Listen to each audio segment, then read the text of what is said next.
Hey guys, welcome to the kickoff to our overnight broadcast window, and we have just launched another Power Hour, and that one is brought to you by us here at King Creative. It is the Won't Stop, Don't Stop Power Hour, and with that, $500 are on the line. Two organizations are going to be walking away with $250. One random organization in each division is going to be getting a $250 bonus. So good luck to everybody out there. Could be literally any of the almost 600 participating nonprofits here with Delaware's largest giving day. And we have our first guest in our second window here. Mark, I know you've been out there working hard and doing something a little crazy, actually, which is cool. You're getting a little press and some love for it, too. So fill us in, Mark. How's it going, man? Good to see you. Hey, how's it going? It's a little chilly out here. I'm getting ready to start my next 2 mile loop. I'm about 8 miles into 24 miles. So, Unbelievable. um, running across the bridge down at Indian River Inlet, if you're used to the beach area down here. Yeah, no question about it. I mean, I just think it's so awesome that you're doing that. I think it's an amazing, concept. And with this campaign, what inspired you to say, you know what, I'm going to run 24 miles during this 24-hour campaign? And how you're 8 miles in so far? How's it been going for you? So I work at the Delaware Center for the Inland Bays, and I was like, we're doing this, do more 24. What can we do with 24? So I run a little bit as a hobby, and there's this one event that's called 4x4 by 48, and it's 48 miles over the course of a weekend, going every 4 hours. You run 4 miles every 4 hours, and I was like, how does this fit into 24 hours? And just played with some numbers and figured out, okay, every 2 hours, if I go for a 2 mile run, I can hit 24. And then one day I was like looking at the bridge from the office and was like, oh, that's the only hill downstate. So it would be challenging to do that. And that's kind of where the idea came from. Yeah, well, I mean, that's pretty amazing. And, the fact that you're doing, I mean, 24 miles is no small feat. You said you run a little bit, but 24 miles is a little more than that. So I mean, we're going to be tracking. I know we're going to be popping in with you a little bit as you go. You're 8 miles in. And I think it's such a cool idea and good for you to kind of throw yourself into it, to do something a little bit different to stand out. And because of that, you've been getting some press with it too, which is pretty fun. Yeah, it's been pretty cool. We had the local station here pick up, and we gave a big message about what Do More 24 is, about the Center for the Inland Bays, and and really just kind of how everybody today is doing good stuff in Delaware to support a whole bunch of organizations. Yeah, it really is amazing. I kind of look at this as the ultimate collaboration that this giving day brings us all together to shine a light on so many causes, and 600, almost 600 nonprofits participating in this campaign is an amazing number to look at. And as we track the totals and kind of look at, the numbers just continuing to climb. And I know that right now we're on a pretty good pace, being just under $700,000 combined, collected so far. And where we're at compared to last year, I think we're a little bit ahead. So that's great to see. And we're going to be really pushing hard to see if we can't break the numbers. And we raised the bar pretty high last year, and so beating that this year is definitely gonna be an effort. But I'm hopeful that we can do it. It'll be fun to see it all come together. Right on. Yeah, and so you've got 2 more miles. You're about to run another 2 miles, and that'll make 10, right? Yeah, that'll get me up to 10. Yep. And then what's your game And in between? Are you like massage? What are you doing in between those? Because eventually, I'm sure it's going to get harder and harder. So what's the plan? it Yeah, I actually just took a quick 1 hour nap. Okay. So I did nap for an hour. I wouldn't say a great nap, but Yeah. I probably got 15 minutes of rest in there. And my office, fortunately, we've got a little tiny kitchenette in there, and and all the luxuries of a bathroom and great things like that. So it's not that bad in between, but it definitely like right now I'm looking out at the bridge and I'm like, it's darker now than it has been because the bridge has lights, but some of the fun lights I guess I just realized they turn off some of the decorative lights, but the path is really lit well and such, so I'm not overly worried. Like, I've never seen the bridge like this before, actually. And that's probably because you're normally sleeping, which makes sense. But yeah, that's so funny. True. Have you had some people join you on the trek? Have a few people kind of taking part in some of the runs? Not so much yet. Tomorrow it looks like we're gonna have some folks pop in, and then a few of my coworkers are gonna join in for a lap or two. So I just gotta muscle through the night. They're gonna let you tire yourself out before they start to run with you, so they feel better about themselves. I don't know. We got a few runners in the crowd here, so you know, but yeah, it's fun. It's been a cool little challenge, and I hope it's letting folks know about the Center for the Inland Bays a little bit and what we do. Yeah, well, and talk a little bit more about that if you can. Like, just expand on what you guys ultimately do at the Center for the Inland Bays, so that people can get to know it a little more.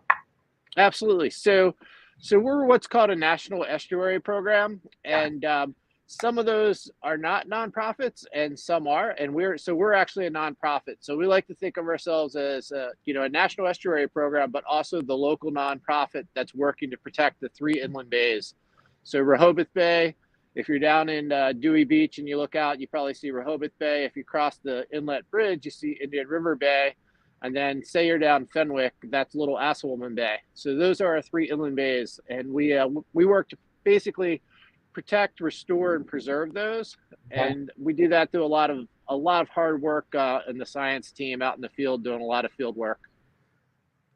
Nice. That's that's awesome. And it's just so fun. It's interesting to hear the different things that all the organizations are doing, because it is all over the map, as you can imagine. The services range for everything you can think about, but it's really what we need to make our communities thrive. And it's just so cool to see you doing something really different and pushing yourself to raise awareness and to support a cause you're passionate about. And, today's the day to do it. It's Delaware's largest giving day. It's Do More 24. Yeah, what was cool today too is, it started on 302 Day. So that's kind of like a Delaware unofficial holiday now. And, a lot of times when you think of 302 Day, you think of the horseshoe crab. And that's one of the things that we work with. We do a lot of the horseshoe crab survey work. Nice. And a bunch of other species as well, but a lot of water quality work. We've got monitoring stations out there. And that's like a lot of times you don't think about that piece of water because you think of critters and things. But we have a big farm too that borders the bay called James Farm, and we have our outdoor environmental education, a lot of hands-on, getting kids in the marsh, getting them muddy, getting them in the water. And we have I'd say 500 kids or so come through there every summer doing different programs from say May through September, October timeframe. That's awesome. What a cool thing. The hands-on learning is really important. Exposing kids to nature and to have an appreciation for the things around them. I think that's so important. It really does shape, the way that they look at the world. And we really, that's such a valuable thing. So it's cool that you're doing that. So, Mark, are you about to take off? It looks like you just stepped into a... Yeah, I am. Actually, I just kind of came down. I'm going to go ahead and go give it a go. So I'm going to probably sign off in a moment because... You had an alien, you're about to get abducted or something. The way the light hit you, I wasn't, what's going on here? But good to know you're okay. Good luck on your next lap. And this thing, it's awesome. So can't wait to see you finish the 24 miles. And I'm sure we'll see you here, somewhere down the line here soon. Awesome. Thanks for all you're doing today, and have a great one. Absolutely. You too. Take care, Mark. You're good. All right. Well, there you have it. Awesome. He's doing 24 miles. That's an incredible effort. And we are just rolling into this overnight broadcast. It is now 2:12 in the morning, and we are rocking and rolling. Let's check our totals. We'll see where we're at. We're still sitting there. It's $692,550 raised so far, and the leaderboards are looking strong. The Everett Theater is doing well, along with Shepherd's Office, First State Ballet, Opera Delaware, Calmar Nichols, so many great organizations, Barbara K. Brooks, Transition House, All of you guys are up there along with a bunch of others. You can take a look at that on the board. And then those states, we're going to be tracking them as they come in. Only 4 states left that haven't made it on to the board yet. And we are cruising right along. Like I said, we've got some content we're going to be sharing with you over the next few hours. We actually took time to talk to a lot of the organizations, and we're going to be broadcasting those conversations so you can get lost in their worlds, understand their missions, and maybe find one that really resonates with you that you want to support. But you can learn about all the nonprofits at domore24delaware.org. That's where you go first and foremost. Go to the website, make a donation, share that link out to everybody, put it on your social media channels. That's where the action happens, and that's how we break these numbers. And again, all of it is supported by those sponsors, all these partners. You see them there. Of course, the United Way of Delaware and Spur Impact, the real power behind it all, and then everybody else rallying around them and what they've put together. So thank you to everybody for what you do to make Do More 24 Delaware and Delaware's largest giving day possible. And here we are. We are over 8 hours into our experience and our show and broadcast. We are in our second broadcast window in the overnight stream, which will take us all the way in and through the morning. And then we're going to be finishing strong all the way going towards 6 p.m. Friday, March 3rd, which is where we're at now, just in the wee hours. So that's kind of the cruise control method of where we're at. It's late night stuff, so we're just going to be kind of keeping tabs and sharing a bunch of wonderful content, highlighting so many great causes and nonprofits. So with that, let's just give you guys something to look at. And we'll even give Bloom Energy a little more love with this video that they put together. One of our sponsors, Bloom Energy. With each innovation, our economy becomes increasingly digital, and electricity is shaping the world we live in. But what if the electricity powering your business stopped? Do you wait until the electric company restores power? Or do you fire up the dirty generator that you haven't used since the last time you lost power? More than ever, electricity's critical role in manufacturing, commerce, transportation, and communication directly impacts our digital economy. Traditional electricity is supplied by above-ground and aging power lines, which are susceptible to outages. These outages are increasing in frequency, duration, and the damage they leave behind. Entire communities have been left without power following recent fires, heat waves, flooding, hurricanes, and cybersecurity breaches. The Bloom microgrid increases your access to electricity. We provide on-site power 24/7, with or without the electric grid. The Bloom microgrid is both reliable and resilient, so your business is no longer vulnerable to unexpected outages. With Bloom, the power is always on. By providing primary power at a lower, more predictable cost, your business saves money every day. And with 50% less CO2 than the US grid, it also reduces your carbon footprint. The backbone of the microgrid is the Bloom Energy Server, which converts natural gas or biogas to electricity on-site without combustion. Natural gas, supplied by the significantly more reliable underground pipeline, gives the system the ability to generate electricity through prolonged outages. The modular and redundant design of the energy server provides the fault-tolerant architecture necessary for a standalone microgrid. And if you already have a generator in place, Bloom's enhanced microgrid can parallel with your existing equipment and lengthen the runtime, while reducing emissions of your backup solution. In addition, our solution integrates with multiple technologies, including batteries and solar, to form an advanced microgrid. The reliability of this mission-critical technology has been proven through successful deployments at data centers, retailers, campuses, and manufacturing facilities around the world. So, a microgrid from Bloom Energy is not just another bright idea. It's the ultimate solution for reliable, clean, affordable power.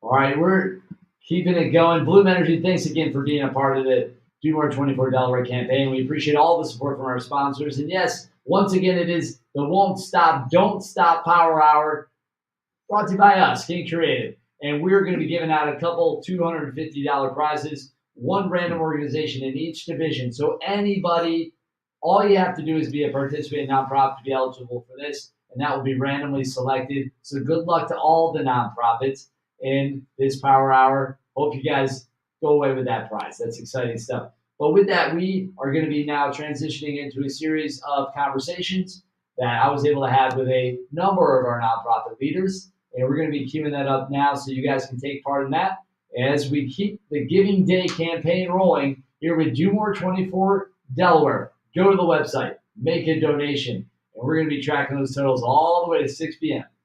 Enjoy this series of conversations.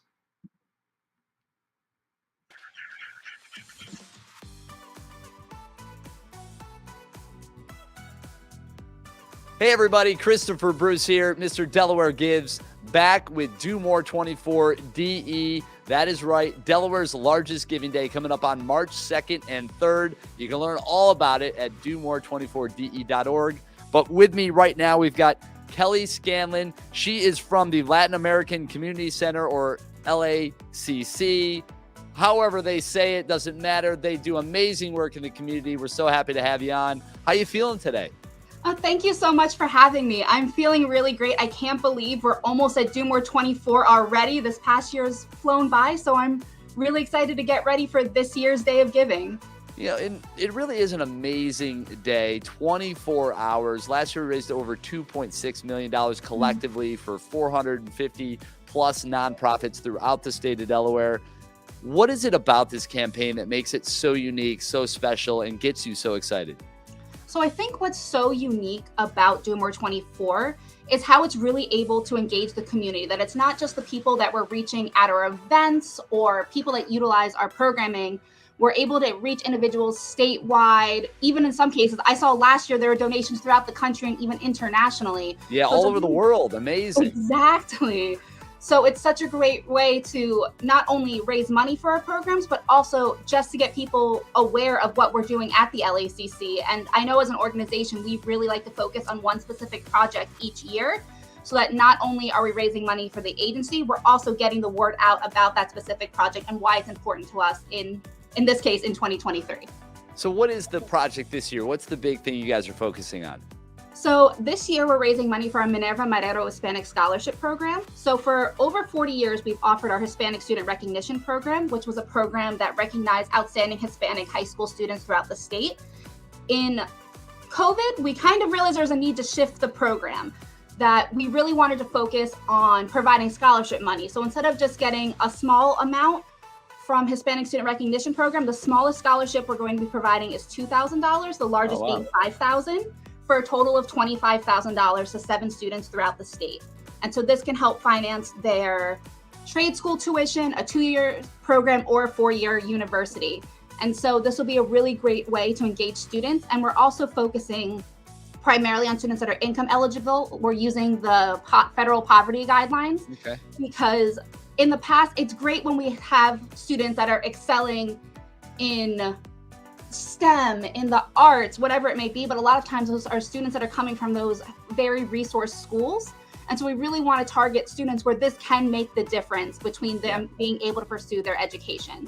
So we're really excited to expand this program and use Do More 24 kind of as a kickstart for our fundraising to make sure we're able to provide that $25,000 worth of scholarship in the first year programming.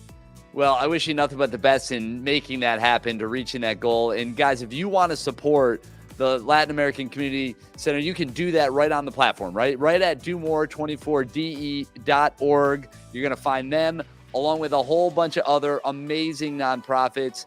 And Kelly, what's the best way for people to follow you guys, to support you, and to get involved? So definitely make sure to follow us on all of our social media platforms.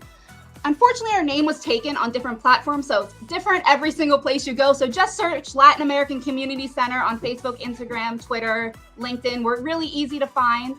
And then also you can visit our website at www.thelatincenter.org. And if you want more information about the Minerva Marrero Hispanic Scholarship Program, or you know a student that's eligible to apply for the program, it's that same website, www.thelatincenter.org, and then /HSP for Hispanic Scholarship Program.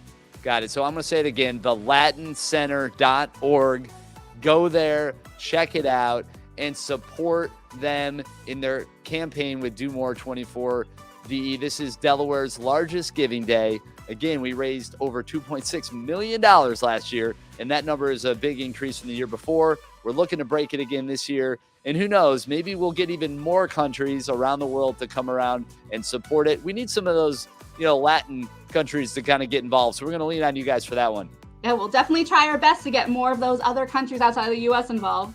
Yeah, all 50 states and as many countries as possible. That's our goal this year. And obviously, it's really about just supporting these incredible nonprofits, including yours. And collectively, together, we can make a huge difference. Delaware, I'm calling on you. Let's make it happen. And the rest of the world, thanks for your support. Kelly, so good to have you on. I'm excited for your campaign. And of course, remember to sign up for the live stream as well so you can be a part of the actual day. And we can do something like this to check in on the progress and see how you guys are doing. Yeah, thank you so much for having me. It was great to talk to you and share a little bit more about what we're doing here at the LACC. Hey, we love it. And we'll talk to you guys again for sure. Keep up the great work. Stay awesome and making a difference in the community. We appreciate it. Thank you. All right, guys, there you have it. Another amazing nonprofit. Go to domore24de.org to learn more about them and the entire campaign. We'll see you March 2nd and 3rd, 6 p.m. on the 2nd, all the way to 6 p.m. on the 3rd for Delaware's largest giving day.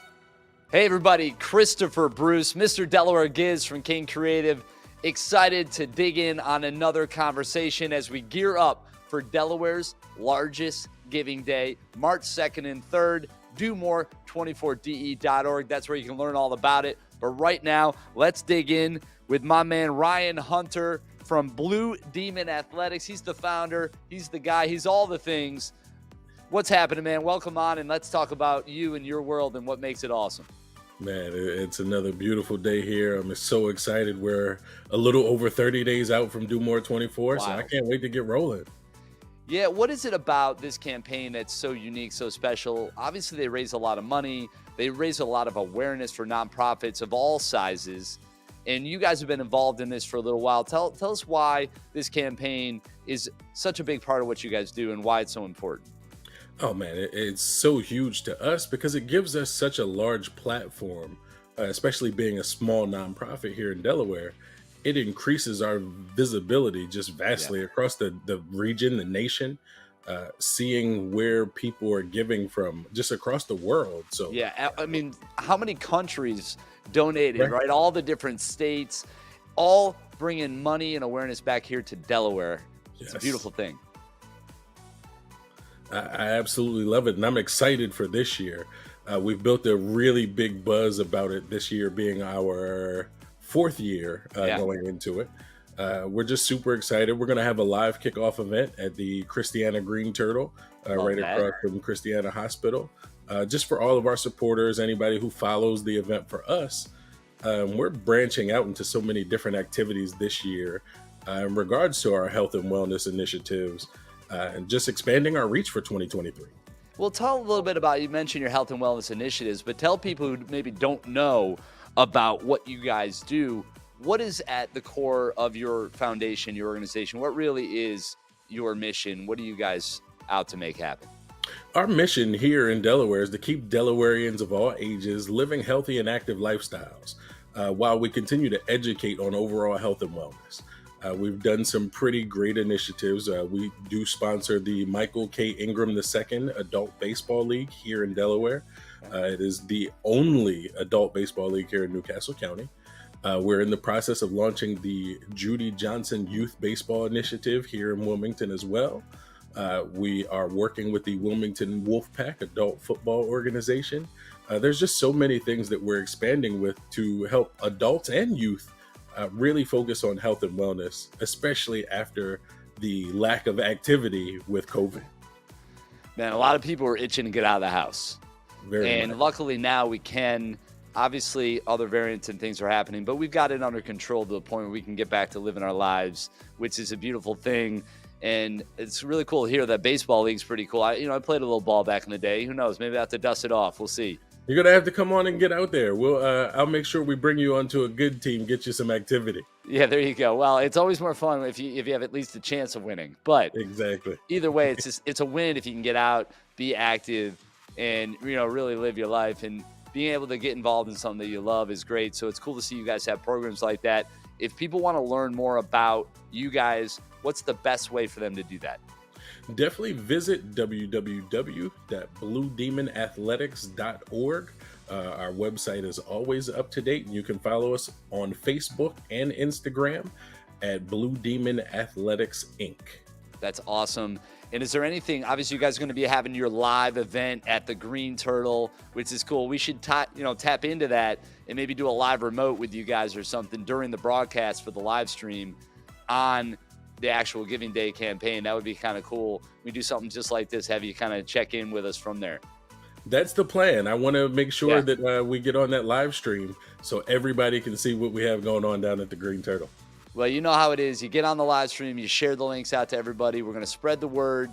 Go to domore24de.org. Learn more about Blue Demon and everybody else. There's a lot of nonprofits involved. I'm sure there's one that'll fit you, your passion, your heart just right. So get on there, learn about all of them. But hey, thanks for coming on, man. Excited about it. Good luck with everything. If you need anything, you know where we're at. But we're gearing up March 2nd and 3rd. It's going to be here soon. Awesome. Thank you so much, and we can't wait. Hey, let's do this, right? Hey, guys, what's going on? Mr. Delaware Gives, Christopher Bruce with King Creative, and we are getting excited for another Do More 24 Delaware campaign. That's right. It is Delaware's largest giving day, and I have one of our nonprofits with me today. They're going to be talking a little bit about what makes them tick, why this platform is so important to their cause. And with that, I want to bring on Ken Sosny with the Delaware River and Bay Lighthouse Foundation. Ken, it's really good to have you on. I'm excited about the campaign. Well, we have, in the past year, raised a good amount of money towards the restoration of the lighthouse down here in Lewis, though we are responsible for all the lighthouses on the Delaware River and Bay. So starting from the Jersey line all the way down to Henlopen Point here in Lewis. We've got the lighthouse to a point now where we can do tours. We're getting restoration trips out depending on the weather. We do sunset tours as well. We're contingent right now on waiting on the Army Corps of Engineers to look at the breakwater. Because of the way the ocean and the bay hit there, the channel is scouring, we're losing the breakwater. And until that is done, we cannot do the foundation work. But we're at a point now where we can do regular tours and regular restoration work. Gotcha. So what do people need to know? We get about 200 to 300 people out to see us. Gotcha. So what do people need to know in terms of how can they help? What do they do to learn more? Is there like a website? What's the best way for people to get involved? Okay. They can go to our website, which is DelawareBayLights.org. The other thing they can do is obviously money is always helpful.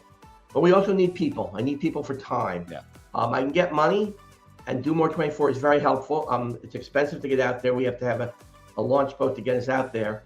But we need people to give us some time, whether it's to go and do project management work on the restoration efforts, help pick up supplies, just things like that. 2 hours a month is all we need. And if you're physically able to come out and join one of our restoration trips. Gotcha. And obviously you guys have taken part in Do More 24 Delaware in the Giving Day. What is it about this campaign that makes it unique, and why do you guys look forward to leveraging it? One, we challenge our board, and we usually get 100% board participation. So even though the board is active, this is a time that the board gives something, even if it's just $10. Second, it's unrestricted monies. Excuse me. And it gets the word out there about what we do.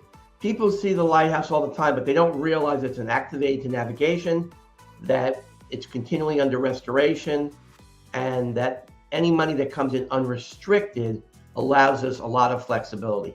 Most monies that come in for any nonprofit are usually restricted to certain types of activities. This allows us whether to buy paint or transportation or working glass or lumber, whereas restricted monies are directly towards a certain type of activity. So that's what makes it important. And for an organization that has a small budget, I don't know, or maybe not even 100,000, raising anywhere between $2,000 and $5,000 to $7,000 is helpful. And the other thing that's helpful is with the foundation's matching is we can lever our dollars. So Do More 24 obviously raises a good amount of money. And with the other foundations like Laffey McHugh, Freeman that match, we can, 2,000 becomes 3,000, for instance. So it's an easy way to be able to get the word out about what we do, how to raise money, and keep us going forward in saving this maritime treasure. Well, that's a beautiful thing. And, you know, what you guys do is important. In Delaware and lighthouses obviously go hand in hand.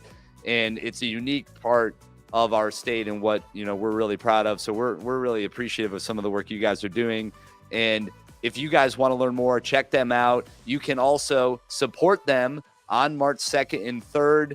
Just go to domore24de.org to learn all about the campaign.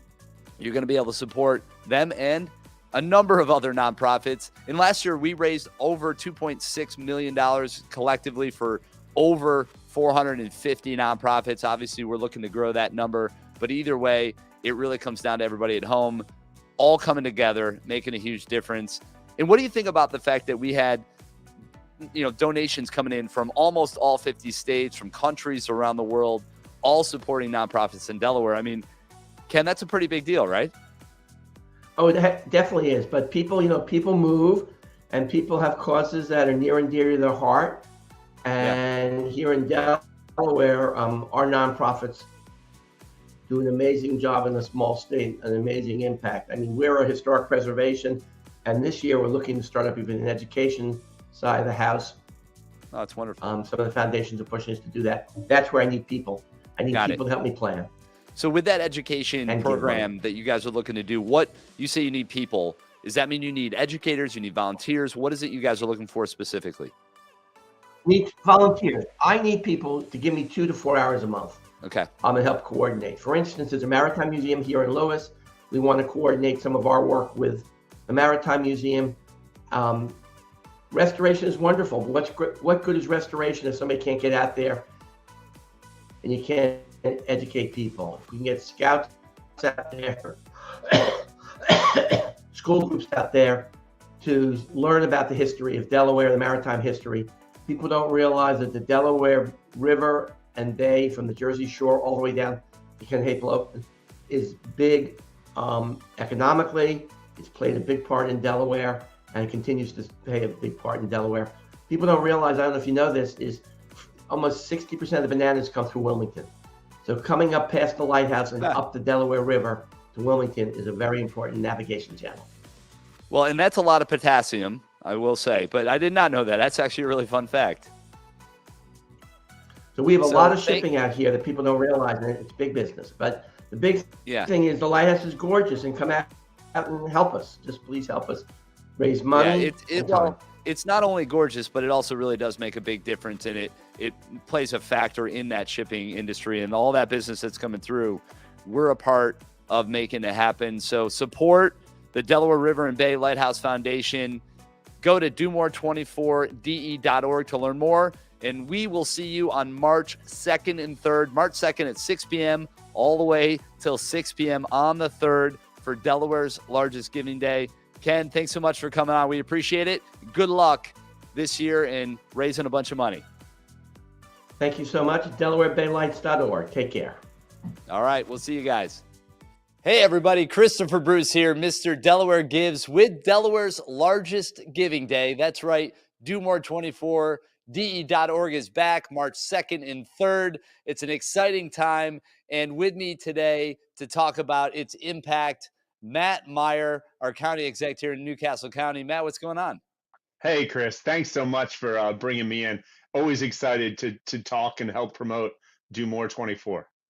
It's an amazing campaign. And obviously, the nonprofits throughout the state of Delaware are really the lifeblood in a lot of ways of the state. So talk about why this campaign is so special and why people should really get involved.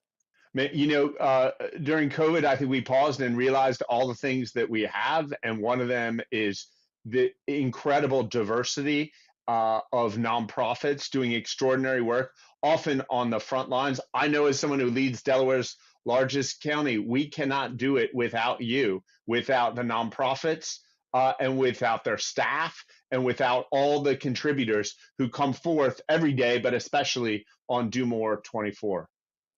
Yeah, it's really cool to see it all happening, and it's fun. It's kind of like a political map in some ways, right? We see all the different donations coming in from states all around the country, and we've got support from around the world as well, all bringing energy, funds, and support back to our state here in Delaware. Why do you think we're able to get that kind of traction and to gain that kind of support? Well, we're really a state of neighbors. Governor Markell used Yeah, to say, and so whereas other communities across the country may have divides, it's not necessarily someone you went to school with or someone in the next neighborhood over, or someone you interact with every yeah. day. We're Delaware. You're just one or two people removed from the president of the United States or Aubrey Plaza, Golden Globe nominated actress. We all kind of know each other. And so when there's hardship in our community, I like to think we feel an extra special responsibility to do something about it. I try to practice do more 365, but do more 24 ain't bad either. Yeah, it's not bad. And it is Delaware's largest giving day. I mean, last year we did over $2.6 million, which was a big bump from the year before. We've definitely set the bar pretty high for ourselves this year, but we're going to do what we can to beat it. And, if you could leave anybody that's listening to this segment with a thought, if they're like, oh, I don't know if I want to get involved, or, why does my dollar really matter on this day? What would you tell Well, them? so I was a public school teacher in DC through Teach for America right out of college. And I was desperately trying to get computers for my classroom. And I had a happenstance meeting where I was invited to dinner with some religious leaders in Washington, D.C., some senior religious leaders. And when they went around and did introductions, I just said, hey, I'm a fourth grade school teacher. If you have any computer you're not using or any spare computers, could you just spare one or two for my classroom? And a religious leader was there, interrupted me, and he said, don't ask for computers that people are not using. Ask people for computers that they are using. Because giving isn't just about making sure the recipient is treated well, but it's about the giver feeling like they prioritize something in their life. So I encourage you, when you do more 24 this year, and of course you want to do more, just like I do more every year on do more 24 day, think about how you can take that little thing that maybe last year you decided you didn't want to give away, and let's try to give away a little bit extra. Because if we all do that, do more 24, not only will be more successful than ever, but we'll see results across our community that will benefit all of us far more than we're sacrificing. Yeah, that's a great way to look at it. And I think we can all do a little bit more, no matter what that means, right? And what's beautiful too about this campaign, of course, the funds are a big part of it. And yes, we're trying to beat that number again this year. But the fact that we can create a platform that 450 plus nonprofits across the state can be on and give exposure to nonprofits that people may not have heard of before. So when you go on to domore24d.org and read through the list of nonprofits, I hope that you find one that you connect with, one that really resonates with you and that maybe you can get passionate about supporting. And that's one of the other benefits and one of the magical things about this campaign. Fantastic. What's the number we're trying to beat? What was the dollar number last year? We did over 2.6 million. So if we can get to 3, that'd be a heck of an accomplishment. 2.6 million. They're saying we just passed 1 million people in Delaware. That's $2.60 per person. So if you give, $26, you're helping us to reach 10 times the amount we reached last year. Yeah, really, it's a great way to look at it. We hear it all the time. Give up that cup of coffee one day, right? That's right. That's all we're talking about here. So do what you can. Support Delaware's largest giving day. Matt, always a pleasure to have you on. Hopefully we can check in with that campaign while we're actually in action and we can be checking on the totals. Love to have you on that day, March 2nd and 3rd. domore24de.org to learn all about it. Matt, thanks again. Thanks so much, Chris. And thanks to Charlie Vincent, the whole Do More 24 team, Sarah Fulton. It means the world to us in our community. Absolutely. No question about it. So you heard it from the county executive himself, but do your own research. Go to domore24de.org to learn more about Delaware's largest giving day. We'll see you March 2nd and 3rd. Hey, everybody. Christopher Bruce, Mr. Delaware Gives with Delaware's largest giving day. domore24de.org. Coming up March 2nd and 3rd. And to have some fun with us right now from Child Inc., Executive Director Lori Sittler. How are you doing today? What's going on in your world? How are you? I'm doing well. I enjoyed the little dusting of snow this morning, but have been hard at work this morning. So happy to be with you. Absolutely, Noah. I'm glad to have you, and just give people an opportunity to learn more about what you guys do, how you're helping the community. So for those that may not know about Child Inc. and what you do, what is the primary mission? What motivates you guys and what keeps you going? Sure. Since 1963, Child Inc. has been dedicated to serving the children and families of Delaware. We like to think of ourselves as the leading advocate for Delaware's children. We provide services to families that are impacted by domestic violence and child abuse. We also have prevention programming through our parenting education classes, our resource center, and our kids place in the community of Sparrow Run in Newcastle County. We have a whole array of shelter and community-based services for child abuse and domestic violence victims and their children. So as I always say, we are boots on the ground with some of the families who are hardest impacted by trauma in Delaware.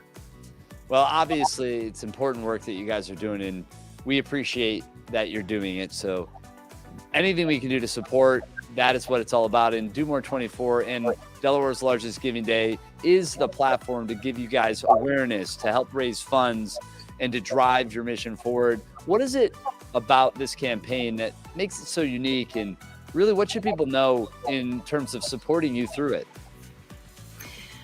I like Do More 24 because I think it is a community-wide effort. Delaware is a small state, we're a small community, but yet I think this really gives us a platform to be able to engage more members of the community in what we do, letting them know about our services, letting them know how we might be able to help them, their families, their colleagues, but also hopefully to engage them in philanthropy, because nonprofits, Child Inc. included, is always in a position where donors are important to the services that we provide. Although we do have other support through grants and contracts, that the philanthropic dollars are really critical to the work that we do. Yeah, and for those that maybe want to get involved or to learn more about you guys, what's the best way for them to do that?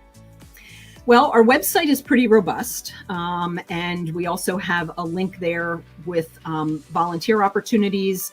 We have a wish list of items that people often order for us and for our shelters through Amazon and can have shipped directly. We've had wonderful support year-round from workplace groups and individuals who are interested in helping us. Great. So they can visit childinc.com and check out our website. We also would welcome anyone who is interested in volunteering to contact our office at 302-762-8989, and they can be connected to someone who can talk to them about those opportunities. Awesome. Well, we really are just rooting for you and all the other nonprofits throughout the state of Delaware as we gear up for Delaware's largest giving day on March 2nd and 3rd. So good luck in the whole campaign and just everything you guys are doing beyond it. It's amazing work you do. So thank you for doing it, and keep it up, please. Thank you for having me. And we really are looking forward to engaging with members of the community, and hope to be able to inform them about what Child Inc. is doing and the good work that we provide for the Delaware community. Well, we appreciate it. As a father myself, it goes a long way, and we really just can't appreciate and thank you enough. Thanks so much. All right, well, take care. We'll see you soon, and good luck. Thank you. For Delaware's largest giving day coming up March 2nd and 3rd. It's DoMore24DE.org. Hey guys, Christopher Bruce here, Mr. Delaware Gives with Do More 24 Delaware. That's right, Delaware's largest giving day is coming up March 2nd and 3rd. And to help keep things rolling, I'm here talking with Opera Delaware's own Karen Otano. She is the Vice President of Engagement. So I'm excited to engage right now in some great conversation, learn more about their organization and how you can support Opera Delaware. Karen, what's going on? How's it going? I'm so excited. This energy is exactly what I need when we're talking about Do More 24. When we're talking about getting engaged with our community and connecting with our community. This is exactly the spirit that we need. And I love you for bringing me in like that. I'm so happy to be here. Thank you.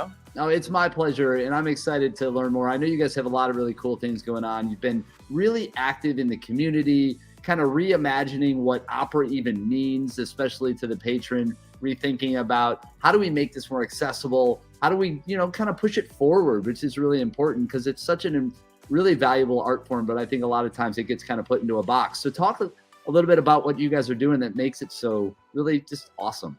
Yeah, absolutely. So Opera Delaware started in 1945. It's the 11th oldest opera company in the country.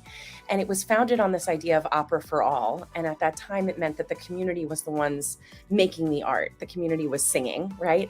Yeah. Now we've kind of reimagined that opera for all image because we bring in talent from around the world. We cultivate talent from around our area here, just because Wilmington is such an incredible hub for talent. There's so much talent that can get to Wilmington, Delaware.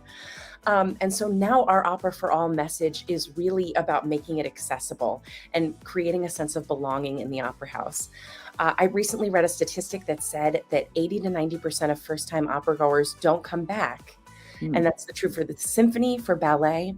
And I blame it exclusively on the fact that we don't make them feel like they belong in the space. I think that at Opera Delaware, what we do is we show people all the different ways that this story, that this music is accessible to them already. With our upcoming production of La Traviata, which we'll be promoting during the Do More 24 campaign, we're going to talk a lot about the fact that it's the same story as Moulin Rouge. It's the same story as Pretty Woman. You're watching it through the lens of Bridgerton, through a period piece, right? Cool. These are stories that are for the people. You're going to understand what's going on and you're going to have fun in the space. And that's really at the core of Opera Delaware's mission right now. It does make me want to make Pretty Woman the opera, quite frankly, but that's a side note. We'll get back to that later. And say the name of the opera again one more time. Yes, we're doing La Traviata by Okay, Verdi. now say it 6 times fast. La Traviata, La Traviata, La Traviata, La Traviata, La Traviata. That was pretty good. I don't know, was that 5? We'll have to count that back. But I love it. I think it's really cool. And hearing you say that like that was just awesome. So you come in with a lot of great energy and you're re-energizing, refreshing, the opera for all of us here in Delaware. And like you said, what's cool about Wilmington specifically, but really Delaware overall, is that we are kind of in this central hub and in between so much, right? So New York's 2 hours, DC's 2 hours, Baltimore's an hour, Philly is less than an hour away. There's nowhere else in the country that is at the center of that much population center. It's a really cool thing. And I think that it's one of our secrets, right? It's one of like those secret sauces that makes Delaware so awesome, so amazing. Yes. And I want people with Do More 24 to really embrace that. What we're talking about is what makes our culture here in Delaware so spectacular, what makes the people of Delaware so spectacular. And part of that is our incredible food scene, right, in Wilmington. Which just keeps getting better. Thank you. Actually, my stomach thanks them. So carry on. It just keeps growing. But part of it is the amazing arts and culture that we have here that I think that we as a city don't even realize the wealth that we have. A lot of people think they need to go to Philly or New York or head out of town for a great performance. And really the artists and the art that's happening here is for you. So when we say Do More 24, it's because we are doing more for this city. We're engaging more, we're connecting more, we're making those connections between opera and the genres of music and the types of storytelling that people are comfortable with. We're making those connections more clear so that you know you belong in this space. Because opera could be retired. It could just be a thing that you go and watch in a museum. But it's alive because of you, because of our audience interacting with it. It's alive because of the artists who are making it. And we need to have conversation. We need to be a part of that journey together. So when we say do more, it's because we are doing more and we are here for you. We are here for Delaware. Well, that's awesome. And you happened to come through not that long ago, and you were talking a little bit about that engagement in kind of embracing the art form of opera in a different way. I think a lot of times people think of it as a little stuffier, a little bit like you go, you watch, but you don't participate. Right. And you're of this mindset, which I think is a newer idea, which I think is refreshing, to give a little love back to those performers, because that's the greatest compliment you can give them. And it actually energizes them. It fuels them to even give a greater performance. And that's really a cool idea. And it really, even in that moment, made me think a little bit differently about the opera and how you could kind of take it on differently and make it more of an experience and less of something you witnessed. Yes, absolutely. You have to be a part of it. It's a conversation. I will say that with this upcoming production of Traviata, we're going to have a pre-performance micro gala. Yeah. We've decided to approach the gala idea, instead of doing a big gala where it's 1,000 people and we don't get to spend time with our supporters. We want to have a small number of people, less than 100 people in a room, so that you can interact with the staff, so you can learn more, so you can feel like you're part of this experience. It's not something to come and observe as an outsider. You as an audience member are part of the opera experience.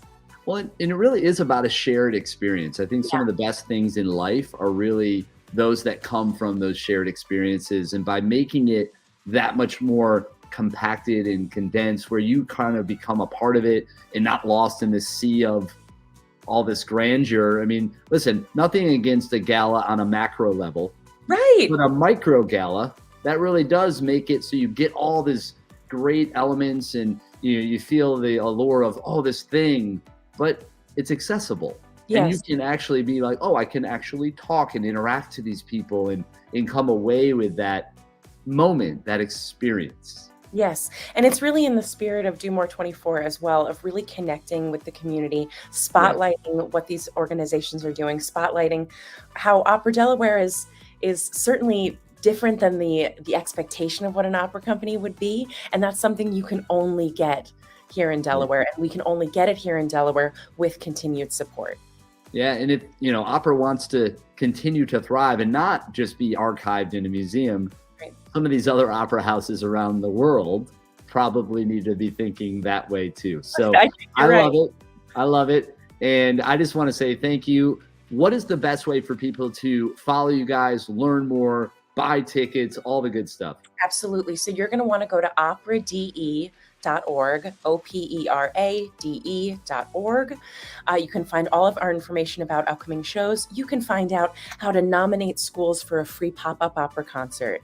You can find out how to nominate, how to get your nonprofit organization to partner with us to make tiered ticketing, accessible ticketing, a possibility, so that price will not prohibit people from accessing the opera. There's so much to learn about if you dig through our website a bit, and it's where I do all of my work. So please come check out operade.org and be sure to follow us on Instagram, Facebook, and TikTok.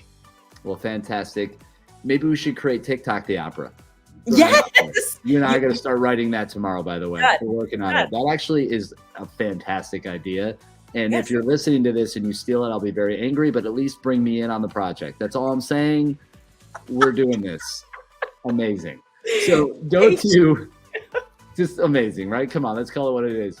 DoMore24DE.org for more information on the campaign. It is Delaware's largest giving day, and it is March 2nd and 3rd. We will see you there. Thanks so much for coming on. We're excited for all the success you'll have with this year's campaign and beyond it. Stay awesome, and, well, keep bringing the arts to life. Hey guys, Christopher Bruce here, Mr. Delaware Gives with Do More 24 DE, and I'm excited to talk to James Rode with the Christiana Cultural Arts Center. He's our neighbor down here at King Creative, right here on that 700 block of Market Street. James, how's it going? Going well, Chris. Going well. It's a beautiful day, isn't it? And we're here trying to make our community better. Talk to us a little bit about the Christiana Cultural Arts Center, what you guys are doing, and how you're gearing up for this year's Giving Day campaign. Yeah, Christina continues to, as most folks do, don't want to say too soon post-COVID, but we continue to navigate the challenges associated with the pandemic by finding new, exciting ways to increase our programming, to improve on our programming. And when we have an opportunity like Do More 24, that platform is really a great time for us to go in and get our donors, our stakeholders to be able to tell them and share with them why they should give to Christina. We're approaching 80 years in existence. We just celebrated coming up on 78 years. So in 2 years, we'll be 80 years old. So our focus and vision is already planning towards what that's going to look like. And the way we do that is gradually improve with the programs that we have. I mean, that is an amazing legacy if you think about what you guys have done. I mean, that's a lot of years serving the community, making a real impact and difference. So tell people, like, how do they get involved with you guys? How do they support? What do they need to know ultimately about the organization? Yeah. I think the biggest thing to know is that we are an affordable arts program, which means we don't really look at how much you make. We really look at how bad you want to get involved with the arts, and we make that affordable. We look at a sliding scale of your income. So if you make $1,000 or $100,000, you still can take an art class here at Christina, whether it's dance, music, drama, a group class, an individual class. And we don't want to have families choosing between an electric bill or gas bill or putting their scholar, we call them, in an art class. So we continue to provide dance classes, music classes. We have an early learning center where we're educating 3, 4, and 5-year-olds with the arts. They get music, dance, and drama lessons every day. In middle and high school, and some elementary schools, you get it once a marking period, but our students are getting it daily. And it's really helping them, put them on the aggressive track to be able to read by 3rd grade and getting them qualified for kindergarten. And we also partner with organizations like the Grand Opera House, DCAD, Kuumba Academy, to make sure that we're reaching outside of these 4 walls to be able to get our programming out in the mainstream. So Do More 24 is a great opportunity for us to continue to highlight the wonderful accomplishments our students are making. Yeah, I mean, that's awesome to hear. And I think it's just important. The arts really do enrich our lives. And a lot of times when things are tight, they're the first things to get cut. I've always been an advocate of the arts, been very involved in the arts. And it is a shame that that happens. So it's really wonderful that there are organizations like yours making it accessible and creating an opportunity for people to be able to engage in something that I think is really, really important in terms of the development of individuals. And it goes beyond, like, it doesn't mean you have to be a career artist per se, but it really makes us better human beings, I think, if you want to break it down to some core elements. Right. And I think, what we discovered during the pandemic was, we had to reach down deep in our spirits and our souls to be able to bring out what inspires us. And we found that music is that universal language. We don't just talk about the music here, but we talk about the lyrics and how that song or that piece can inspire us. You think about your favorite song. Anyone think about their favorite song, and you start to break out the lyrics, and that song inspires you, that motivates you to go on. Some folks mention that in your life, when you had a time when you were partying in the clubs, there's a certain song that you hear. When you hear it, everybody's up and moving. And that's right. You get that feeling. You can't help it. It just grabs you. Yeah, exactly. And it motivates us. And that's what we use. The music, we use art, we use language, poetry to inspire the students and get them to get anything out of it so that it can move them. So when you have students that are 3, 4, and 5-year-olds learning how to read music, and you have adults that are 65-year-old and over that are taking dance classes with younger students, they're being inspired to move, to exercise. So these kind of things, we know it impacts you and it makes you really feel good. And that's what we're about. Yeah, I mean, a lot of things, these are universal languages, right? Music, dance, all of those things. And there's a reason why everyone can relate to it, no matter what language you speak, no matter what, ethnicity you might be. And that should be a flag for all of us to recognize its importance, I would imagine. That's right. Yep. Yeah, it's as simple as that. So if they want to get involved with you guys, what's the best way for them to find you? Website, social media, all that good stuff. Yeah, so we're right downtown, Wilmington. I say we're conveniently located between the Grand Opera House and Delaware College of Art and Design. Our phone number is 302-652-0101. We're giving constant tours. We're upgrading our facilities, going through major renovations. Our website is www.ccacde.org. And you can come in and visit us anytime. We'll give you or your child or your family a tour of the facility, talk about our programs.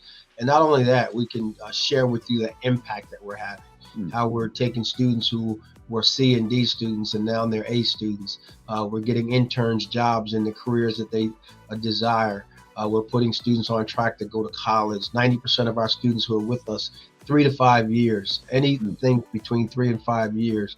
Not only are they graduating from high school, they're also graduating from college because they're going back to remembering the impact that this organization had on them through a dance class, a drama class, literature class, or even involved with our after-school program.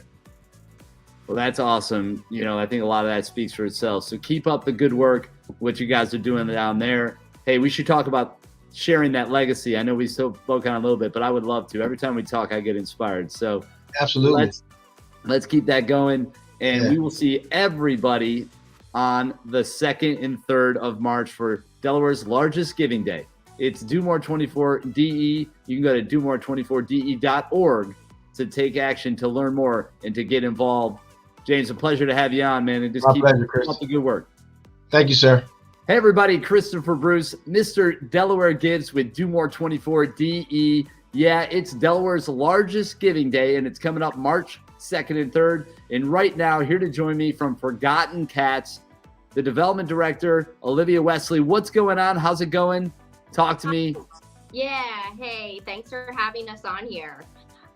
We have lots of exciting things going on over at Forgotten Cats this year, especially this year. For those of you that don't know us, we are a nonprofit that focuses on our stray and feral cat populations. So we have sterilized since 2003 over 175,000 cats. Wow, that's a number. We really feel strongly that the whole reason that Delaware is the first and only no-kill state is because of our extensive TNR, trap, neuter, and return in Delaware. So super exciting stuff going on, though. We are expanding. So our building, we are actually putting a whole 2nd floor on right now. Yeah, it's super exciting. We are going to have some free roaming cat rooms up there. It'll increase our surgical capacity. So we're hoping to add more surgery days to be able to do more cats.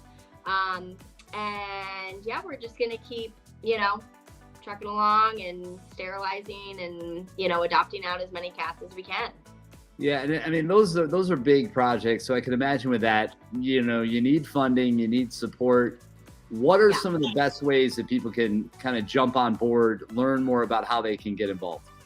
Yeah, absolutely. So anyone can go over to our website at www.forgottencats.org, and that's cats plural with an S on the end. On there, we have information on our new big capital campaign that we're doing for our expansion. They can learn about the project, see the pictures, and learn about the benefits and our, hopes and dreams for the future with this expansion. They can make a donation right there on our, so right there they can donate on the website, or if they don't want to donate via the website, right on our website, we do have our mailing address, so they could mail in a check. And we're always looking for volunteers as well if donations aren't an option now. And they can obviously also donate through Do More 24DE during the Giving Day campaign, because there's a lot of really benefits for people donating through that, because there's match dollars, there's stretch goals, there's all these things that are additional incentives for the nonprofits that participate. And one of the reasons I would imagine you guys take advantage of it. So talk a little bit about why this campaign has been helpful for you guys and help, really supporting your cause. Yeah, so this campaign has, I think it's been a couple of years now that we've been participating, and it's raised thousands of dollars for us. So, that's a lot of money for, a smaller nonprofit, and it goes a long way. So for one cat, it changes its entire life. So literally by donating today, you can change the life of one cat, 10 cats, 50 cats. Wow. And for that cat, it really means everything. And last year, actually, I forget the specifics, but we won Do More 24 has tons of different opportunities. Like if you get the most donations or the X amount of people donate, you can be entered for prizes. And we actually won a video a custom video, and we had a company come out and do actually a video for our capital campaign that we're about to launch soon. So that was really awesome to be able to have that, because that saved us thousands of dollars. Yeah, no question about it. But it's so important to be able to share your story, to spread your message. And video is important. I mean, definitely a lot of companies or nonprofits or companies, everybody really needs to get their message out. And it's nice to be able to do that. So what a wonderful thing to be able to have gotten that opportunity through Do More 24 and the Giving Day campaign. And those stretch pools and all the other incentives are really there for the nonprofits to be able to take advantage of those and to kind of help incentivize the donors to take action on that day to kind of make it happen. So there's really a lot of exciting things happening around the campaign. Obviously it'd be great if we can, check in with you guys during the live stream, maybe see, you guys in action on site with a lot of cats. And, that's always a lot of fun. Maybe we can set up like a kitty cam or something that we can check in on or something. That would be awesome. What day of the week is it going to fall on? Do you know? So it's Thursday. It's Thursday night on the 2nd at 6 p.m. all the way till 6 p.m. on Friday the 3rd. Okay, perfect. Yeah, we should totally do a live cam. I'm sure everyone would like to check in and see what our adorable cats are doing. Especially, it'd be kind of fun overnight, right? To have like a kitty cam overnight and in some of the wee hours, like we can just check in and see, oh, what are they doing now? They're sleeping. Oh, no, they're nocturnal. Look at them crawling around, doing all kinds of weird stuff. Yeah, right. That would be really cool. Yeah, and that open playroom, tell me a little bit more about that. I might need to get one of those for me here at the studio. Yeah, so we're going to have free roaming rooms. So they're going to have we haven't thought of all the specifics, but it's going to just be like there's going to be perches up around all of the walls that the cats can kind of climb up, and there's huge windows in there. Unfortunately, the sun doesn't hit the windows that great, but they'll at least be able to look outside. Oh, it's awesome. Yeah, you see the birds and all the other things. Yeah. Yeah, and it's going to have self-cleaning litter boxes. This is like a new thing. That could be a game changer. It could be it could be a huge game changer. A lot less poop to scoop. So the cats are just going to be so much happier. They love to socialize with each other and get out, stretch their legs, and have the windows. It's going to be really awesome for them. Well, anytime you can scoop less poop, I think that's a win in my book. So that sounds good. Good luck with that journey. It's, I definitely about that journey for you. So thanks. How do people go? If you can give them the website and all that information one more time, and, good luck again with the campaign. We're really excited.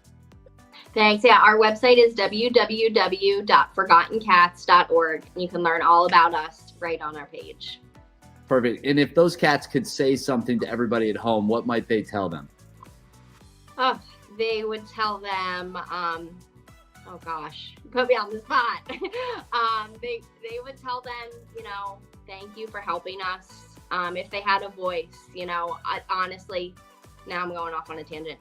These cats, I swear, the Forgotten Cats are so grateful because we get our cats right off the street. They've been discarded. They've been dumped.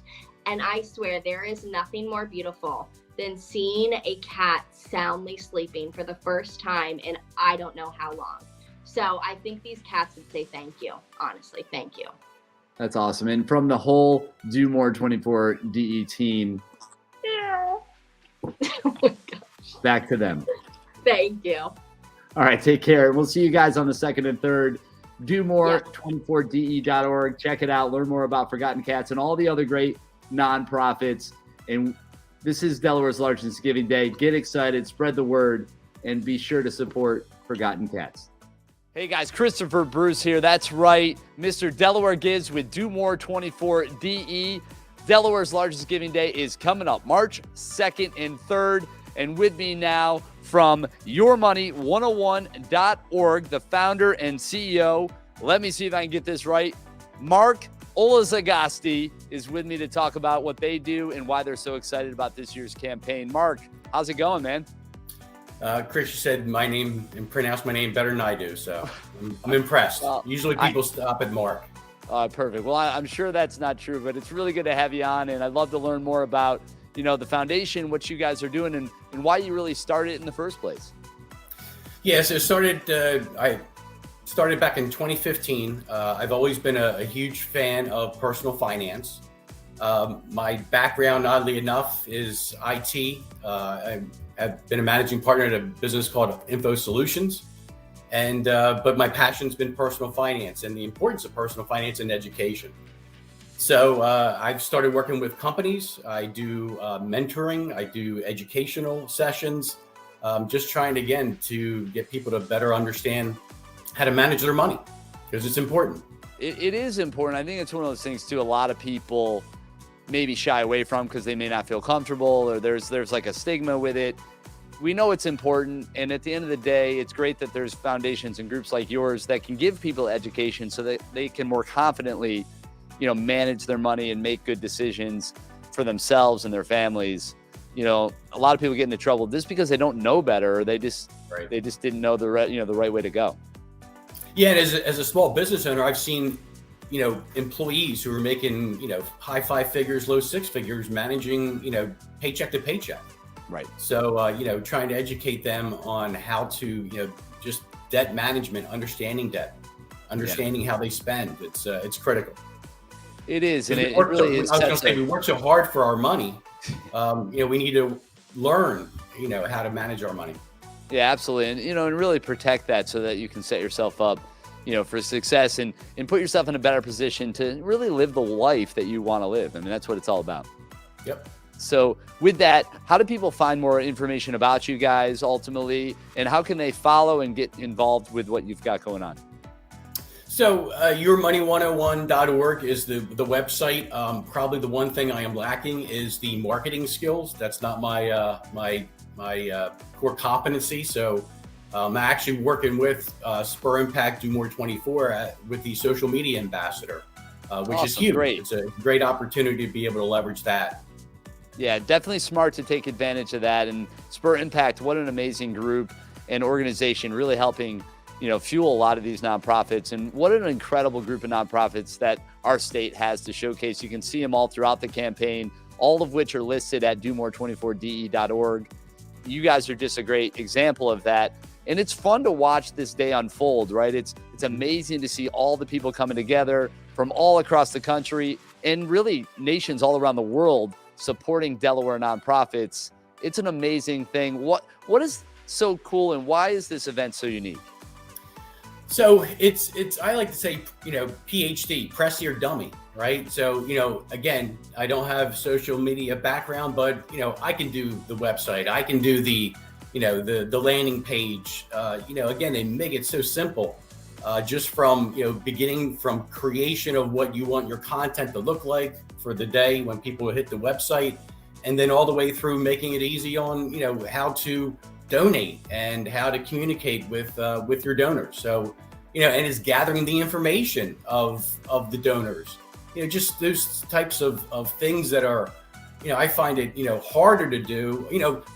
Each organization has their strong skill sets, right? Again, mine isn't raising money. Mine isn't, the social media part. I have other elements that I bring to the table. So this really complements what I do as an organization.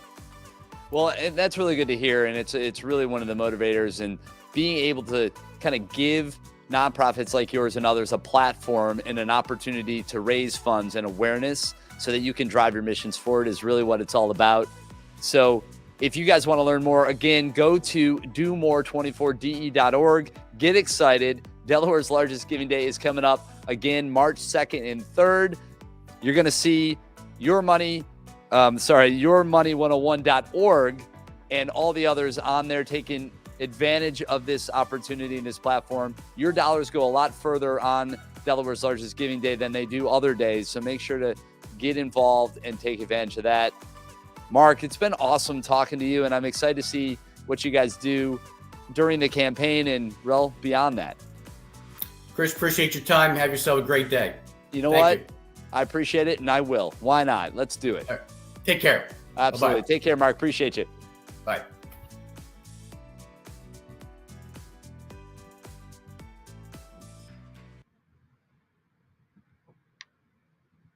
All right, well, there you have it. We are rolling right along. It is now into the 3 o'clock hour, which means that is another Magic. It's now the Magic Hour Power Hour, sponsored by the United Way of Delaware. And this is a good one. We got a bunch of prizes on the table here. So let me just make sure you understand how this works. We got 20 nonprofit prizes to go out, $2,100 gifts that are going to go out to the first 20 organizations to get a donation of any amount. You guys are going to get $100. So good time to hop on there. If they're $1 in an organization, guess what? They're getting 100 extra if they're in the first 20 to get a donation inside of this hour. I know there's a lot of smaller nonprofits that would go a long way. So this is a real easy way to get them a little extra something. And again, this is the Magic Hour, Power Hour, sponsored by the United Way of Delaware. So that's awesome. And we're just cruising along. It is Do More 24 Delaware. I've got Charlie Vincent from Spur Impact joining me now. He's going to pop in. We're going to sort of check in. How you feeling? Good. I think you're a little more awake than I am. Well, we're doing all right. We're hanging in there. We're doing all right, and we're going to get you in there. So, Charlie, we even got you your own graphic. Check this out. This is exciting stuff. So let's see here. We got Charlie Vincent. Look at that. That's you. Makes it official. Yeah. It's pretty cool stuff.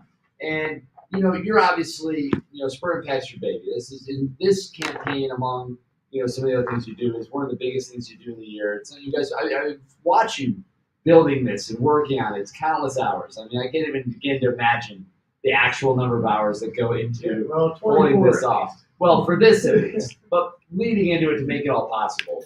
Yeah. And it's fun to track. We've got really good numbers coming in so far, and we're gearing up towards what is hopefully going to be another record-breaking year as we continue to raise the bar higher and higher year after year.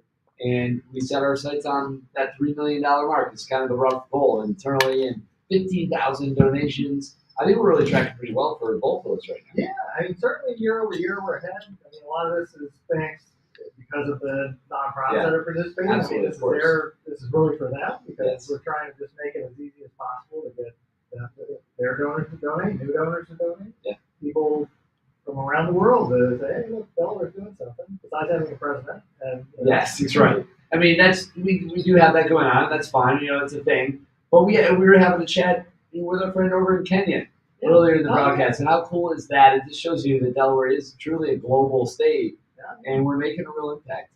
Yeah, there's a local. Well, everything's local, right? And local effect certainly can get compounded in a lot of different ways. Right. And we see that with a lot of the nonprofits that have been on, a lot of the nonprofits that are out pushing their fundraising pages. Out in the community 365 other days of the year. Yeah, no question about it. And actually, it'd be kind of fun. We can just to kind of get a quick little look into where we are at. I'm going to bring that back in. Let's see. We're going to share the screen. We're going to check the totals here and just kind of give it a look. And right now, obviously, there's the Delaware map, and that's been filling in really well. I'm going to refresh the page because we got to make sure to do that. 4 states. 4 states. Now, that's all right. So, that's pretty early in the campaign for us to be covering that much of this. Well, I think. I remember last year, one of the missing states was either Mississippi or North Dakota. Mississippi. Both of them, right? Well, we have Mississippi's on the board, and North Dakota are also on the board. And so they didn't want to be shouted out like we were calling them out pretty hard last year. We'll call out Wyoming. Don't worry, Wyoming, we're coming for you.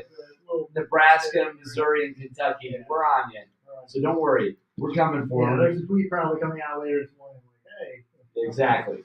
And that's the thing. That is part of what's fun about this. It is in jest, and we obviously, it's not like we're going to literally hold a grudge against Nebraska if they don't come through. I mean, look what we did with Pennsylvania. Yeah, true. Fair enough. We have our way. We kind of have our way with things around here. Now, that's a great story, too. The whole people don't know about that. A little history. Yeah, so I think I gave a sister lesson before. Yeah. But for those tuning in or watching the replay later on. So what's interesting is Delaware's the first state. Yeah. And we used to be part of Pennsylvania. Absolutely. In the beginning. And we were the 3 lower counties. And we're sort of still, sort of this island off of that. There's interesting history around why Delaware has the arc and all that. Dixon line. And Virginia didn't want to give up this little piece of the peninsula and neither did Maryland down there. Yeah. And but anyway, Delaware, as it was, the 3 counties, which the map shows what they look like because they haven't changed in 200-some years. at the time of the Revolutionary War, all the different colonies are coming together in Philadelphia, and they're talking about what's going on, and the consensus is, hey, look, we're about to declare independence here. Yeah. And, Thomas Jefferson's overdrafting it and all that. And so the Delaware delegation, it's like, hey, now's our time to break off Pennsylvania here. We've been kind of this redheaded stepchild of Philadelphia and William Penn's properties, I guess. And so about 3 weeks before July 4th, I want to say it's around, I don't know, there's a Delaware, I forgot even the name of it now. I know. We're on our fire rate. But anyway, the separation day. But it is, just to be fair to you, it is 3:23 in the morning. So we'll give you a pass. So Separation Day, and this is celebrated every year in Old Newcastle. Yeah. And I know Delaware Historic Society, there's a lot of other nonprofits that are down in Old Newcastle. So Separation Day in Delaware is officially Delaware's Declaration of Independence. Right. And since it's not 302 day anymore, we'll just tack on. It's kind of 302 in the morning, maybe. It was. We missed that. Darn. We should have gotten that. Well, we'll replay it at 302 in the afternoon. Absolutely. But so anyway, the basically Delaware kind of wrote its own Declaration of Independence to the Pennsylvania delegation. They said, hey, listen, we're going to do our own thing, and good luck to you. This is it. We're going on our own. We're going on our own. We'll see you in 3 weeks when we go and sign this thing. Yeah. And then so anyway, it's Pennsylvania is like, hey, what are you doing? That's not the plan. Yeah. So fast forward, Declaration of Independence gets signed. Yeah. Country goes to war. Fast forward to the end. Everybody's coming back together. Constitutional Convention, and Pennsylvania's like, hey, remember that time that you guys broke off from us? Well, now we're forming this new country. Time to come back into the fold. And then so the way I understand the history, and I think that it's just crazy enough that it's probably true, is the Constitution's going out. Everybody's got to sign it to ratify it, and Delaware becomes the first state because Caesar Rodney got on his horse and faster horse. They got on it. So he's like, we got to get to go sign this because once we sign it, we're the first state. Pennsylvania loses all claim to us, and get up there. And so the reason we're the first state is partly because we broke off from Pennsylvania. Hey, listen, it helps to have a sense of urgency. A sense of urgency got up there, we signed, and that's why Pennsylvania is the second to sign the Constitution. They were trying to get there, and we didn't quite. So that's why we're the first state and continue. It's kind of an amazing thing, and it's a fun piece of history and a story. And obviously, the fact that we were able to beat them out, it maybe helps that we're probably a little closer than Harrisburg in this case, right? Isn't that where they came from? I think probably they so came from we had Harrisburg. a couple miles, and like I said, we had a little hunger in our belly. We wanted to make it happen, so we did. Well, that's better than and actually another thing, and this is I think more of the truth, is that part of how Delaware kind of broke off to begin with is Lord Delaware, who was the guy who Delaware is named after, Lord Baltimore, who was the Baltimore guy, and William Penn, who was a Quaker. They're all playing poker one night, and they're like gambling the states away basically, and Delaware says, I'm going all in. We're all in. I'm all in. And Penn calls, and he loses, and he's like, oh, what was the bet? He goes, bet we're breaking off from you. We're going to do the three lower colonies. And Penn says, all right, that's a bet. Yeah, that's a bet. There it is. There's you won. The Quaker gambling tradition for you. So that's also crazy enough that it's probably. That should be immortalized in Delaware Park or something. I don't know. That's a Delaware Park. They must have that somewhere, like a plaque that honors that moment. That's pretty funny. So lots of things, like I said, happening. And, what's great about the overnight hours is, we've got all these great content pieces that we share. We shared a lot of videos with some of the nonprofits and the groups that send them in, and we're able to do that, and that's a great thing. So we also have another series of conversations that we recorded. We're going to be getting to those here in just a bit. But it's nice to just check in, and I was mentioning we're in the magic hour, happy hour right now. I keep saying happy hour, power hour, but they probably already got. You would imagine those 20. Those 20 probably already got snapped up. But what's cool about that though is those 20 nonprofits are going to get $100. $100. You got a $5 donation. Yeah, there's some smaller nonprofits that goes a long way. $100 can make a big difference. And I mean, listen, that's real money. And it's going out to 20 different nonprofits. So thank you to the United Way of Delaware for sponsoring the Magic Hour, Power Hour. And we're coming up on actually the 4 to 5 o'clock hour is there's no power hour in that one, but 5 o'clock, in case you're checking in with us, Inc. now is sponsored the Rise and Shine Delaware Power Hour, and there's $500 on the line there. So a random organization from each of the divisions is going to get $250 for that. So that's pretty cool. Yeah. So that's and then Inc. now is also John Williams is the head coach of the men's crew team. They're doing an ergathon, I think today or tomorrow or yesterday. I don't know, somewhere around this. They're involved. They're raising money too. Check them out. Men's crew team is raising money. That's all. I mean, it's just really cool. I think Delaware's really They'll cool. be out rowing somewhere, I'm sure. Yes. They're probably already. They're college kids. They're probably not quite up yet. True. It's something out of bed at 4:50. Maybe a little bit early for them yet still, but all good things. And obviously we're cruising right along. This is our second broadcast window. If you are tuning in, good to have you on with us. Please go to domore24delaware.org. Learn about the almost 600. I mean, that number still blows my mind. Almost 600 nonprofits that are participating. You can donate right there on the website. Learn about them. Read through those pages. It's inspiring when you go through and you just see what they're all about. We always hear feedback from a lot of people new to the area, and they're like, hey, I'm trying to learn. I think we heard that. Somebody earlier, I was listening, and she's like, I moved in, I wanted to play, I was a string or a singer, but a lot of these groups are like, hey, I got involved in this one wherever I was coming from. I'm looking for a nonprofit. I Google around, and then they found them. And we've heard lots of stories about how a lot of these nonprofits are, people find out about them. That was, let me find, what was her name? Man, I can't find her now. But yeah, she was the one with the violin. Yeah, and so there's a lot of stories like that where people are, especially today, they're looking on the website, they're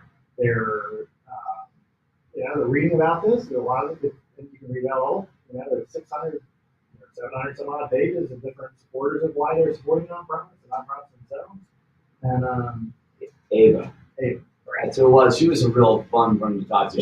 She was tough to get off the broadcast. She just kept firing. Well, it was awesome. We've been doing this live stream now. This is the third year I think we've done it, and this is sort of a crazy idea out of the pandemic. Let's just make this thing work. And it's great to have people back in, and then maybe next year we can really flow this into something more fun. I think that there's an opportunity for us to include. No, this is amazing, and we're having a great time with it. But I think, maybe finding a way to make it a broadcast event that we can bring more people into, and people can take part in, and we'll be kind of broadcasting at a location where all that's happening around us, and people pop on and all that. It's a good idea. I definitely want to say, and I'll do this again if I get a chance to come back on later on. Definitely, this wouldn't be possible without the help of United Way of Delaware, Sarah and Michelle and Dan and their teams, who I know aren't quite necessarily up as we are right now. We need them to be resting up. Well, Sarah, I'm sure, is going to zoom into this at some point. Yes, she was on earlier. It was awesome. It's always great having all of them on. Dan talked to Tara. We can't wait to see Michelle at some point. And it's a good partnership, all of us working together for sure. And then certainly the event has a ton of support from different foundations and sponsors. I mean, you have them on the website. You just see that group right there. What an amazing list. That's awesome. And none of this would be possible without them. And certainly there's too many to thank, obviously. But I'll certainly say a thank you to the top foundations that have been supportive of us since the beginning, really. And that's Longwood Welfare Foundation, Laughing Q, Delaware Community Foundation, and Delaware Vision of the Arts certainly is a big driver of helping the art sector in this community in a lot of ways throughout the year, more than just today. Certainly, Jessica and her team are invaluable to the state, and certainly the arts has a big economic impact. That's a good thing. And our corporate sponsors, Barclays, Discover, Moore's, Carl Freeman Foundation is also a big supporter downstate. Definitely, thank you for all your support.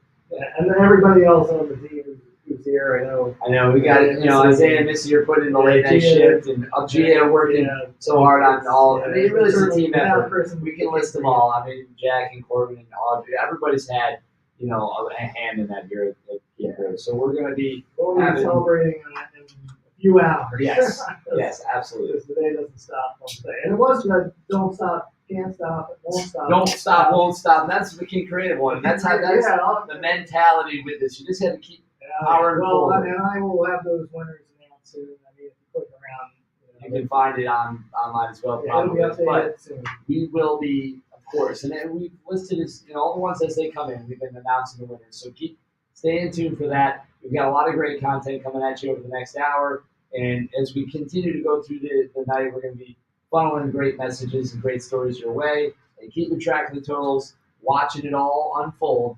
Delaware's largest giving day. It's Do More 24 Delaware. Christopher Bruce, Charlie Vincent. We're having a good time. It's a big day. It's exciting. Well, I will say hi to Shelly. Shelly, how are Shelly's you? not watching right now. But Well, she'll watch it back, I'm she'll sure. see it back. So, Shelly, this is a little moment. We're giving you a little love right now. So I hope you enjoy that. And honestly, it's all the people around, that kind of support us as we go through this. I mean, I know my wife and daughter, it was funny. They were sending little pictures, and they went to bed, but they were like, "You're doing great." And just those little things. And Katie was in. She didn't make the broadcast this time, but she was here right before we started. So she came in and definitely left her mark for sure. Well, and like I never want to forget Jen saying who's been on. Oh my God, Jen's the best. Absolutely. She's a machine, that little one. She just cranks it out. She gets She'll it be done. here soon enough, and then and I'm sure she'll be on as well. Absolutely. Back on, and We have some other fun things planned, so we're going to be popping through and checking in with a lot of folks. And I mean, in fact, we got people running 24 miles. We've got people doing stunts, and it's amazing. There's stunts. I know Opera Delaware's been doing a lot of these things, and Live performances. Wasn't Mark Carter? Yeah, I was talking to Mark. We checked in with him right at 2:00 when we started this broadcast window, and he was starting his 9th and 10th mile. Yeah. And it's just amazing. He's like, I'm a little bit of a runner. He's like, 24 miles is like, that's a lot of a runner. If you're 24 miles in 24 hours, that's a real thing. It's almost well, I'm probably one of the running. It's like, I might as well go next to 2.2. Yeah, absolutely. So it's impressive, nonetheless. It's almost harder to stop and start in some ways. It's it's amazing. Call at the time. Yeah. We're rooting for him. Let's put it that way. We were rooting for him. We're hoping that he can see it through. It's a great idea, and it's just cool to see people all getting involved and engaging. Well, with another couple hours, we'll see the sunrise. I'm looking forward to that. You know what's funny? The overnight hours are obviously, they really are the hardest. Once the sun comes up and then we've got all the interviews, it just flies. The rest of the day flies. Once we get to that point, it really is amazing.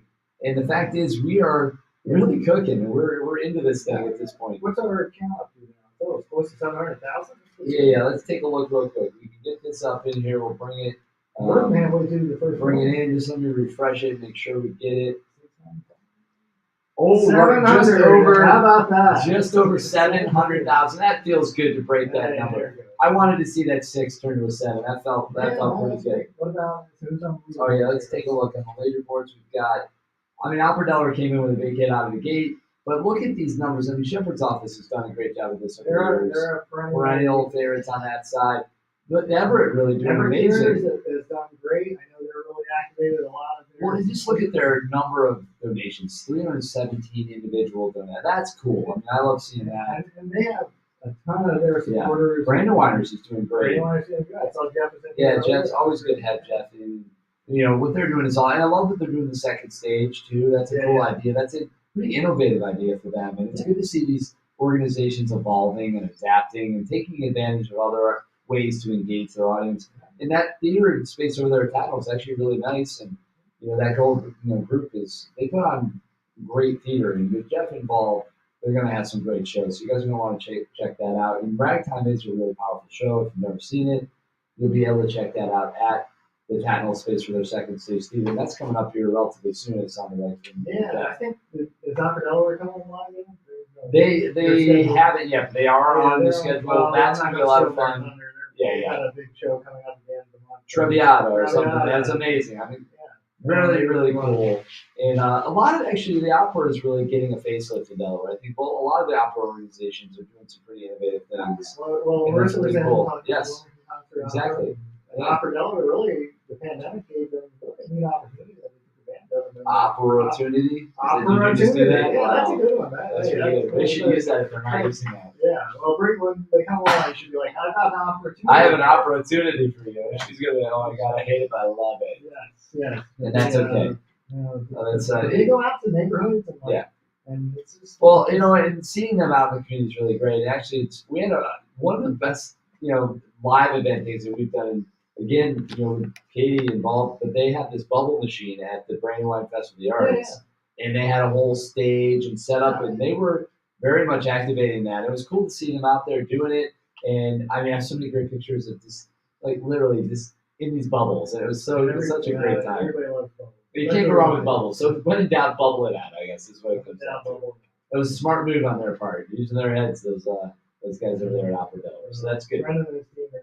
Well, let's just see here. We're still looking at those 4 states, but look at this right here. Over 6,000 individual donations in Delaware alone, and that by itself would put us over halfway to our total from last year, and that's not counting the almost 600 from Pennsylvania, the 167 there. It really adds up. I mean, it's hard to say where you'd be, but I would say obviously we're probably 7,500 or more donations in total, which is an awesome number when you consider where we are in this campaign at the moment, and our goal being 15. We're probably about halfway, if not a little over halfway, to that 50,000 donation goal right now. Oh, yeah. Pretty cool. It's pretty neat because if you look at even we crossed the 400,000 mark at a little after 9 or 10 or a little after 9.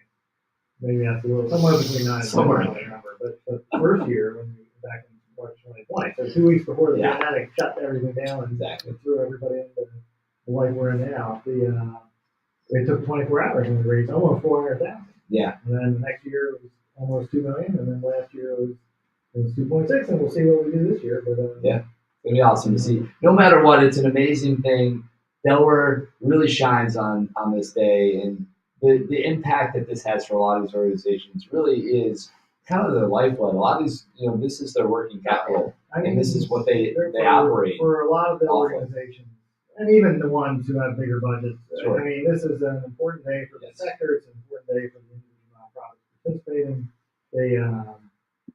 Money goes a long way. Whether you give, especially on today, whether you give $5 or $500 or $50, every dollar is going to go further because thanks to the support of the sponsor. Absolutely. Because everybody gets a little more through this event. No question about it. It really is. It's a beautiful thing. So thank you for everybody who's watching, who's participating, who's taking part in Delaware's largest giving day. We're going to queue up a series of conversations because it's all about shining that light on the nonprofits and the organizations themselves. So with that, enjoy these conversations. Had the opportunity to sit down and talk to a bunch of the nonprofit leaders. So we strung a few together for you guys to be able to kind of take them in. See when you like, maybe hop on the website, give them a little love, throw them a couple dollars. Charlie, this is exciting. We're doing great. Let's keep it rolling. We're just getting started. We're still cooking. We got a lot of time left and a lot of road to go. The early AMers are going to start waking up here soon. And it's going to start cooking, getting going again. All right. Well, hey, enjoy this series of content. Probably about an hour or so. We'll see you guys at the other side of that. Keep it rolling. Again, Charlie Vincent, Christopher Bruce coming at you. 2 more 24. Delaware's largest giving day.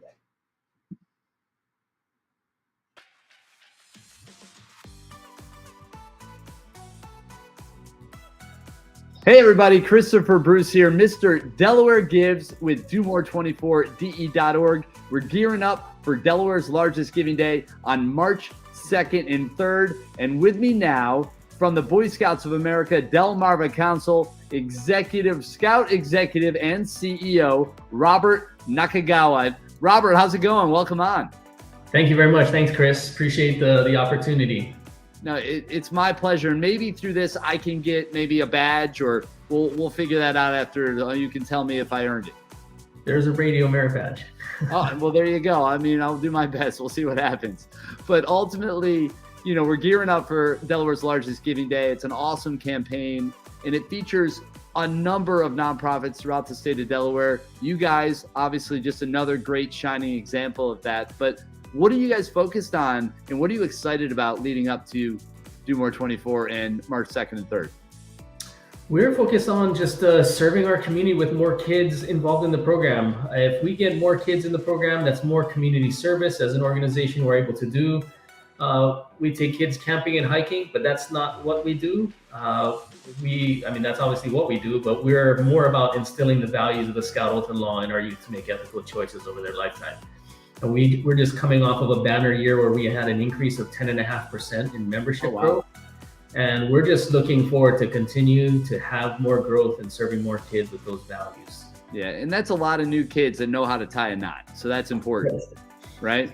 And knot tying, first aid, life-saving. You know, when something goes bad, you want a Boy Scout around. Absolutely, and it's never bad when there's a Boy Scout in the room. When trouble hits and certain circumstances get a little bit strenuous, usually that's a good person you want on your side and on your team for sure. So outside of some of the the classic things we think about, what are some of those values that you guys are instilling in those that you're mentoring and working with? So the big values we've strived to focus on is Scout is trustworthy, loyal, helpful, friendly, courteous, kind, obedient, cheerful, thrifty, brave, clean, and reverent. That's our Scout law. And our Scout oath, which is also cited at every meeting that we start, is on my honor, I will do my best to do my duty to God and my country and to obey the Scout law, to help other people at all times, to keep myself physically strong, mentally awake, and morally straight. So in conjunction, the Scout oath, which I just recited in the Scout law, which is what I started with, that's really what we're all about. And when we say these things, we start meetings with that. And at 11 years old, they're already starting to work on project management and leadership by planning their own activities. So some of the additional benefits that our youth get, they get physical fitness, they learn knot tying and life-saving, but more importantly, they learn leadership skills that prepare them for life.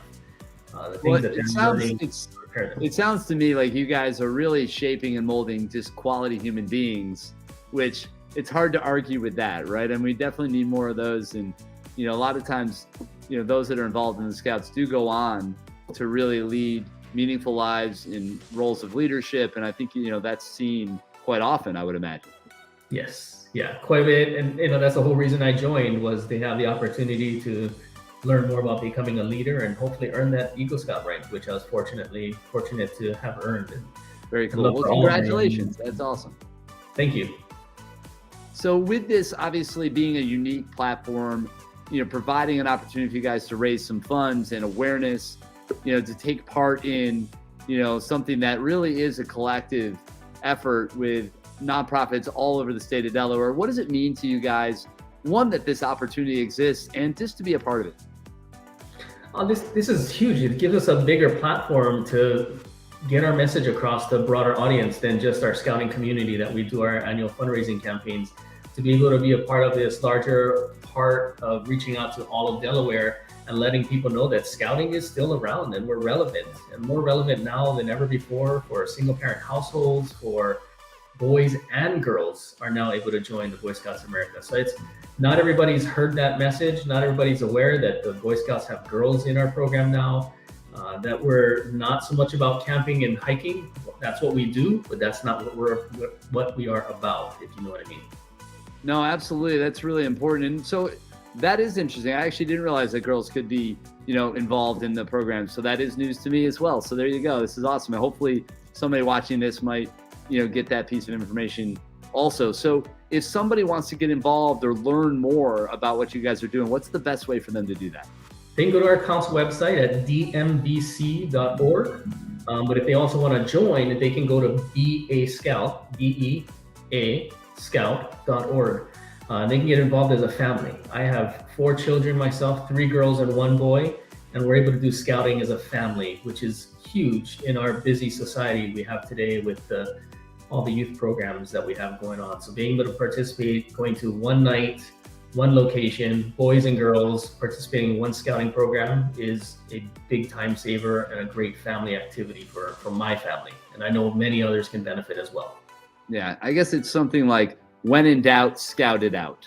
There you go. So you can have that one. There you go.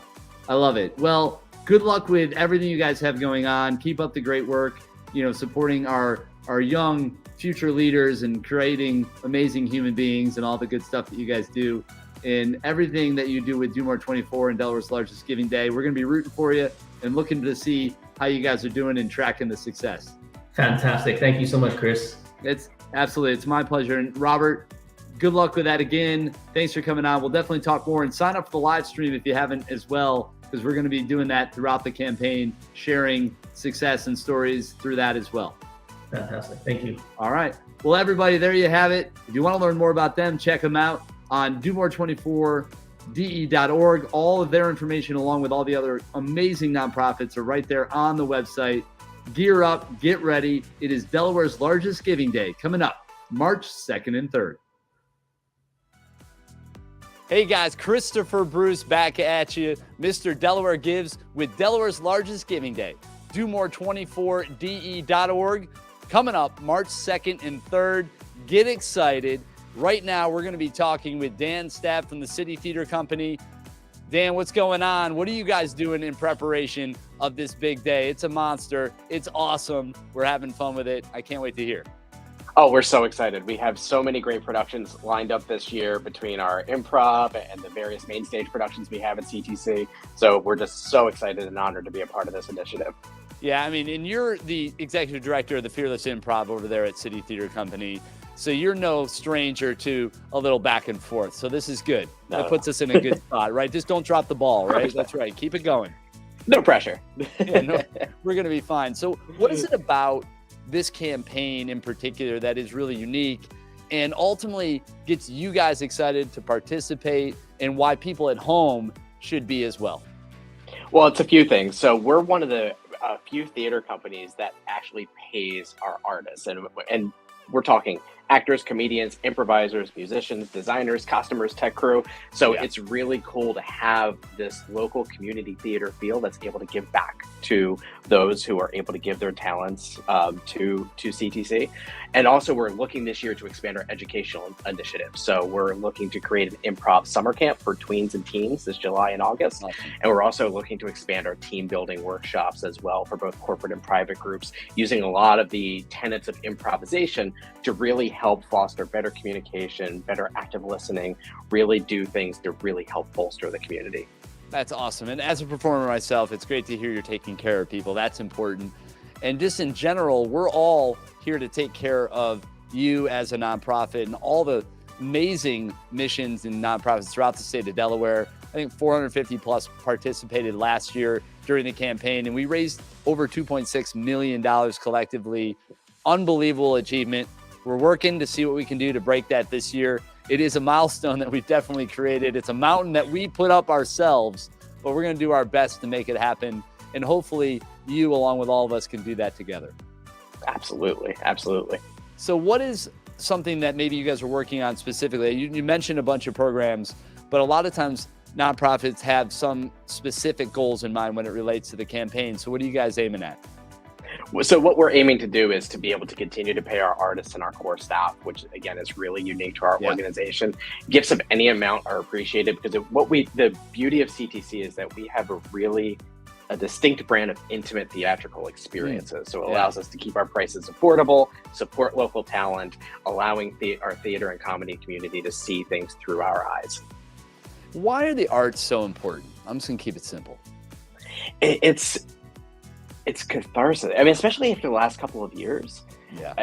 I think it really underscored how important the arts are. It's an ability to just lose yourself, whether we're talking about a comedy show, whether we're talking about a theatrical show, whether we're talking about a museum.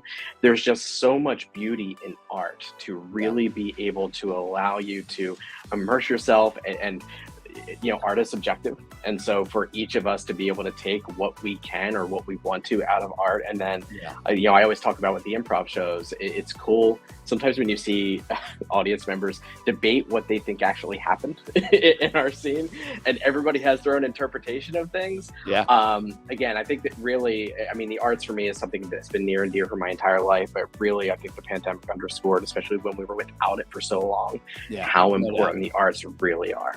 Well, we're funny creatures, us humans, and we all see through our own little lenses, which are unique to ourselves. So that's so funny to hear that the same thing viewed by a group of people seen very differently by some, right? And you're like, well, okay, that's interesting, but I didn't see it that way. But that's part of the beauty of it, is that they can experience it how they want to interpret it.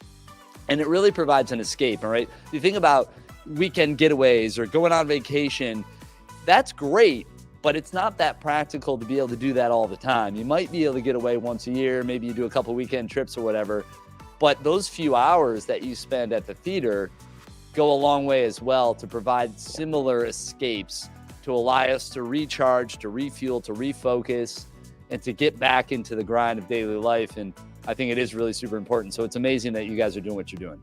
Thank you. Thank you. And it's something we love to do. We're incredibly passionate about. Yeah. So how do people learn more about you guys? How do they follow you? How do they get involved? Yep. So you can follow us on our Facebook page, which is City Theater Company, and that's Theater ER. And we also have a website, city-theater.org. That's where you can find out about our upcoming shows, our upcoming classes. We'll be holding auditions later in the spring for our improv troupe. So you'll be able to get all that information through both our website and our Facebook page. That's awesome. Well, good to hear. Keep up the great work, making our community a better place and allowing us to escape from our everyday life, because you know we need it. So that's awesome. Good luck with everything with the campaign and beyond. To learn more about City Theater Company and all the other great nonprofits, be sure to visit domore24de.org. We will see you on Delaware's largest giving day, March 2nd and 3rd. Hey everybody, Christopher Bruce back at you. Mr. Delaware Gives with Delaware's largest giving day. DoMore24DE.org is back in action, and it's coming at you March 2nd and 3rd. And right now, to talk about her nonprofit, Boomerang Life, we have the founder, Denisha Page. How's it going? Good to see you. It's going good. Thank you. I'm happy to be back again this year. Absolutely. It is really a fun campaign. It's something that is very unique, and Delaware's largest giving day for a reason, because this is just incredible what we did and have been doing. So why is this campaign, I guess for you as the nonprofit, fun to take part in and important for you to drive your mission forward? So it's just what we do on a regular. We like to give back to the community. We are excited to be able to engage with them again this year, to just show them even more what we're all about. Just finding ways to help children and families overcome adversity, be motivating, be empowering to them. And everything about this Giving Day speaks to that. It's all about empowerment. It's all about motivation and persistence. So we do have a lot of fun with this event. Yeah, that's awesome. And you guys have a lot of great things that you do. And one thing I see and I want to talk more about is Boomerang Swag. So let's talk about that. What does that mean to you guys? And what should the folks at home know? So swag just means self-confident, winning, appointed go-getters. We use that motto for children, and it applies for adults as well, to keep that positive mindset in all environments, in all engagements with different ones, no matter where you go. If you keep those principles, there's no way that you can't come out successful in life. And that's what we motivate our youth to believe every day. That's a beautiful thing. That's something that we could all use, right? And those reminders are important. So with that, though, how important is mindset? Because, there's a lot of studies that relate to it and show the value of it. From your perspective, with your experience, how important is it? Without having a positive mindset, you're very likely to stay stuck in where you're at. And we want to reverse that narrative for our children and families. We want to let them know that regardless of whatever hardship they're faced with, it's all about your mindset. If you believe that you're capable of overcoming, then that's exactly what you're going to do. If you think that you're not worthy, if you think that you don't have the skills and the tools to overcome those challenges, you're going to kind of stay stuck there. And we just want people to be encouraged. We want to push them. We want to connect them to necessary resources. And that's what people who donate to our mission allow us to be able to do. Yeah, that's good. A lot of times you got to either accept it or you got to change it, right?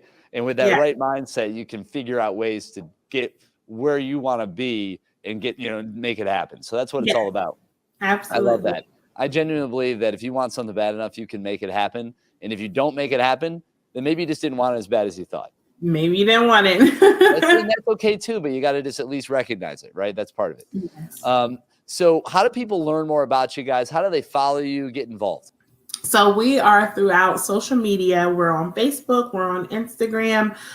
We have a website. We utilize Linktree, our Linktree /Boomerang Life. So we're all throughout social media. We are located in Sussex County, Delaware, and our youth program meets on a weekly basis. We have an annual summer youth camp. We do Christmas toy drives. We do Black History Month celebrations. We've been aired on 47 ABC News. So we're pretty out there, and we're just looking to be able to expand our marketing efforts.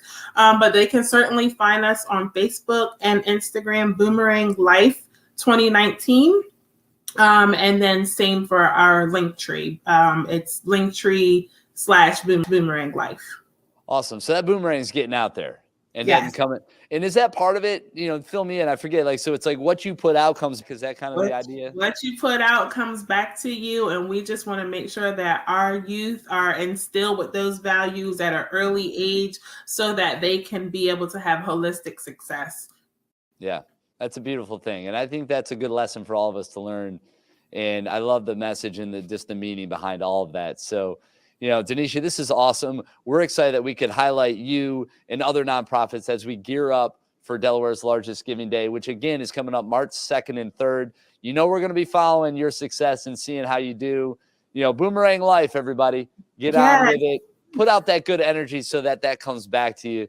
And we all are going to be better off for it. So, Denisha, have a wonderful day. Stay awesome. Good luck with this year's campaign. And be sure to sign up for the live stream if you haven't already so you can come back on and give us an update. Absolutely. Thank you. It's our pleasure. And there you have it. Boomerang Life. If you want to learn more about them, you can go to domore24de.org to learn about what they've got going on, as well as all the other wonderful nonprofits throughout the state of Delaware. March 2nd and 3rd. It's Delaware's largest giving day. Hey, everybody. Christopher Bruce here, Mr. Delaware Gives, with Delaware's largest giving day coming up March 2nd and 3rd. That's right. domore24de.org is back in action. And from the Village Improvement Association, their treasurer, Gloria Farrow. How are you? I'm sure that they do treasure you. I can only imagine. How's it going today? Going very well. Awesome. Well, you look great. And I'm sure you're doing amazing things down there in Southern Delaware. You guys are based out of Rehoboth, right? Rehoboth Beach, our clubhouse is right on the boardwalk. All right, very cool. So for those that don't know what your organization is all about, what would you like to tell them? What's maybe the first thing that you'd like to share? Well, the Village Improvement Association, we're a women's organization that was founded in 1909, I believe. Okay. And they have done things from early on, bathrooms in Rehoboth and sidewalks and roads and different things like that. But of course, now we do a lot for the community through health and wellness, civic engagement, domestic violence, health. I said health and wellness, arts and culture. So we use the funding that we do funding to raise money so we can give the money to all these different organizations. Well, and that's really good. It's because a lot of people are going to be going on the platform at domore24de.org, and they're going to be reading about all the different nonprofits, trying to figure out where they want to send their money towards. And what's great about an organization like yours is by donating to you, you're supporting a number of different nonprofits. So if you're maybe from, Southern Delaware and the Rehoboth area, you guys, I think, would be a great option for those that are trying to figure out where they want to send their money. Well, that's great.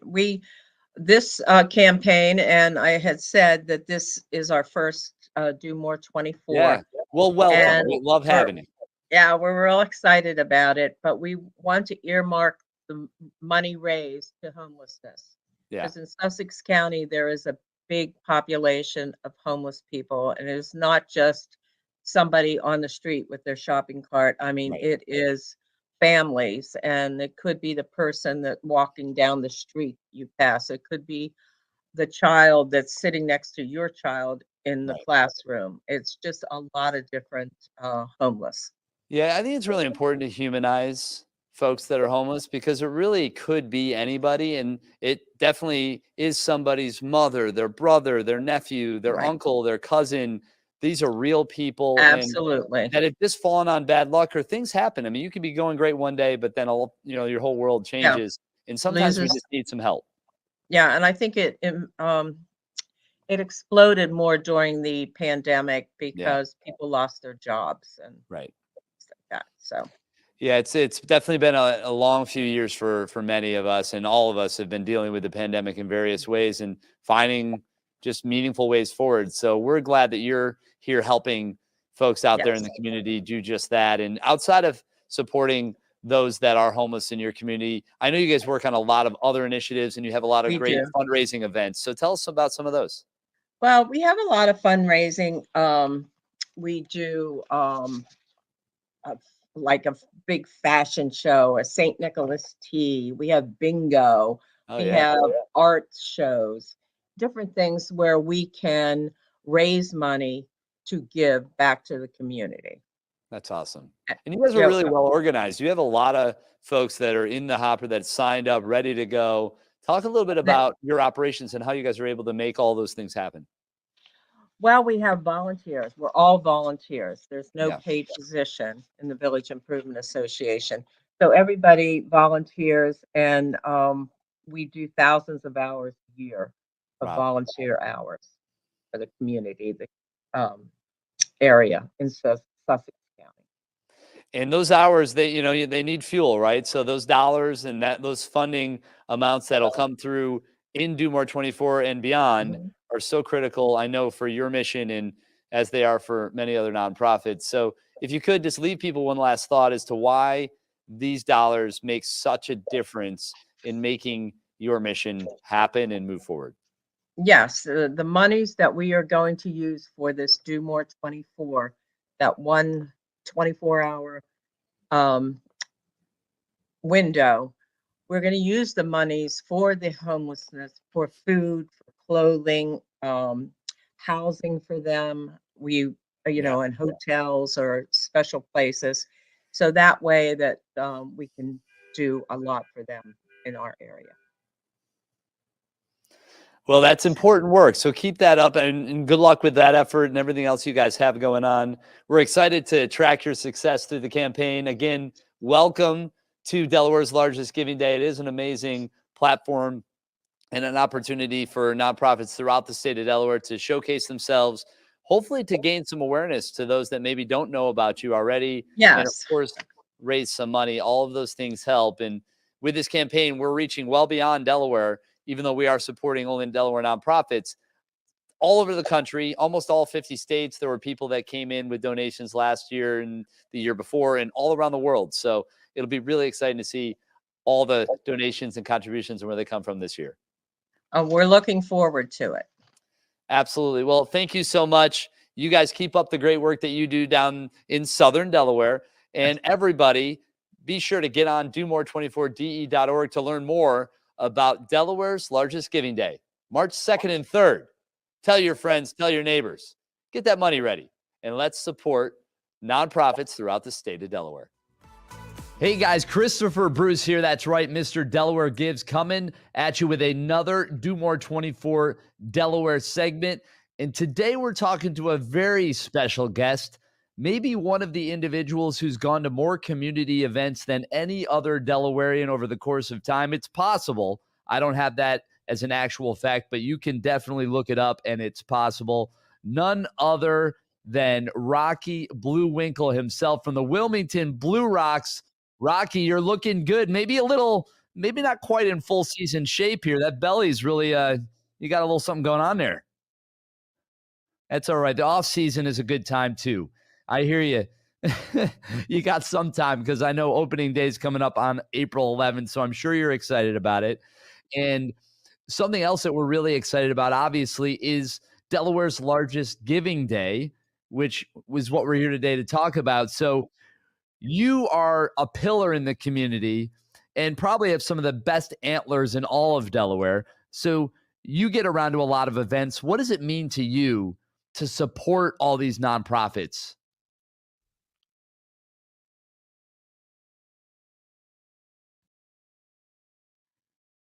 Oh, absolutely. So it gives you all the feels. It warms your heart. And it really means something to take action and to get involved. Now, I know a lot of people are going to be looking for monetary donations through Do More 24, and that is a big part of what it's all about. But those volunteer hours are also really important. And like I said, you probably have given as much time as anybody in the community, right? So for you, is that maybe one of your biggest strategies of staying in shape, is getting out there in the community?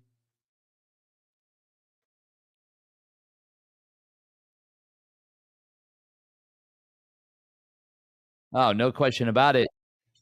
Okay. Yeah, no, I hear you. It really does go a long way. When you go out there in the community, you're not only giving to that organization, but you're taking as much as you're giving as well. You get to take home those memories, and it feels so good when you help others. I hear you. Absolutely.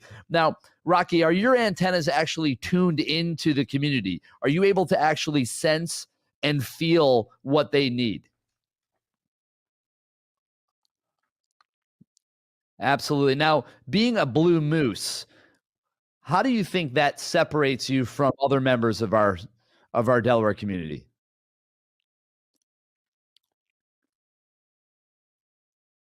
Oh, okay.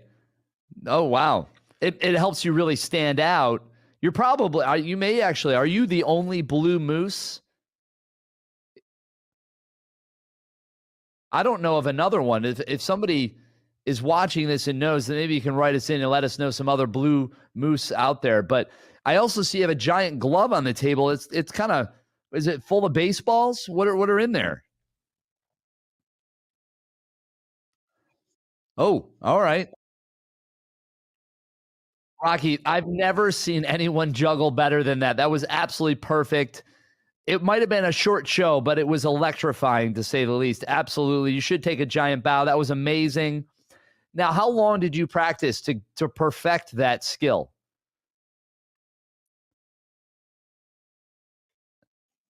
Um, oh, not at all. Okay, got it. It just sort of comes naturally for you.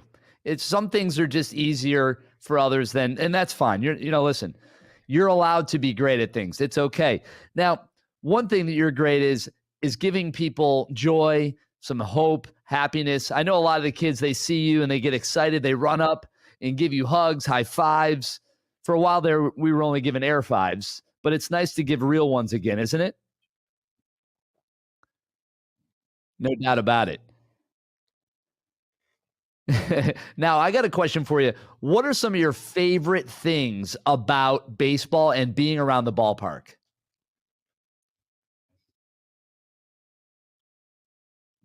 Oh, okay, the kids.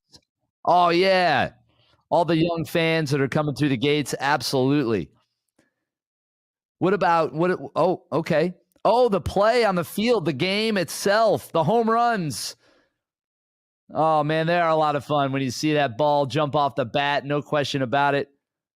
Oh, wait, is that a hot dog? Maybe a pretzel, some cotton candy? It's hard to pick your favorite, I know. Just you gotta taste them all. It's really the only way to know. The sights, the sounds of baseball. It is America's pastime, Rocky, and we're glad that you're here to be a part of it.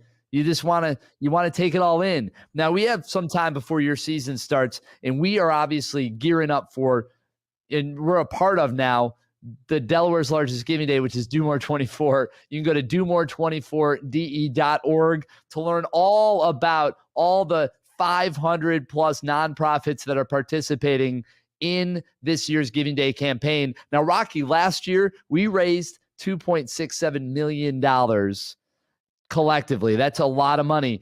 And we did so many great things for all those nonprofits. Did you know that we had donations in from all around the world? Yeah, there were like a bunch of countries and almost all 50 states. We've got donations in from almost all of them. Now, this year, we want to make sure we get all 50 states. So if you could say something to the people out there that are from all the states throughout the U.S., what would you give to them to maybe encourage them to donate to this year's campaign? People, Rocky is begging you. Pick up your phone, get on your laptop, and donate to Do More 24 Delaware. You can do that at domore24de.org. find a nonprofit that means something to you and give what you can. Together is what we're going to do. The big difference comes from all the little things added up. So it's those little things that make the big things. Right, Rocky? Absolutely. Sometimes it only takes a single just to get on base. Those small little hits add up to runs. And that's what we're talking about. Rocky, it's always so great to see you, bud. I can't wait to get back out of the ballpark. April 11th, opening day. Ticket sales, I know, are on sale soon, so you guys are going to want to get a part of that. And I'm sure you've got some other great things, available online. Go to the Blue Rocks website to learn all about everything they have going on. And if you want to see Rocky in the community, I'm sure he'd love to come out to your event as well. So reach out to the Wilmington Blue Rocks. Rocky, always a pleasure. You look amazing. I can't wait to see how this year ends and to get out there to the ballpark and celebrate with you in person. Hey, everybody. Christopher Bruce here again. That's right. Mr. Delaware Gives, gearing up for Delaware's largest giving day, DoMore24.org. Get excited. It's happening March 2nd and 3rd, and with another amazing opportunity to learn from one of our wonderful nonprofits. We have Velvet Siegel from the Milford Community Band. She is a board member. So come on, tell us all about it. We're excited to have you. Well, thank you for having me. Milford Community Band is a community band, as it says, and it's a nonprofit organization that is headquartered in Milford, but our musicians are from all over the state, really, some below Milford. And I actually live in Dover and travel down along with some others in the Smyrna area. And we meet once a week to rehearse. Our director is Mr. Phil Steinhoff, who is a retired band director from Delaware. He worked at Dover Air Force Base Middle School for many, many years. And many of us are retired musicians, retired band directors. Some are just folks that played in high school and want to keep playing. And we have people that play in our group. We have a very large influx of students this year that started playing with us from one of the Southern Delaware schools. And so we have people playing with us from, I would say, the age 17 to into their 80s. And that's one of the things that's really cool about the community band is that it's so multi-generational. People from all over the place, all ages, come together, and we just enjoy making music. And the most pleasure we get is being able to perform our music for people. So we rehearse once a week, and then we look for places to play. We have 4 concerts a year, 2 seasonal concerts, a Christmas concert and then our spring concert. And then other than that, we supplement by performing for organizations, for nursing homes, for communities, for whoever wants us to play for them. So we need not only donors, but we also invite musicians to join us, but we also encourage people who are looking for a group to play for whatever occasion to check us out as well. Yeah, I mean, that's great. And really, there's so many things that come back to a shared experience and the value of that. And that's what you guys are providing. It's just a wonderful opportunity for folks to share in a musical experience.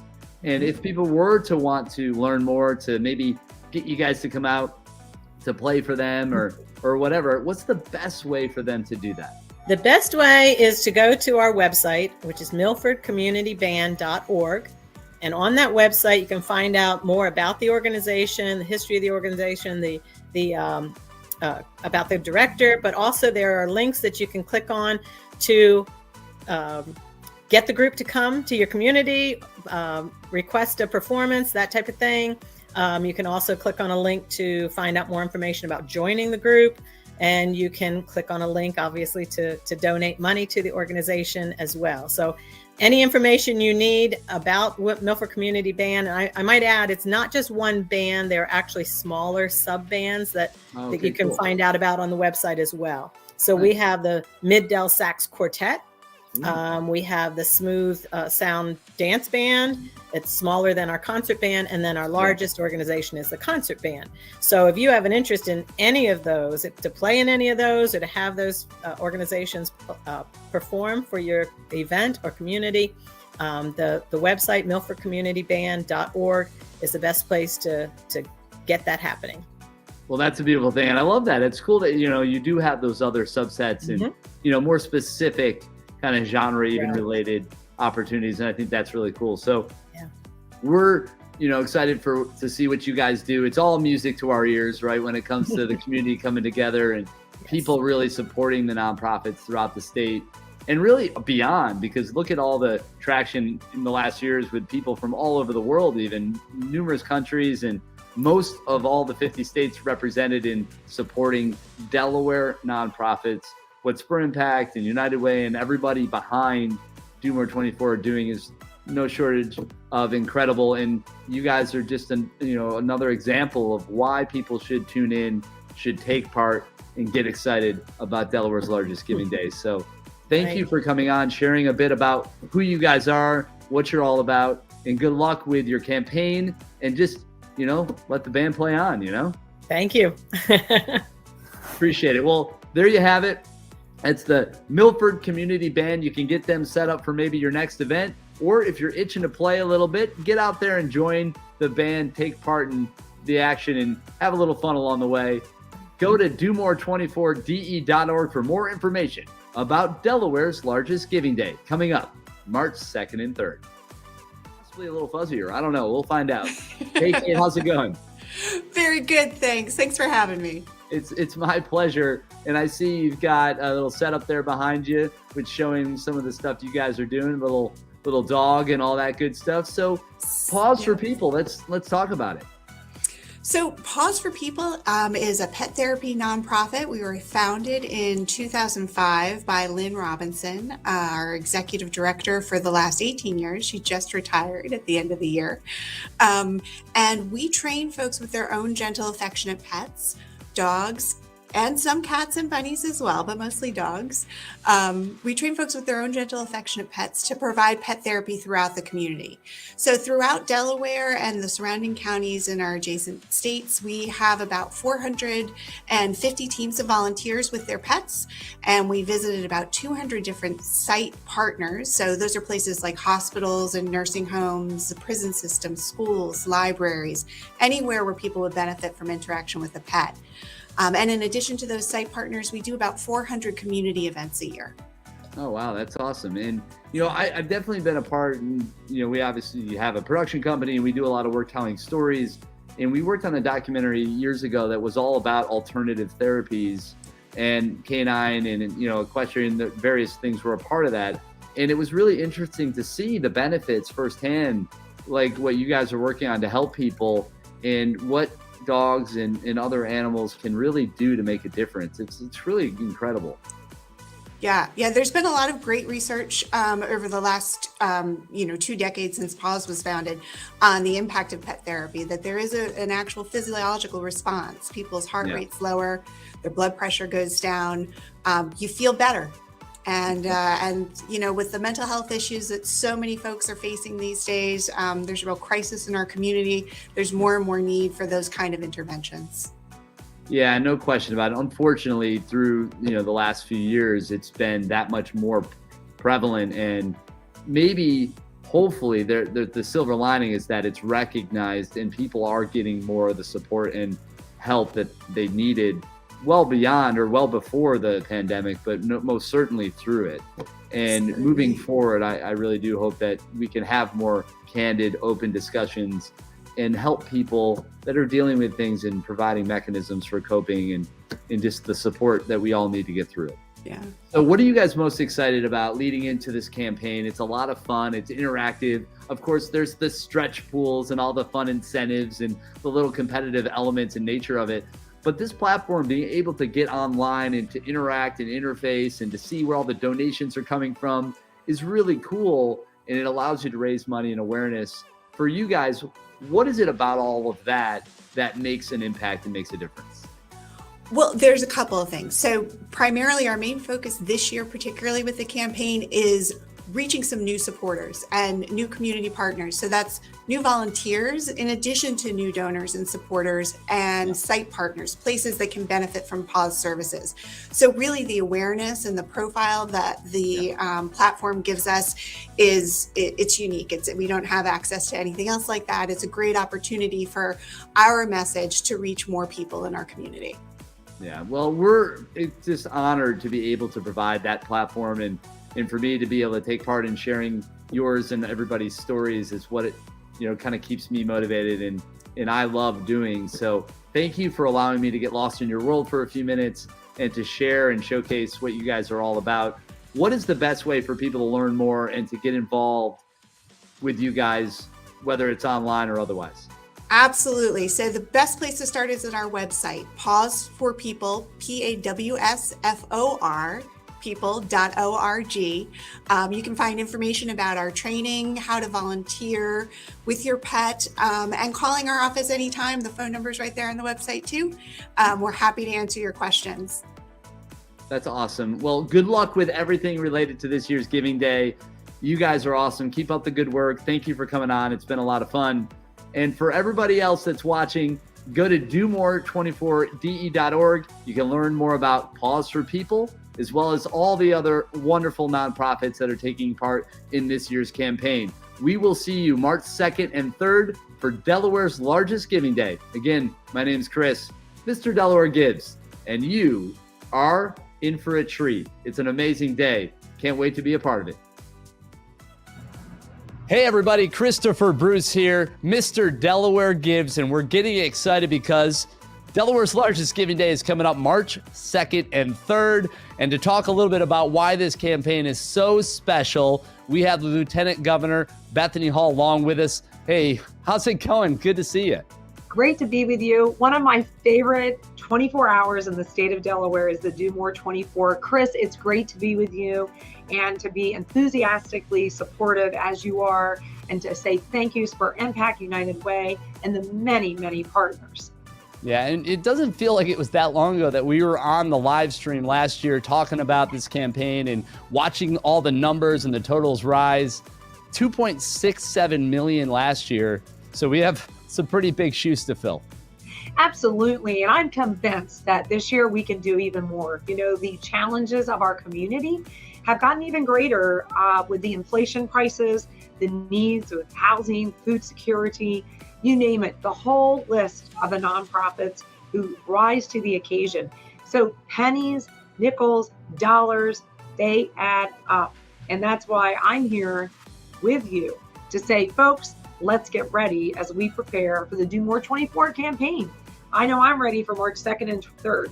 Yeah, no question about it. You can learn all about the campaign at domore24de.org. You can find out all the information about the 500 or so nonprofits throughout the state that are participating, which that in itself is amazing, and find out about how you can get involved. So monetary is important, right? We need to raise some money. These nonprofits cannot execute their missions without dollars. It is that simple. Absolutely. And, it is also not only, like you said, about the fiscal capital, but the human capital as we're raising awareness of the nonprofits. Chris, it never goes beyond my wildest expectation of what I see happening at the grassroots level. As someone who's in the community, as a lieutenant governor, rolling her sleeves up, working as not only a provider and a nurse and a policymaker, but a volunteer myself with some of the organizations. It is amazing. And the fact that Spur Impact the United Way has figured out a way to leverage funds, to me is incredible. So I hope that we go over that 2.67 million. Wouldn't it be great to hit 3 million?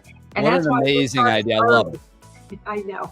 So anything that we can do, and for those who haven't participated, go in, look in advance, get prepared, find that nonprofit or two that you're going to work with or support, and not only fiscally during this 24 hours, but maintain that commitment both monetarily or with your human volunteer hours.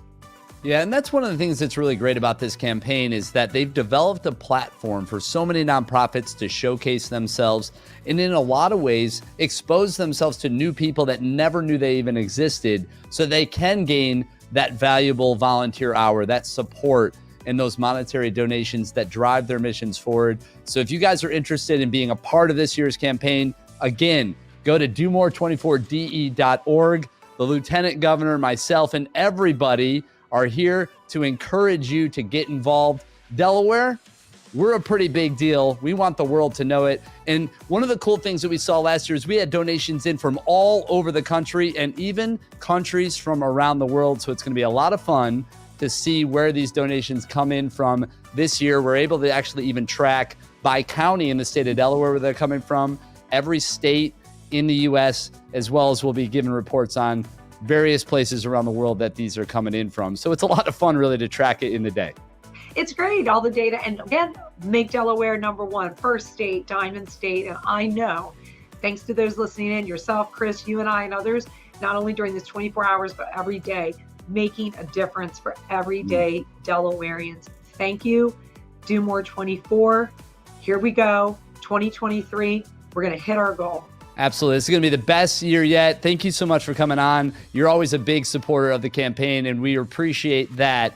And again, find more about Do More 24. That's right, Delaware's largest giving day, coming up March 2nd and 3rd at domore24de.org. Thank you.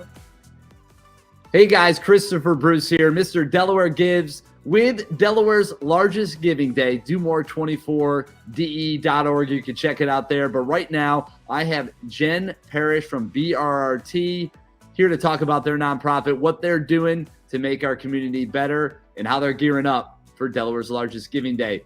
Jen, what's happening? Hey, Chris, how are you? I'm feeling good. I'm excited. We're counting the days leading up to this year's campaign, trying to build on what was another record year last year.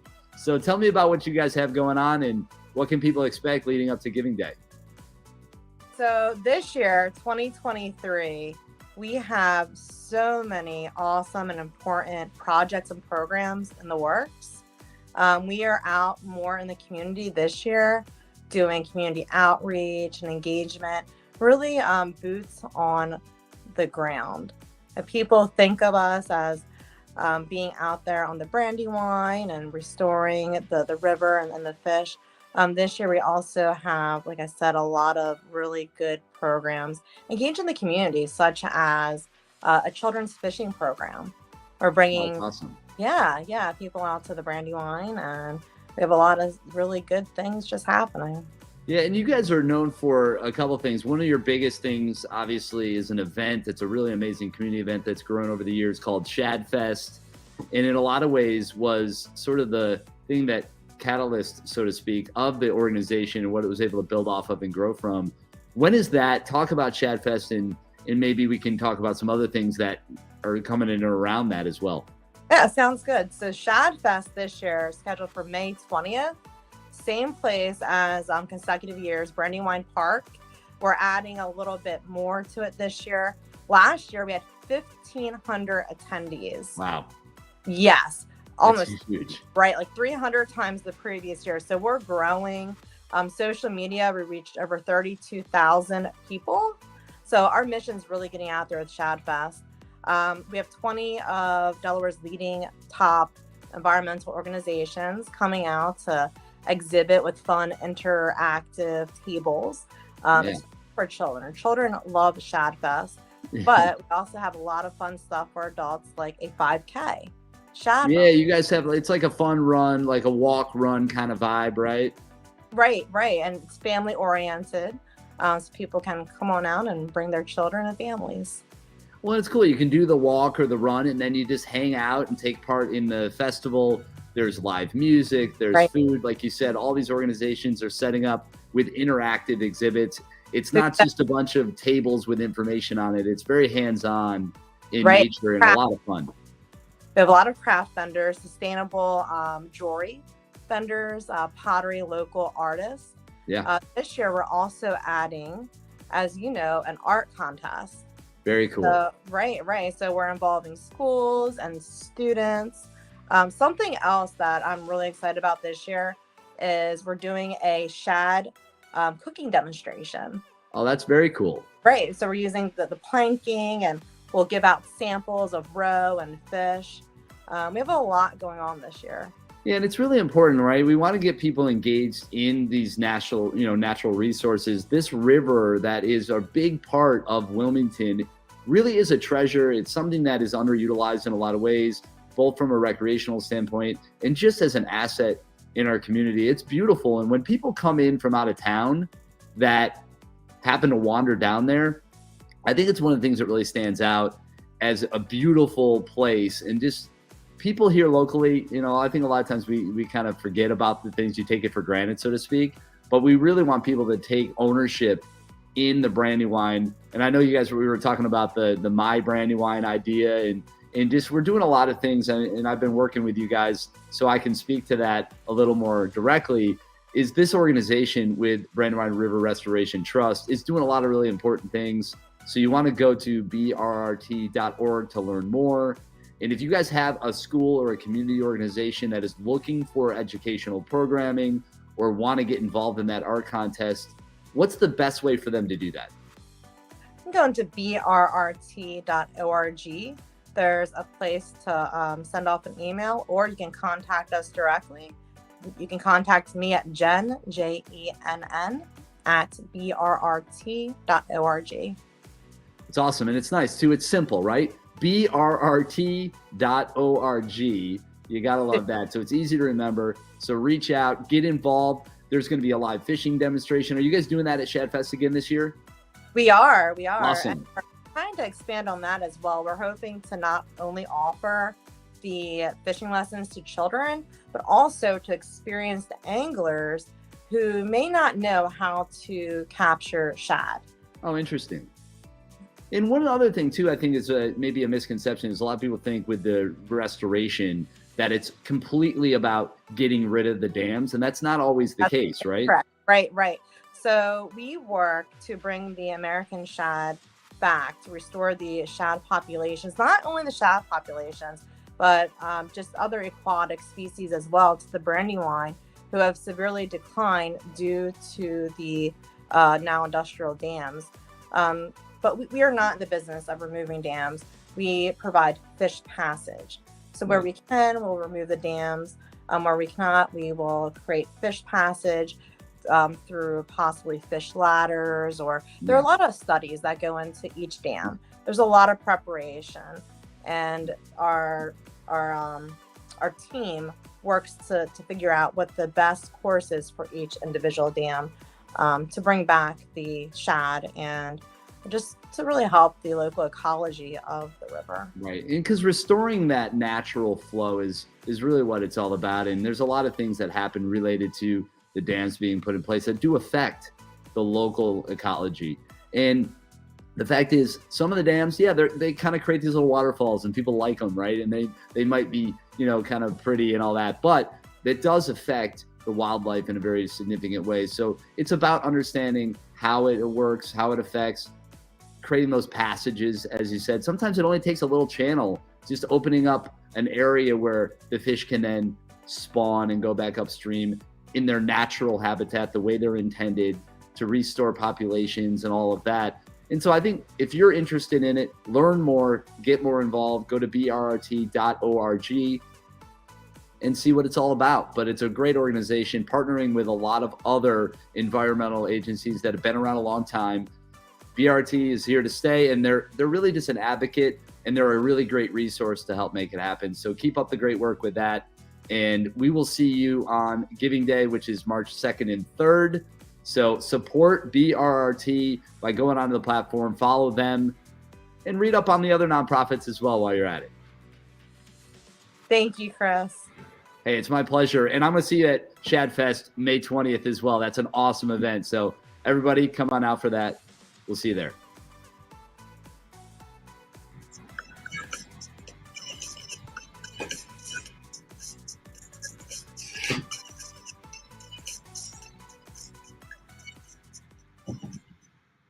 Oh my goodness, we are rocking and rolling. It is now 4:36 in the morning. What a beautiful thing it is.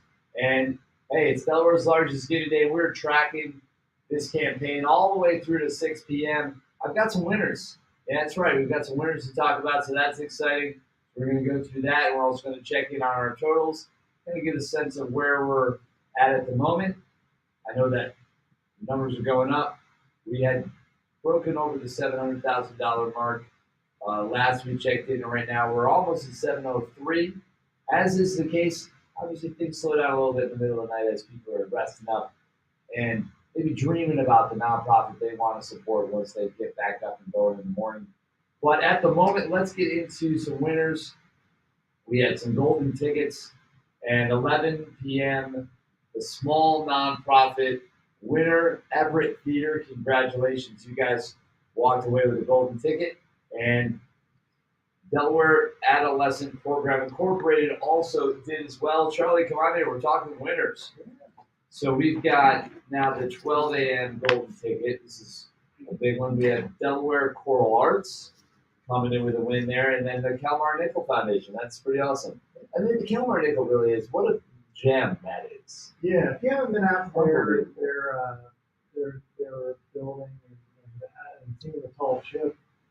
It's really spectacular. It really is. Go to a lot of the schools. And it's you're right. It is a unique thing that I think a lot of people they don't even realize that we have this thing, which is an amazing, like unbelievable tall ship. And there's a great story behind that too, and it kind of represents really the founding of this whole area with the Swedish group that came over and settled, and it ties back to the really original history of Delaware. Right. You know, it's interesting. We did a site tour not too long ago, and they were telling a story about part of its original settlement, and it was Peter Minuet, who was in New York, and I guess the guy, the guy that came to the building, sure, he apparently, and this is Kalmar Nickel. So whenever this guy and Peter Minuet had a big falling out, the guy goes back to Sweden, and he's basically like, this guy, there's another place down further south that you can get all this beaver pelt. Let's just go down there and we'll settle that. And the Dutch, pay no attention to them. We're going to do this ourselves. And then they'll find the spot. We mapped out whatever this area was. He's like, I'm already training with these guys. And they're doing a lot of history about the Native Americans that were there. There's a lot more to be uncovered. Right. But basically, they commissioned the Kalmar Nickel, and they're building it. And they're like, okay, I know how to sail back to the U.S. or at least whatever they were calling it back then. And but I guess they leave in whatever time of the year it was. Right. They get stuck, and they're trying to do this without like the Dutch finding out because they're like, hey, we want to kind of And I guess the ship got stranded somewhere and they had to park in like the Dutch world, and the king's like, hey, what are you guys doing? Nothing. So the jig was up at that point, but they worked out well. And it was actually, I guess where the original rocks were. The Delaware actually has a really good relationship with Sweden. Yeah. The Kings come here. I think that the King Sweden delegation. Yeah, I mean, you gotta love Sweden. They have a wonderful chef, by the way. The Swedish chef is really talented. He's a great. Talk about a national treasure. There's one for sure. Yes. The Swedish chef, you can't beat him. So, with that being said, I was talking about the Newport Midnight Madness prizes. We got that. We're $250 went to Barbara K. Brooks Transition House, as well as Bootless Stage Work. So, congrats to that.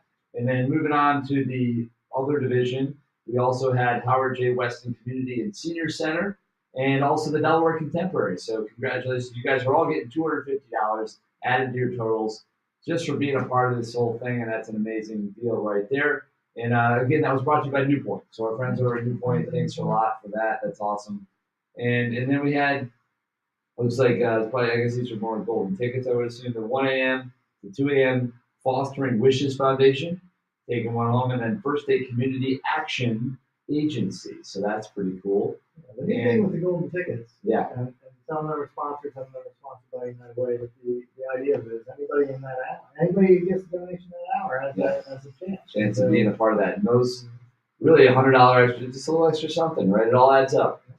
And that's kind of a cool thing. And then we had this company, they're a pretty cool group. They're King Creative, I don't know if you've heard of them. The Won't Stop, Don't Stop prize. And that went out, we have the small nonprofit, Sojourner's Place. So that's pretty cool. And we had her in earlier here in the studio, so that was awesome. And then we also have Harrison House Community Programs DBA Cradles to Crayons. That's a great group there. So awesome. Glad we could hook them up with a little extra something. So $250 to each of them. And then we are going to move on now to the golden ticket at 2 a.m. to 3 a.m. The small nonprofit walking away with that Diamond State Curling Club, which did you know we had a curling club? We have right? a curling It's club, exciting and I think thing it's there. open to anybody. And, I think they've been around a few years, Yeah. but curling really got big, with the Olympics. Of course. This U.S. team won, Yeah. defeated, Gold. I don't know if it was the Russians or whoever they were playing. We took them down. We took them down. But it's like a dodgeball story because, and I talked to one of the guys from Diamond State I'm friends with, and he's met this guy. And Yeah. so apparently, like the U.S. curling team and whatever the U.S. curling team that actually won the Olympics, Right. it was like the team that didn't make the U.S. curling, like official U.S. team. And they're like a bunch of these guys. I mean, Right. I'm exaggerating a little bit, but imagine these guys that go out to a bar, they're playing around, Yeah. with shuffleboard and all that. They're like, hey, how do these guys doing this? We could be doing this. Right. And then they tried out there with, I think it's all one team. Yeah. But I think whatever this squad was, wasn't, Or one that originally was kind of yeah, I think they kind of came up and won whatever the tournament was, and they're sort of the unexpected winner. But then, so they come in as this lower seed, the U.S. I don't think it ever won a curling match before, and Wikipedia can Google ChatGPT. One of them can tell you the answer. Fact check that somewhere. But long story short, they did. They went on one. They went on one, and it was like this dodgeball underdog, Yeah. And they If won. you can push a stone, you can, we'll have to change the narrative. Yeah, a it's a little little bit, bit, but but it's okay. they won. Now curling's gotten really big. It has. It's a really cool thing. So congrats to them, right? The Diamond State Curling Club, you walked away with the golden ticket there. And then also Pause for People. Yeah, great organization, And then we've got a lot of prizes with United Way's Magic Hour. We had 20 of them. So we're going to rattle these the off. first 20. So the first people got a donation of any amount In that hour. So the first organizations, these are 20 that hit their Delaware alarm. Dance Company jumped right on it, followed by the Police Athletic League of Wilmington, YWCA of Delaware, New Light Theater, Howard J. Weston Community and Senior Center, Pause for People coming in again there, Central Delaware Habitat for Humanity, the Jewish Historical Society for Delaware. We chatted with them a little bit earlier. People to People International Delaware Chapter, Everett Theater. Yes, absolutely. That's actually really cool one to look into that. If you guys don't know, check that out. Like I said, the Everett Theater, Junior League of Wilmington, the Delaware Contemporary, Newark Arts Alliance. We have Newcastle Library Friends, the Grand Opera House, Delaware Children's Theater, ACLU, Delaware Harrison House Community Programs, DBA, Cradles to Crayons, Kalmar Nickel Foundation, and the Brainwires. There you go. So all 20 of you guys up and had donors got donations going there between 2 and 3 a.m., which is an amazing thing, and y'all walked away with an extra $100 for it. So If you go to Magic Hour every 15 minutes, maybe we'll do that. Magic Minutes. We call them Magic Minutes. There is another. Yeah. I mean, these types of giving days are all around the country. It's kind of neat to see, what's another prize. I mean, certainly, I think we've got the most creative prizes in the country. No doubt about it. There's no doubt Yeah, about it. we do super it. creative here in Delaware. But one of them has a magic minute, and they give away like $20,000. They're not made on that one, but it's the first. I don't know whatever. But it's I think we can do that. We can have some fun with There's that. plenty of ways to do it. We'll think about that for next year. But for now, we're rocking out these Magic Hours. And the next one up was the Magic Hour from 3 to 4. And that was thanks to United Way. That was that one that we just did. But I think we had one more golden ticket. One more golden ticket from 3 to 4. And Lori's Hands walked away with one of those, as well as the Greater Wilmington Boys and Girls Club. So that's a lot of prizes. That's a lot of money going out to nonprofits for just being a part of the campaign that they wouldn't have got otherwise. And that's one of the things that makes this so great. And we do have another, so we're going to be queuing up some more content. We got a lot of great, messages and conversations that we're able to capture. We want to be able to share those because it digs into the stories and the missions of all these nonprofits. But before we do, just want to make sure you know there is another Magic Hour coming up, which is our Rise and Shine Delaware Hour. That's at 5 a.m. So you're going to be watching some content coming up here. At the 5 a.m. hour is the Rise and Shine Delaware Power Hour, brought to you by Inc. Now. Inc. Now, thank you for the support on that. And that's $500 going split to two different organizations, a random organization to each of the two divisions. Yeah, it's like a Come and walk supersized away. golden ticket. Yeah, exactly. So basically, So there'll be everybody's eligible for that. Everybody's eligible. You get a couple of those. It's a beautiful thing. So good luck to all the nonprofits participating.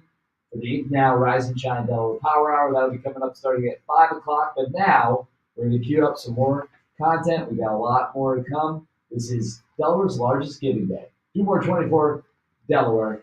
Go to the website, domore24delaware.org. Donate. Find a nonprofit. Share it out. Spread the love. Thanks We'll a see lot. you guys in a little bit. Coming up. More content coming at you.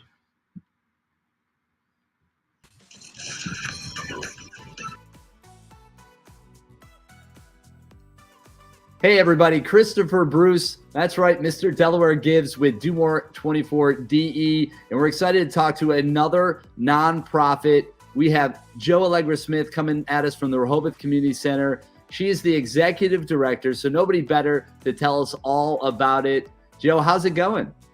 It's going great, Chris. How are you doing? You know, I'm feeling really good. We're excited about this year's campaign to continue to build on the success we've been able to have over the last few years, to spread all the incredible missions of yours and all the other nonprofits and help raise some money and, you know, awareness at the same time. So what is it about this campaign that really brings you in, gets you excited, and what can people do to support what you guys are doing?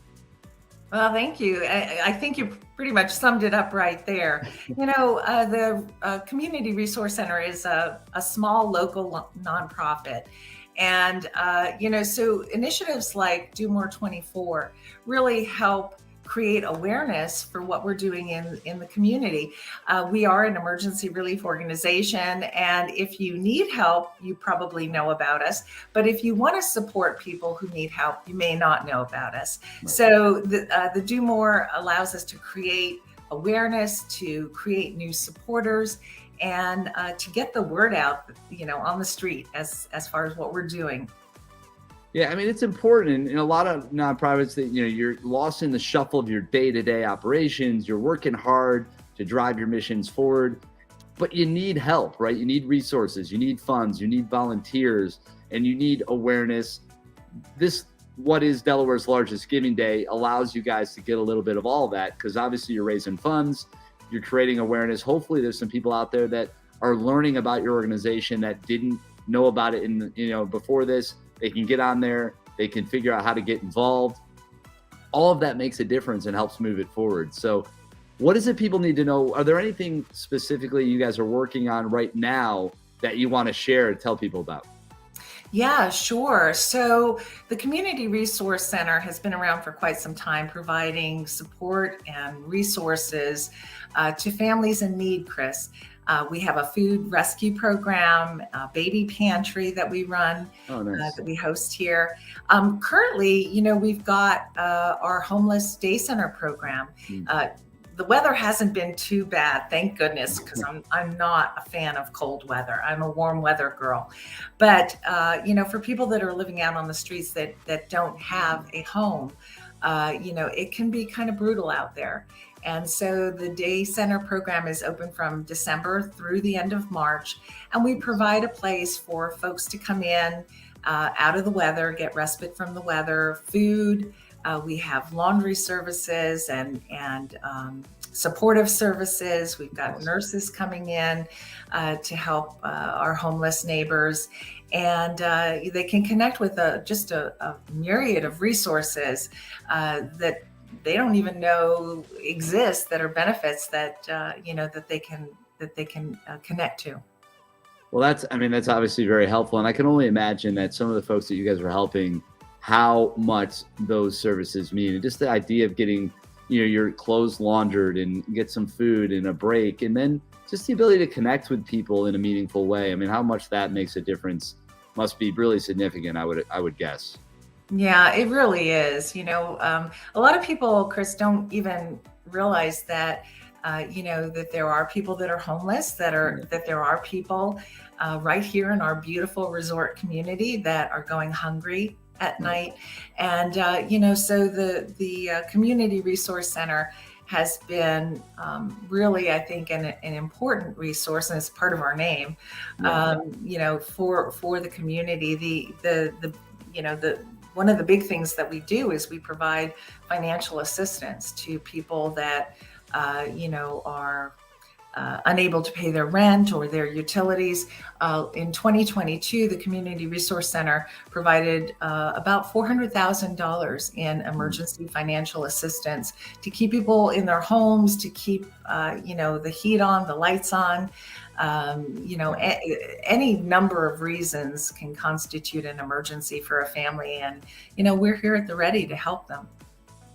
Yeah, I mean, it's really great. And this can happen to anybody. I think we all, kind of think, oh, that would never happen to me. But the reality is circumstances a lot of times are out of people's control. And, people you're helping that may be homeless or maybe, starving could be somebody's mother, their brother, their nephew, their niece. I mean, they're real people dealing with real issues. And I think it's easy to think, oh, well, that's, they kind of keep an arm's length on that. But the fact is, it is somebody's family. And those are real people with real issues. And it's really cool that you guys are there to help them. Yeah, it's so true, Chris. It's like in a second, life can change, right? Yeah. I mean, I'm sure every one of us have had experiences where we were chugging along in life, just rocking and rolling, and then something happened. Whether it's an illness or a job loss or, any number of things can change the trajectory of our lives. And so, and really the folks that we're helping, the low-income families and individuals, it's been kind of like a 1-2 punch, right? In 2020, when when our area was supposed to be opening up with the hospitality and all that, we got shut down by the pandemic. We're still trying to navigate that, and then now more currently, the economy. I know a lot of people aren't calling it a recession, but let me tell you, when I go to the grocery store, I'm paying a lot of money for the groceries that, didn't quite cost that much, a year or so ago. And, so that's why our food rescue program is so important, because, these families are having a hard time making their food dollars stretch. They go to the supermarket and they just can't get all the necessities that they need. And so the food rescue program is here. People can access that. I like to say we're like a box of chocolates because we're a food rescue program. We don't always know what we're going to be getting donated from the supermarkets and other resources that provide us food. But, we've always got something. And if folks are struggling, to get the food that they need for their families, they need to come to the food rescue program. Yeah, I mean, listen, just reach out. If you're in a place of need, it's really awesome that there's people and organizations like yours that are there to help them.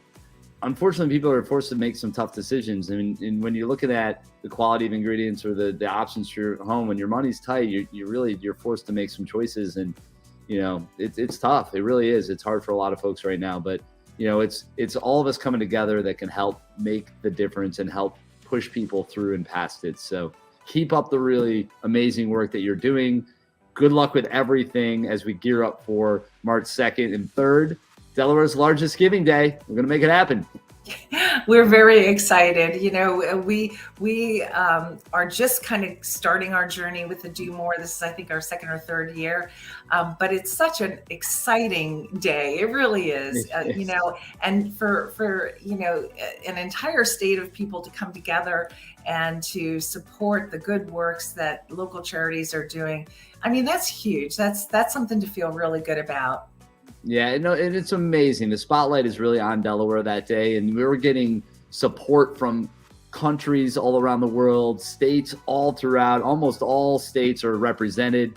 That's obviously our goal, is to get all 50 states to donate. We were really close to that, and everybody's shining that light on Delaware, supporting these great causes. You guys are just another great example of that, and we're going to be going strong. Obviously, 24-hour live stream that day. Please sign up for another session. We'd love to check in with you and see how your day is going at some point during the campaign. But thanks again so much for coming on. And like I said, keep us in tune with what you have going on. But what is ultimately the best way for people to follow you guys and learn more about the cause?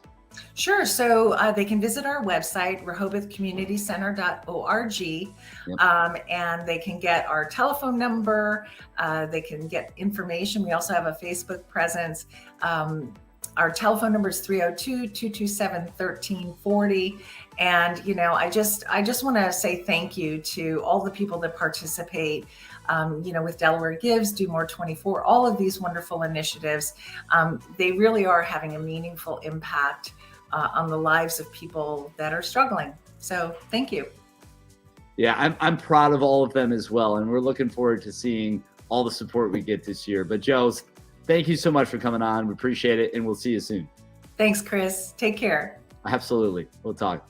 Hey, everybody. Christopher Bruce here, Mr. Delaware Gives, with Delaware's largest giving day. That's right. DoMore24DE.org is back in action. And to talk a little bit about their world, we have none other than the president and CEO from the Delaware Community Foundation, Stu Comstock-Gay, on with us here today to talk. Stu, how's it going, man? Good to see you. I'm doing great. It's great to be here. Great day for Delaware. Oh, it's a beautiful thing. And obviously you've been a part of this really for years now. We've had a lot of fun as we've seen it grow and continue to do amazing things. Last year, again, record numbers. So this year, pressure is on, but we're calling on all Delawareans and actually folks all around the country and around the world to come in and step up to be a part of it. So, Stu, what is it about this campaign that makes it so special? Yeah, well, what makes it so special is it's about Delaware, one, and most importantly, but it's also providing an opportunity for people to do what's in their hearts, which is to support their community. People want to give and want opportunities and want ways to do it, and this day makes it easier to do that. Yeah, the platform really is the kind of secret sauce, right? It allows us to all kind of tune in, get involved on one day, the momentum that carries, and all the little incentives that the nonprofits can take advantage of, and the pooling of funds and the things that they then get to tap into just by being a part of it is really interesting. It's really cool. And it's kind of like one of those political days. You see the map filling in. There's all this cool excitement and buzz that kind of happens, and you can feel it. You really can. It's amazing. Well, you can see it as it happens, of course, because you're right there in the studio seeing the numbers roll in. You know, and people want to give. And I think part of the incentives, the value of that is it gives them just a little extra. It's like a tax deduction because you give. You don't give for that deduction. You don't give because there's an incentive. You give because you want to. But having a little boost ain't bad. You know, human beings, a little nudge never hurts, right? It's like you have a workout partner. It's just that extra reason to get up in the morning to put it in. You feel better every time you do it. So every time you give that dollar, you give that money, it feels great because you know you're supporting a cause that you care about, that you're passionate about, and you're connected to. And one of the things that's really cool about this is that not only do you get to support nonprofits you know about, but you can also go on the platform and read about all the others that you didn't even know existed and find additional ways to support the community that matter to you. Yeah, well, and I'll say two things. For your first point, like people feel better. There's social science research to prove that if you're given money and get told, ask, what do you want to do with it? And you use it for yourselves, you don't feel as good as when you give it to others. I mean, that's great research, great studies on that. I think on your second point about learning about people, scrolling around and looking, and even if you don't end up giving to that group today, you may start following them and say, I want to know more about them. And that is valuable. It really is. And the lifeblood of these nonprofits, obviously, are the volunteers and the support they get in a lot of different ways. So the money matters because they can't drive the initiatives forward without the dollars. But they no money, no mission. They need the manpower as well. And they also just need the awareness, and they need to make sure people understand what they're all about and how they connect. And it makes our community stronger. It makes Delaware better. And that's what Delaware's largest giving day is all about. Absolutely. And, this country is founded very heavily on people stepping up and engaging. I mean, we're not the only ones, but this has been a very unique thing in this country, going back 200 plus years. And this day just allows people to do that thing that they want to do. Yeah. A little history lesson for you there at home. Love that, Sue. Thanks for bringing that in. And, obviously talk a little bit about your group. I mean, we're just sitting here talking about the overall campaign, but give a little more about what you guys stand for, what you're all about. Oh, yeah. Well, our goal is to work with people who want to be generous and help get them to the things they care about. We work with over 1,200 different funds with thousands of philanthropists every year, some who set up really big funds that make grants year after year after year, some who set up short-term grants, some that are nonprofits who keep their endowments with us, some who say, I got a 10-year plan, let's do something with it, working with Highmark, working with so many different other people. That's what we do. Yeah. And obviously, you're such a strong supporter of this. You've been a really great partner along the way. And, I can't imagine Delaware's largest giving day without you. So let's just keep it rolling. Right Anything on. you want to tell people as we gear up and, those that maybe haven't taken part in this before, maybe you're just learning about it now. What is it they should know? What they should know is that they can find the things they care about, and it's a really easy way to start engaging with the organizations you care about. You give your $10, your $15 to somebody, to the boys club or to the YM or whoever it is, and you'll start to learn more about them over time. And sometimes just by giving that little bit, you may find a real passion in something you can get involved with as a volunteer, as a supporter, as an advocate, all of those things. Yeah, I think we really do crave those connections, right? And that shared experience that we feel throughout this campaign is an amazing thing. And by giving, you feel that much more connected to those organizations. So learn about all the great nonprofits that are a part of it by going to domore24de.org. March 2nd and 3rd, it's right around the corner. Get excited, mark your calendars, and let's go. We've got some big shoes to fill. We definitely raised the bar on ourselves for sure. And we're going to do everything we can to do it again. So thanks so much, Stu. I appreciate you. It's always a pleasure. Obviously, My pleasure. I'm looking forward to seeing how it goes. Absolutely. That's what it's all about. And we'll definitely, be seeing you at some point, I'm sure, during the campaign as well. Stay awesome. And everybody, once again, go to domore24de.org to learn all about it. Chris, Mr. Delaware Gives. It is Delaware's largest giving day. Hey, everybody. Christopher Bruce here, Mr. Delaware Gives with domore24de.org. That's right. It's Delaware's largest giving day. And from the Chapel Street Players, to bring a little fun to the show, we have President Scott Mason, the man, the myth, the legend. And we'll just have to see, I guess, which personality brings with us today. So, Scott, how's it going?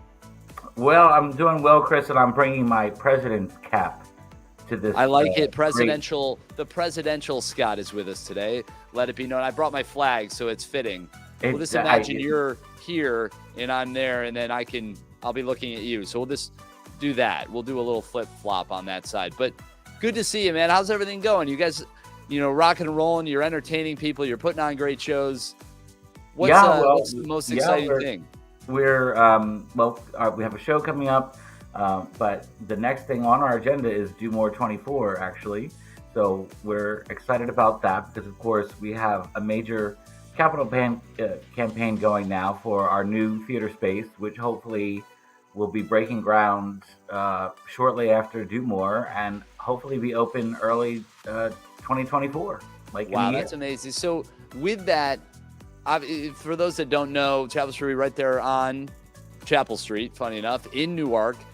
Where is the new space? Where is that? Is it like you're taking over the space, you're turning it over? Like, give us a little more information on that project because it sounds like a big one.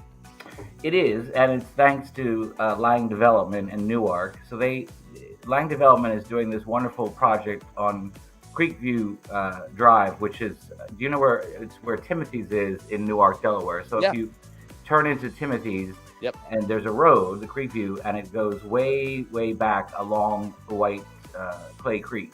And so back there's going to be a new restaurant, which now is officially announced that it's going to be the Blue Crab, moving from where it is now in Suburban. And then we'll be right across from that as this new theater space. Luckily, a little known trivia fact, back in the 1800s, Paper Mill Road did not exist. So if you were on Chapel Street, past the theater, you cross Cleveland Avenue, and then, now you can go over a bridge and you can go up Paper Mill Road. Back in the 1800s, the road stopped. There was no bridge. So basically the road stopped at Timothy's. And it was called the North Chapel Street Extension. Ah, there you go. Perfect. And the city is working on having that little strip from Cleveland Avenue to the bridge renamed North Chapel Street Extension so that technically we're still the Chapel Street Players. Well, I love it. And either way, you carry the name forward and it's all part of the history. But that's really cool to be able to tie it back and if if Newark can pull that off, even better. But either way, it's a part of be part of the story, which as a theater company, you got to love a good story. You do. Absolutely. And it was just serendipitous. It was during quarantine. I was watching a video history because we're all bored in quarantine, and I got to see this special about the mill, and that's how I found out the road was named that in 1800. That's really cool. And so, speaking of great stories, a lot of the nonprofits, one of the benefits of Do More 24 is that it's a platform for you to be able to tell your story, to share your mission, and connect with your audience, and really draw new people to understand what you bring to the table, and hopefully find new interests, new dollars, new volunteers. What is it about Do More 24 that has been really beneficial to you guys as you've continued to grow? Well, I think it's a couple of things, Chris. I mean, first of all, with the platform of Do More 24, and clearly, with the world, a couple of years ago, everyone is getting more into the streaming. Of course, there's a lot of streaming components to Do More 24, and so I think it like you said, it gave exposure for the theater, and this goes across the whole board for all nonprofits that participate. It really is such wonderful exposure to new audiences who may not, who may have driven past the theater a zillion times, and it just never really registered. I mean, for me, again, this goes to answering your question. When I'm on the platform during the time and looking at how we're doing and others are doing, it just blows my mind how many nonprofits are out there, and not just in the performing. I mean, I'm very familiar, of course, with my work in many of the performing arts organizations in the state, but not necessarily downstate. So it's great to see that activity. And then again, all these wonderful service organizations that are out there. And so I think what's nice is that clearly, each individual organization promotes to their constituencies, but then those people come onto the platform and go, wow, I didn't know there was this group for animals, shelter, or I didn't know there was this dance company, and I think that's one of the wonderful things about Do More 24 in a community sense and a state sense of bringing everyone together, Yeah. It is. It's an amazing thing. And I think that's one of the things we really do encourage people to go through the list of nonprofits to learn about what they stand for, what their missions are, and to find ones that resonate with you, because that's what it's all about, is finding things you're passionate about, connecting yourself to a cause. It adds purpose. It brings meaning to your life. And it's really a beautiful thing. And that probably one of the coolest things about the platform and Do More 24 and Delaware's largest giving day, beyond the fact that we're raising a bunch of money, but we are also creating those connections and really helping drive these nonprofits and their missions forward. Yeah, Chris, obviously it's a donating capital money raising campaign, but it is nice that there's that other part of it, of the knowledge and exposure, and the way that the 24-hour period, and that different organizations do different things sometimes during the hours when there's a beneficial, little extra award at the end of it. So you can, and the world of, as we all know, the world of online and streaming and such is when you're on there. Somebody's bored, they're on their lunch break. Oh, let me see what's going on. And they may stumble across Do More and go, oh, wow, what is this? And suddenly they're learning about a new organization they've never heard of. Yeah. It's an amazing thing. And it's one of the reasons why everyone should tune in March 2nd and 3rd for Do More 24DE. You just go to the website, domore24de.org. You can learn all about the Chapel Street Players and all the other wonderful nonprofits. Scott, always a pleasure to talk to you. I can't wait to see the development of the new space and the new shows, and the whole thing that you guys do is amazing. Arts are so critical to our communities and really just make our lives better. So appreciate the hard work that you guys do, and keep putting up the good fight. Thank you, Chris. Always a pleasure to chat with you and to support Do More 24, and I hope everybody tunes in. Absolutely. Hey, break a leg. Thanks so much. No question. All right, we'll see you later. And again, go to domore24de.org to learn more about Delaware's largest giving day. Hello, everybody. Christopher Bruce here, Mr. Delaware Gives with Delaware's largest giving day, domore24de.org. You're going to want to check that out. It's coming up on March 2nd and 3rd. And from Delaware Choral Arts, we have the board president, our friend Irene Plotzker. She said it's her husband's fault, apparently. That's where the name came from, all the way over in Poland. But Irene, how are you? Welcome to the show. And I can't wait to learn more about what you guys have going on leading into Delaware's largest giving day. Oh, I'm fine. Thank you for the welcome. And we are going to be putting up clips of our music and clips of hopefully amusing introductions by our singers. And in fact, we have going up to Do More 24, we even have a concert this Saturday on spirituals. Very cool. Next Saturday, February 11th. Well, awesome. So you guys want to check that out. If you missed that for some reason, what's the best way for people to kind of follow you guys, to get involved and like what you guys have going on? DelawareChoralArts.org. Perfect. So you go to the website. Is it Facebook, or do you have any kind of social media Yeah, channels? we're on Facebook as well. Perfect. Yeah, I'm And sorry. you can probably just search Delaware Choral Arts. I'm sure it'll pop up. That's the best way to look for it. Right, and Choral Arts is written as one word. Got it. Well, very good. So you can look on the screen. We'll make sure to put that on so people can see it. And Irene, this is such a fun, engaging, interactive campaign, and the platform allows organizations like yours and others to showcase what you do, to raise some funds and awareness. Why is this so important for organizations like yours? We need more exposure locally. We have been building up our audience over the years, but we need more. And of course, as a nonprofit, we don't want to take that extremely literally. We need the money. We used to have in-person fundraisers like dinner and cabaret events, but of course that stopped with COVID. And so Do More 24 gives us a ready-made framework for fundraising and for others to get to know us. Yeah, it's important to get that exposure, right? And I've talked to a number of nonprofits about the importance of that awareness. And the money, like you said, listen, we don't want to beat around the bush. It is important. We need those dollars to fund these programs and to kind of drive the missions forward.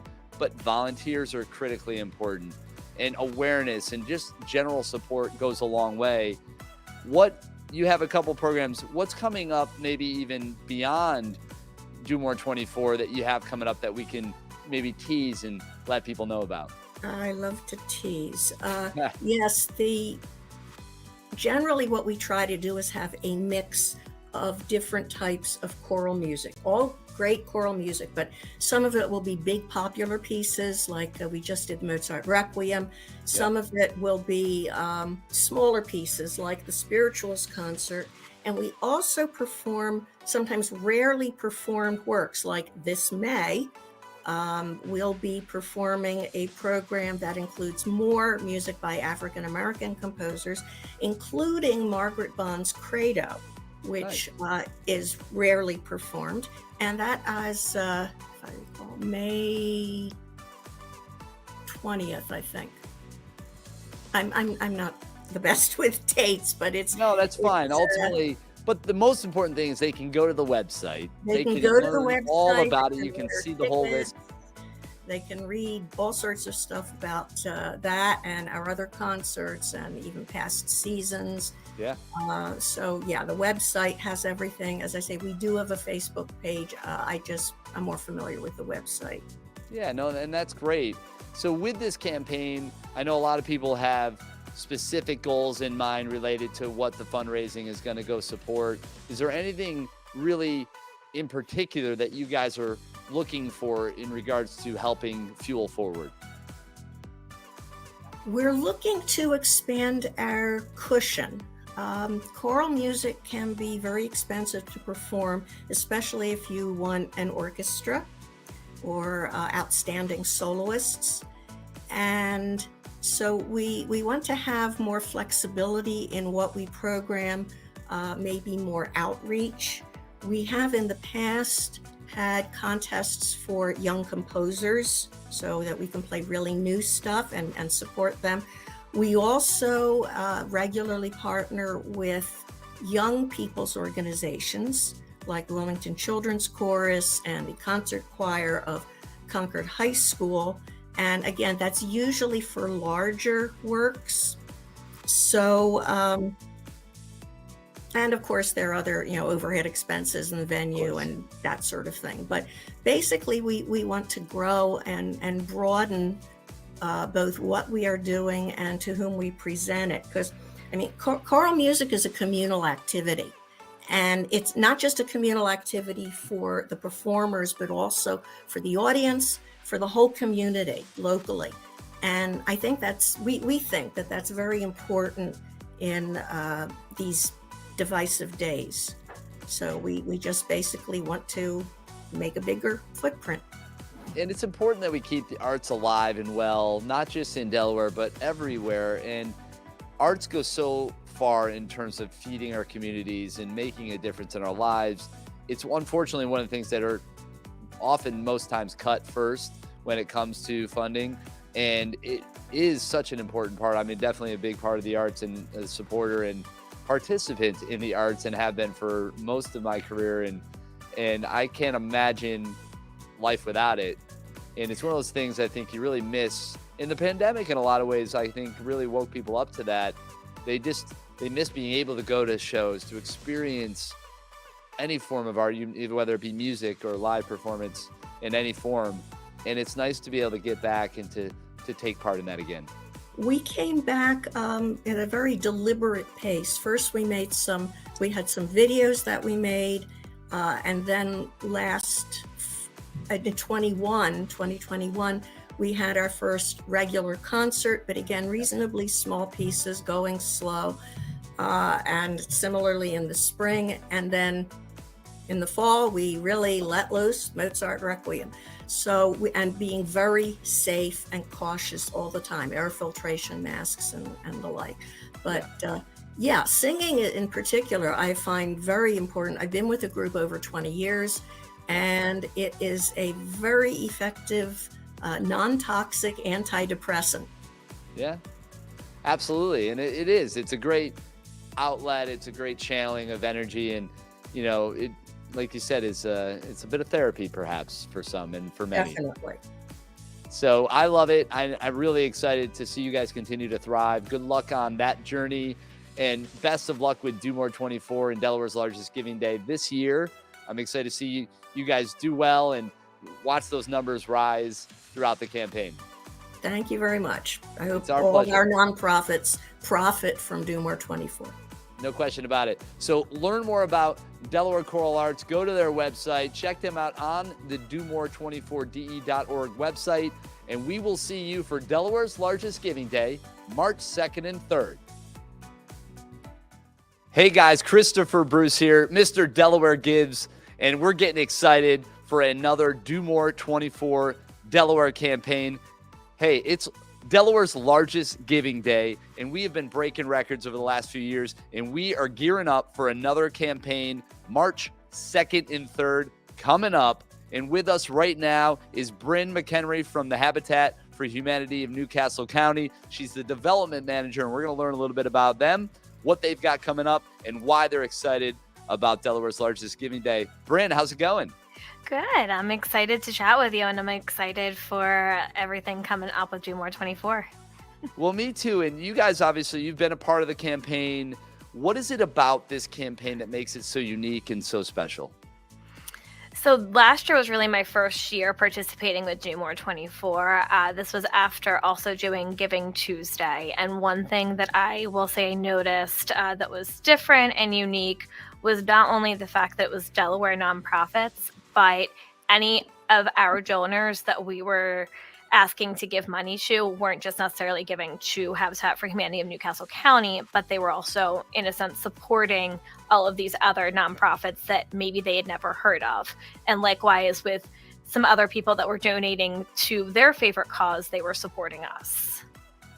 Yeah, it is really an amazing thing about this campaign, the fact that it does expose people to a lot of nonprofits they may not have known about otherwise, and being able to connect things that they're passionate about, things that they really care about, to them in a meaningful way, whether it's donating through this campaign or taking the next step and even volunteering.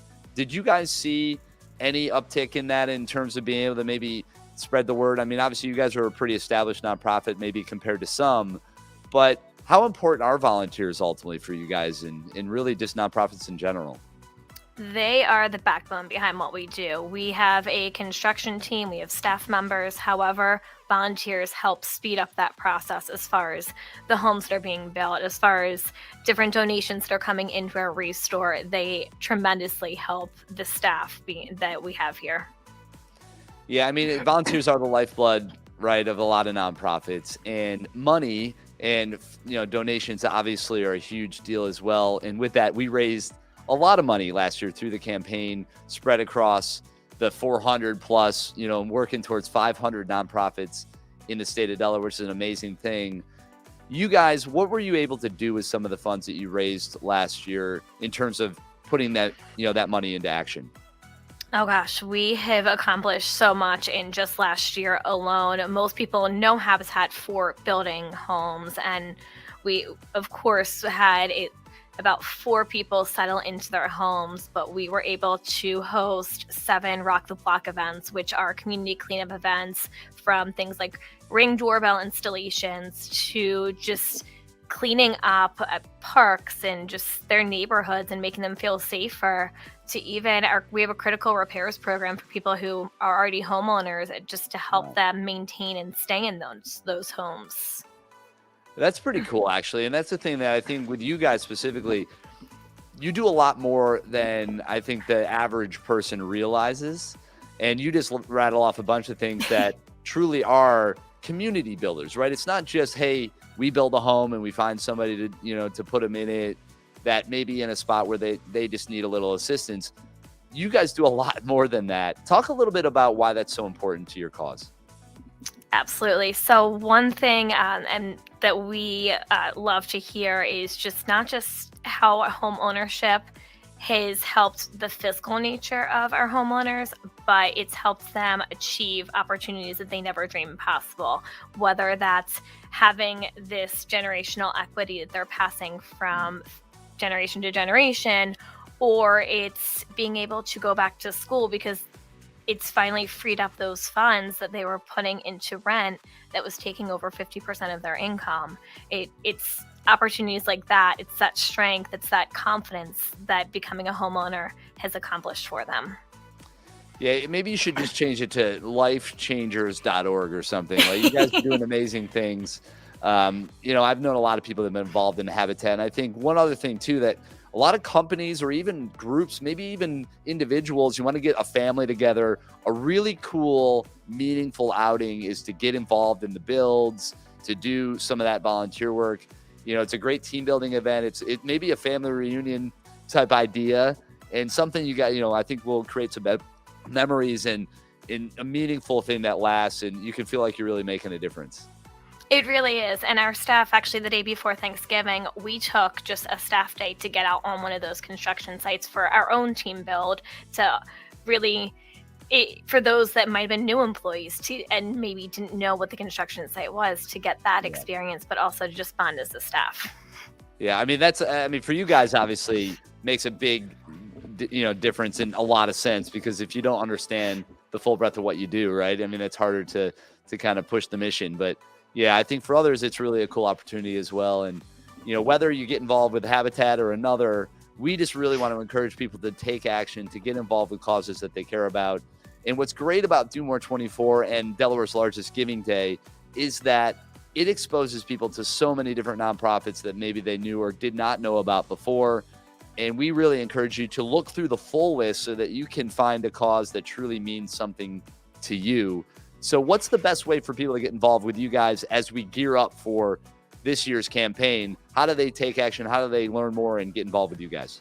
The best way is through our website. It's habitatncc.org. From there, they can find information on different ways to give, whether that's giving through monetary donations, giving household items that they're no longer using to our restores, or even giving their time to volunteer in our restore on our construction site. That would be the best place for them to go. Well, that's awesome. So do that. You heard it there. And thanks for coming on. Thanks for just spending a few minutes to talk about all this and good luck with this year's campaign. Of course, if you need anything, you know where we're at. And we look forward to having you on the live stream, hopefully, right? Get back on here so we can talk about it during the actual stream. I think I'm crazy. 24 straight hours of live streaming. I don't know why. This is my third year doing it. And, I've just recovered from last year, but just in time. So we'll find a way through it. But thanks again. Good luck with everything. And, Do More 24, Delaware's largest giving day, March 2nd and 3rd. Support Habitat for Humanity in Newcastle County and beyond, as well as all those other amazing nonprofits. Thanks for coming on. We appreciate you. Thank you so much for having me. Everybody, Christopher Bruce here, Mr. Delaware Gives with DoMore24DE.org. Yeah, that's right. Delaware's largest giving day is coming up March 2nd and 3rd. And to show some light, to shed a little bit of love towards one of our amazing nonprofits, we've got Tim Bailey on. He's the executive director of the Central Delaware Habitat for Humanity. And hey, you're here to tell us about what you guys have going on and what maybe you're building towards leading into the Giving Day. So what's happening, man? How you doing? Right, Chris, I'm doing great. It is so good to see you. Just seeing you gets me pumped up for this day. It's something we talk about all year long. Last year was our best Giving Day yet. Do More 24 is a fantastic opportunity for us to talk about what we're doing here in Kent County, Delaware, the houses we're building, the families we're impacting, and we're just very excited to get started. Yeah, and you guys do a lot. Obviously, you're building homes. People know that part of it, but you have so many programs that go beyond that are really just sort of lifting the community up. So maybe shed a light on some of the the other services and the other programs that you guys are doing to really help fuel our communities forward. Yeah, sure. So, Chris, we do have 6 new homes under construction here in Central Dover, but as you said, we do so much more. Last year, our rental housing specialist helped to provide almost $1 million in rental support, utilities assistance, and rental assistance just in 2022. We were able to serve an additional 21 households with critical and minor repairs.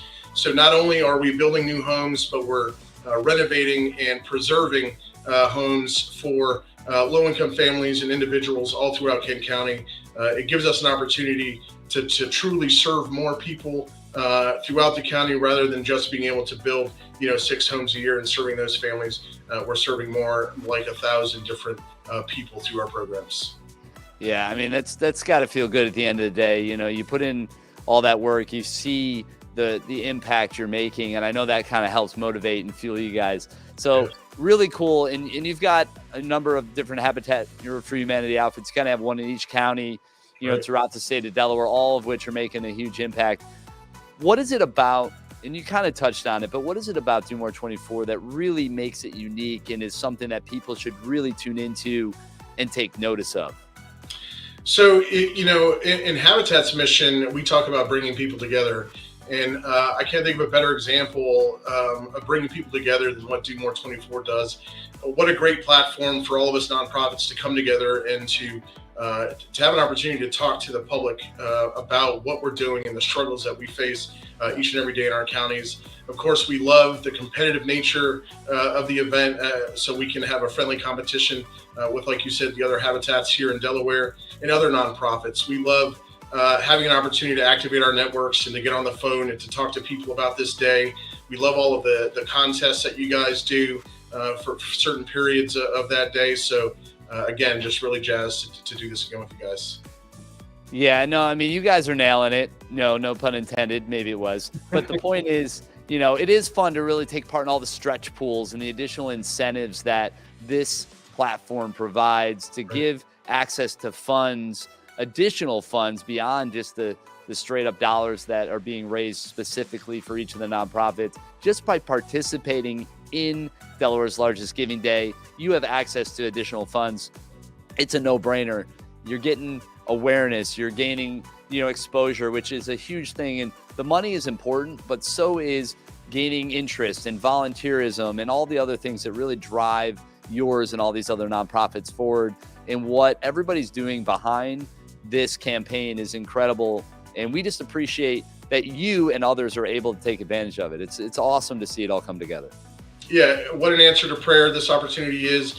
And as you said, it's a great opportunity for us to show people and to teach people what we're doing and to really articulate, the challenges that we encounter trying to provide these services that people so desperately need. Yeah, no question about it. So ultimately, how do people find you guys? How do they follow? How do they volunteer? What's the best way for them to engage with you and your organization? Yeah, so all of the different ways you can support us all come together in one tidy place, which is our website, centraldelawarehabitat.org. You have links to sign up as a volunteer. You can become a sponsor. You can sign up to have our truck visit your home and and pick up your gently used furniture or appliances.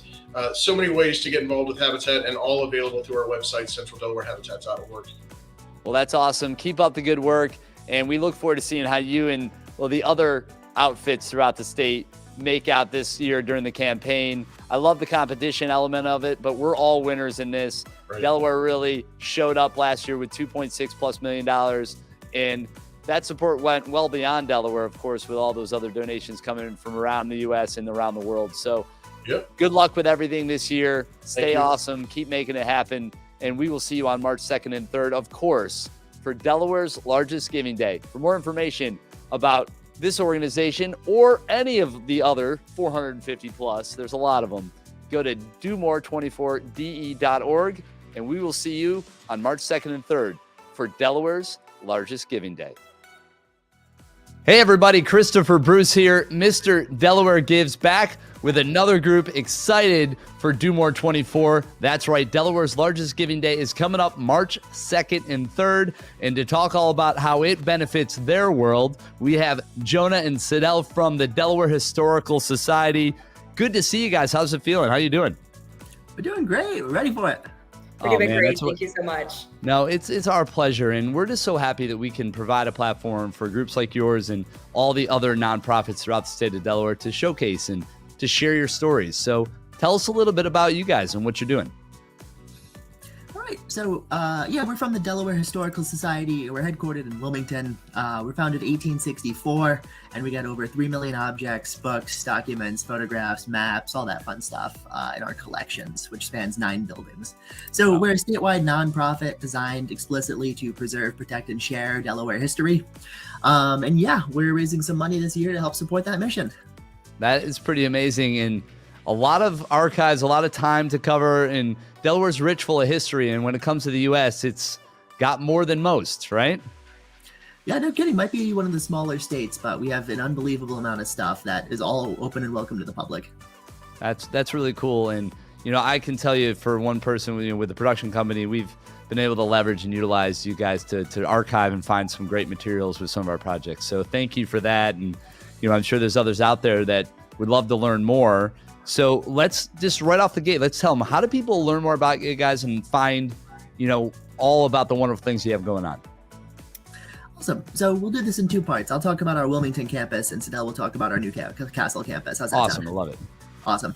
So in Wilmington, we have our research library, and we have 2 of our museums. Research library is mostly geared towards scholars, but it is open to the public by appointment. So come on and visit. We have archives from every part of Delaware history since the founding of the state. So we have lots of researchers, PhD students, local historians who come by, and there's some really good stuff in there. Over on the other side of the street, it's split by Market Street. We have the Mitchell Center for African American Heritage and the Delaware History Museum, which is kind of our main museum campus. That's open 4 days a week, usually from noon to 5. It's a good time. Sorry, I didn't really know what else to say. Sorry about that. No, it's all good. Great. So Sidel, tell us also from your perspective, obviously you guys work together. The Historical Society is made up of a bunch of wonderful people. You're just another great example of that. So let us into your specific part of that world a little bit. So I work for the Reed House and Gardens, which is considered one of the sister sites for the Delaware Historic Society. We are a historic mansion in New Castle County. In fact, we are a nationally recognized landmark, and we are probably, not to toot our own horn, but we're one of the most prominent architectural features, Federalist period architecture, if not in the area, but probably throughout the country. We were established in 1804, and we've gone through 3 distinct generations of families and really eras of what the Reed House is. And we really want to emphasize those eras through our mission for Do More 24 this year. That's really great. And if you guys could share a little bit as to why it's important for the work that you do to move forward and how the support that people are giving through this campaign help really make that happen. So this year, our Do More 24 campaign is going to be helping our interpretive historic team bring new technology, specifically tablet technology, into the house, and it's going to be used during tours to explore those eras. A really sad thing about a lot of historic homes is that once you curate a space and you take a space and you bring it to what that former glory is, you're sort of stuck there. And with the Reed House being over 2 centuries old, it's gone through a lot of different owners and a lot of different phases. We have a beautiful hall that's done in traditional, Federalist style architecture, and it's got like all the decorations of the Federalist period. But it also existed during the 1920s, and we want to talk about that. So we want to bring in tablets to maybe show pictures of what it might have been, or have like recorded audio from past parties, and introduce multiple generations in one space and really connect throughout history. That's really cool. So you're really like re-energizing the space and giving people access to it in a way that's a little maybe more engaging and kind of getting up with the times a little bit. So that's really important for the future of it. Yep, absolutely. That's exciting. Very cool. So Jonah, I guess from your perspective, I know you guys are doing a lot as well. What are some of the main things you want people to think about when they're going through all the nonprofits and deciding where they want to send their money during this year's campaign? Yeah, absolutely. So we're fundraising this year for, I think, in my opinion, one of the most important competitions for history students in Delaware. So for students in grades 6 to 12, there's this program called National History Day in Delaware, which is all about training students to learn how to kind of act and think like a historian, how to do research, and develop 21st century skills that will help them achieve in their own careers or in college or really whatever path they pursue. So this is coming up in March, and the theme for it is Frontiers in History, People, Places, and Ideas. And we've been doing this program for over 25 years now, DHS. So it's really exciting for us. The students always love it, and it's just a really good time for students and their parents and their classmates to put together, their own kind of original historical research. We're hoping to fundraise for that so we can kind of keep the competition going for years and years to come.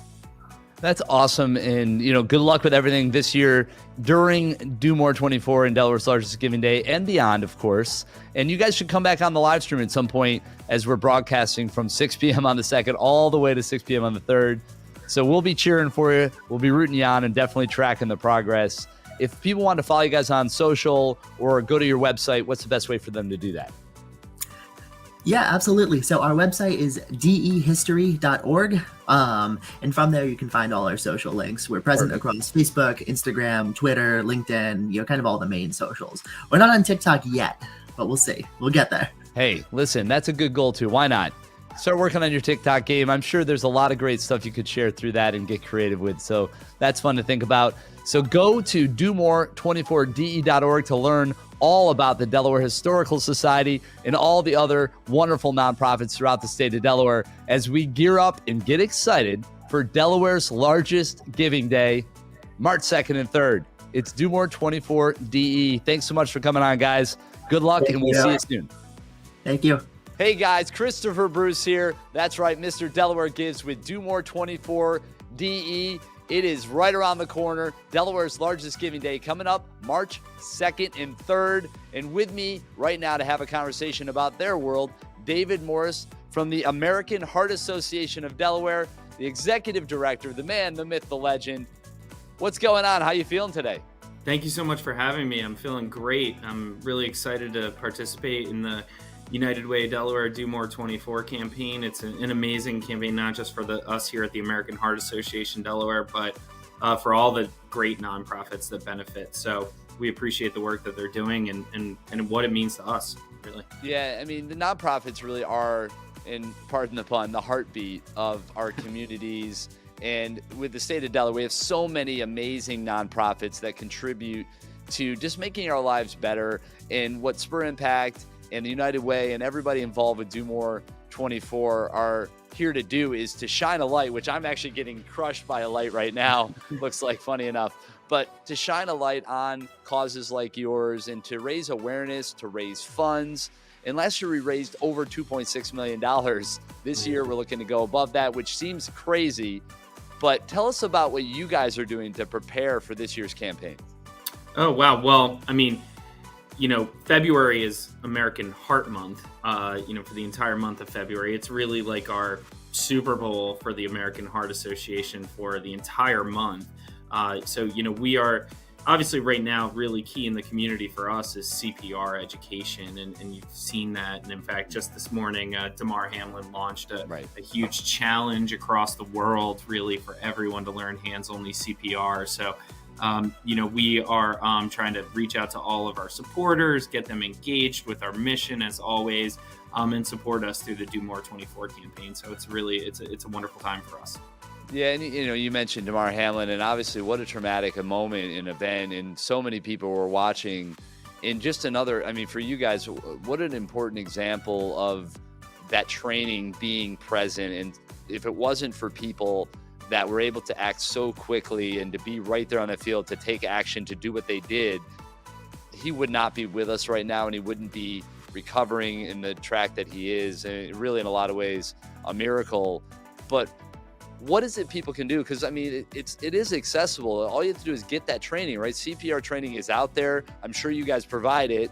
So that's correct. For those that now maybe are more aware of it than before, what can they do to be more prepared for those moments? Yeah, and that is the one. It was a horrific event for all of us that were watching, and even those of us that saw it, following the events that night on that Monday Night Football game. The silver lining is that it has shown such an incredible light, similar to the light you were just getting hit with there. Yeah. Really an incredible light on the importance of learning hands-only CPR. And the thing is that, it's starting to break down a lot of the barriers and misconceptions around hands-only CPR. In fact, Damar himself shared out, there is a 60-second video that people can learn what to do in the event of an emergency. And 90% of cardiac arrest happens outside of a hospital setting.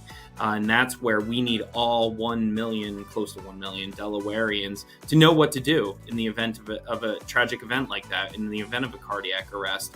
It is very simple to spring into action, keep the blood flowing through the brain. Visit our website. We'll have resources also on the Do More 24 site and our page there for people to get involved, get engaged, and just, honestly, take a minute to learn. Yeah, 1 minute, right?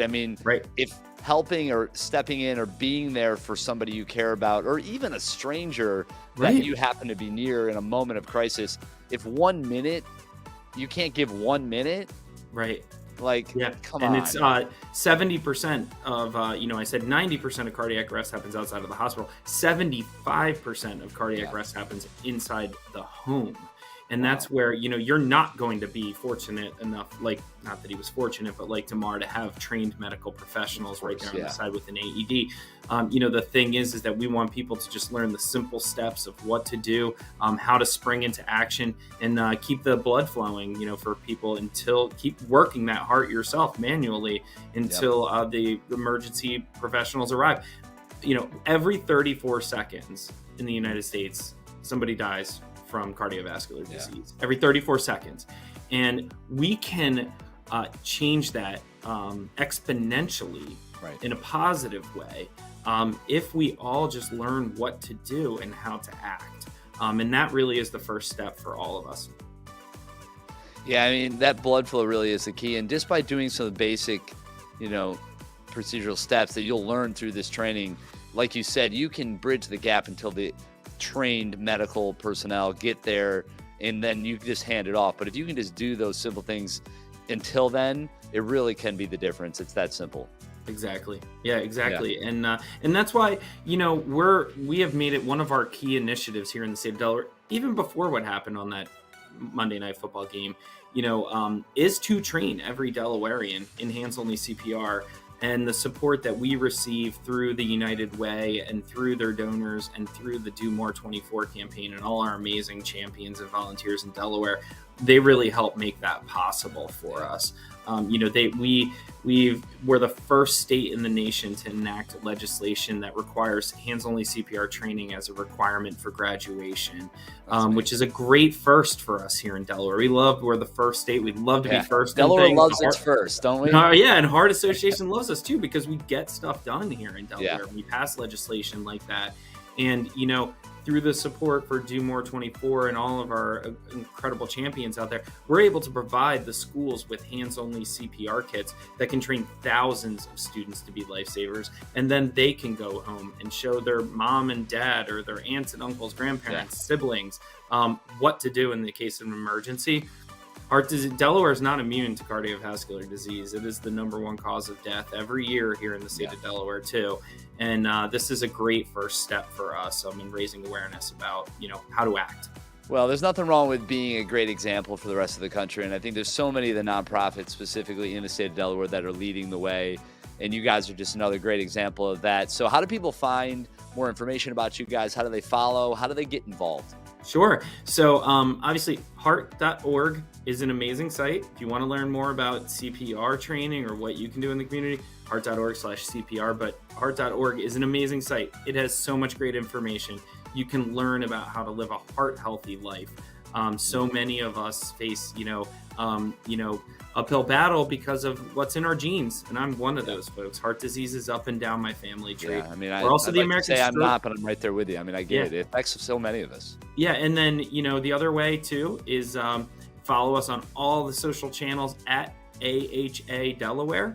It's a great way to get involved. You can also volunteer for us, participate in our special events, really get involved and help our youth market programs too. We are in a huge number of schools across the state of Delaware, starting young with the kids.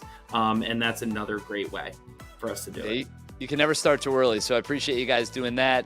Good luck with everything you're doing, getting ready for the big day. Delaware's largest giving day, again, coming up March 2nd and 3rd. You can go to domore24de.org to learn all about it, learn more about the Hearts, the American Heart Association of Delaware and all the other great nonprofits. And again, really good to, talk to you. David, keep up the great work. You guys are awesome. Thank you so much. We appreciate you so much. Absolutely. It is our pleasure. And with that, we'll see you guys on the next one. And mark your calendars, March 2nd and 3rd, Do More 24 DE. We'll see you then. Hey everybody, Christopher Bruce here, Mr. Delaware Gives, and we're getting excited for Delaware's largest giving day coming up March 2nd and 3rd. That's right, DoMore24DE.org is back in action.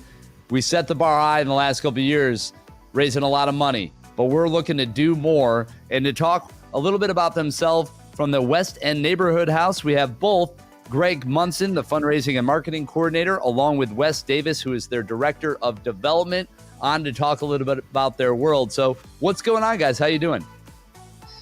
Hi, Chris. How are you? I'm awesome. We're feeling good. We have done a lot of great work over the last few years and excited to give nonprofits like yourselves an opportunity to showcase and to raise some funds. So what are you guys gearing up for? What do you have going on? Love to learn and hear all about it. We have so much going on all the time. So we're constantly doing programs and activities. We have 8 primary programs that filter down to about 30 different sub-programs, and that number keeps rising all the time. And so we're looking forward to just being able to highlight all of our opportunities and programs to the community and to the state and well beyond. Yeah, it's a lot of sub-programs. I mean, you've got a lot of programs, sub-programs, and those programs need support, right? They need funding, they need volunteers, they need all the things.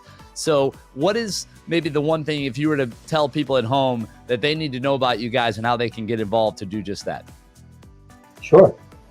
Well, one important thing to remember about what we do is it's all focused around self-sufficiency. So our programs do that in a variety of different ways and through a variety of activities, but that is the core focus of what we are, who we are and what we do. Whether it's helping people start their own small businesses or helping them get prepared for the SATs to get into their best or most preferred college, even to better managing their finances, accessing credit, you name it. I mean, it's easier for us to say really what we don't do than what we do in some cases, but it's all focused around helping promote self-sufficiency. Yeah. No, I mean, that's an important thing, right? People need to be able to have the ability to take care of themselves in a lot of facets in life, right? So you guys are there to support, and it's really important that you do that. So thank you, first off, for just being there for people and doing that good work. You're welcome. Sure. So day, with this platform and with Do More 24, what is it about it that makes it so special? This is just a cool opportunity for Delaware to learn about the various nonprofits throughout the state.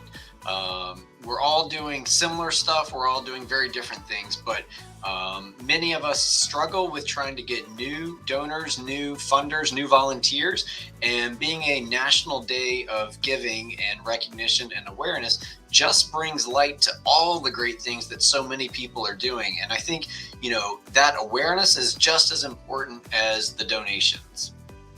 Yeah, and this really represents like kind of the ultimate collaboration, and really the spirit of giving brings us all together in a really wonderful and unique way during this campaign. I've seen it firsthand over the last few years, and I'm excited to see what happens this year.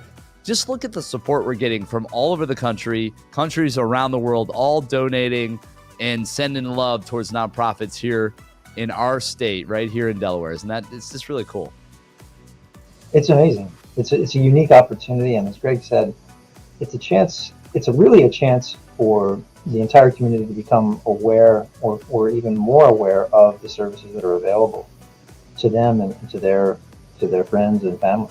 A lot of times we hear about the lack of awareness among folks who are eligible for a lot of services that are out there, and they're not privy to. Right. Yeah, no question. And you know, this, you know, you guys mentioned just the ability to gain more awareness is as important as the funds. Now, let's not kid ourselves. The funds are important. You guys can't do the work you do without that fuel, as we like to call it, and the money raised through this campaign and all your other efforts.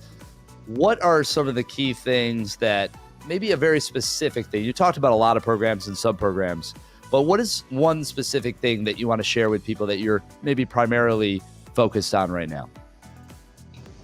Sure. Well, one of the most critical issues facing not only Wilmington and Delaware, but nationwide, entire country is affordable housing.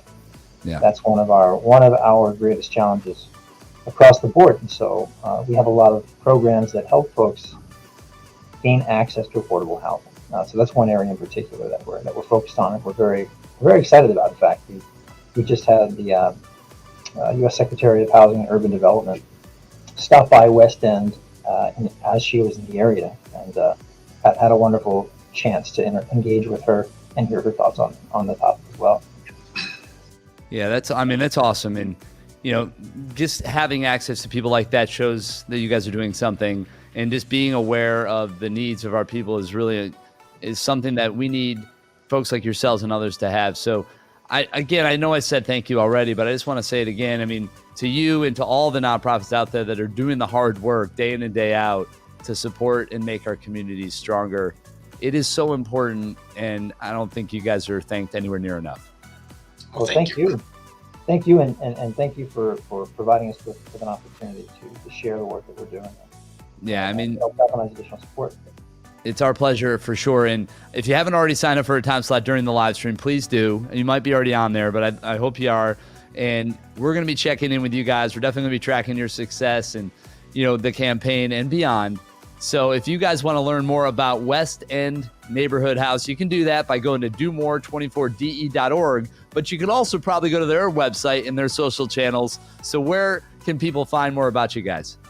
Sure. Yeah, sure. You can visit westendnh.org.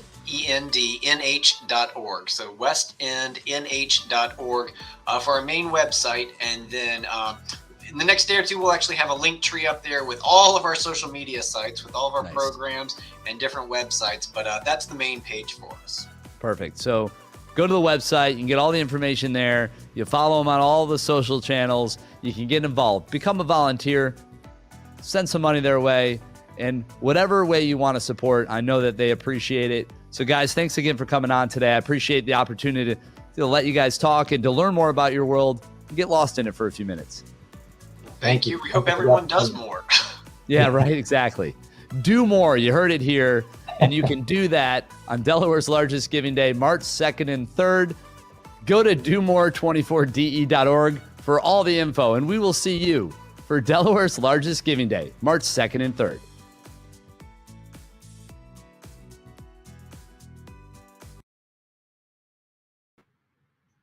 Wow, just like that. We are almost at 6 a.m., which means we're almost halfway through Delaware's largest giving day. It's crazy to think we're 12 hours into the broadcast, into this campaign already. And that means we got about 12 hours to go. And we are tracking the totals and having a good time here with Do More 24 Delaware. It's a beautiful thing. And I know that the totals are coming in. People are probably starting to get up. We're going to start seeing some action. That's how this normally will tend to run. And we have another power hour right around the corner here, starting in just a few minutes. And that is compliments of our friends at Comores. And that is the Up and Atom power hour. There you have it. $4,000. $4,000 up for grabs. That's going to go out to 8 different nonprofits, all getting $500 a piece. Pretty exciting there. And that is 4 random organizations from each of the divisions is going to walk away with $500. So really just get a donation in this hour and you're up for that $500 prize. That's a lot of good money going to some great causes. Beautiful things. So that Comores, Up and Atom, Power Hour.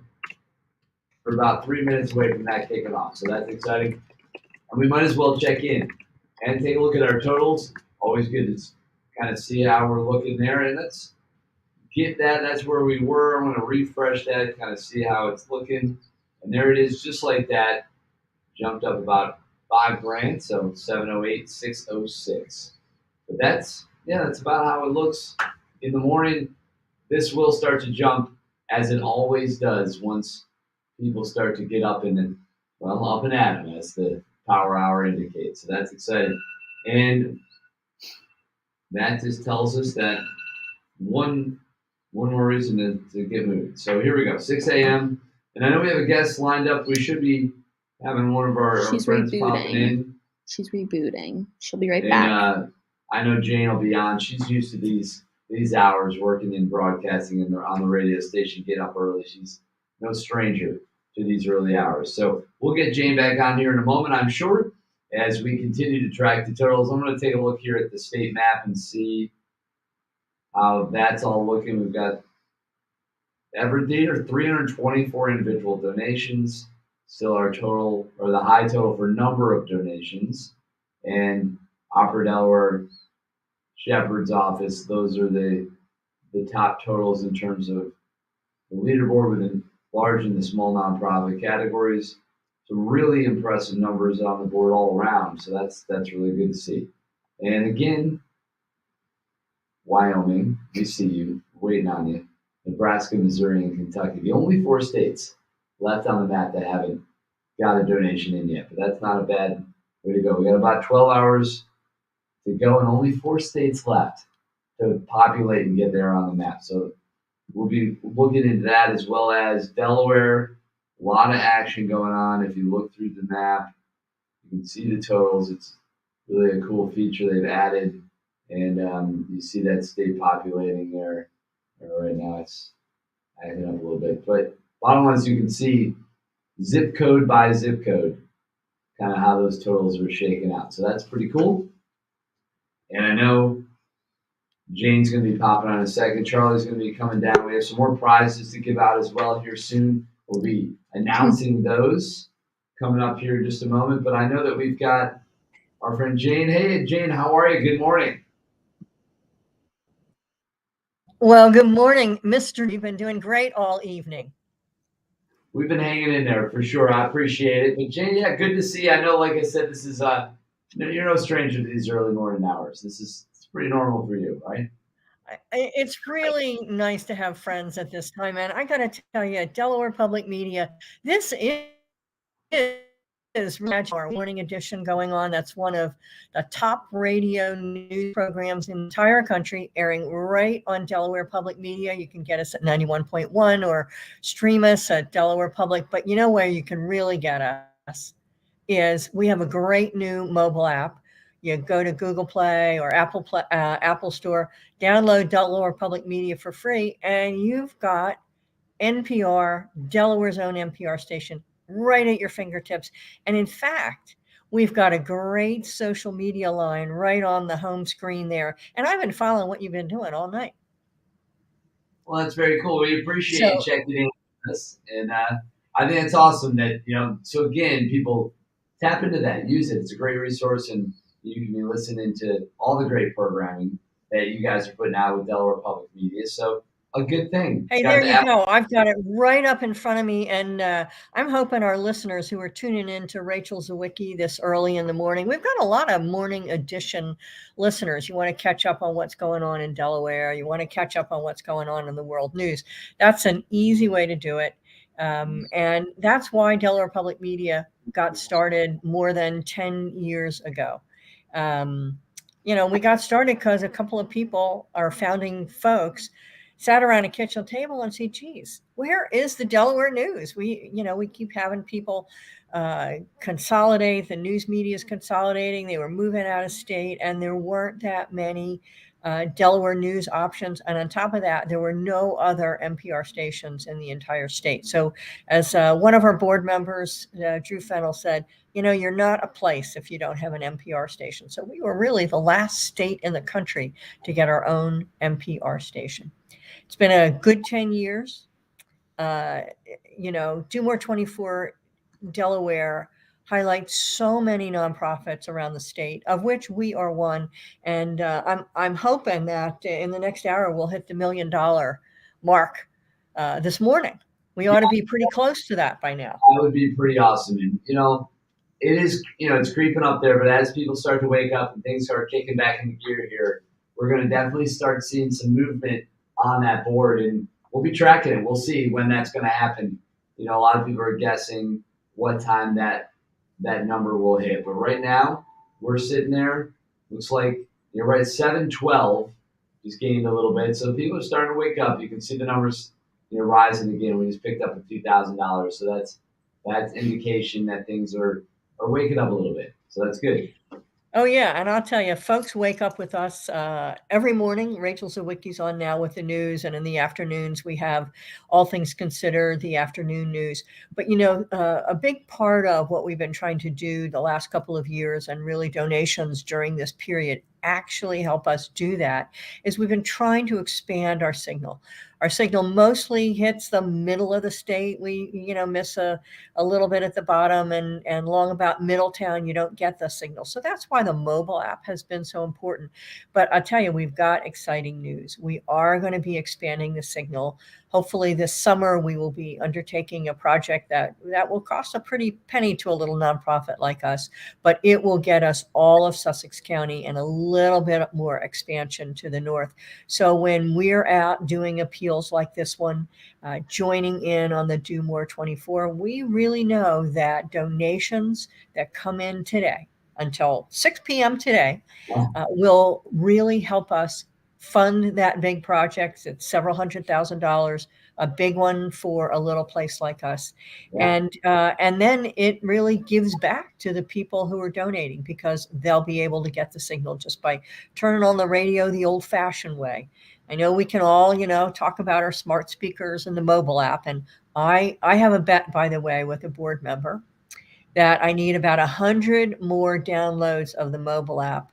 And then the board member owes the board a big dinner. And if I lose, I'm on the hook for the big dinner. So I'm encouraging everybody today to download that mobile app. Well, there you go. That's a nice little incentive. So as you're, encouraging people to support and donate, it's donate, but donate and download. Make sure to download the app. Donate and download. That's right. Yeah, we got to make sure, Jane's on the hook here, people. So help her out. Yeah, I know. And one of the things that's great about Delaware Public Media is that when we got started, there was really an emphasis on Delaware news. I mean, that was why we got started. I mean, there are other radio stations around, but no other NPR station really focuses on Delaware news. So for instance, last year, there were about 1,500 stories that we followed and reported on. That was each and every day. That was huge numbers of stories and interviews during the primary and the election seasons. That's what you listen to Delaware Public Media for. You know, it's really amazing when you're going through election season and you can actually hear someone's voice and hear them answering questions. It gives you a different perspective on them than, say, you know, reading it online or in a newspaper, which I'm a big newspaper subscriber. So print means a lot to me, but the audio just means so much more. And I don't know if you feel like you know them, but you feel like you have a better shot at knowing who the person is. During COVID, you know, thank goodness that is largely behind us, but it was real clear that people were coming to Delaware Public Media because it was so hard to find real-time Delaware news about what was going on, whether it was, you know, where can I get tested, or then happily, where can the vaccine be, or where were hotspots, or what were the current state regulations about openings and closings. It's that real-time kind of information that you get from Delaware Public Media. It's why we got started 10 years ago, and it's why, to tell you the truth, we have a little staff of about 8 or 9 or 10, depending on the day, and most of them, 2/3 of them, are our news team. The ones you hear on the air, the ones that you see at events, the ones that are interviewing to get the good stories, the ones that are at Leg Hall this time of year every single day, reporting on what's going on down there. So that is why we're here, and it's been a good 10 plus years.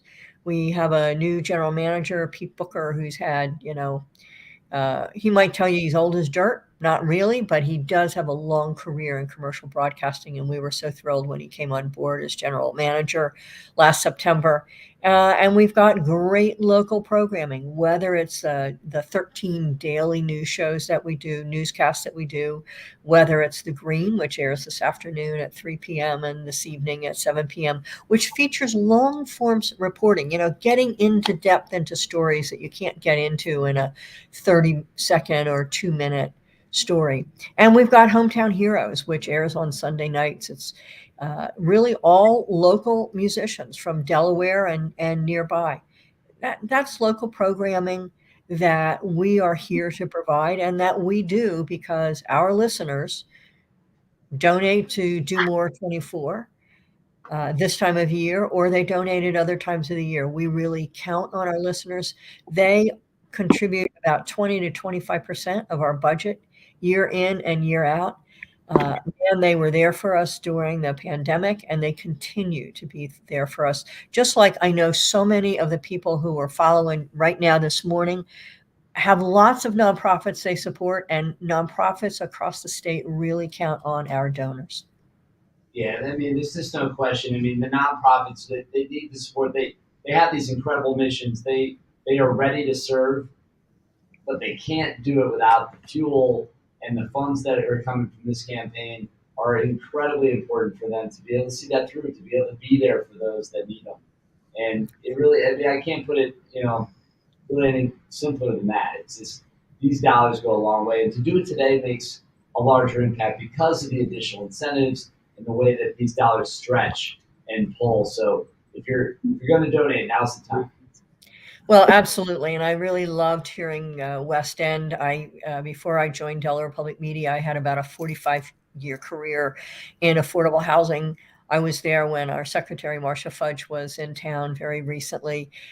You know, homelessness, affordable housing, economic development, job development, a lot of those things happen in the private sector. You know, and we can't stress enough how hard the folks that are in that field work, how dedicated they are to the mission, how they try really hard each and every day. For instance, they might even get up at the crack of dawn and donate during that 2 a.m. hour. Who the heck did that? Well, you know, I know some people who got up and did that. Why is it? Because we count on the nonprofits to do exactly what they're doing. And the range of the work they do across Delaware is truly amazing. It's the food banks, it's the shelters, it's folks like Music with a Mission raising monies for their purposes. You know, it's the Ys, you know, the YMCAs, the YWCAs. It's folks that are supporting our residents across the rural parts of the state. And it's Delaware Public Media who is there to try to help all Delawareans understand what's going on up and down the state. No, it's awesome. And, you guys are such a great resource. And, it's amazing that you guys, it's really interesting to think that there wasn't like only 10 years, it's kind of wild. Like you said, you were one of the last, to come together and put together the NPR station. For Delaware to not have had one before seems kind of wild. So I'm so glad that you guys were able to do that and ultimately make it happen. And here you are, now, kind of pushing forward, and you got your app. So be sure to get people on there, download the app. Thank you. So what's the best way for them to do that? Yeah, but I'd like you to download it too. I mean, when you've got downtown time here in the next 12 hours, which I know you won't. Yep. Download the app. Folks actually, for me, riding up and down the state, I have it going all the time because that's how I listen. You go in and out of signal areas, and the app signal is strong. And some folks say it's actually stronger than if you are streaming on your computer, which is, I know how a lot of folks listen to us. Not only that, you can just focus in on what the local stories are. So if you want to read them, you can read them. If you want to download them for later, you can. And if you want to tap into the national NPR stuff, that's right there for you too. So you get the best of the local news and the national news. And you get our social media feed. So as I said, all night long, I've been looking at the social media feed that has had an awful lot to do with encouraging folks to give through Do More 24.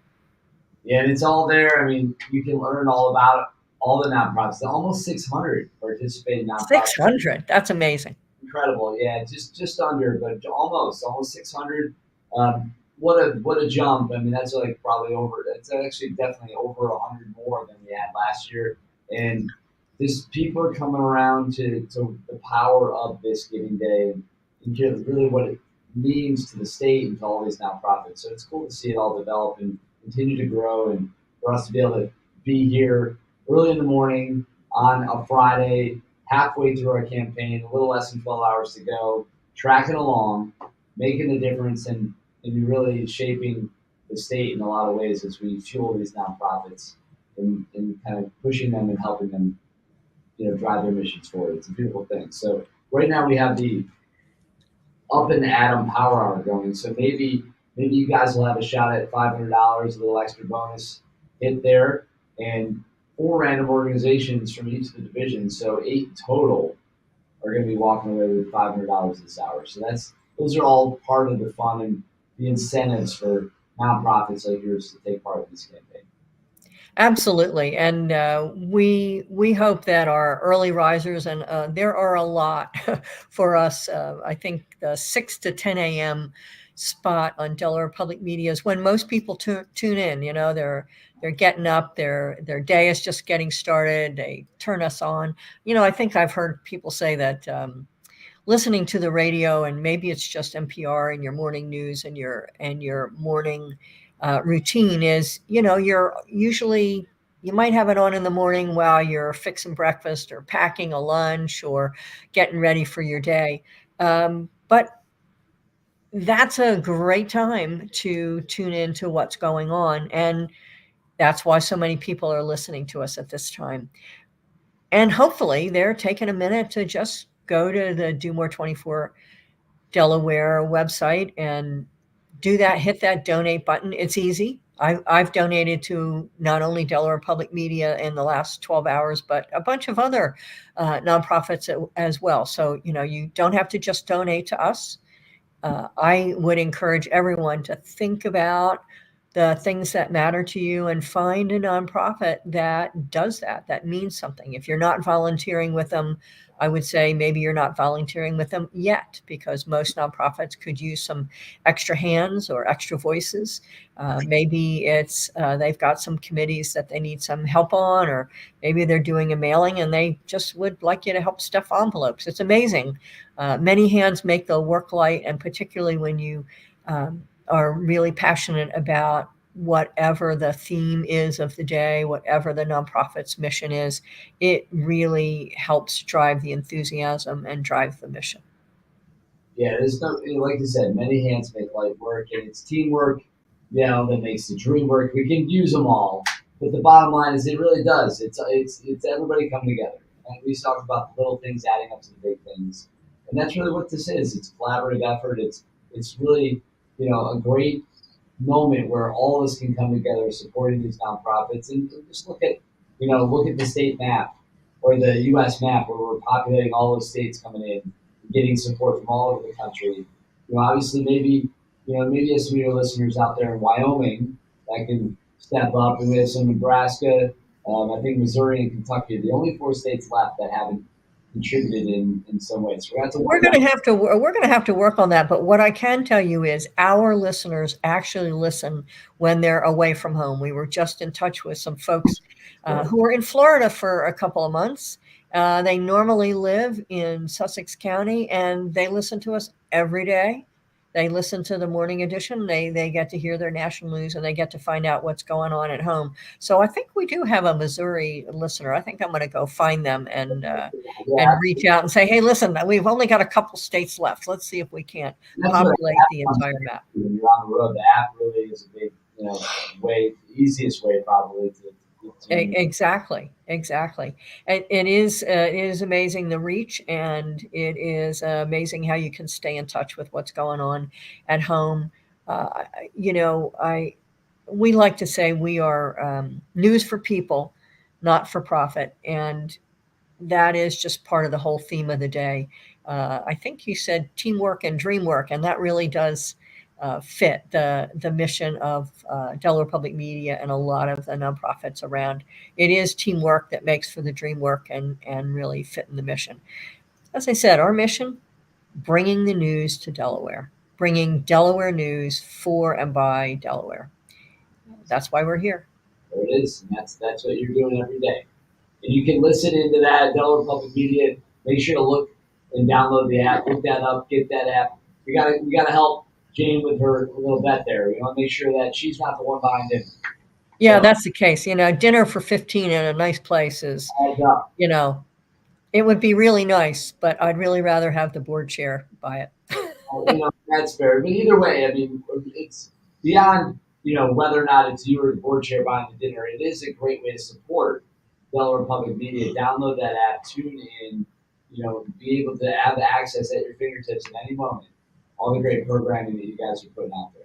Well, absolutely. And and I'm sure this is the way with other nonprofits, but we really feel like a gift to Delaware Public Media is actually a gift back to the listener and to the donor.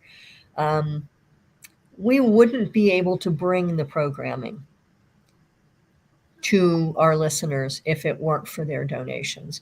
We wouldn't be able to bring the mobile app. We wouldn't be able to expand our signal. We wouldn't be able to bring the great local programs we have, like The Green and Hometown Heroes. We wouldn't be able to bring the daily local news if it weren't for our donors and listeners. So it is definitely a symbiotic relationship, and it's what's kept us going. It's what got us started. And it's what keeps us going each and every day. There you go. That's a beautiful thing. Well, Jane, it's always a pleasure having you on. I know you've been there for us in the morning, the early hours, kind of keeping us rocking, and it's something that we look forward to. And I don't know what the rest of your day looks like, but if you want to pop back in or check in, please feel free to try to do that. If you got some time, we'll squeeze you in. Aren't you nice? I'd be happy to do that, and I'll take you up on that offer. Yeah, no worries. It gets a little wild there, as you can imagine, once things kind of pick up. Yeah, I'm not going to do it like at 4 p.m. when I know everybody's rushing to get in that. I'll look for a time where you need some, where there's a little opening and you need some Jane juice in the middle of the day. Well, Jane juice, I like it. We should market that. Maybe use that as another one. All right, that's a good. I wonder. There you go. Juice. We can all use a little Jane juice in the morning. That's a good thing. Gets you kicked off right. But I appreciate it. It's always good to see it, and I'm glad to hear that you guys are moving forward. That expanding the signal, that's a great thing. Obviously, needs a little bit of help though. So be sure to get on Delaware Public Media on the Do More 24 Delaware app or platform and just donate. Give them a little love. Send it out there. They're trying to help you. Like you said, the donation to them is really a donation to everyone, the listeners, the supporters, and all. So that's awesome. Hopefully next year, this time, I will be in there in person. That'd be great. We'd love to have you in the studio so you can join us. All right. We'll do that. Thank you. Wow. Well, Jane, have a good one. I know you're just getting rolling, but keep tuning in. We appreciate the support, and good luck the rest of the way. Hey, thanks so much, and we appreciate what you're doing. Absolutely, it's our pleasure. All right, and just like that, we are cruising right along. Let's do a quick check on the totals, and then we're gonna try to cue up that video from Hagley here in just a second, and give them a moment. Hopefully that'll work. Working that 715,000 on the little bump, so things are moving right along.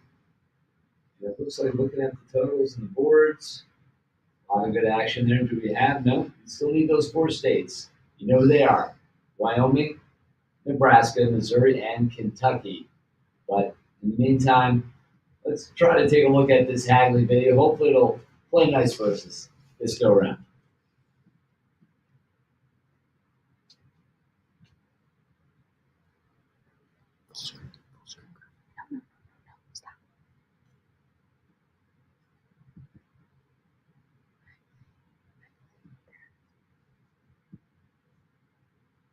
My name is Diane Schultz, and I'm the STEAM Education Program Coordinator at Hagley. A STEAM Education Program Coordinator basically designs everything STEAM that we do here at Hagley. And STEAM means science, technology, engineering, arts, and math. So it's STEM with the creativity included. Hagley offers a variety of science and STEAM education programs. We have school walking tours.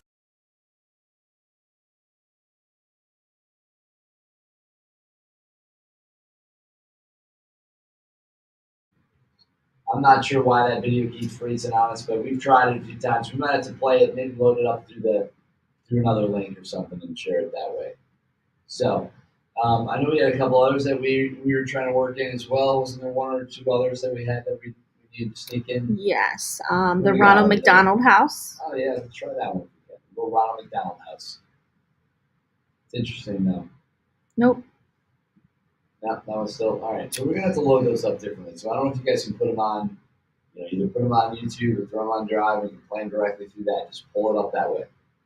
Try to share it. Actually, we could probably do that right now if we just go on Drive. Actually, try to play. Do we have the Hagley video loaded up on something? Just put it up there right now. Yeah, I'm putting it up here. All right, great. So we're gonna work on that.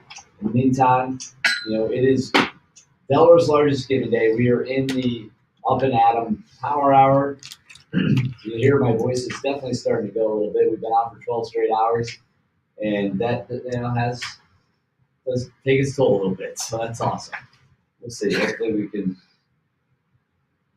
stop that from deteriorating too far, but it's all good. I'm trying to see if we had any more prizes. I think Charlie might have sent over a couple of the updates, so let's take a look there. If we did the 4 a.m. golden ticket, looks like for the small nonprofit, so Dello took that one home, so congratulations to them. And then the Delaware Theater Company also walking away with the golden ticket, so that's exciting. Pretty sure we talked about 3 a.m. We did for sure. Yep. So that is the latest update in terms of the golden tickets and the prizes. I know more of those are going to be coming in, so we kind of keeping tabs on that at the moment. In the meantime, we might queue up a little run to remind you of the sponsors, those that made this thing possible. And a few prompts: go to the website, donate, and others. So if we can, let's queue up that video here.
All right, hey, we are rocking and rolling now. Coming up on 6:30 in the morning, which means we're chipping away on the second half of the broadcast and the campaign. It's wild to think that we're over 12 hours into this, and now we're gonna kind of welcome back in Jen Sayani from Spur Impact. Jen, how's it going? Good to see you back. Look at you. You look like you cheated. Have you rested a little? Somebody went to bed and got some sleep. That's all I'm saying. I'm not jealous. And I might take a shower too. Yeah, that's the part that really tipped me off, I think. That's I that's not a did the bad nice move. lovely smell and the roses. Yeah, there's smells happening. Yours is better. Okay. Nice. Wow, that's awesome. So how you feeling? I mean, here we are. We're cruising along. We're a little over halfway through. And I think ultimately, if you look at the numbers, I mean, compared to last year, we're right where we want to be. And look, 4 states. And only 4 states left. We're doing well. I'm really excited. You know, I think yesterday with it being 302 day, I think nice. that pushed us. Little boost. Right. Because like it really is Delaware's day. Yeah. The problem with that is that we love the idea of starting on 302 day every year, but obviously that's going to be changed today. So I don't know if that's going to work or not. We'll figure it out. It might be important. I don't know. Maybe something maybe marketing. So Wednesday, Thursday campaign in store. I don't know. We'll see. We'll have to. Well, time will tell. Yeah. But ultimately, let's take a look here because we do have a little bit of a jump that we should show you guys. So we're up to 723. Good work. That's because I've already talked. It's something. Yeah. We're doing our part, but so is everybody else. And that's what it is. It's the collective good that's going on here. And you see the times ticking down, which just means that you got to start to take some more action. Share this thing out. Let everybody know. Yeah, today's it. It's the last you chance. only have 11 hours. Less than 12 hours to go, and that means you got to get on board. And right there, look at 4 states. I know, we are definitely ahead on states this year compared to last year. I would say also, I'm curious where the total donations are. Obviously, outside of going through each of these and adding them up, so you kind of have to guess. But Delaware itself has been doing pretty well. What do you think we're at now? Do you have any idea? 3,000? Definitely more than that, for sure. Really? Yeah, awesome. for sure. Good job, Delaware. So DC has 13. Okay. They need to step it up. Yeah, they do. Maryland 267. New Jersey 173. Pennsylvania 616. Okay, thank you, Pennsylvania. Doing pretty well. Surrounding states are all happening, but Delaware 6357. That's fantastic. Yeah, it's a pretty good number right there. Yes. I mean, that alone is over half the total that we had last year. I agree. Yeah, exactly. Because we had a little over 12,000 total donors last And if you year. add it all up here, we're definitely we're cruising along because you got 42 here, 14 here, and Alaska's got a couple. Thank you, Alaska. Hawaii's got 3. Perfect. It's a lot of math to add up all those numbers. Mississippi, they were one of the ones we were straggling last year. I know, We we didn't got get one. them, right? But we got one. We got one on board. You're good. Thank you. Arkansas is in there, but yeah, Kentucky, Missouri, Nebraska, and Wyoming. Alright. Not sure what's going on there. Maybe their internet's not working. Maybe. Well, they're out working with cattle. Is that it? Wow. Okay. I mean, the so hard working people out in You Wyoming. say they're hard working or hard working? Hard working. Could be both of these You things. could, I guess so. All right, well, there it is. So just look at those totals, though, too. I mean, with the House of Mercy Transformation Center, 6160. That's real money. That's going to do a lot to help fuel their missions and their programs forward. I mean, And just even looking through, I started working with nonprofits way back in August to start planning for their campaigns. Yep. And some of the small, the Rosa Health Center over on the right, 55 donors. I mean, they don't have any staff members. Right. They have volunteer-based health center down in Sussex check County. them out right here. And they have volunteer doctors coming in to take care of their patients and clients. So, she was a little nervous about coming on and participating in this event, but they need to expand. They have tons of needs down there and capital expenses that they're looking to do. So almost $4,000, I know is going to make Susie fantastic. Yeah, it's definitely going to make a difference. And you can see those donors right there, making those impacts happen. And look at just different amounts. Like $5 is great, 50, 100, 25, whatever you give, it all really does add up and makes a difference. And they've got a couple wins there on the prize. They've got they're coming up. Those prizes are coming. they're eligible for those. Yeah, current challenges that are in play, they could win that, and that'd make a difference, right? That would make a difference, and that's exciting. So you can see the goals, which is kind of fun. So the Rosa Health Center, their goal is 10. They're almost at 4,000, which is awesome. We can even dig into this board a little bit more, kind of see how everybody's doing. Just look at all these organizations that are bringing in some money. We'll keep going down the list And just here. how like diversified they are. I mean, that's pretty cool as well. That PFAS Solutions had a great conversation with them. They are the only lab in the state of Delaware that tests for PFAS, which is a bad contaminant in the water. Scientists, please don't send me emails about how bad I butchered that. But It's okay. But yeah, it's pretty cool. I mean, it's it's pretty impactful that they're trying to help make sure that the water in Delaware doesn't have any negative effects on us and on the animals. Yeah, I mean, that is pretty awesome. You can just see, look at all these, organizations with real money coming in. And that's, even our friends over at Blue Demon, he was doing some stuff. He's got his, pretty lofty goal there for them, but they're doing it, right? They're out there making it happen. And I love how unique everything is. I talked to Brian last night about, he was doing a fundraiser at a local restaurant, which is fantastic. And then you have others that are doing peer-to-peer campaigns. Some are doing running campaigns and running over bridges for 12 hours, 24 miles. So there's a lot of unique things going on. They got a little match thing happening with their board match, so that's cool. They can highlight that, so that's always good. Stretching those dollars and making it happen.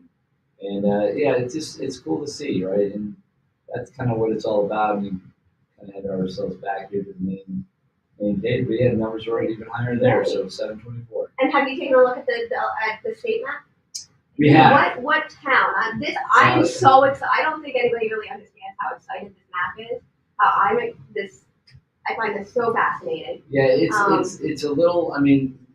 Sometimes it acts up on me.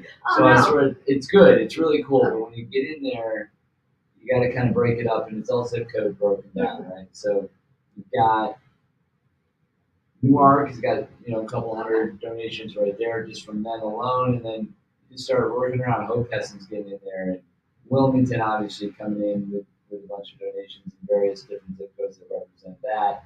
Add those all up, that really is a big deal there. It's cool to see it, and look at Middletown, 238. It just keeps coming, right? All over the state, different levels of blue. Just donation amounts coming in, and a lot of action happening down in southern Delaware. Okay.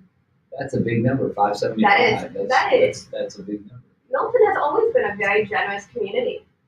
Yeah, so that's pretty cool. And you can see it all in there. There's just a lot of stuff going on. Those strong numbers. And then this little pocket right in here, Georgetown in 219 right there.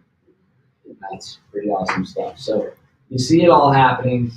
It's really fun to watch and to track it. And that's what we're doing. We're here riding it along and just checking it all out as it happens. So right now, again, we're in the Camorra's Up and Adam Power Hour, which is providing a pretty cool opportunity. $500, you can go out to 8 different nonprofits. So that's a lot of money coming out thanks to Camorra's, so that's exciting. And then next hour, 7 o'clock, the Arthur Hall Sunnyside Up Power Hour is coming up. Are you going to have eggs this time? Last year you had eggs. I don't know. We'll see, I guess. Whatever someone brings you. We'll see if that happens or not, I guess. We'll have to wait and see. Tune in, check it out. All kinds of surprises happening, yeah. That's what it is, one after another. So what do you want to share? Obviously this campaign is something you've put a lot of heart and soul and time and energy and effort into. You've been doing it now for a few years, and it's made up a lot of your time, right? Building this, working with the nonprofits very closely, setting them up, making sure they're ready. Tell us a little bit about what this campaign represents, really from your perspective, having worked with the nonprofits directly, how much it means to them, and why the dollars that come in today are so important. So I really started planning and the team really started working together in August for this campaign. We start working with the marketing agency and pull together the really robust marketing toolkit, start making edits, trying to craft some new ideas, what different segments we have for you and who we can reach out to in PR wise and what kind of stories we can help brainstorm with nonprofits. And then really we launched this registration in November, which I think a lot of people are like, why do you need November? Because you need time. Nonprofits, about 70% of nonprofits operate under a $500,000 operating budget. So they are mostly volunteer based, maybe 1 or 2 staff members. And they are focused on their missions and the services that they're provided. And fundraising is really a secondary, probably even the last thing on the list for some organizations. So by working with them in November, December, January, really able to help put a little pressure on them a little bit to start thinking about it and not wait to the week of the event. Really start getting them to think about their social media platforms, and maybe in December we can post a happy holidays post and start to build that engagement so that when the big day does arrive, they already have followers. They already have people who like and share and understand how important their mission is. So I love this day. This is a fantastic day. I love working on this campaign. And really getting to meet the nonprofits. Before I got into this position, never really understood just how many nonprofits and the impact and the breadth of what they work on and accomplish every day, and we're able to support. I'm able to support them, and that's so much fun. And you're able to support them, and I think this is a quick and easy way for Delawareans across the state to $5 can really make an impact and jump their services and make an impact for those organizations, but also just engagement on social media that they can like and share and comment and engage, and that goes so far and makes such a difference for a lot of these organizations. A lot of times organizations don't have the ability, don't have the resources to market themselves. So they're out there performing these wonderful services, and they don't have any marketing to let people know that they're there, that they have a building and that they have time slots for support. So this is an opportunity for them to utilize this day and really help let people know that they're there and they're ready to support them. No question about it. I mean, the bottom line is they have, they're driven by passion, and they're usually motivated by some connection to a cause that, is inspired by an event or a moment in their life that a lot of the people that founded and started these organizations were driven to create it for. And, then a lot of times it evolves beyond and, becomes what it needs to be to serve those that really, need those services. But it's critical type support. And for those that they are serving, their lives are very different without it. And they become I don't want to say they're dependent on it, but they are in some ways. And the missions that they're doing are so meaningful, and it's so rich, and it fills a lot of really important gaps, and it allows to push people back and kind of get them on the right track and to get them through really difficult and tough times. That's a little pat on the back. A lot of these organizations are providing pats on the back, a little nudge, just so people can, make it to next week, make it to next month. A little nudge in the right direction. Because a lot of things happen in our lives, and things can take you off track, or and unexpected moments and events happen. So the bottom line is, the nonprofits are here to serve us and our communities to make our lives better, and to just really be there to make that possible. So that's the life, but it's like it's the part of our community that it's the fabric, it's the glue, it's all those things that just we don't know that we need it until it's not there. And that's really, thinking back, think about how many nonprofits you work with or have touched your life, whether it was your family's life or friend's life, and you just assume, oh yeah, they're always going to be there, but they're not. A lot of these organizations are working on pennies, and they may not be there tomorrow. They're fighting the good fight. Absolutely. They will do what they can, but the bottom line is they can't do it alone, and they need the support to make it possible. So you guys have a great opportunity right now to go and do what needs to be done, which is go to the website, go to do24delaware.org, look through this impressive list, this almost 600 deep list of nonprofits, all on there participating. Find a few of them that really resonate with you. Give them a little, a few dollars, throw a little love their way. So, I can see the back end and see everything going on. It has been so much fun to see people are not just donating to one organization. They're donating to 3, 5 organizations at a time. And that's fantastic. And I think that's what this day is all about, is really just not just going to the one that you've always known and that you've always utilized, but try a new nonprofit, and that's what's been really neat. This year alone was getting to almost 600 nonprofits who are participating in this day. There's a lot of new nonprofits. They've only been working in our community for a couple years, which is fantastic. And it's just been a really exciting time to get to meet them and see, that we really do need that in our community. Why didn't we have that? So it's been really neat getting to talk to all these nonprofits and learning about them. So please take some time and go through and check out what their missions are, what videos, what other people are saying about them on social. Yeah, no question. And we've been able to share a lot of great videos, right? And we went through a bunch of them, it feels like a while ago now, but it really wasn't that long ago. I guess it was kind of in the late hours of Thursday into Friday, and we were sharing. Today's Monday. Is it Monday? I would believe you, honestly, partly. It is Friday. It's as possible as anything else. I don't know. We definitely get to the point where I'm not saying we're delusional, but I'm going to say that once you've been rocking for 13 hours on camera and going, you definitely start to feel it. But that's okay, because we're doing it because it matters and because it makes a difference. And as things start to wake up here, and we have a really packed schedule starting about 7:50. Okay. And at that point, it's nonstop for the rest of the day, pretty much. So once that gets rolling, I know things will be cranking again.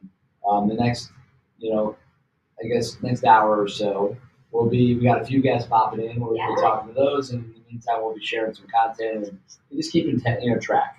Keeping track of the totals, gauging and kind of looking through and seeing it all happening. It's wild, isn't it? Yeah. So what do you think Charlie's doing right now? Do you think he's got some complex equations and he's working through things right now? Yeah, so Charlie is the executive director of Spur Impact, and he's one of the masterminds behind this whole extravaganza of live stream and maps on the website and all of that. He's got 2 computers going, he's got Excel spreadsheets, he's doing the randomized, selecting nonprofits with their golden hour tickets. It's just and we'll have some new prizes. I know we're going to be announcing some more of those winners here coming up here soon. As soon as we get those in, we'll share them, of course. And there's a lot of great prizes left on the board. And when you go through this, we have a lot of money on the table that's going to be going out to these. Every hour we have prizes. Every hour. So you should be looking for those. And it's wild. We have a lot of them coming up. We've got the hybrid commute that's coming up at 8 o'clock, thanks to Barbicane, which is awesome. Barclay's got another caffeinated coffee break coming up. There you go. Got MDSU with a double shot. Wegmans, Grab and Go, M&T Bank, Fuel Up. A lot of really good prizes coming up here. Yeah, your part-time controllers coming up as well. Yeah. We have some wonderful organizations and corporations that sponsor nonprofits. Bloom Energy, Discover Bank. I got the power, Bloom Energy. You gotta like that one, right? Exactly. How can you not get excited? Power Hour. We should have had the 302 probably yesterday. I think about it, but it was 302 day. It was. You're right. But that's okay. It carries it in. It keeps Exactly. We love that. We're going to discover I mean, just how always great improve that for is. next year too. We'll see how the dates fall. But Barclays is going to finish this out with the Zoom to the finish, Power Hour. But again, that's in that one right there is 6 organizations are going to go away with $1,000 each. That's a big prize at the end there. It's just wild looking at. So again, a lot of nonprofits are going to be benefiting from all of that. And the stretch pool. Have you talked about that? Well, talk about the stretch pool, because that is one thing that we haven't gotten into a lot of detail on that, but you Okay. can explain the nuances and how that works. So every nonprofit is raising money right now. Okay. They then can win all of these hourly prizes that we just talked about. And then at the end of the day, when at 6:01 tonight, I know it's going to be a lot of math, a lot of Excel going on. We have a wonderful pot of stretch pool dollars. So some wonderful organizations, Longwood Foundation, Welfare Foundation, Laughing McHugh, Creslia, all foundation, all have come together to add a little bit extra onto Just a little everybody. extra. So Sprinkle a little extra love around. exactly. So if an organization raises $1,000, they can turn around and make it a little $1,100, maybe $1,200. So it's a fantastic opportunity. It's just a little, I don't want to say You get a few dollars. You get a few dollars. You get a few dollars. It's like little sprinkles. So like the hourly prices are the icing on the cake. And all the money that's being raised now is the cake. You know what And sticks really well to icing? What? Sprinkles. Sprinkles, and that's what the what stretch you're pool. talking about. And That's the what you should do. stretch pool makes the little sprinkles on that. Now you a Jimmy, so a sprinkles person. Well, it's 100% sprinkles for sure. So no question about it. I mean, it's just I know the Jimmy's thing. I get it. It's just, but yeah, that was not a thing. I didn't even know that existed until I, was more in this area with the. I guess the Jimmy's more of a Jersey thing. I guess. But where's the Jimmy's thing? It's not. I've always been sprinkles, so Yeah, I've heard that. Yeah. So that is the great debate. Jimmy's or sprinkles. Right, exactly. Whatever way you do it. Now, are They you look rainbow? cool. Are you rainbow or chocolate sprinkles? I'm not having equal opportunities for everybody, I guess, at the end of the day. I like the peanuts and nuts, all that stuff too, yeah. Probably, if I had to go in it, I'd probably lean more that way, but I like them all. I'm not going to turn it away. No, I am. No, More the merrier. Right, I'm good. Yeah, you can throw some extra sauce on it, all kinds of good stuff. Exactly. I'm all about it. How many cherries can you put on an ice cream? I don't know. Only one way to find out. Only the amount that fits within the bowl. Well, you can let them spill over too. You see, that's really the reason to stop. No.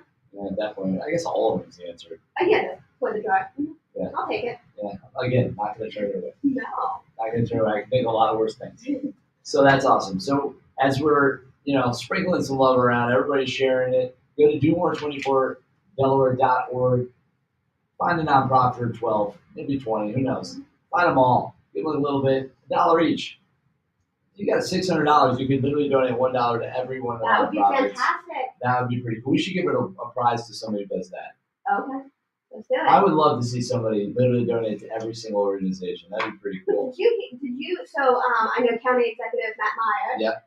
He was on a couple weeks ago helping us promote this event. Absolutely. And he made a great statement. I don't know if you remember. Yeah. And it was if every Delawarean donated $1, we would make $1 million. So if our goal is $3 million, every Delawarean, $3. That's all we need. It's really, when you think about it that way, I mean, everybody can get $3. Exactly. You know, I mean, that's and the if you're way to giving do three, it. you might as well just bump it up to 5 and just Might as well. exactly. It's really, I mean, simple. It really is. I mean, 5, what's 3, what's 3, what's 5? It's just a couple extra dollars. Exactly. You can afford it. You can do it. And that money going to these nonprofits really does. Going to the make- right pockets, going to makes a organizations huge that's difference. going to make a big difference. I think, and You just feel good when you do it. exactly, and the quality of your life is just so much better. Well, I mean, if you're into quality of life, I mean, if you That's want your holistic, life, right. if you want your life to be better, sure. If you're into that kind of thing, Right. yeah. Just, some people are. Some people really like turmeric and ginger shots. I just realized that a lot of the things I had turmeric after I packed it. I had like turmeric in this chicken broth. I had turmeric shots. I had turmeric kombucha. I literally I don't think you can over turmeric. I don't think that's an actual thing. But I hope not. Because we still need you for we're what, gonna 11 find more out. hours. We're gonna find out. Yeah, just a little over 11. It's weird. It's wild. And, it'll be noon before we know it, and then it'll be 3 before we know it, and then it'll be 4 or 5, and we'll be counting down, and we'll be looking at it all as it's unfolding. It really is kind of amazing. The second half here, it does tend to really kind of cook and move along. We're at 781 now.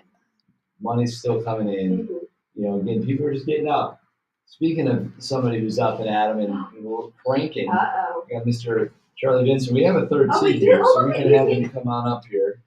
Come on in the middle. You get to rock this little mic. So we slide up. Let's get somewhat closer so we can hear you. Just fire it I was up. trying to see what everybody wanted to do. Oh, well, that's exciting. Wait, we were just talking about she was joking about whether I was going to have eggs or not. So we'll see. I don't know. We'll see what the fates. Shelly, I think, is going to put it in. Well, Shelly's the support team here. Making sure we're fed and that we're fueled and we can keep up the good fight. So I don't know what food sounds good. I like food. I don't know. Is she making it or is she going to pick it up? Ordered from the place down the road. The place. That's not sponsoring. That's why I'm not. I love the place down the road. They're a great place down the road. If you go down the road and see this place, go down the road. You place your order online. You have to show them your ticket number because you stand in line. It's good. It's a convenient place to get breakfast, coffee, and donuts. Perfect. Where you can dunk some donuts. So. Sure. There it is. All right. So just in terms of things that you can keep remembering. Yes. So the states update. Yeah. We're still missing the 4. Yes, so we got are. to post out that and call it. We got to call out those states, and by now you should know what they are. Do you know the states? The 4 states we're missing. Nebraska. Correct. Wyoming. Yep. Kentucky. Yep. So close. Missouri. I thought you were going to get it, but yes, he's right. Missouri. So those are the 4. She was talking about the people in Wyoming, and maybe they're too busy chasing cattle. I was like, I don't know how I feel. That was a weird statement. Skiing and whatever. I know. Yosemite is closed. They closed the national park because of too much snow. It happens sometimes. Is Yosemite in Wyoming? Yeah, part of it. Yeah, well, no, you're thinking Yellowstone. The Yellowstone. Yeah, you're thinking of Yellowstone. Yellowstone, the original national park. This is why I shouldn't watch the news at The 4 o'clock in the Yosemite. morning. Yeah, that's in California. Yosemite's in California.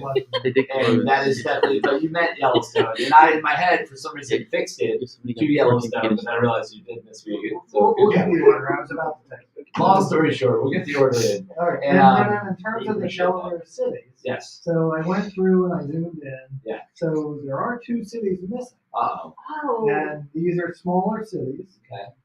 One of them we should get because their namesake is actually raising money on this. And that's Correct. Winter. Okay. Winter. On Winter, or however you say it. 19735. When they wake up and start pushing their fundraiser this morning, I'm sure somebody there who lives with that zip code can make a donation. Maybe, hopefully. And the other one that's missing is Fort Penn and Odessa. Interesting. And that's another sort of small zip codes, 19731 and 19730. So I know there is a Fort Penn cat colony, I think, raising money. There's other nonprofits in Fort Penn near there, and I'm sure there's people living there because they drive through the Delaware City and some of these other parts up there. So those are the 2 zip codes in Delaware that were. All right, we got to get after them, so let's make that happen. We'll find a couple people. I'm sure people watching or any of the nonprofits. Those are that. Maybe we'll when you see it show up, we'll see some of them. Yeah, for sure. So those are what we're missing in terms of the cities to get all of them. Right. So in terms of the only 2 zip codes left, I guess. Is that what Only it comes 2 down zip codes to? left. Yeah. Yeah. So we have 2 zip Penn, codes. Fort Penn, Odessa. Fort Penn, Odessa, and then the area of Winter there. So we got to get you guys on the board here. Okay, come on. We can do it. Listen, it's fine. You were distracted. You were celebrating 302 Day, and you got a little lost in that. But guess what? It's Friday now, and we don't celebrate 303 Day. That's a whole different thing. We celebrate Do More 24, and that's what we're doing. So get on the board, make it happen. Two last zip codes. Not bad. We're up to almost 800,000. And we are cruising right along. Yep, we've got 781. I don't know. Let's see. 781, 341. How about that? And just a little over 11 hours to go. It's pretty wild. Amazing. Wow. Yeah, I think so. I mean, let me just. Yeah, we are now. I don't know if we had.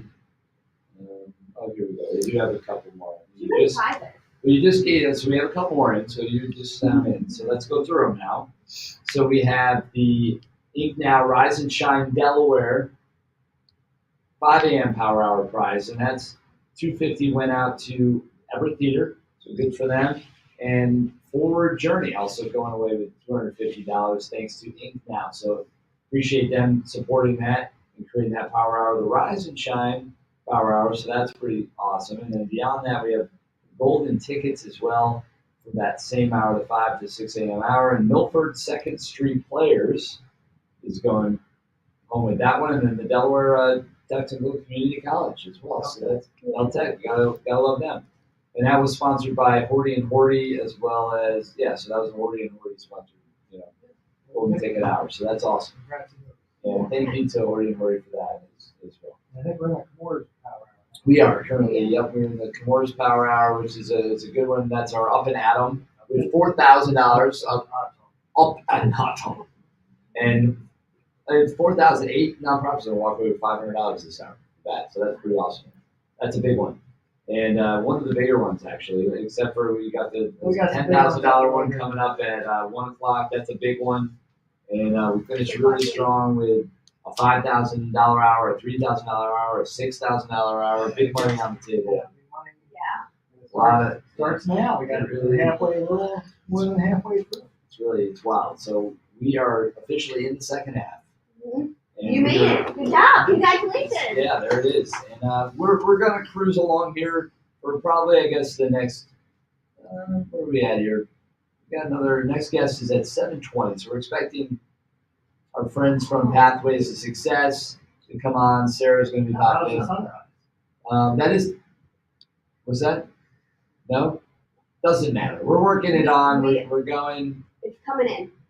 Okay. The sun is coming in. All right, good. So we're having some trouble with signal, maybe. Yeah. That's okay. Is she been having some? Stacy, is that Stacy coming in? Stacy, yeah, she's been working the streets down in Suffolk County, got it. So- meeting with all the nonprofits. And we actually do. She's been sending a couple of videos. We're hoping to pop over there live, though. Hopefully, is that Yes. happening? That was the goal. That is the goal for today. So let's make that happen today. In the meantime, Missy, do we have one of the videos that Stacy I'm gonna sent in? try. We'd love to be able to share Oh. that. Somewhere. We'll find it. I'm just giving you a little cue on that. No worries. You didn't need to have Okay. It's all good. But Stacy's been working really hard, hopping around, talking to some folks. We have some videos that she sent in. She's also going to be coming on live. We have a fun I segment have one. that we're going to be queuing up today. A nice little surprise. But in the meantime, we're going to queue up this one. Stacy's going to tell us where she is and ultimately share a little something about the group she was working with and had a little fun interviewing them. So take a look, enjoy that segment here as it gets queued up.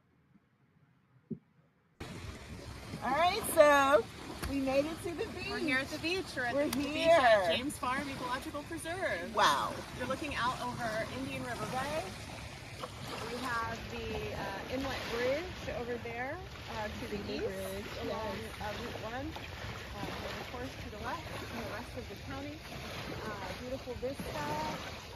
It's a nice sandy beach. Lots of different activities go on out here. When we have education programs, we like to bring kids down to the water. Wow, I bet they love that, They right? do, they do. Who doesn't like the beach? Right. So we Who get doesn't them like the beach? in the water so that they can see the different species that are living out there. Amazing view. You can also come out here to recreate. So some people like to fish. Clamming is really popular in this spot. There's some good clamming out there. Nice. You can also just come out, set up an umbrella and a cooler, do a little bit of sunbathing. Yes. We also conduct one of our horseshoe crab surveys here on the James Farm Beach. Horseshoe crab survey is a big part of our citizen science program. It's well loved by volunteers. We've got dedicated folks that come out here in the middle of the night. Wow. In May and June to count horseshoe crabs while they spawn here on the shore. Wow. As part of that survey, we tag the horseshoe crabs so that they can be tracked and we can learn more about their. You tag them? We tag them. Okay. So we can keep tabs on what it is they're doing. And that is actually the basis of our Do More 24 campaign this year. We're hoping to raise $32,500, which is $10 for every horseshoe crab that our volunteers tag in 2022. Wow, how awesome is that? Yeah. So Awesome goal. $32,500. You can help us reach that goal if you head to our website, follow the link to the Do More 24 campaign page, give $10 or whatever you can give, whatever you're comfortable giving, every dollar to help the center better fulfill its mission to preserve, protect, and restore Delaware's inland bays and their watershed. Wow, Marina, thank you so much. You're welcome. This has been a truly awesome experience. Do More 24 2023, you guys. We're at the James Farm. Looking forward to seeing some donations for Center for the Inland Bays. Center for the Inland Bays. Here we go. Thank you. Well, that was a lot of fun. Thanks for sharing that. Center for the Inland Bays. You can find them on the platform, of course, DoMore24Delaware.org. Give them a little love. search through, find a nonprofit that you love, and give them a donation. And we actually have a lot of, like we talked about, a lot of partners, a lot of sponsors, people that are really fueling this platform or this campaign forward. And right now we're in the Comores Power Hour, so we figured we'd share you a little video that they had up that we can do. So here's a video from Comores. Maybe get lost in their world for a little second. Take a look. It takes guts to drive change. After all, every huge breakthrough starts with a little drive, a lot of belief, and a willingness to be different, to challenge, to question. It takes conviction and a world of resilience to fuel the hydrogen economy, to enable decarbonization, 5G connectivity, and sustainable cooling solutions. It takes scrappy optimism and diehard determination to shake the status quo, to build a smarter infrastructure that's more advanced, more durable, more energy efficient. We believe in that kind of transformation because we live that kind of transformation. We are Comores. Newer, bolder, more agile, more able. We are poised and ready to pivot on a dime using the power of chemistry to better how we live, how we care for the earth, and to shape the world both today and in the future. Purpose is our blueprint. Courage is our mandate. Change is our mission. And bold is the way we roll. Because if we want to meet big challenges and have a safer, cleaner planet where we can all live better, we need a different kind of chemistry company. One that leads the way. One that cares about the community and is centered on its customers. One that believes that together we'll make a difference. Because we dare to. After all, it takes guts to drive change. Comores. Courageous chemistry. Do you own your home in Delaware but still rent your electricity? If you pay... We are rolling on. Thanks for that. That was a wonderful video from Comores. I mean, this is really cool and amazing what they do. And we have our friend Stacy, who is actually in a pretty cool spot. She's going to be coming on here shortly, so we're looking out for her. And we have a segment we're going to be doing throughout the day that you'll see here shortly called Where in the State is Stacy? So that's going to be a lot of fun. And as soon as she pops on, we'll kind of check in with her. Who knows where she is, but I guess we'll find out. Yeah, it's exciting. Yeah, it is exciting. I'm curious. I'm on the edge of my seat, and I have no idea where she is, and I can't wait to find out. So many surprises. It's just like, I don't know. Can we handle all these surprises? I don't know. I don't know. We also might, some other fun surprises coming up. So we got some other people that might be popping in. We like a little pop in. I know. You know what A little else? pop in. You know what else what we like is a little like pop in the dollar instead of raise. Or that's always exciting too. Yeah, when the dollars pop in. Yeah, exactly. Yeah. Popping in. Right. Now, we had T-Rel on last night. I don't know if you saw that. The kids are doing the balloons. That's the one you don't want popping. No. You do not want popping. Unless at the end, maybe some cleanup or some popping that happens. But that's a different kind of popping. It happens. It served its purpose ahead of its time. Okay. And at that point, you got to pop. Exactly. And the packing bubbles. Oh, those are fun to pop. My kids love the popping bubbles. Those are a lot of fun to pop. So those are always nice as well. Yes, Laura's saying donate to the Delaware Children's Museum. Absolutely. Actually, I was there not that long ago. They did a little pep rally prior to the Super Bowl where they did a whole confetti thing. We sang the Eagles fight song. Obviously, we know how that all worked out. I'm not blaming them. It was a good time. But we're just a little still pumped about that. Actually, I was like, oh, that was great. And then it kind of brought the other side of that memory. Right. And the way the weekend finished out. So I was like, oh, man, that took me in a different But it place. started out well. But it was fun. And Katie and I went, my daughter and I, and had a great time. We ran all over. She loves that place. We are members. Actually, we're members in the Delaware Children's Museum. So, yeah, we ended up going for that. And it's a great thing. It's easy to pop in there and just kind of spend a little bit of time. And, as the kids are growing up, it's a great way to engage themselves in science and various other, learning aspects. And I think they take a lot away from that, so that's pretty cool. And the tree maze. Yeah, That's always the a tree huge maze hit. is pretty awesome. And I don't know why they look at me weird when I'm in it. Am I not supposed to be climbing that? I don't remember. Well, might be a height restriction. Hmm. I mean, I'm not sure, but from a, when I'm looking at seeing how tiny some of those little, Nooks and crannies are. yeah, I've actually gone through that in a character once for years when I first opened up. So you think me going through that would be hard? Check it. Like, imagine Rocky going through that. With those antlers. Yeah. Hard. Okay. That's hard stuff. Yeah, That's a challenge. right. But that's a memory, though. That's a memory. I wasn't Rocky. I'm just saying to give you an example. Right. But yeah, that's pretty wild, isn't it? Yeah, give them a little love. Delaware Children's Museum. It's a great place. A great, thing that we have here, right in town. The big yellow building, right down there on the roof. You can't miss it. And actually, years ago, when we were talking about doing the Mascot Hall of Fame, which is the thing that we had created, but it was virtual for the first few years, and now it's out in Whiting, Indiana. But that was the space. I was like, oh, if we did it here, that's where I would have done. Yeah. Well, sure enough. And but I'm glad it, came to good use, and the Delaware Children's Museum was able to make great use of that space. So that's awesome. Eventually, hopefully, Stacy will pop in. Is she coming on? The suspense, Stacy. I know. I don't think you realize what you're doing to us, Stacy. Stacy. Unbelievable. It's such. I mean, we'll have to change your little promo here in a second. It's something along the lines of like, can't handle the teasing, Stacy. So we'll see. So let's as we're waiting, for who knows what, she may be having some signals. She's on, out there wherever she is. 785, 536, pretty exciting. Okay.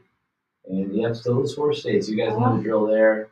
And obviously, we got to get those two zip codes to pop in. So that was Winnipeg and Odessa. One of the areas down there in Odessa, but it was specifically where's Charlotte, Indiana. I know. Definitely winter there, though. I know that. Yeah. And but just tell our friends down in Odessa. Come on, we need more donations out of you guys.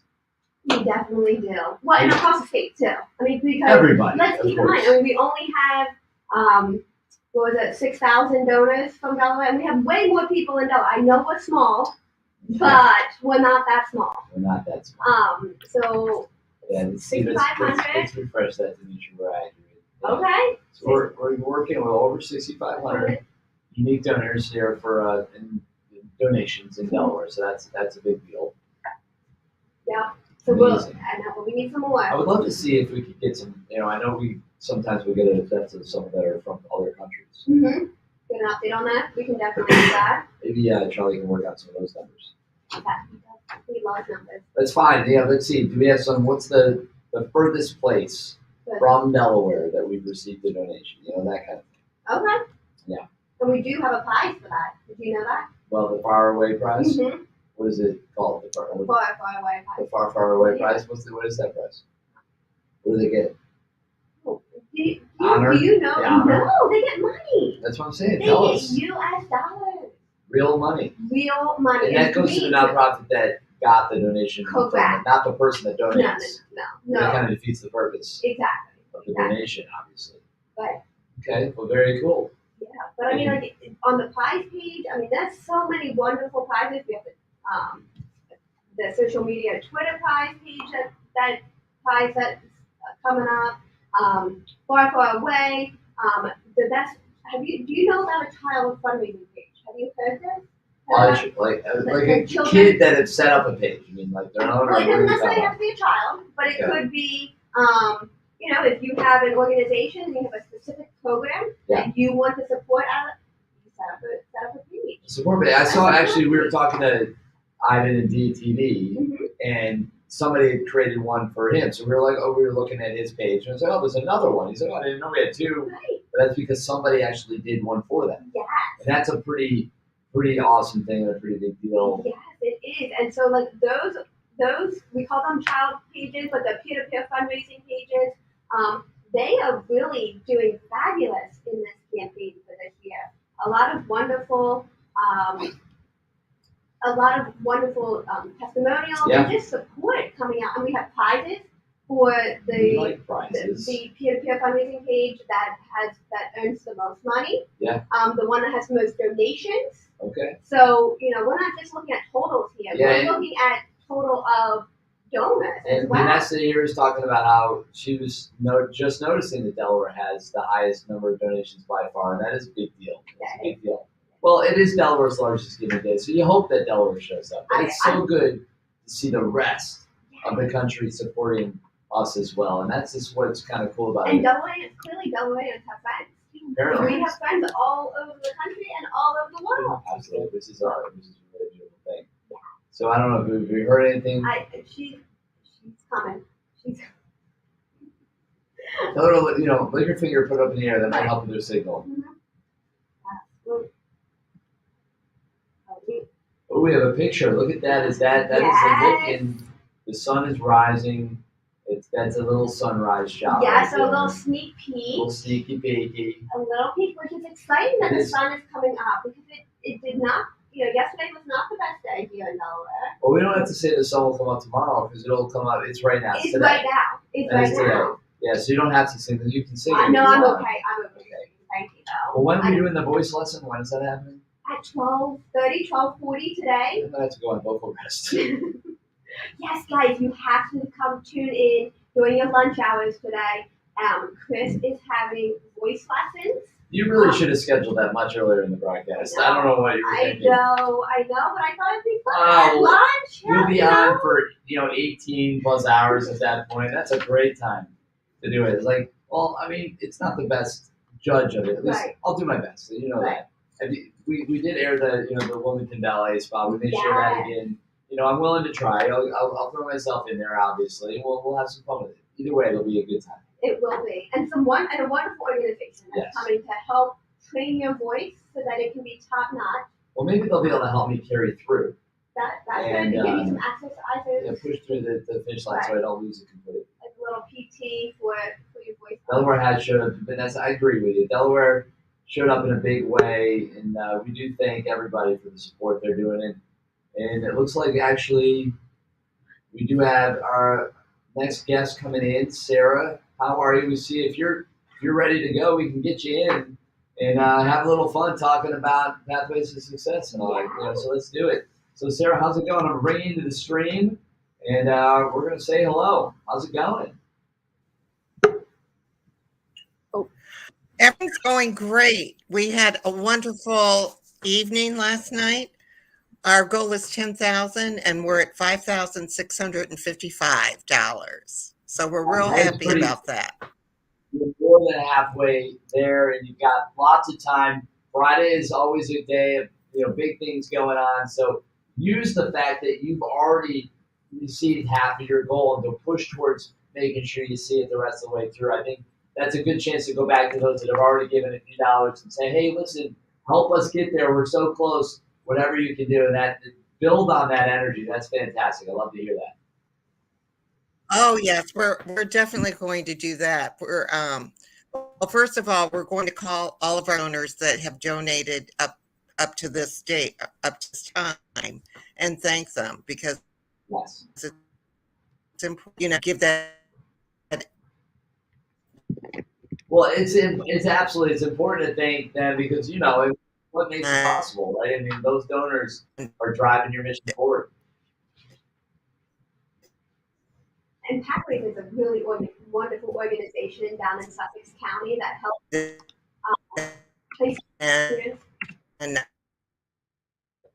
Yeah, so we're having a little bit of trouble. I don't know if it's a signal or what it is, Sarah. But I mean, obviously, we heard the first part, but then you're breaking up a little bit now. So I don't know if maybe there's something going on with the signal. But we are just excited that you and the whole Pathways to Success organization is here. I mean, you're such a great organization supporting. And Jen, you know a little bit about them. A little bit. So talk a little bit on behalf of them. Well, maybe Sarah's signal's not perfect right now, so we can give a little love towards them. And then we have our friend Stacey's actually in the wings. We're gonna find out where she is soon. Yes. So that's exciting as well. Yeah, so Pathways to Success is a wonderful organization down in Sussex County, and they go into high schools and help support students who might be having a little struggle personally with whether it be getting into different programs and initiatives that allow them to just flourish and become fantastic and wonderful Delawareans. Well, that is a pretty amazing thing, right? So what I could do is we're going to bring up, if I can, here we go. So we're going to bring up their page so we can also show that. Oh, we're halfway to your goal. Look at you guys. So we're here you go. I mean, you can see it. We're bringing up your page so you can see it right there. $10,000 goal. You're at over $5,600. 77 donors coming in, and you can learn all about them on the page. Obviously, they support Pathways to Success and its mission to prepare youth, adults, and their families for successful lives. I mean, that's pretty amazing. That's an awesome thing. And they utilize innovative and creative approaches in mentoring and education to help at-risk youth to develop, to be healthy, productive, contributing, and responsible citizens. So that's pretty amazing. And that sounds like a pathway to success. Exactly. Is what that sounds like, for sure. And really, ultimately, Sarah, I don't know if you can hear us, but, we're excited to be able to share your story to showcase what you guys are all about. And hopefully we can help push you guys towards that goal.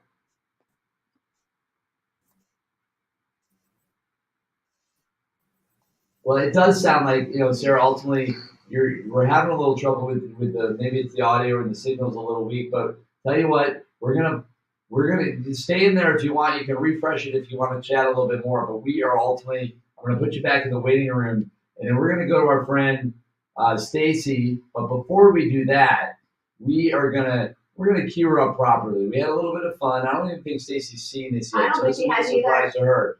So we're gonna find, well, you'll see. Where in the state is Stacy gonna be at?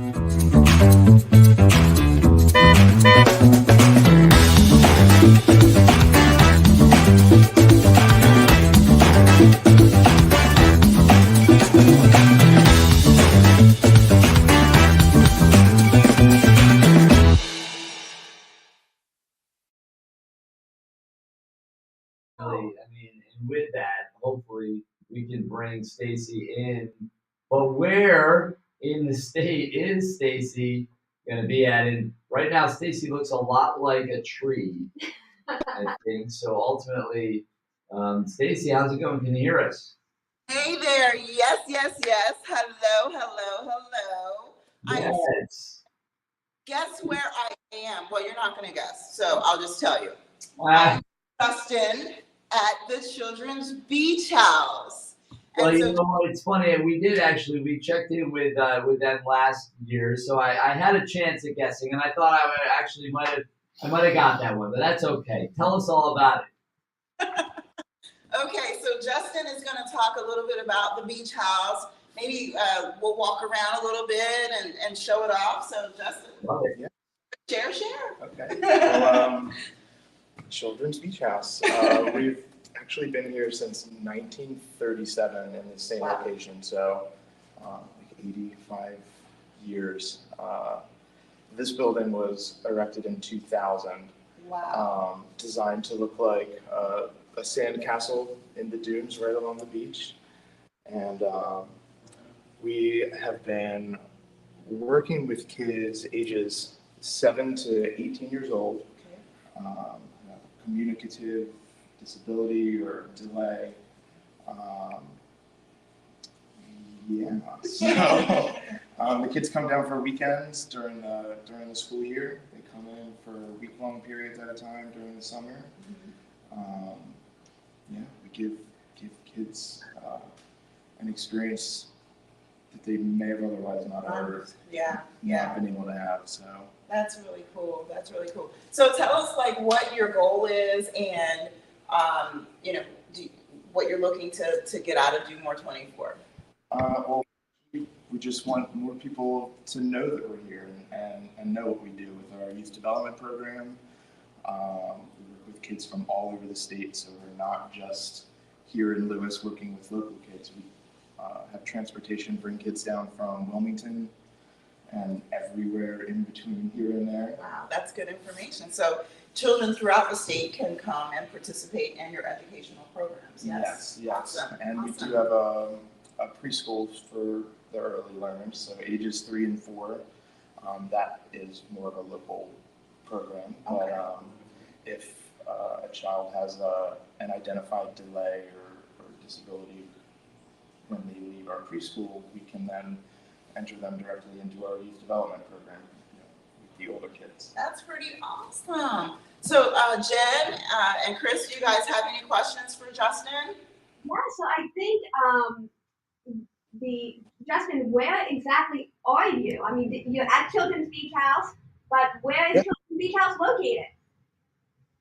We're right on the Lewis Bay. If you know where the Lewis Cape May Ferry, we can see it going out every day.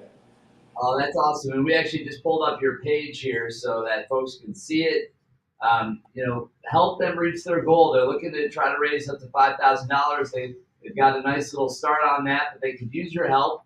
So go to DoMore24Delaware.org, look up Children's Beach House, give them a donation, and you can learn all about them there as well. Oh, look, they won a prize, the Barclays Prize. Oh, congrats on that. That's awesome. So, yeah, you guys got a great Thanks to everyone who donated early. We got that prize. Yes, yay! Big white prize. Prizes are good, and it is good, obviously to take advantage of those things. That's part of what's fun about Dreamer 24. So I love that you guys were able to do that.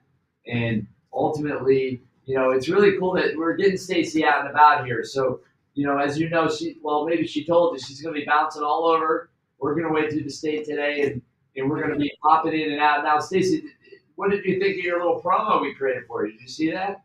I love it. I love it.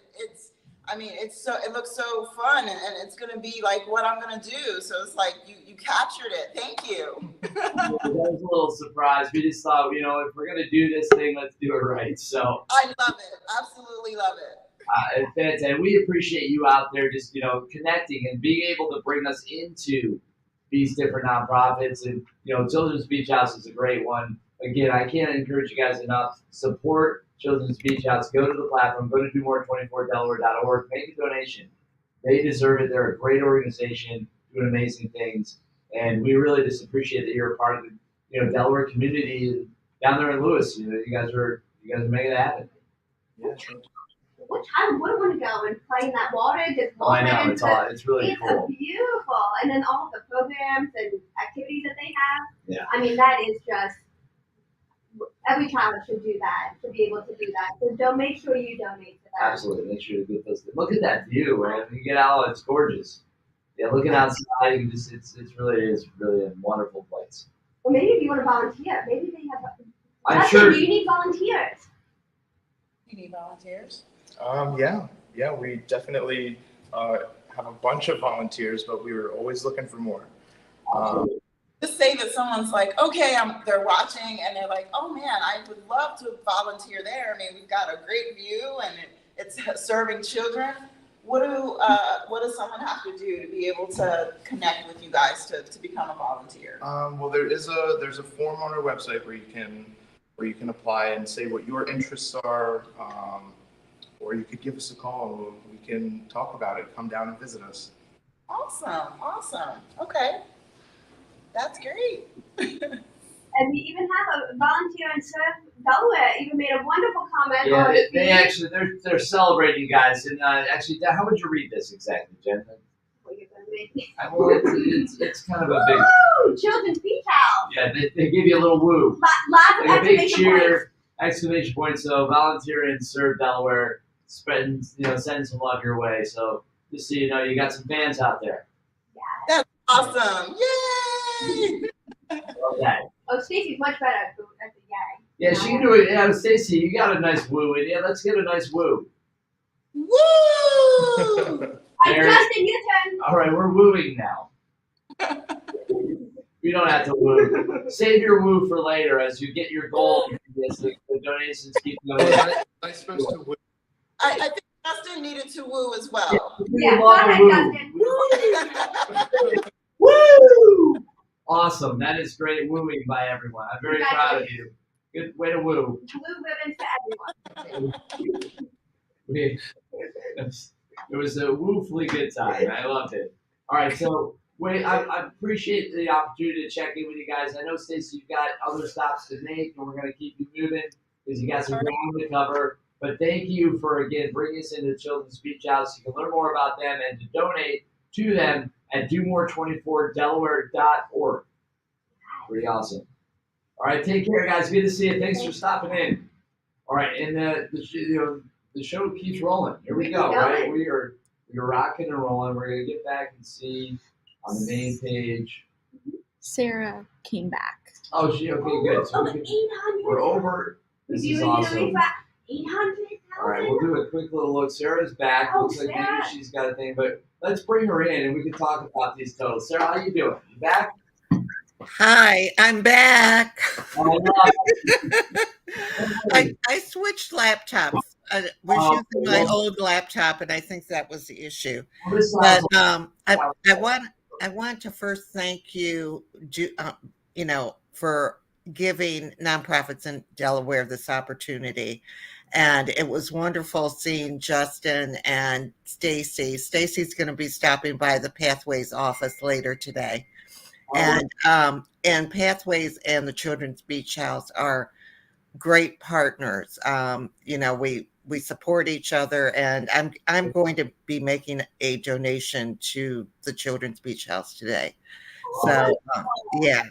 So I encourage anyone that's listening to donate to your nonprofit of choice. Of course, I would love for you to donate to Pathways to Success because our kids really need the support. But I just want to thank you. Tell us a little more about your kids and how you support them. I mean, I did an okay job, and Chris did a better job, but I know you can do a great job in explaining what Pathways to Success does for our community. Sure. We've been in existence for 16 years, and our goal is to help kids that are at risk for not graduating high school. And most of the students, and these are 9th through 12th graders that we serve, we're in 5 schools. We're at Cape and Lopin High School, Seaford High School, Sussex Check, Milford, and this year we're in Polytech. We've entered Kent County. So our goal is to really be throughout the state, but we're at a 98% graduation rate, with 96% of those kids going on to college or getting certified in a trade. Also finding a full-time job or possibly going into the military. So we're very proud of our kids. And I mean, these are the students that everyone has more or less given up on. And as our director, Faye Blake, says, those are the kids that we want. And we help them. We have program coordinators in each one of those schools. And they're there for the kids. They're there as their advocates. We have after-school programs at Cape. We have a dedicated homeroom. That's as soon as the kids get off of the bus, they go into this homeroom, which is a small auditorium. And, we have a different topic each day. And we may have a topic, but a student may be going through some issues, and, we just change it for that morning. So, and we're also there 24/7. If a student needs us over the weekend, they can call us and they know that we're going to be there to help them.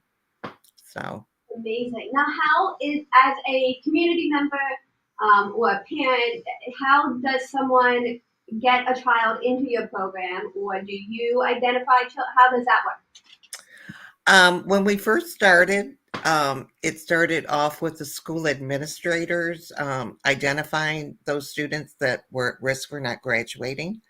But now it has come to the point where students are referring students, their friends, which is very powerful, because if anyone knows if someone is going through challenges, their friends do. So I think that's a huge testament right there. I mean, if you're talking about 9th through 12th graders who are engaged in the program and want to bring in their friends and show them what they get into every day and what they're learning and how they're succeeding and setting up for success. That's a huge testament. Congratulations to your organization and your. Oh, you're welcome. You're welcome. And other ways that we support the kids is, if their parents can't pay the heating bill or electricity, or they need food on the table, we give the kids gas cards to get to and from their after school jobs. We have a Pathways to Wellbeing program where we have a licensed clinical social worker on staff, and the coordinators will identify students that need some extra support, and she helps them. She's in the schools, every week, a different school, every day. And yeah, that's one of the ways. We also have a WEX program, which is work experience through the Delaware Department of Labor, where we will match a student with an employer, and through the funds that we receive through the Delaware Department of Labor, we pay for the student to work at a business, and it's like 850 hours. And we found that after that period has ended, many employers end up hiring the students. That's fantastic. And that they're not just working or volunteering, that they're actually getting paid. So that they're able to, use that money for themselves, or maybe if they have to, use it for their families, and it's giving them a sense of pride. That's really amazing program that you guys have started there. Yes. Now, you're raising money today, doing this little tiny event called Do More 24 Delaware. So what do you plan to use this money for? How's it going to help your organization? Right. We're going to use it for the students that are going on to college, the seniors, when they graduate. In fact, we just announced a couple of weeks ago that 4 of our students have received full scholarship to Delaware State University. And we're very, very excited about that. But they're going to need support, food money, books, whatever, whatever support they need. One year we had a young lady who went to a special program in Dover, and you just presume things, but we were doing a checklist, and when at the checkout counter, she said, she says, I don't have a pillow. She says, I sleep on the floor at home. I don't have a pillow. So, you just never know. And it's things like that that are going to support our kids that are going on to college. And then the other way that we're going to be using these funds is to help with food for all students. You would not believe what food insecurity there is. You wouldn't think there would be, but it exists. And the first thing that our students do when they go to homeroom or to their classroom for Pathways is they go to the pantry to get food. Oh my goodness. Yes, you're doing some amazing stuff. How many children do you plan to serve, or have you served in 2023? And what does your staff look like? It's always just very interesting to see how small but mighty staff are able to accomplish so much. Right. We serve close to 400 students, and we have 15 team members on our staff. Most of those are in school, and because we have five coordinators, our Pathways to Wellbeing person. We also have a program through HUD. It's a fair housing program where we go out into the community and educate people about their fair housing rights. And we also educate our students so that they can go back to their parents and explain what their rights are. Of course, we have support staff. Oh my goodness. It's 15, serving 400, but not only in education support, but housing support, food insecurity support. I mean, it's just amazing what nonprofits like Catholic Success are able to accomplish. And why your dollars mean so much, and all the donations that come in. And so, Sarah, if somebody wants to support your organization outside of Do More 24 Delaware? How can they learn a little bit more about you if they have a student who might be a good fit for your program, or maybe volunteer for your organization? Yeah, they can go to our website, which is www.pathways-2-success.org. And there is a donate button on there. There are volunteer opportunities. There's an event page, with events that are coming up. We encourage, anyone that wants to be involved with Pathways. We can always use the help, both financially and through volunteers. Oh, fantastic. Well, that's wonderful. The impact that you guys are out there in the community making a difference in not just these children's lives, but in their families' lives too. Yeah, I mean, like sure. you're helping the child, and then the child's able to help parents and family members. That's a fantastic. You just create those. I mean, it is the name says it, right? You're creating those pathways to success. You're paving the road to make it possible for them to make their lives better. And, Absolutely. And just on a closing note, a lot of our kids come back. We have 2 alum currently that are working with Pathways as team members. And we have 1 intern. So, they come back because they believe in the program and they want to help kids that were in the same situation as they were when they were in high school. Absolutely. That's fantastic. Well, congratulations, Sarah. Yeah, and we appreciate Thank you. to share your story. Good luck the rest of the way as you continue to fundraise and shoot towards those goals, and that's a good thing. So, hey, have a good one. Thank you so much. We cruise along here with Delaware's largest giving day. It's a beautiful thing. Thank you. Thank you so much for what you're doing. I appreciate it. Thank you. Take care. We'll talk soon. Okay. Bye. And there it is. This is another great example of an organization that's doing big things. You gotta love that. And I'm gonna try again. We've been trying to get this Hagley video. Okay. We have another way to do it. Oh, you're fine. And well, actually, that's not the way I want it. I'm gonna go and I'm gonna share it through. We uploaded it, and we're gonna try to share it this way. So let's see if we can't get this to work here. Let's see if we go in here. We're keep trying. We're not giving up. We don't give up here. It's Do More 24 Delaware. We don't give up. Let's see the audio share. We're gonna try to give it a shot. Education program coordinator at Hagley. A STEAM education program coordinator basically designs everything STEAM that we do here at Hagley. And STEAM means science, technology, engineering, arts, and math. So it's STEM with the creativity included. Hagley offers a variety of science and STEAM education programs. We have school walking tours, school workshops. We have casual visitors can come for Science Saturdays, and a variety of other events throughout the year.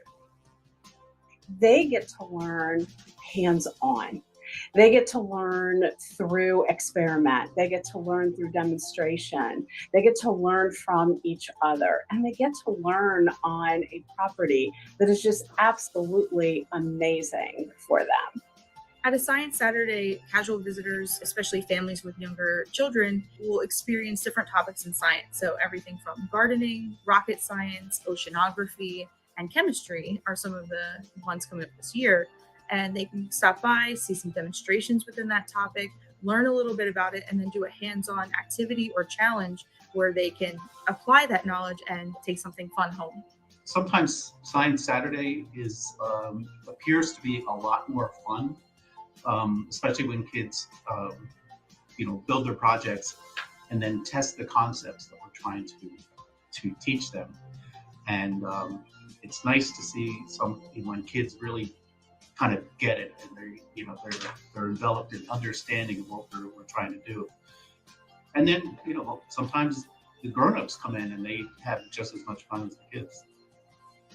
You just watch them as you're teaching, as you're working with them and teaching them. And when we do an experiment and they learn something for it, their eyes just get as big as golf balls, and they get so excited that they've pulled off the experiment, they've done what they set out to do, and it's just fun to watch them learn and to get excited about engineering. This kind of STEM learning at Hagley is different from the classroom because it's a more intimate setting. It's not a formal education where you're learning facts and then have to remember them. You're engaging in science in a casual way where you're applying it to your real life. You can see examples of it here at Hagley, and you're doing it as a family, so you're all learning together. STEM learning is pretty dry, so Hagley makes it pretty interesting to the students in the hands-on activities that they have thought up and implemented, and also the stage presence of the professor that came in one day, and it was really interesting to watch.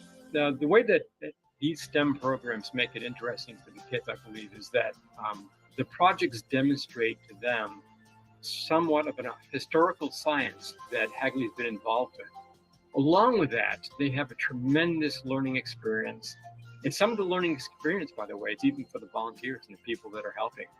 But it's really great to see the kids and see them learning about things in science that maybe they've never been involved with before. Engineering Endeavors is one of our special hands-on science programs where we are diving into different topics in engineering. We are exploring a new planet. We're bringing astronauts there, and so they're exploring aeronautics and mechanical engineering, and then applying that to an overall themed project. We're working with Servium Academy in Wilmington, Delaware, where they come each spring with their 7th graders and do this series. And in the past, we've also held it for homeschoolers.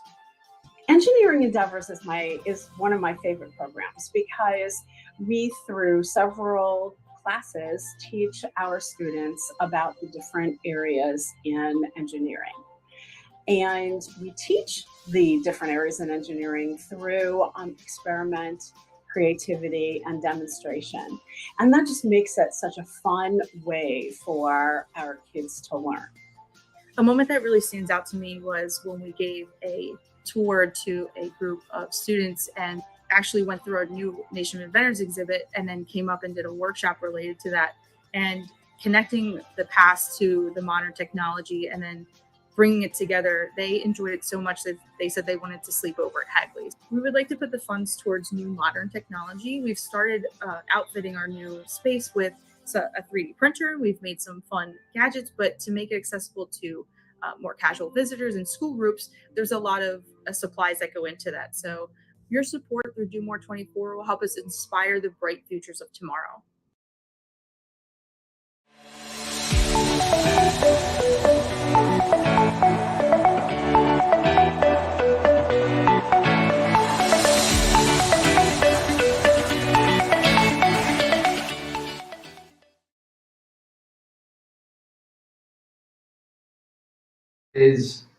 We are rocking and rolling. We're moving along. It is now 7:45 in the morning on Friday, March 3rd, and we are marching forward, all part of Delaware's largest giving day. That's right, Do More 24 Delaware. It's here. We're seeing the totals come in, and I know now people are up and things are going to start to happen. So if you haven't been paying attention to the totals, you're going to want to go to the website, do-more24delaware.org. Take a look at that. See the map as it comes in. Look at all the donations. Look at the totals and get on there and donate to a nonprofit that means something to you. And it looks like our good friend Jane is coming back. Actually, pop back in. She said she might. So tell you what, we're going to get you back in here. Might as well get you back in the mix. How's it going? How you feeling? Hey, I'm feeling great. I'm a little more awake than I was 2 hours ago, but but I don't know. You haven't been sleeping, so no complaints there for sure. This is really a terrific day, and it really is nice to see folks waking up and finding their favorite nonprofit in the state, or maybe they've got a handful of nonprofits that they're used to supporting and working with. And that's what today is all about. I remember the last couple of years that Do More 24 has been around. It has really amazed me and inspired me, and I'm sure plenty of others, about how loving and giving and supportive Delawareans are. I think, as you said earlier, there's about 600, almost 600 nonprofits that are joining us today. There are more of those in the state, but it really speaks to the wealth and breadth of the work that nonprofits do around Delaware. Yeah, no question about it. And, we've got some fun things going on. We're definitely going to be kicking into a lot of folks that we're going to be checking with here very shortly. The schedule is going to get tight again. And I don't know if you saw our Where in the State is Stacy segment, but that I missed it. Fun little thing. And she actually was here a second ago. I think she's in the feed. Stacy, if you can hear me, we'd love to have you be active and live because we'd love to pop in and check in to see where you are. And then we got to keep moving because we actually have an in-studio guest that's going to be popping in here in a second. And then off and running, we're literally back-to-back, nonstop, pretty much all the way through what it looks like. Really, I don't even see many real breaks all the way until 5. So we're going to be pretty stacked from now until about 5 o'clock with people coming out one after the other, sharing their stories, their missions, and what really kind of makes this thing special. Delaware's largest giving day. It's awesome. Well, and I'll tell you, if you're stacked that far out in advance, it gives folks really the opportunity to, if you haven't decided who you want to donate to, but you do, tune in. Everybody's got a great story. Awesome. And this is a super opportunity to learn what nonprofits do around our state. I know you can go to the Do More 24 Delaware website and just sort of scroll down and look at all those nonprofits, and you can do a lot of learning with a lot of the snippets that the nonprofits have posted up there for your information. If you don't know them, I know when I have looked at the list, there are, you learn something new every day. Yeah, no question. And Jen, actually, since you're here, we're gonna pop in and we're gonna kick off our second edition of Where in the state is Stacy gonna be at?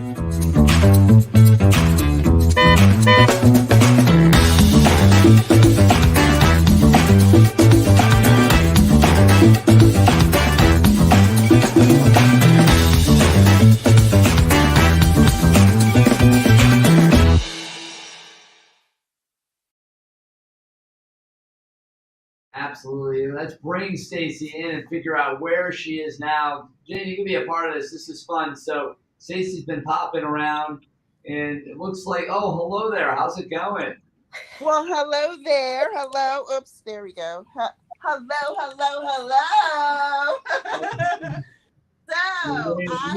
You are on the move. So where are we now? Tell us all about it real quick, and can't wait to get lost in another world here.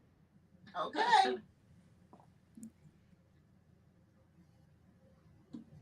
Let us know what Stacy can hear us. Okay, yeah, I can. So you want to know where I am, is that right? Well, I'm here with a lovely lady by the name of Karen, and she's going to share where we are and what this is all about. So Karen, take it away. Thank you, Stacy. My name is Karen Duffield. I'm the Annual Fund and Grants Coordinator here at the BB Medical Foundation. And I am so honored and proud to say that I work for the foundation on behalf of BB Healthcare, which is the local nonprofit community healthcare system here in Sussex County. And I have the great opportunity to work in a home office that was the original home of Dr. Richard Beebe, who is one of the 2 Beebe brothers who started BB Healthcare over 106 years ago. Oh my gosh, So, 106 years ago. Wow. So we're so excited to work on behalf of the healthcare system and raise support for all of the wonderful life-saving and life-changing programs that BB Healthcare provides to the community. And I was so excited when I picked up the phone this morning and it was Stacy, and she said, would you be willing to do this? And I'm like, sure. Where are you? And she was basically in our back door. I'm in your door. Which we love participating in Do More 24. I think this is about our 4th year. I think we did start when the whole Giving Day originated, and although it's not one of our most active participations in a program, we certainly make an effort, and our focus is to raise monies for our opioid use disorder program, and it's BB Goes Purple. And of course, we all know what a crisis situation the nation and society is in. So we are actively and very aggressively raising monies and support to develop wonderful programs for treatment, prevention, and just overall improvement of quality of life for those that are affected by addiction disorders. Wow, that's awesome. Yeah. That's awesome. And much needed. Absolutely. We appreciate us being able to come into your world for a little bit, and Stacey popping in on you. We do have an action-packed schedule. We've got people in the wings here ready to pop in, but thank you so much for saying hi. If you want to support, please go on to do-more24delaware.org to do that. Make a donation, learn more about the organization, and really learn more about all the nonprofits that are there in And listen, I'm going to take some photos of this amazing house, so maybe we can share those later, but this place is really awesome inside and out. I was amazed at the moment I pulled up here. So, and this is their office. They just recently got this this BB medical sign in their office. So Karen was really excited about that. But listen, guys, thank you. I know you gotta jump, but thank you Thank you. Keep it rolling. All right, Stacey, we're going to be checking with you a little bit later. But hey, good to see both of you guys. And with that, I'm going to be moving right along to an in-studio segment. So Jane, I'm going to let you go here as well. Jane, good to see you. Thanks. Have a great day. Absolutely appreciate you guys. All right, take care. And now we're gonna turn things around. We're gonna be in studio. We got Lannis Wilson with an amazing. She does a lot of things. You do a lot of things. You might know the juice joint. That's one thing. And you're now over the Chancery Market. But let's talk a little bit about Delaware Urban Greens. Sure. So I founded Delaware Urban Greens last year, actually, as an honor to my father, Frederick Wilson, who was very instrumental in beautifying his neighborhood and subsequent neighborhoods throughout Harlem. Beautifying in terms of gardens and installing parks. And it was something that I really felt passionate about and leaned into. Subsequently, he passed due to COVID. And you mentioned having a juice bar. So the juice joint, we use a lot of fresh herbs in our drinks. And I had the idea of a small rooftop garden initially. But then as I started doing my research, I realized there was a bigger purpose, there was a bigger mission. It leaned me closer to my father's mission, which is of service. So right now, Delaware Urban Greens our mission is to provide access, education, nutritional meals through gardening. Nice, I love that. That's really awesome. And so, what are some of the ways people can engage with the organization? How do they support? How do they help? How do they get involved? Absolutely. So you can go to DelawareUrbanGreens.org, and you can contact us through there or through our social media channel, which is at Delaware Urban Greens. You can also help us today by donating. Absolutely. Get on that platform. Go to the website. Absolutely. You can find them right on there. Delaware Urban Greens. Just scroll through, find them, give them a little love, give them a donation. A little love. We appreciate a little love. Yeah, we all need a little love, don't we? You know what I mean? Absolutely. And, we've got a ton of nonprofits we're going to be talking to today. I think it's awesome that you obviously were able to come in and take advantage of that. We actually have our friends from the Christina Cultural Arts Center who are right down the street. Absolutely. And they're right in the wings. And actually, if you want to, are you able to hang for a minute? You can just kind of be in it. So let's bring James in here. Let's bring Mr. Rhodes on and into the mix. Let's do that now. And we'll change this up so we'll get you there up to the front and center. Rocking that bow tie as always. It's a good Hey, good morning. I love it. Yes, sir. So, how are you feeling today on this Friday? Do More 24 Delaware. Big things happening. This is one of the best days we look forward to every year because all the nonprofits can get together, engage their donors, to be able to support the great work that all of us are doing. So I look forward to this day every year. And that's why I'm dressed like this, because if I feel good, I do good, we do good here at Christina. So. Absolutely. You can't really beat that. That's awesome. And now, I don't know, did you know much about it? You worked with Delaware Urban Greens. Are you familiar with them? I'm sure there could be some opportunities there with all the programs they have. Absolutely. And, education, all that. So I'd be curious. Maybe there's a partnership in play here. I don't know. We're here for it.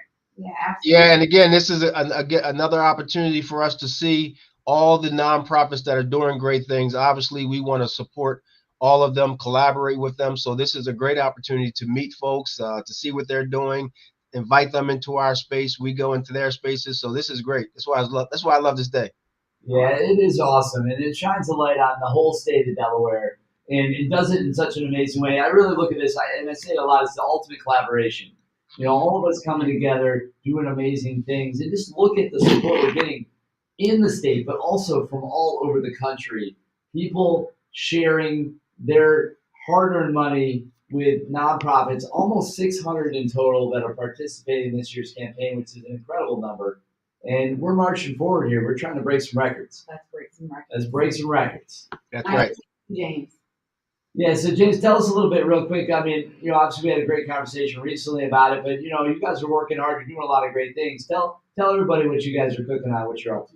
Yeah, so let me just preface my remarks by saying thank you. I was always told if you don't know what to say at any time, you can always say thank you. So we're extremely grateful for the 15 or so donors we've had so far since last night at 6 p.m.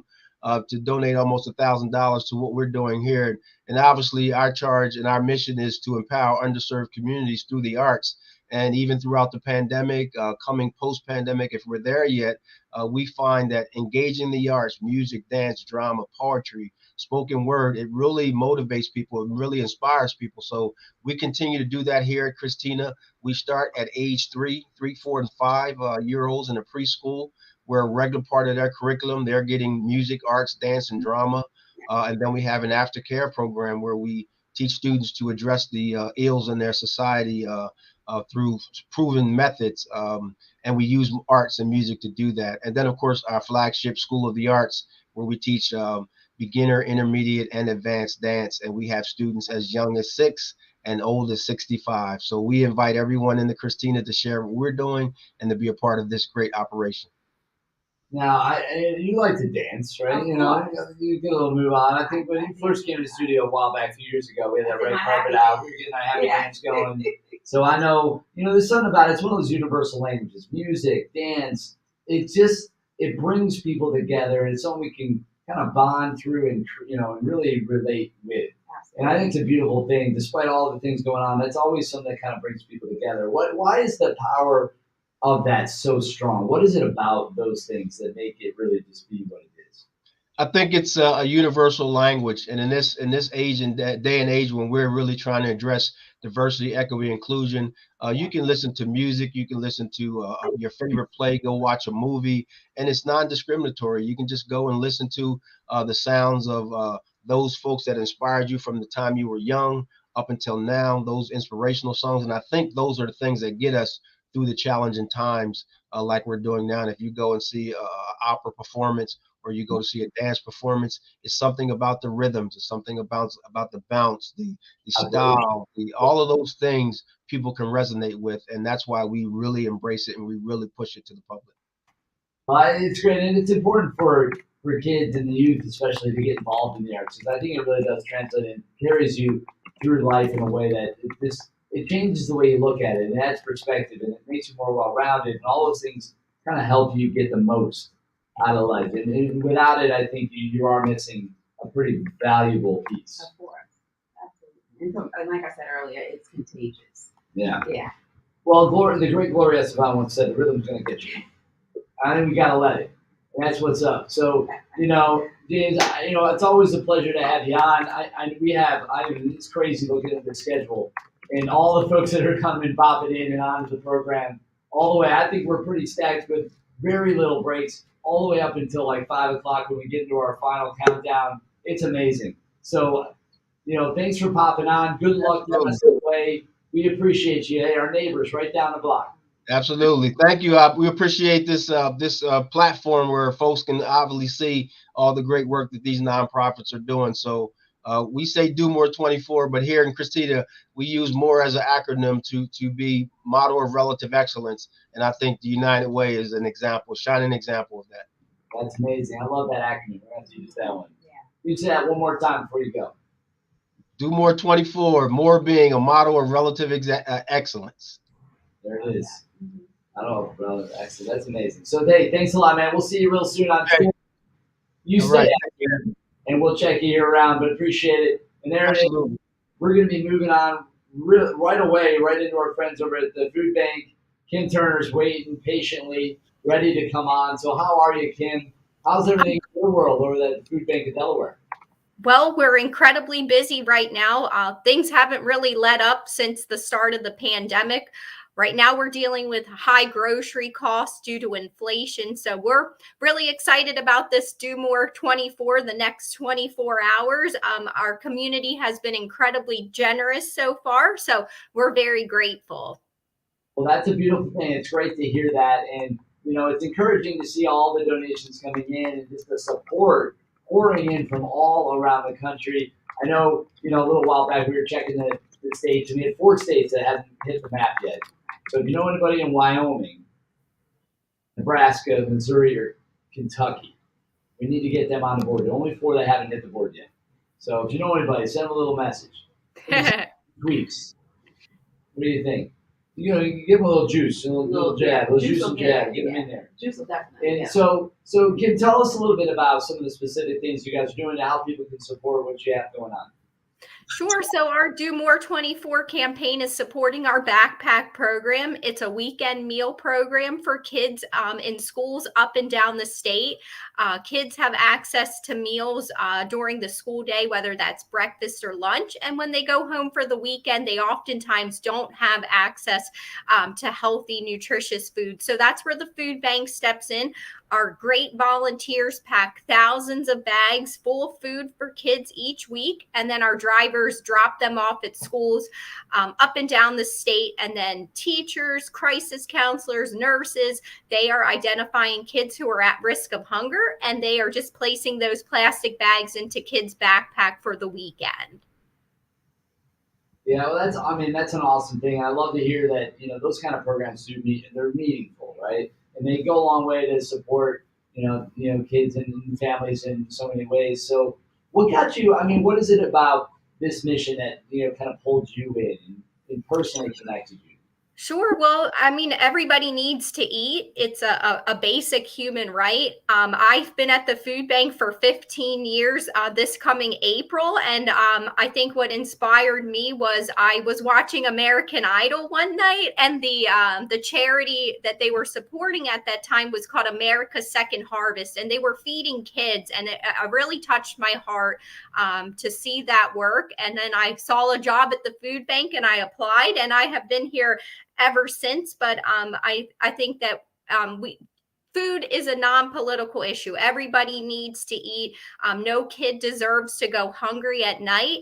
Now that I'm a mom, I think it touches me even more. We don't want to see any kid go to bed hungry at night. Yeah, no, and that is awesome. And we appreciate that you are out there fighting that fight and helping make our community stronger. You know, so Kim, I just want to say good luck. Thanks for coming on. We're going to be rooting for you. We're tracking the totals as they come in. And guys, give the Food Bank of Delaware a little love. Get on that website. Go to domore24delaware.org. Make a donation. Support them. Learn more about them. Volunteer. Get involved. Again, thanks so much for coming on. Like I said, we've got a bunch of people. We're stacked up, and we're just glad we could get you in here for a few minutes. Thank you so much. We appreciate it. Absolutely. Take care, Kim. We'll see you. And with that, we've got Betsy's going to be coming on in a second, but I just wanted to highlight a few of the organizations that are doing matching donations. So it's a great opportunity to support them with donor matches. And Forgotten Cats has a $15,000 donor match. Hatnell School is in the mix on that. Brandywine Valley SPCA, the Bo Biden Foundation has a match going on. The Pilot School, Supporting Kids, Delaware Art Museum, Blue Demon Athletics, Sunday Breakfast Mission, Newark Historical Society and Museum, also with a match, and then Project New Start as well. So that's pretty cool. And CSC is also matching some employee donations today up to $1,000. So if you work for CSC, take advantage of that. Jump on, support your favorite nonprofit, and they're going to go and give a little extra on top of it. So that's awesome. Good to see that. But with that, as promised, we're going to bring our friend in from the Community Education Building. Betsy, how are you? Good to see you. Good morning. I'm wonderful. How are you? How many cups of coffee have you had? I actually haven't had any coffee. I've been, kind of, the problem is you got to be careful you don't get too high, too low. You just sort of have to kind of work your way through it. Okay. Are you drinking lots of water and keeping your throat ready? I got a little like turmeric and ginger booster shots. That's a good one, right? Actually, that reminds me, I need to get my next one. Little something I picked up from Wegmans, our friends over there. I love Wegmans, and they've got some cold pressed little ginger turmeric boosters. Nice. By the time you hit that one, that's the second one. I got one more in the bag, so you never know if we need it. But thank you for doing this for us. We really, really appreciate these 24 hours. Appreciate you guys. So talk a little bit about the Community Education Building. What you guys do? Sure. So I know everybody's heard a lot. And I, following the food bank, they're one of our partners. They're absolutely incredible.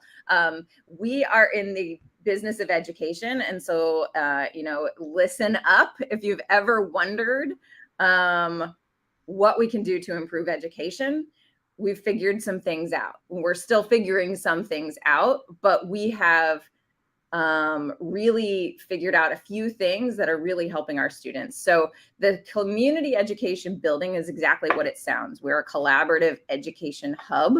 And so we're at 12th and French Street, which is one of the old MB&A buildings right downtown in Wilmington.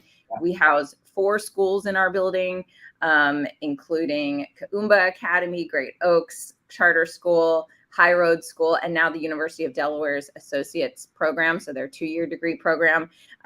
So we have about 1,300 students in our schools, in our building, but then we also house really critical programs for our families and our community, because we understand that for students to succeed, their families need to be able to be there to support them.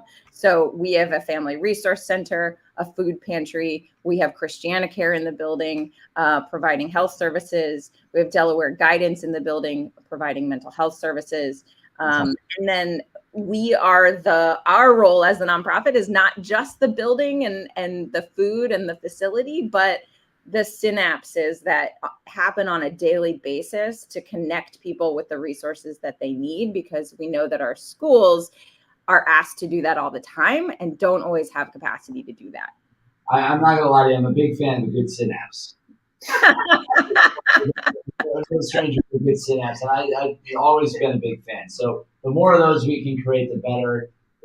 Those are the sparks that move it forward, right? Without it, not much happens. That's right. And I don't know much.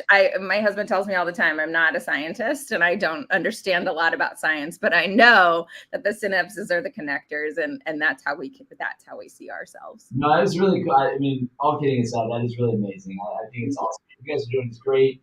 And it's so cool to just hear all the work that these, various organizations are doing to make our community better. And, one after another, you just continue to get inspired. It's awesome to know that there's just good people out there doing great things. So Betsy, thank you so much for coming on. And if you guys want to support the Community Education Building, it's pretty easy. You go to doore24delaware.org, you find them, you donate, you make it happen, and that's how it works. So Betsy, keep rocking, keep creating all those synapses. Thank you.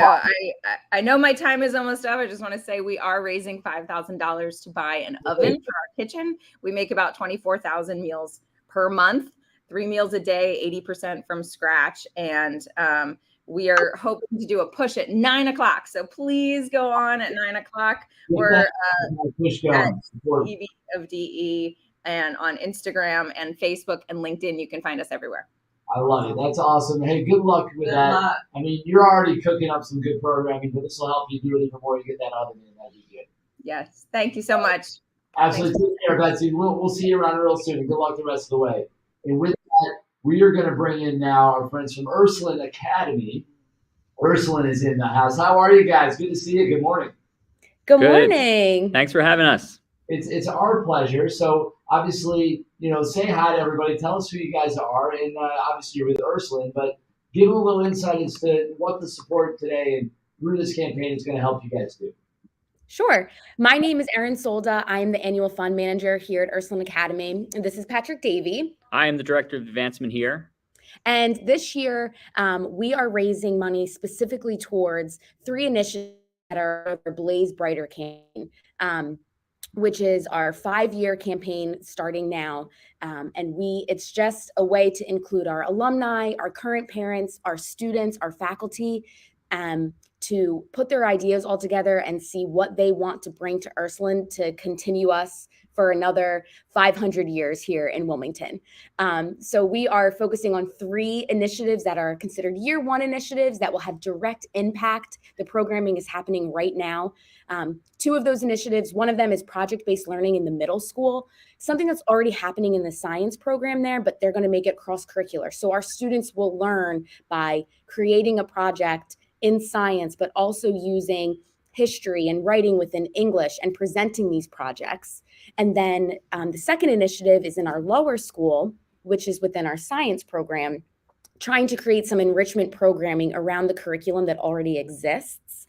And that will allow students to create an environmental club here at Ursuline Academy, clean up our outdoor classroom, and make it more accessible to everyone here, as well as create some projects around instituting knowledge into our community about how we can be more green here at Ursuline. Oh, Thanks, green. Absolutely. Absolutely. That sounds amazing. Yeah, so I like Blazing Brighter, by the way. I don't think anybody's into Blazing Duller. It's not as Blazing Brighter. I like it. Keep that up. That's a beautiful thing.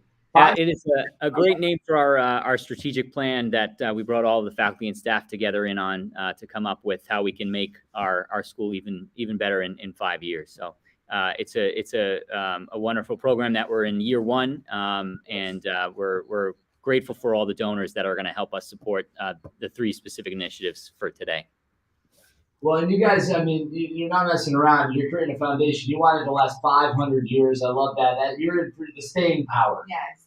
No doubt about it. Ursuline, holding it down, being there. You can count on them. The rest of the world may fall and crumble around you, but not Ursuline. You guys are going to be here, and I love that. So something we can count on. Exactly. Yeah.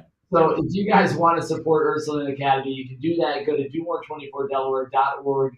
Give them a little donation. Send a little love their way. That's what this is all about. We're spreading the love all around. And Ursuline, another great example of an amazing organization that you should absolutely consider supporting. Really good to see you guys. And I'm just glad that we could have you guys on for a few minutes. That's awesome. All right. Glad to be a part of this great day. Thank you guys for doing everything you're doing to promote philanthropy in Delaware. It's a better day because you're a part of it. Thank you. Thank you. Have a good day, guys. Absolutely. So we're just cruising right along, and ultimately we have one after another. And I'm just making sure Cameron-Nickel is set to come on now as well, so that's fine to see if our friends from Cameron-Nickel, they are. Kathy's right there, ready to roll as always. Hi. At least somebody can keep this thing ship-shape, and I hope that's really will help. We're losing the reins. Reel us in. Oh my goodness. Well, first of all, I just have to thank you all very much for this fantastic opportunity to participate again in Do More 24. And I just have to start by saying I am blown away by how well we're doing. We're so we're all so excited. We've raised over $17,000 and with a goal of 25. So we're just thrilled, and we're so grateful to everyone who supported us thus far. So thank you. Well, I think that's just a testament, and really, you guys have been doing so many great community initiatives, and the things that you've done over the last few years have been impressive with the new facility and all the stuff you guys have kind of implemented and put into place. And people are noticing it. And Charlie and I were talking earlier about this treasure that is the Cameron-Nickel, and I think a lot of people, if they don't know about it, when they're first exposed to it, they're like, "Wait, what? This is a thing? Like, how is this even possible?" Really, I know. We get that reaction all the time. We're trying to get everybody to know about it, but and I'd say we're succeeding, but there are many more people who we need to bring into the fold and educate. on 95. That might help get some visibility. I don't know if that's yeah. Well, if we raise a lot of money, you figure that. Exactly. That should be our goal next year. There you go. Maybe, well, if you get enough pixie dust, it'll hope, faith, and trust. You can sail it above Wilmington and fly it around, just like they did in Never Never Land. I love that idea. Yeah, we should work on that. Actually, that'd be a fun video, right? To create that. We'll talk about that later. Actually, I've got ideas now. So call me later. Absolutely, I love that. That would be a lot of fun to do, actually. So with the program you guys do have, I mean, I know one of the great things is to get out on the water, on the ship, and you guys have a lot of programs that allow people to do that. What are some of the fun things you guys have coming up? Well, tomorrow, for example, we actually have our Lego Shipbuilding Day event. It's really fun. We'll have hundreds of kids come into the building from 10 to 3 and adults and build Lego ships. And we have models for kids to follow, or adults. I mean, whoever wants to do it. It's largely children, but to build different levels of Lego model ships, from sort of the most simple model to a really advanced one. And then we have a free playroom where kids build their own creation. We have thousands upon thousands of Legos on the floor, and they'll sort through and build really creative, fun boats of their own. So that's tomorrow. And then April 1st, actually, we're opening a new exhibit. It's called The Battle of Buckiness, and it is a painting by marine artist Patrick O'Brien of the demise of Kilmarnock, which took place off the coast of Scotland in 1652. It's a beautiful painting, and we're going to have activities again for children and families and adults, and we would love to have people come to that as well. So those are two of our community events that are taking place in the next few weeks. And we're also going to get back to sailing in early May. We're really looking forward to that. And our education programs are going on continuously. We're in the classroom delivering programs now. We'll have field trip programs starting in April back at the shipyard. Actually, we have field trip programs going on now, but the ship will be participating in the field trip programs beginning in April. Oh, very cool. I mean, that's awesome. You guys have, a lot of great programming coming up. So many opportunities to get involved, on the ship, in the water, or at the interactive, the space, the museum space now. So there's so many things to kind of get excited about. And it's just been really great to see that development and to be able to really, kind of elevate and take this treasure that we have and make it even more accessible for more folks to take part in and enjoy. So that's wonderful. I have to also just give a shout out to our volunteers. We have over 200 volunteers, and our volunteers, under the guidance of our fabulous staff, but they sail the ship, they maintain the ship, they help us with our education programs.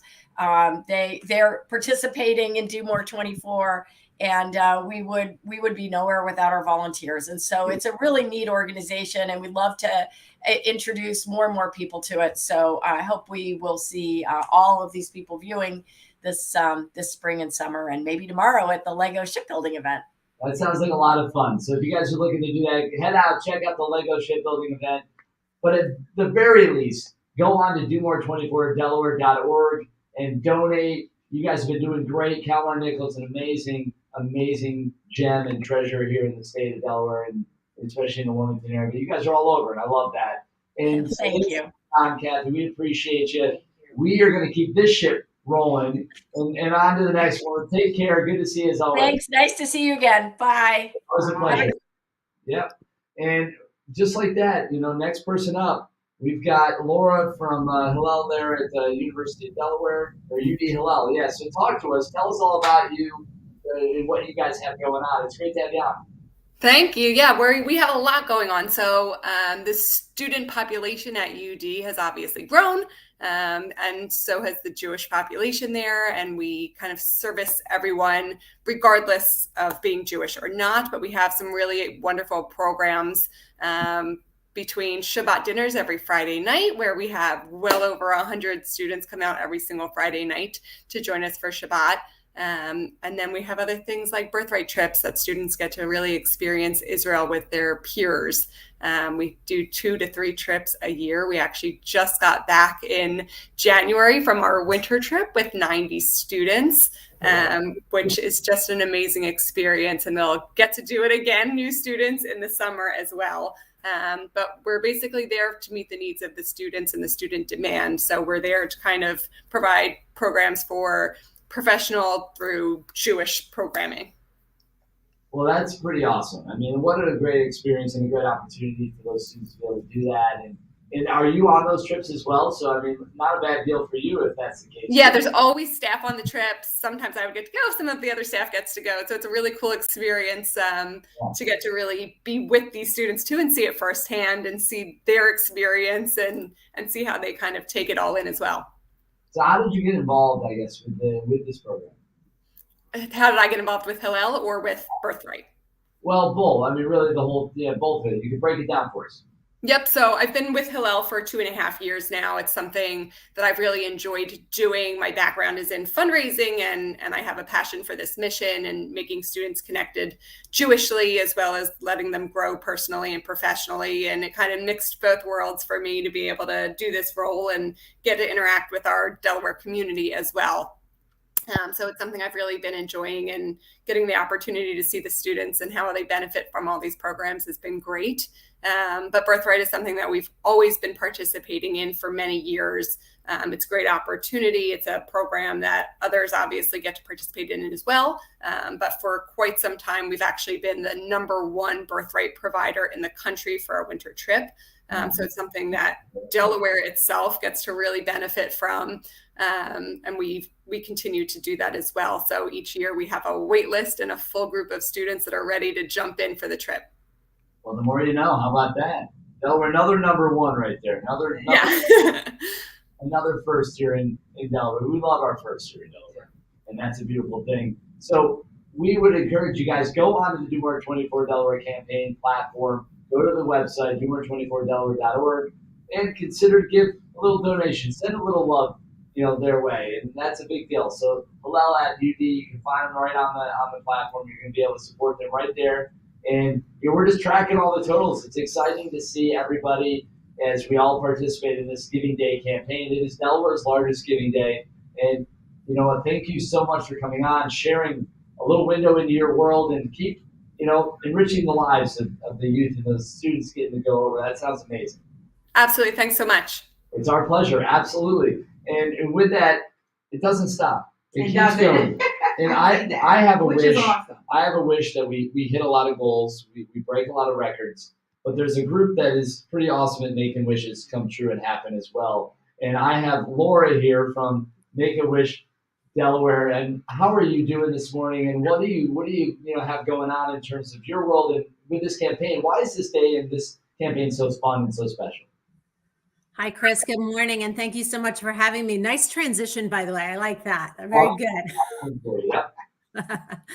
Yeah, I mean, here at Make-A-Wish, we are making wishes and dreams come true every single day, and it is truly an honor and a privilege to do the work that we do. I will say that since joining the organization, my life has been forever changed by the incredible fortitude and strength that we see from our kids and their families every single day after they've been dealt a really difficult hand in life. I mean, these are kids we're talking about who have been dealt a difficult, critical illness. And we have the opportunity at Make-A-Wish to bring hope and joy and strength into their lives. And that's exactly what happens when a wish is granted. A wish creates that strength and hope and belief in the impossible.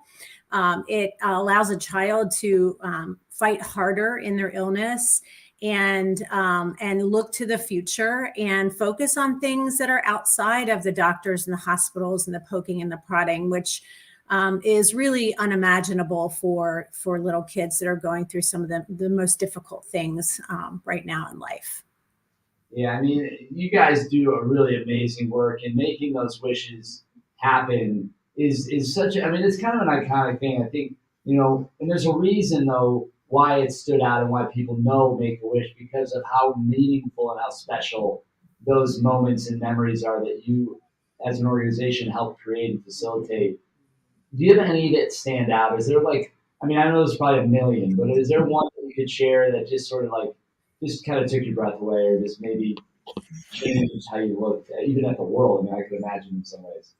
Yeah, I think some of the most special are the ones that are the kids that want to give back. So, you know, we had a young man who was treated at Nemours, and he was going through cancer treatment, and his wish was to give back to the hospital, to give more comfortable chairs for kids that will, you know, be treated in the hospital after him. You know, when you're going through chemotherapy treatment, you are sitting in a chair for long periods of time, and he felt that the chairs were pretty uncomfortable. And so his gift was to give back to the hospital and to donate about a half dozen chairs back to the unit in which he was treated, so that, you know, future children could be a little bit more comfortable, you know, while they're going through their treatment. So those are some of the really special ones. You know, these kids who are going through really difficult times still manage to think about others, and that's pretty incredible. Well, I think a lot of the strength from those families, you know, really a lot of times does come from the kid who's going through the treatment. You know, everybody else around them is struggling to keep it together, and the kid that, you know, is the one that's going through it a lot of times is the one that pulls everyone through, isn't it? It seems that way. They're so strong and just incredible. Absolutely. Yeah, these kids are they're unbelievable to see the strength and fortitude that they display while going through a really difficult time. But Chris, I know that there's a lot of really great nonprofits that are participating in this day today. A couple things I'd like to point out about Make-A-Wish as people are considering making a gift, which I know is you know, it's a difficult decision to make, but, you know, certainly one thing to point out is that Make-A-Wish is not a final wish. This is a wish to help them get through a really difficult time, and studies that demonstrate that a wish does have a tremendous impact on outcomes and future for our kids. So it really does. It's more than just a nice thing to do, I'll say. The other thing to point out is that although we are a national brand, we're a local nonprofit. So all wishes that are granted locally here in Delaware come from the generous donations of folks here in Delaware. We grant between 40 to 60 wishes every year here in Delaware. And right now we have 57 kids in Delaware who have been referred and qualified for a wish that are waiting for their wish. So the generous donations of folks in our community are really critical to bringing our mission to life. So again, thank you to the folks of Delaware for considering Make-A-Wish. We hope you decide to make a gift towards our mission. And again, we're just incredibly grateful to be here today. Well, I mean, we'll say thank you to you and your organization. And like you said, there are many organizations, wonderful organizations. They're all taking part in this. But the work you guys are doing is incredible. Thank you for doing what you do.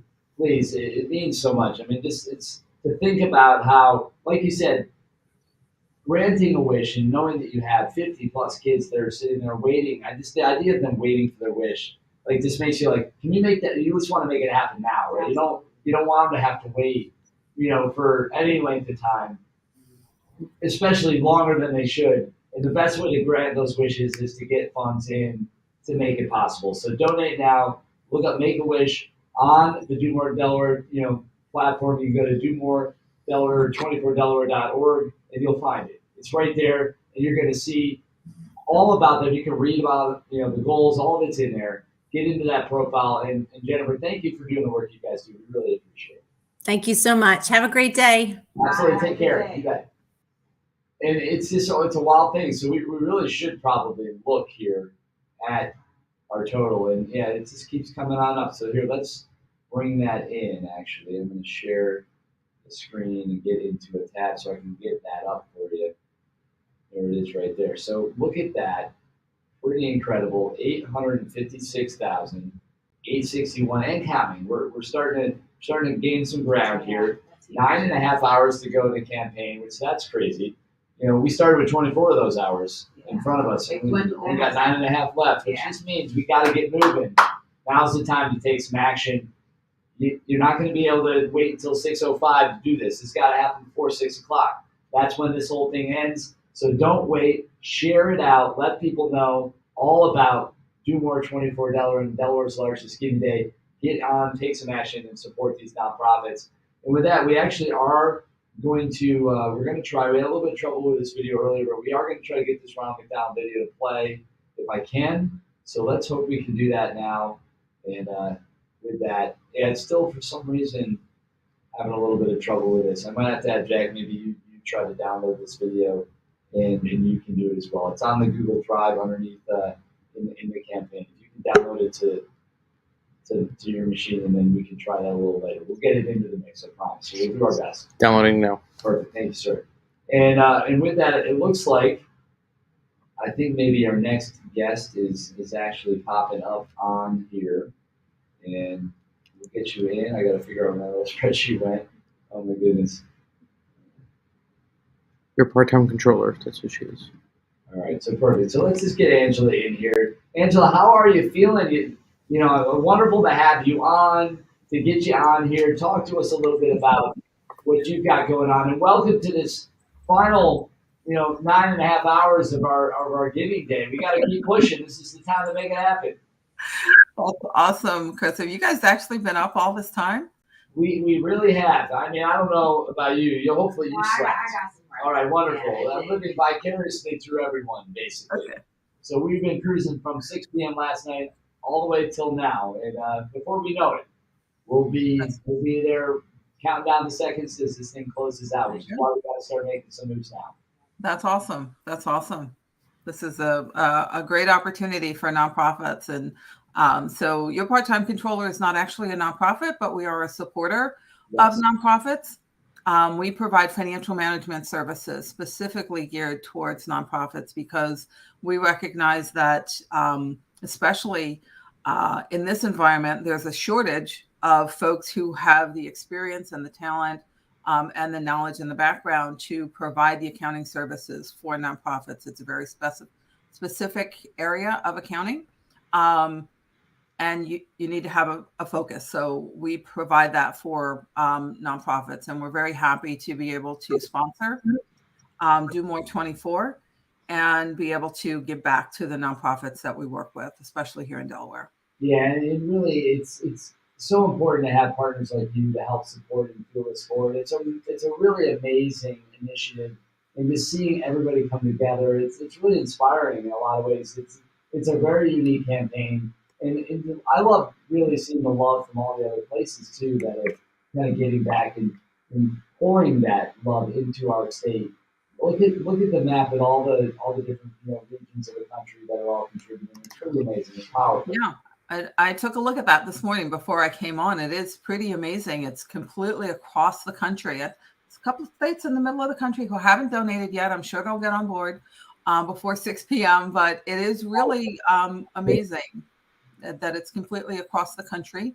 And of course, nonprofits are, across the country. So the work that nonprofits do, I feel is really amazing and should absolutely be supported, at every opportunity that we can, because without the nonprofits doing what they do, again, especially here in the state of Delaware, we wouldn't be able to get all of the things done that we need to and reach all of the folks that need the services that nonprofits provide. So again, at YPTC, we're very happy to support that.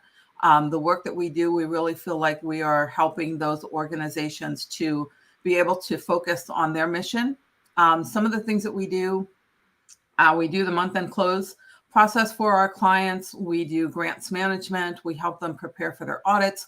Best practices is really an important area because we feel like, nonprofits really need to be on top of their game. They have smaller staffs. They need to make sure that they're following the appropriate policies and procedures and they're in compliance with IRS regulations and funder regulations. So we help them to manage all of that and make sure that they are, again, able to, for the executive directors particularly, able to focus on their mission without having to worry about their finances.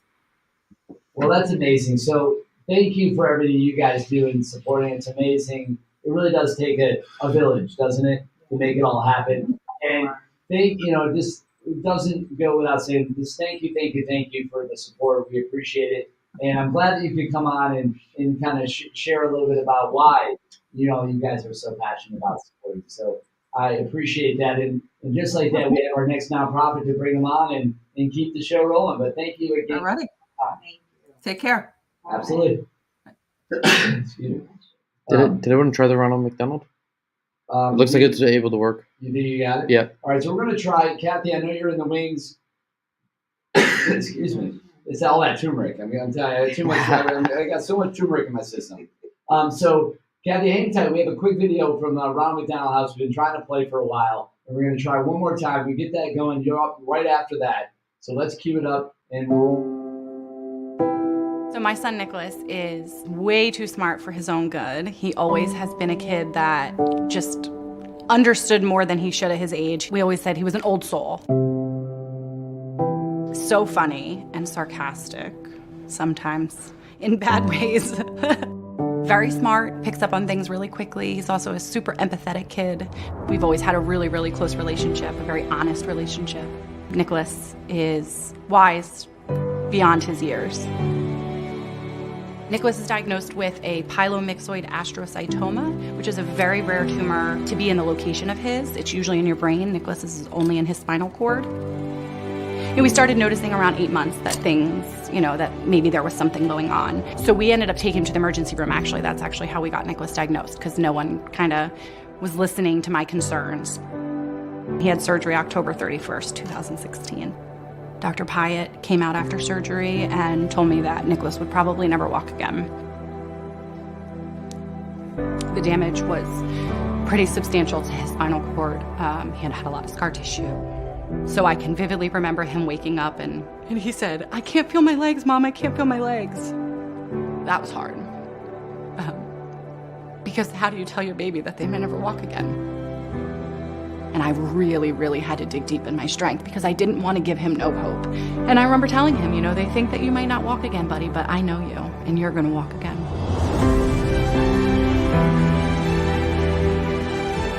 The first time that we came to the Ronald McDonald House was November 1st of 2016. And I remember just it being so welcoming. And for the first time, I felt not alone, while we were here. That's something that I've always valued about the volunteers and the people here. They genuinely care.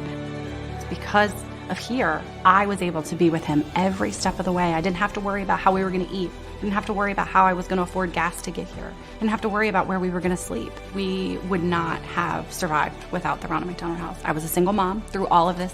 I would have never been able to keep him in the rehab program that he was able to get at Nemours. And because of their hard work and their patience with Nicholas and Nicholas's hard work, he is able to walk again.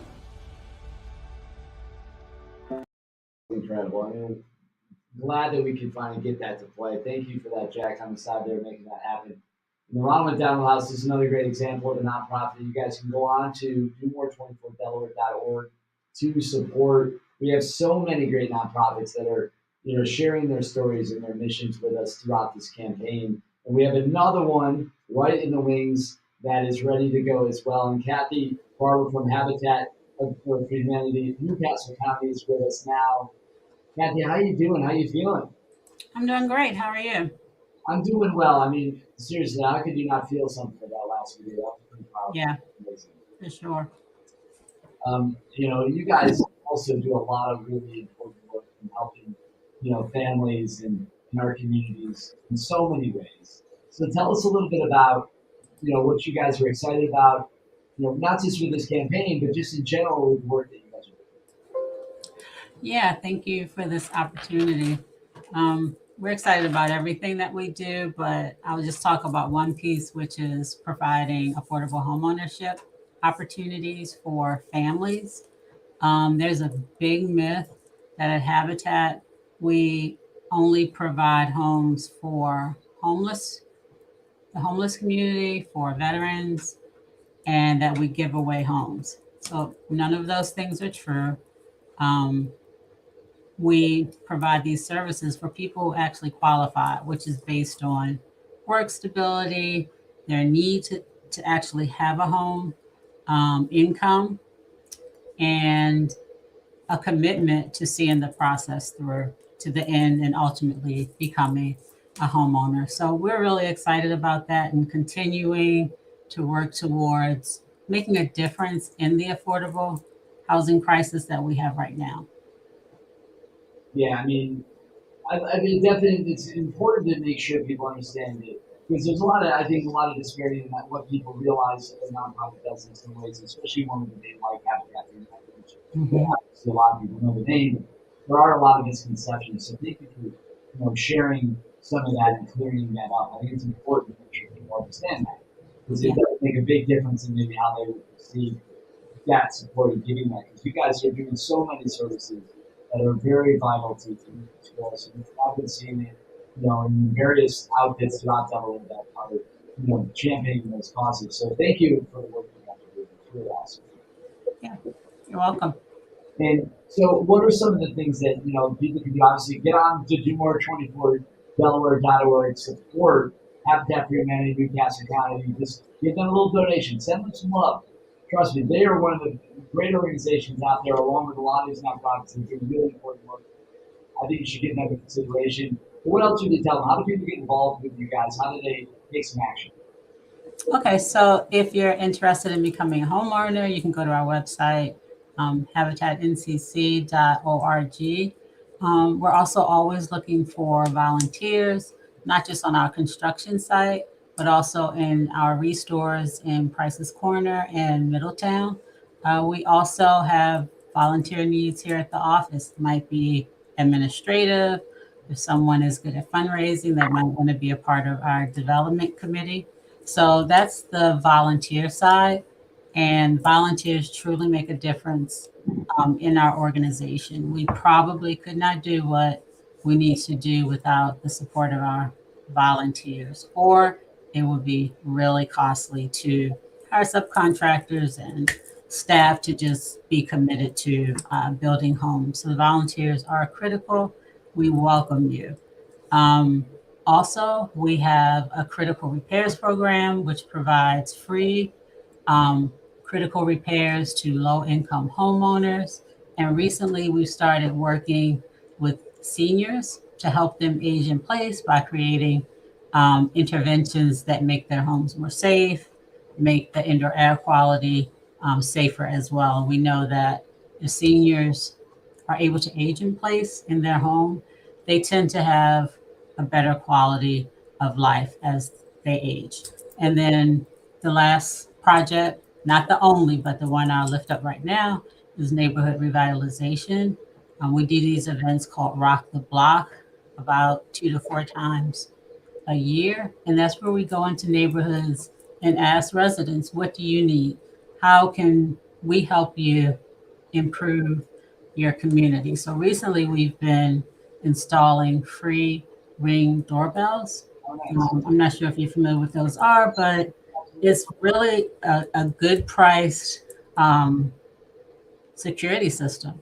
Yeah. So you can see outside of your home, if someone rings the bell, you can see who it is before you answer it. And we are beginning to see that those Ring video doorbells are really improving crime rates in neighborhoods. So when we install these, neighborhoods tend to become a bit safer because homeowners are aware of their external environment. So yeah, so those are some of our exciting Those are good things. We like safer. Safer is a good thing. We're going to root in that, right?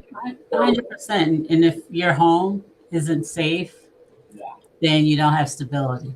That's true. No question about it. Well, we appreciate you coming on, being able to share all of that. You enlighten us in a lot of ways, which is a really beautiful thing. And I think hopefully people listening in now have a better understanding of what you guys do. So go on, DoMore24Delaware.org, support Habitat for Humanity in Newcastle County.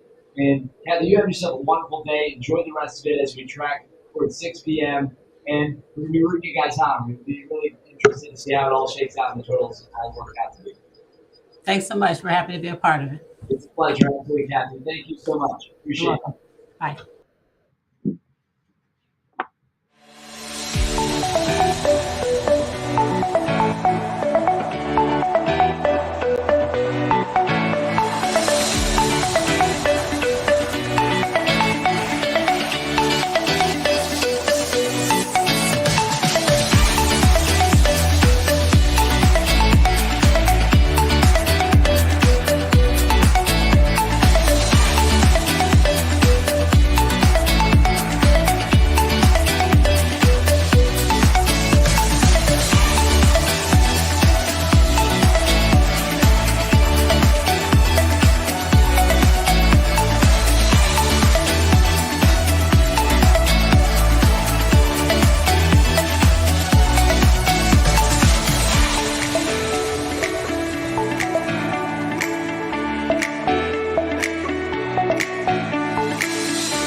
right, so here we are. We're rocking and rolling. Things are going. Jessica, welcome, by the way. And is it Mola? Mulu. Yes. Mulu. I like that. Sounds much nicer. Jessica Mulu. She's with me now, and she's with New Life Adult Enrichment, which is a very cool thing. Now, have you seen our Where in the State is Stacy segment? Have you seen one of those yet?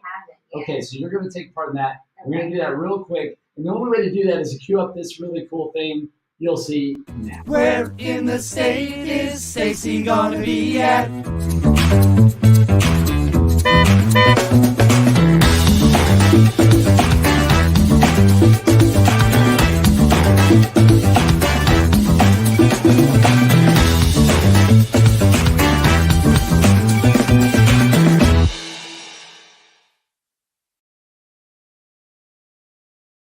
Stacy in now, so this is exciting. So she's popping in on various places in the state. So Stacy, where are you now?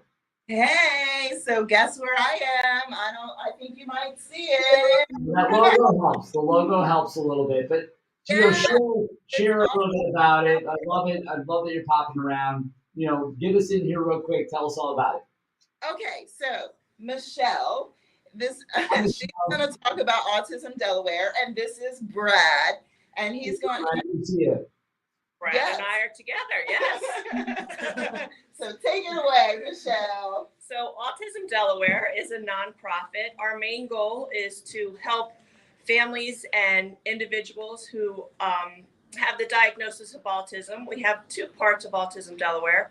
The first one is family support. So once your child is diagnosed with autism, you can call the family support. They will guide you in the right direction, give you names, numbers of people to contact, help you with different supports, things like that. The second part, which I'm involved in, is called POWER, which stands for Productive Opportunities for Work and Recreation. That is our adult services. We are a day hab service. Our main focus is to get our participants jobs within the community. When they are not working, we go out into the community and do community things. Like, what do we do in the community, Brad? Well, we do. What do we do? We go to lunch. We go out to lunch. We go bowling. We go. What's one of your favorite things to do? Pool. To play pool. Oh, wow. We go swimming. We work on social skills, meeting people. We work on maybe paying for groceries or shopping out in the community. Our goal is to make our participants as independent as possible. So Brad here has a job. Where do you work? I work at Grand Rocks. And what do you do? I prep food for them. What kind of food? I portion out lobster, crab meat. Fancy.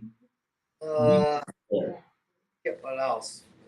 Yeah, you do a lot of stuff. So that's kind of a rundown of what we do. I love it. Well, we're loving that Stacey's popping around the state, checking with various folks. So you guys can support Autism Delaware by going to domore24delaware.org. You can find them right on the platform. Give them a little love. Sprinkle a little something on them. Let's see how it all shakes out. But thank you guys for letting us into your world for a few minutes. We appreciate you. Thank you so much. All right, Stacy, keep going. You got more places to see. All right. Hey, I'll check in with you guys shortly. All right, sounds great. And with that, this is kind of exciting. Have you ever sat down and had a conversation with the Lieutenant Governor before? Have you done that? Well, that could change right now. This is your lucky day, I think. So tell you what. Come on, Lieutenant Governor Bethany Long. We got a nice seat for you. You can stop right in the middle here. Why not? We'll leave you right front and center. Thank you. Great. Join the conversation. Hanging out in the hallway, listening downstairs. Oh man, that's awesome. Well, it's good to have you here in the studio. And you're looking good. I'm hanging in. 24 I mean, hours. we've only been going since 6 p.m. last night, You're so looking good. You're pulling a nurse's schedule. that's right. You know how this is. We're working those shifts. It's all good. And it's easier when you know the work means something and when you're helping people, right? That's a big part of the motivation. So, tell us a little bit about obviously your commitment to the community. I mean, you obviously you're working tirelessly. You're out there. You're making all these things happen. And thank you for coming in and seeing us. And I know you're busy, so this is wonderful to see you in person. It's great to be here. There's nothing more important than the collaborative partnership. The state cannot do this without the local partners. And you all have been overseeing them, pushing folks. And this period of time, really raise such awareness. And every dollar matters. You know, if you can't afford a lot, pennies, it adds up and it multiplies. It really is what you're doing, multiplying good, the 24. The ripple effect, right? That ripple type effect. And just, you know, Lieutenant Governor, this is Jessica. She's with New Life Adult Enrichment. All right. So, yes, absolutely. So, you know, I'm sure you have some questions about your organization. Tell us a little bit about, you know, your world and what you guys do. Yeah, so what we aim to do is to come alongside women that have been displaced, as well as women who are currently or have been incarcerated. So we go into the prison system and instead of just assuming what it is that we need, we try to learn from them directly what it is that is important to them. You know, a lot of these women are mothers, so their children are their priorities. So a lot of them stated to us that their priority is career when they come out. They want to be able to transition and they want to be able to change their narrative for their children. So what we do is we go in while they are still in the prison system and we're able to provide life skills training as well as education such as GED programs. And then while they are in prisons, we try to support their children by providing, you know, enriching and cultural activities. So we have a couple of trips planned over the summer. You know, we want to take them to DC, we want to take them to museums, and really just give them experiences that they wouldn't normally have access to. Yeah, breaking out of the bubble, gaining perspective, valuable perspective. I think perspective is a beautiful gift. Maybe one of the more important things that we can give as humans on this world, right? It shapes and changes the way that we interact with the world around And us. it's amazing and it's important. And the program that you run is incredibly important. You know, I chair the board of pardons and work in the behavioral health wing. Absolutely. And also with women. And the beauty is, you know, whether I'm sitting here with your amazing program, which it includes the arts, because you're taking children to museums, you're working with the most challenging organization in the communities where you have to really make sure people have food security when they're entering our communities, that they have a welcoming place, that they have re-entered and reformed.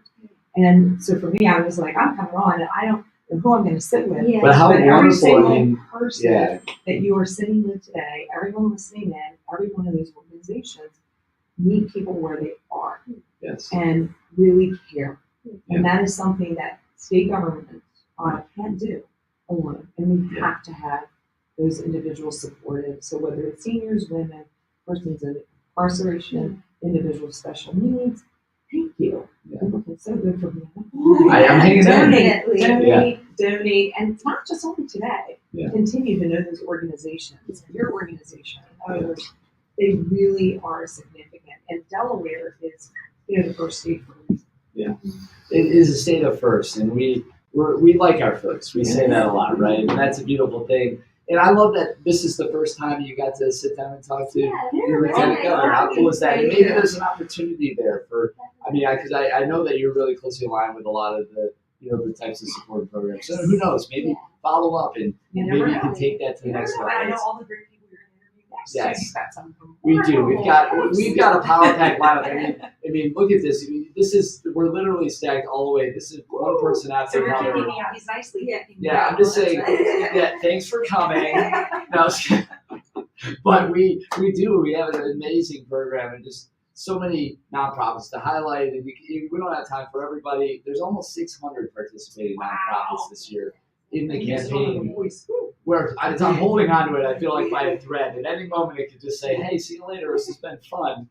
But we're doing a great job, and we're having a really great time watching the campaign kind of go. And we can even sort of take a look here, possibly at the totals. I'm going to refresh this though. What is the total? And see where we're at. So we're moving right up there. We're getting closer, and we do it a lot. And this is the way it works. It jumps in the last 9 hours or so. A lot of movement happens, and we make a really big push. So I'm excited to kind of see how it goes. We were in a similar place last year. We ended at 2.67. So we're still aiming for some very big numbers. And you can look here. Look at all these great organizations that are raising money and getting like. The Everett Theater is 367 individual donations. That's a lot of action happening. And my hometown is? There you go. And look at all the blue ones are places we've gotten donations from. There's only 4 states currently that we haven't received a donation from yet. And who are those 4? So That maybe can I be- can get up with the So lieutenant governor. Wyoming is one of them. we've got Nebraska, Missouri, and Kentucky. So if you can help us I need to get move up some with needles Lieutenant on Governor those. Coleman. We got to get up with a few folks in Nebraska. You know, I led the new lieutenant governors, and they're jealous of these initiatives that we have. So we appreciate it. And wow, changing lives. Every single person you are bringing on are changing lives and meeting people where they are. Thank you for that. Yeah, it is awesome. But yeah, seriously, you can get onto those governors, lieutenant governors, and everybody else. I can't promise. We'll try. Well, all we can ask is you try. And that's what this is all about, is all of us trying and doing our part, doing our best to help support these amazing causes, all these wonderful nonprofits that are all taking part in this. I just can't even believe those numbers. Almost 600 nonprofits all in this one campaign. It's Delaware's largest giving day. It is an amazing thing, and it's what a wonderful thing. So what would you tell everybody, you know, who's tuning in, who's participating in this campaign? I mean, you see things from your perspective, and you're in a very unique position to be able to make things happen. What is it about things like this? Why does it matter so much? Why is today the day they need to act in? Today is the day you need to act. You know, we've had such difficult times coming through COVID, person suffering with mental health. And even though, yes, we have a job market, think about how much you have to put in your gas tank. Think about the food on the table. Absolutely. How expensive is it? It matters. And so even at home, your $10 or $20, it multiplies. And you're multiplying your good. And I can't tell you when I go door to door, senior, an individual, single mom, working 2 or 3 jobs. Individuals coming out of incarceration, a person with disability. This is life changing. So at home, go online, donate. I mean, Chris, thank you. And you know, thank you to the whole team, to everyone who's been here. They don't Well, I mean, there's so many support in United Way of Delaware and Spur Impact are really the engine, the power behind it. But we have so many sponsors. And, you know, and real quickly, I'll just literally, just for the sake of being able to show you all these fun graphics. But you can see, look at this huge group and community of supporters and partners that help fuel and make this campaign possible. It does take a village, and you can't do it alone. And that's just the bottom line, is that it's really that simple. It is, and I looked at each of those organizations like yours. Everybody has a story. Yeah. And this is an opportunity to help those individuals that you may not ever see, but there will be a day that those same persons, most likely, will be working with you in the community, serving with you, sitting next to you in your faith setting. Yeah. They're here, they're among us, and they're Delawareans, and they're our family. And as, again, from the state of Delaware, thank you, and thank you for everything you're doing. It's our pleasure, of course. And thank you for stopping by and, you know, spend a few minutes with it. You know, we know that you are very much behind this campaign, and you mean so much to you and all of us. And to take some time out of your very busy schedule to stop by and come here in person means a lot. So we appreciate it. Thank you so much. Impact and all, and you know, the whole team. Thank you. Yeah. Thank you very much. Thank you. Absolutely. Well, great to see you. I know. Keep on rocking. Absolutely great to see you. Thanks for coming. We appreciate you. Hey, look at that. How about it? There's another first for you. We sat down, Lieutenant Governor popping in, staying high. It's awesome. And this shows how important this campaign really is. It really is amazing. And I just wanted to make sure we're trying to at least roughly stay on schedule here. I know we did that. We've got like Lydia, let's see, Lydia's here, right? I think so. Yeah, there you are. I see you in the room. So what we could do is we could have Lydia, you just want to join us, pop in, and we'll keep this thing rolling for a little bit. Stay for a second. Why not? So Lydia, come on in here. Obviously, you know what I think is pretty cool? Healthy foods for healthy kids. You know, that's a good combination. Yes. You know, I don't like the opposite at all. Unhealthy foods for unhealthy kids sounds much less appealing to me. But healthy kids, yeah, I'm into that. So talk to us a little bit about it. Yeah, so we're a Delaware-based nonprofit. Yeah. We have the school garden program, and we work with 48 schools across the entire state. Currently, there's over 21,000 students participating in our program, and I am so excited to announce right now. Oh my God, what? By the end of this year, we will have 50 partner schools. Wow, that's a big difference. A huge number. We're really excited. You guys are making a real impact, and that, like, with that then, so 50 schools. What does that look like for a number of kids and all that? That's gotta be a big number. It will be about 21, or I'm sorry, we're at 21 now, so about 22,000 students. That's huge. And the way the program works is we go in and we build a garden. We're building a garden tomorrow at Maple Lane Elementary. So Love that. any volunteers, any of the parents or PTA is come on around, out. please make sure you come out. Roll those sleeves up. Absolutely. We'll provide the tools. You just bring guys the manpower for That's yourselves. awesome. Now, did you grow that carrot in one of your I gardens? did. No, I found this at a craft show, but I just have to wear it everywhere I go. Like it. Well, I like that it popped in on the set. Thank you. That's a Thank beautiful thing. And that's cool. So what is, obviously you got the garden coming up tomorrow. That's a great volunteer opportunity, right? Yes, So that's awesome. What are some of the other ways that people can get involved and really support what you guys have going on? Oh, reach out. Let us know. We are trying to have an adopt a garden program right now. With our 48, almost 50 schools, we want to really drive community. And so if there is a company out there, an organization that wants to get involved with your local school, we would love to talk to you, partner you with a school that is in need of volunteer services and get that conversation going. That's awesome. Yes, That's great. yes. Well, this is amazing. So right now, you guys want to go on to DoMore24Delaware.org, and you're going to want to support. We've got two of them right here next to me. These are two great organizations. And of course, we have Healthy Foods for Healthy Kids, as well as New Life Adult Enrichment. Donate to both of them. Why pick one? I say you do both. I agree. Why not? And don't stop there. Keep on going. It's all good. So that's what it's all about. We have, I don't even know how many hours we have left, but we're cruising right along. That's amazing. Unbelievable. I can't believe it's 9. How was it 9 o'clock? I don't know That either. is wild. We have a fun lineup today, too. We do. It's really packed. Absolutely. And we're going to be talking a lot. I mean, we have, actually our friends from over there, the K9 Partners for Life. Tanya's waiting in the wait room. We're going to get to you in just a second, so hang tight 1 second. That's what it looks like. You see the schedule. There's very little breaks. Yeah. They're 5 minutes. I wish we had more time for everybody because there are so many amazing stories and messages and missions to share. But the best way to learn about all of them is to go onto the website. You can scroll through. You can find all the good stuff about them and donate. That's what it's all about. Please do. We're raising money to resupply our schools this year. So we're raising funds for a wheelbarrow, for Forward Elementary, for a shelving unit for South Dover Elementary, a jack box for Servium Girls Academy. And at 2 p.m., we're, not to take away from your live, but we'll be doing our own Facebook Live. That's awesome. With the scholars at Servium Girls Academy. We did a summer program with them this past year. And we're going to go meet back up with the scholars, hear what they learned, and make a little snack. Love that. Yeah. Well, who doesn't love a good snack? I've been snacking this whole time. I think it's what's kept me going.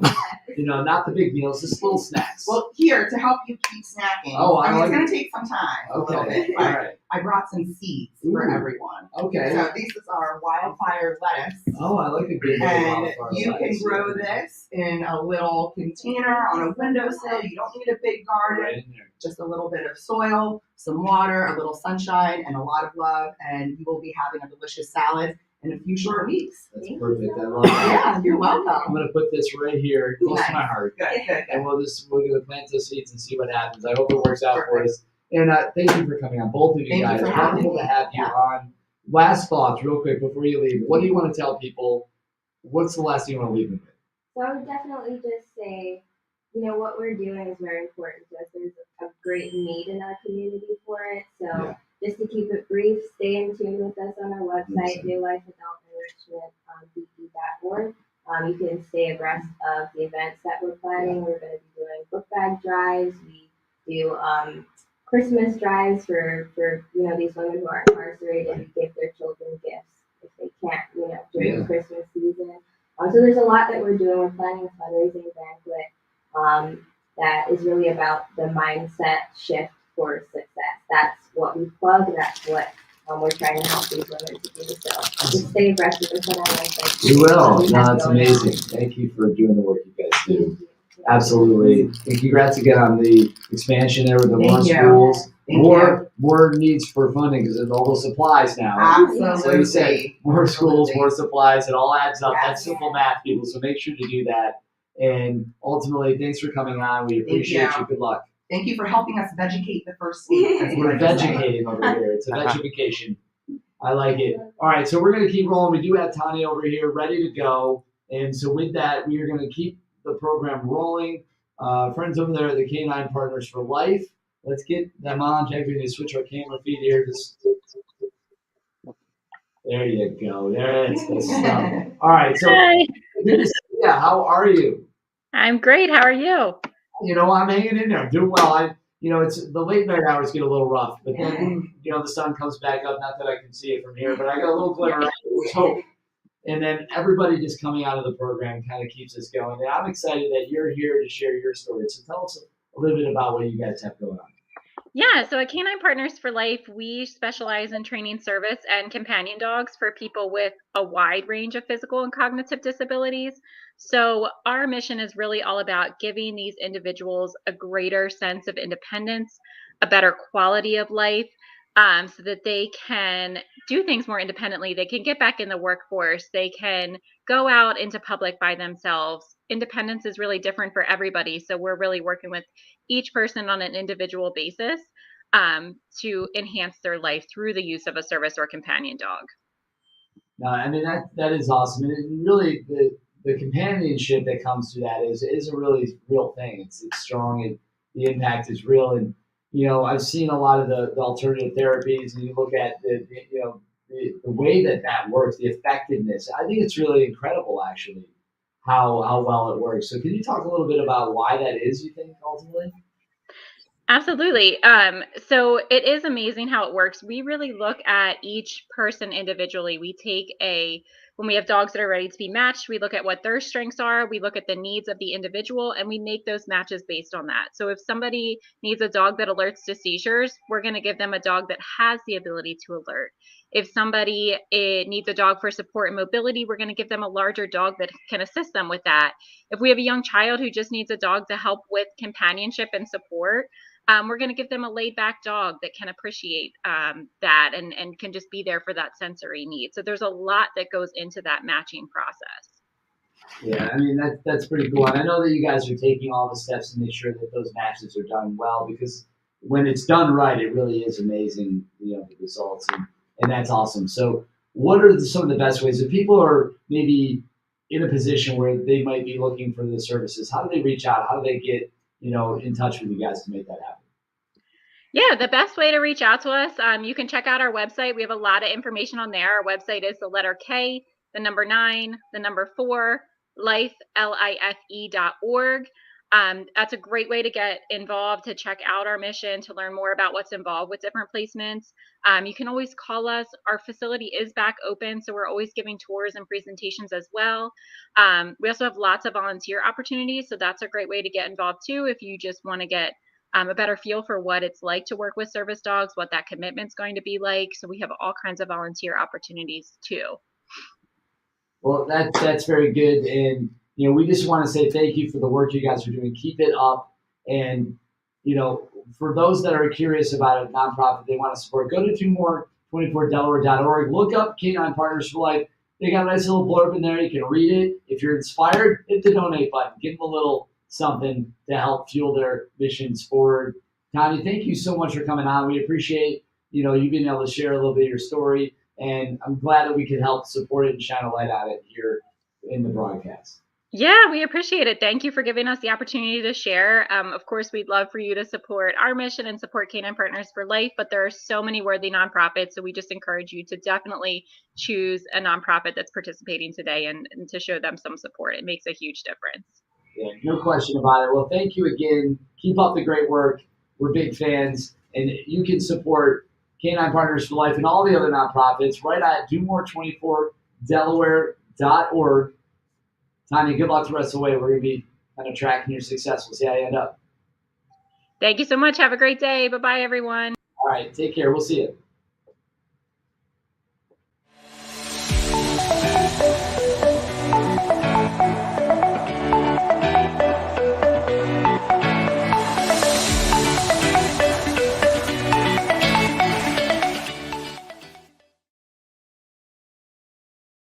Join me now, Susan Duff from Meals on Wheels. It's been a little while. We had some, during the pandemic, you guys were getting creative. We got to be a part of some of your initiatives online, and that was always a lot of fun. I really enjoyed that, and no question about it. And I know that and Regina and I have been talking about connecting and getting back together on some things. So I'm hoping we can do something fun. But more importantly, tell us about Meals on Wheels Delaware. What are you guys up to? How do people get involved? And really just share a little something about it. Meals on Wheels in Delaware is doing wonderful work. We're keeping the wheels under the meals. Oh, I like that. Yeah, and together with everybody that's giving and donating, we're going to try and end senior hunger. So we're really And that's a concentrating on worthwhile that. mission for sure. And now it's really hard with the snack program going away, with the food costs going up. It's just our seniors are so much affected, and we just need to make sure that that meal gets to them every single day. And Absolutely. there's no waiting list in Delaware, so that's even better. That's amazing. So you can get that going right away. You gotta go right away. I think you've probably heard some of this, but I was always kind of connected to Meals on Wheels. My grandmother used to deliver the meals, and we would always be like, "What are you doing? You should be getting the meals, not delivering them." But she was, which God bless her, was amazing. Like it was really cool to see, and she loved doing it. She loved the connection. I mean, that's what's kind of cool about it. If you've ever driven, and I've been a driver, I've done it in the past, and you bond with the people that are on your route, and it's really, you look forward to seeing them, and they to you, and it is more than just a meal. It's a family almost. Right. Real quick, about 2 or 3 weeks ago, down at Modern Maturity, which is one of the agencies that we help support, one of the people that delivered, that went home every day, married the recipient. What? Of that Oh my meal. goodness, that's a real bond I right mean, there. That's a bond. amazing. I mean, that means it's more than a meal. Is that a Hallmark movie in the making? It Because I haven't could heard be. of that plot line quite yet. It could be. That might be, we can work on that. We should check that out. His son was his best man, and her son walked down the aisle. Oh my goodness. So there it is. See, it is more than a meal. But That is it- amazing. That is a really cool The story. I meal love is that. so important. But it was the meal that connected them, Yes. and that's why it is so much more than just a meal. Obviously, they need the nutrition and the sustenance that comes from that. And a lot of times they're not getting really great food other than that. And that meal is a big deal when it comes to their intake. It's the reason why people reach out. That Yeah. hey mom, what'd you have for breakfast? Coffee and Yeah, toast. and that's just not coffee and really toast. No. enough. What'd you have for lunch, mom? Oh, coffee and toast. No, mom. We need a little bit more. Yeah, for You know, sure. over 6,600 seniors get served every single day. Yeah. Over 835,000 meals were served last year. That means that we're really trying to get out there and make sure that 5 agencies, the food delivery agencies that we support, do phenomenal work. But we just want to make sure that the word is out there. We need volunteers Yes. desperately. Well, you got to get those meals to those doors. Yes, we do. And- We and- desperately need volunteers. So anybody that can volunteer, it doesn't take a long time. It's only like maybe an hour a day. And over you can do lunchtime. like a Tuesday, A Tuesday, one shift, one like kind shift. of thing. And that goes along. It could be every other Thursday. It could be once a month Friday. It could be only on an emergency basis. Just commit to something. Anything that you can do after this pandemic, and so many larger corporations leaving town, going for the virtual. Delaware lost a lot of that connection with big organizations. So anybody, I've done it. Yeah. It's great. I'm telling you, it really is a really great experience. It is. And if you have the opportunity, you should do it. Check it out. It's a great chance to make an impact. And you really, the good thing about it is that you see the it. impact. You feel it, and you walk away with something and say, "Wow, I really helped those people." You smile walking away. Yeah, no because question. you know that person is really, it knows that it's there, and meets you at the door. And I had one time I went for a lady. She came with her walker, and she had a little apron made up, and she's like, "And the milk goes over here, and the food goes over She had here." it all figured She out. had it all figured out. I But love that it. she knew she needed it, and she was so appreciative that it came.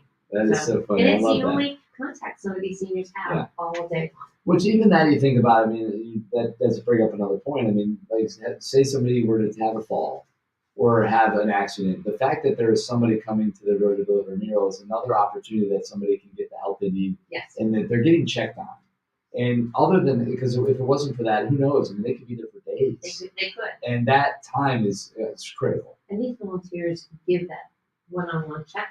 They could call back to an agency and say, "Hey, Mrs. Something's a Smith little off, whatever." didn't look that good today." Right.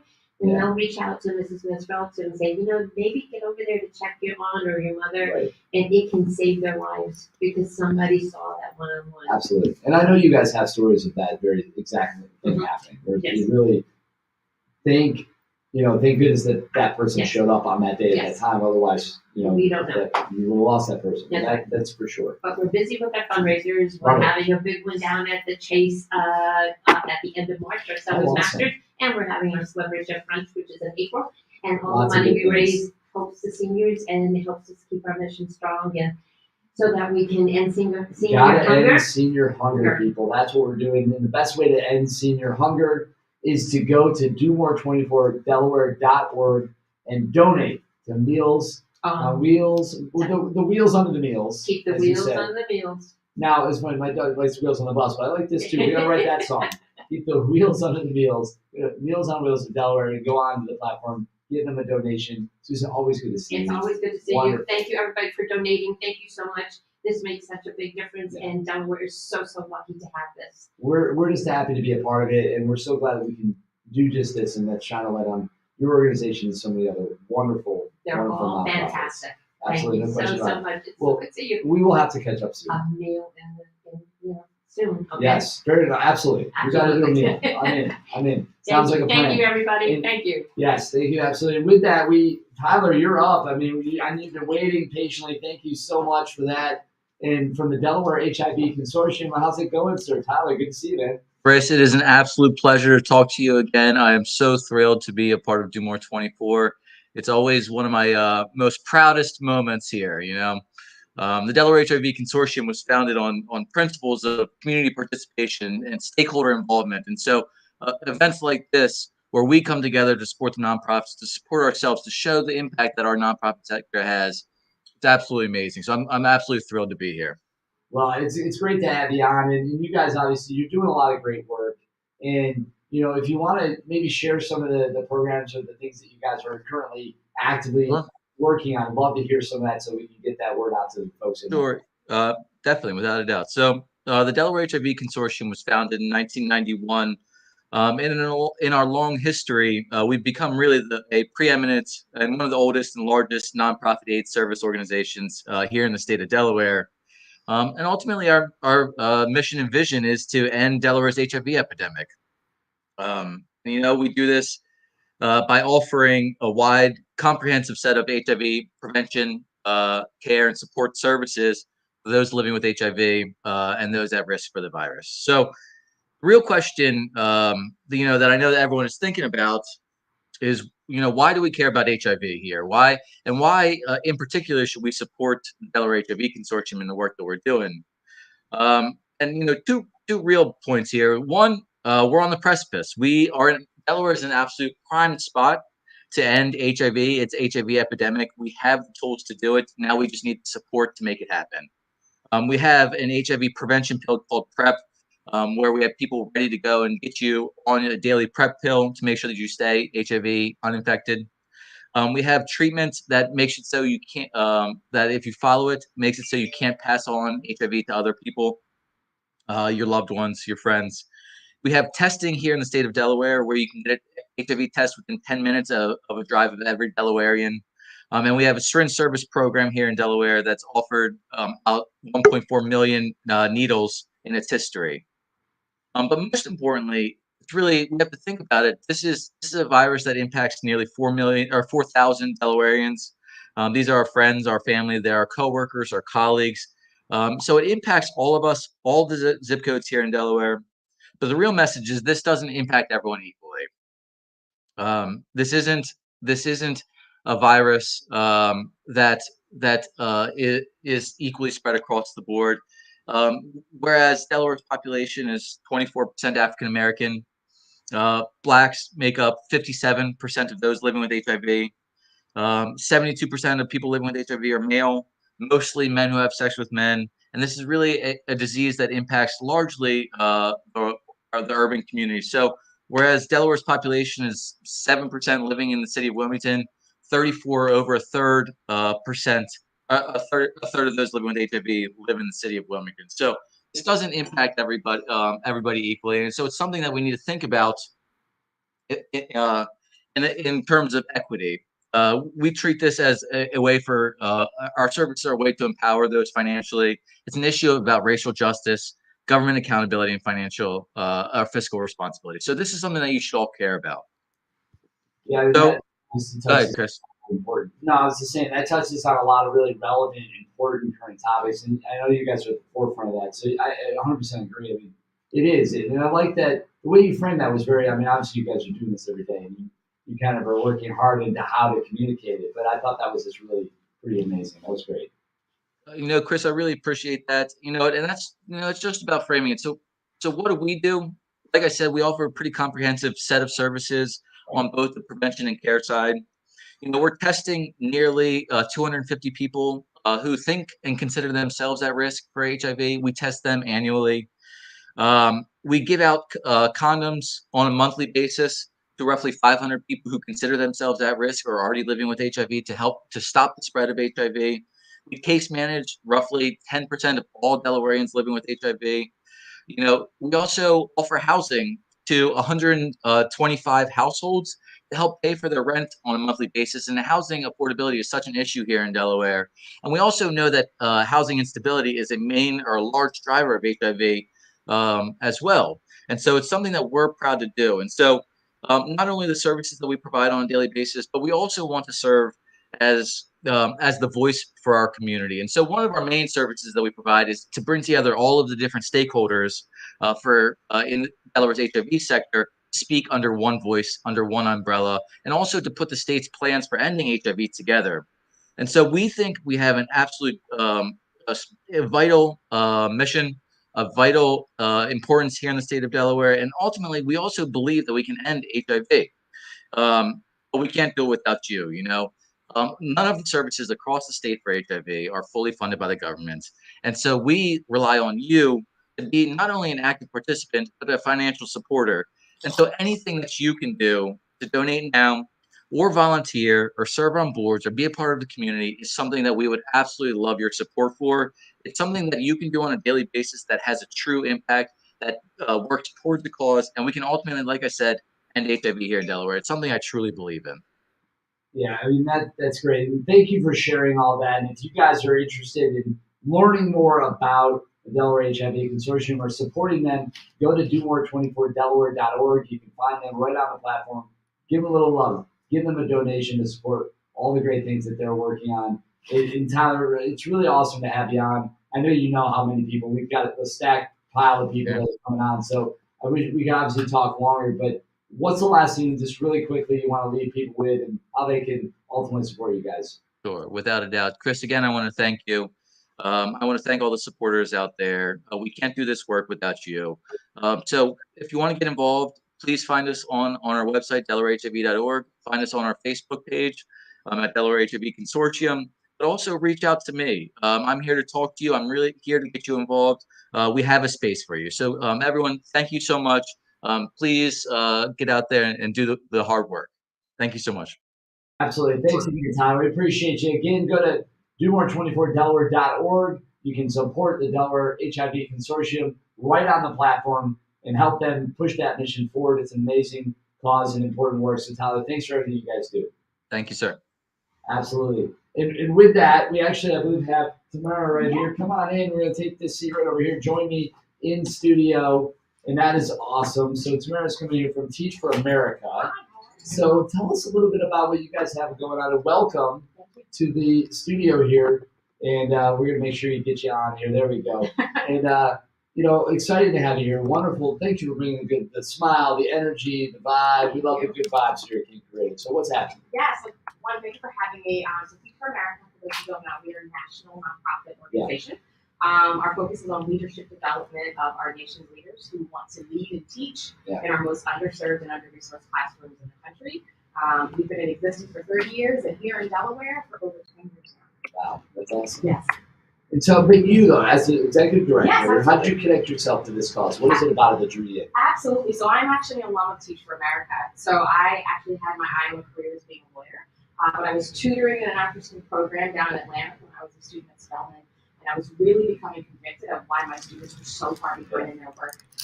And I went to an information session for this organization called Teach for America that really focused on recruiting leaders who didn't have an education background major. I was a political science major, but wanted to get into education and become a teacher. And the rest is history. I became a teacher in 2003 in Philadelphia. And I spent the last 20 years in Philadelphia, Camden, Connecticut, and now also here leading here in Delaware, leading the Salisbury region as an alum and former teacher and administrator. That's pretty cool. It's fun how it all works out. It all comes full circle. I came right back, started there, and then came back to lead the work and also do work with recruiting leaders here in Delaware. Well, Delaware kind of does that to folks, right? It kind of sucks you in. There's something about Delaware that makes you want to stay. I mean, a lot of transplants out there that kind of come to the area and then happen to be like, wow, there's something about it. I love Delaware's cool. Absolutely, It's got a great vibe, right? absolutely love it. And we are super proud of the work that we've done. We have over 140 alumni here in the state who have came here, where they're originally from Delaware, or came here through our program and decided to stay. And out of that group, over 50% of them are still in education, leading in classrooms, leading schools. Right. But the vast majority of them up here in Newcastle County, here in Wilmington, but we're also helping down in Sussex and Seaford as well. And they are really committed to continuing out their mission. Our program is 2 years long, where you get your training, your certification, your master's degree through our partnership with Relay, and also coaching and development from us. And then from there, there's also continued opportunities for ongoing leadership development and learning for you as an alumni teacher. Awesome. That's very cool. I mean, and it really, it's been amazing just, obviously talking to organizations like you and all the other ones that we've been, interacting with and shining lights on and make sure that hopefully people at home are getting to know. And possibly somebody who's watching it didn't know much about or at all about Teacher America. They're like, I'm going to look them up and maybe I will give them a couple dollars. Maybe I'll volunteer. Maybe I'll, and that's part of it too. Like, yes, we're raising money. We're getting on that platform. We're sharing that love that way. But it's also about awareness. Absolutely. And it's about putting this platform in action where we can have these nonprofits all get the exposure to all of the wonderful people in and around the state of Delaware and beyond. As we're seeing it all come in, it's amazing to see the map populated. Do you know anybody in Wyoming? We're still working on a couple I states. don't know anyone in Wyoming personally, but do know quite a folks, yes, across Kentucky. the map. Kentucky, yes, I do. Kentucky just came in on the board, Yes. so good to see we got a couple donations from Kentucky. Oh, so only 3 states left to hit. And look at that, we're creeping towards $1 million for the campaign total. We're at 920 or 929.47. That's pretty amazing. Show the map again. And we're gonna go here to the map. Look at that. Oh my gosh. Amazing, right? 3 states that aren't in the platform there. You got Wyoming, Nebraska, and Missouri. I Those have are the full 3 you gotta confidence that get. we're going to get to those. Gotta get them. As well. Gotta get them. I That's a big one for us. And the other map is really cool too. You see all the different zip codes and all the areas inside of Delaware contributing. This does a little funny thing when I pull it that way. So there you go. You look at it. All those are just donation amounts from all the various places in Delaware, all coming in. And if you look at Delaware, we're at 8,000 plus donations just in Delaware alone. Last year we had over 12,000 of those, 15,000 total donations.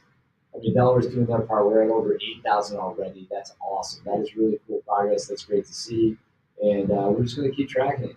Now, I'll tell you what, if you want, you just want to hang for a second, we can kind of keep this thing rolling. Sure, absolutely. Then people are chomping at the bit to get in here, and I'm about it. So let's get Jessica in. You are up next. PFAS Solutions. Let's talk to you real quick. We'll get you in. Jessica, how's it going? Let's get you in. There we go. What's happening? Hi, great. It's wonderful to have you on. I mean, just hanging out here, my new best friend, Tamara, and we're just holding it down, Teach for America. But how are you doing? What's going on with you guys? We're very small. We're about 5 people in historic Newcastle, and we're a nonprofit research laboratory that studies compounds called PFAS, or polyfluoroalkyl substances. Say that 6 times fast. Yeah. So for short, PFAS. And they're compounds that have been historically used in firefighting foams, nonstick coating, oil and water resistance, chrome plating. That's a really extremely large group of chemicals used for a range of different things. And the reason we're concerned about them is because they're persistent in the environment and our bodies, so they don't break down. And they also bioaccumulate, means they build up in our bodies and in living organisms too. So plants and animals as well. I can So, see it being problematic. yeah. That's probably not ideal. And it's a group of thousands of compounds. So now the EPA is currently only trying to regulate 2 of them, PFOA and PFOS. And the state of Delaware is also working on that, but they're waiting for the EPA to set a limit for drinking water. Well, if the EPA is watching. Yeah, for 2 of them. Yeah. Let's make this happen already. What are we waiting for? And, Yeah. so what is the best way for people to kind of get involved if they have an interest in helping support your organization, other than obviously going to the website here with DoMore24Delaware.org and donating to you through this and the Giving Day. But beyond that, how do they get involved? They can contact us by email, or there's a link on our website, pfasolutions.org, and they can ask us questions. It's fine to ask us questions if they have any concerns. And hopefully you give them some great answers and inspire them to do something awesome. And that really is kind of what it's about. And Jessica, we appreciate you coming on. It's amazing to just hear the variety of causes. You obviously just represent another kind of sector and just showcase just even further. There are so many different organizations out there that hit various areas where if you can't find a cause that you're passionate about, then you're not looking through the platform, because there is something that you can relate to that you will want to support. And I love that you guys are there. And just keep doing the work you're doing, because obviously all of our help is, we're just depending on you, all right? I'm just going to throw it at you. Thank you. So, all right. Well, yeah, Jesse, I don't know if I lost it, but either way, go to P. How do you say it? It's P. How do you do the shortened version of it? PFAS? PFAS, yeah. PFAS. Yeah. PFAS, yeah. Go check it out at DoMore24Delaware.org. Give them a little love. Donate to their organization. Jessica, thank you for coming on. Is there any other way, last thing you want to tell people how they follow and kind of support you guys? We're currently trying to get the equipment to test fish tissue, or just PFAS in fish, which have been found all across the U.S. PFAS in fish, naturally caught fish. So that's concerning, and that's why we want to expand our research into fish. Gotcha. Well, good luck with that as you navigate those waters, and hopefully that happen. Yeah. So we love it. Well, no, thanks for coming on. We got a stacked up crew of people in the waiting room all ready to rock on here, but I'm glad that we could bring you on for a little bit. Yeah, thank you for having me. Absolutely, it's our pleasure. And with that, I believe we have, if Sarah is in there somewhere, let's find you. There you are. From First State Abortion, we're going to bring you on now. It is your turn. You are in. Talk to us a little bit about what you guys are doing, and obviously the important work that you guys are working on. Oh, thanks for having me. I appreciate it. I'm obviously in my car. I pulled over. Don't worry. Doing safe. All right. Well, fantastic. Practicing safe driving. But wanted a chance to hop on and tell everyone a little bit about the First State Abortion Fund. We are the first abortion fund in Delaware, the only abortion fund in Delaware. We work with partners like Planned Parenthood, Christiana Care, other providers to ensure that people who need help accessing abortions are able to pay for the procedure. The average cost of an abortion in America right now is around $515. And in Delaware, there is very little, if any, public funding available for it. There are some loopholes, but the loopholes are hard to access. So really, people are on their own. Even though abortion is safe and legal in Delaware, that doesn't mean that it's accessible, because it's not affordable. So the First State Abortion Fund provides funding to people who have gaps and who, come to us and say, I need $200. I need $50. I need help figuring out how I'm going to pay for this healthcare. And our job is to ensure that they get the help that they need to access the healthcare that they also need. I mean, bottom line is, if they need it, then we need to give it to them. And then the fact that you guys are there to help bridge that gap is really what it's all about. And it's nice to know exactly. You guys are fighting that fight for those that need it. I mean, it's a critical piece, and you guys are you're serving a space that may be a little bit polarizing for some, but it's important. It's important. Yeah, and I think the thing that I talk to folks about sometimes when they say things like, this is a polarizing issue, and my perspective is abortion has been made legal in Delaware. Absolutely. And so my goal is to ensure that people can afford something that is legal. We're not debating the legality, the morality of it. We're debating whether or not people can pay for their health care. And, at the end of the day, people deserve to take care of those healthcare decisions between them and their doctors. And the fact that they can't afford that healthcare is a problem, but one that we really want to address. And we don't believe that people should be made, shouldn't be able to access their healthcare because of their zip code or their paycheck.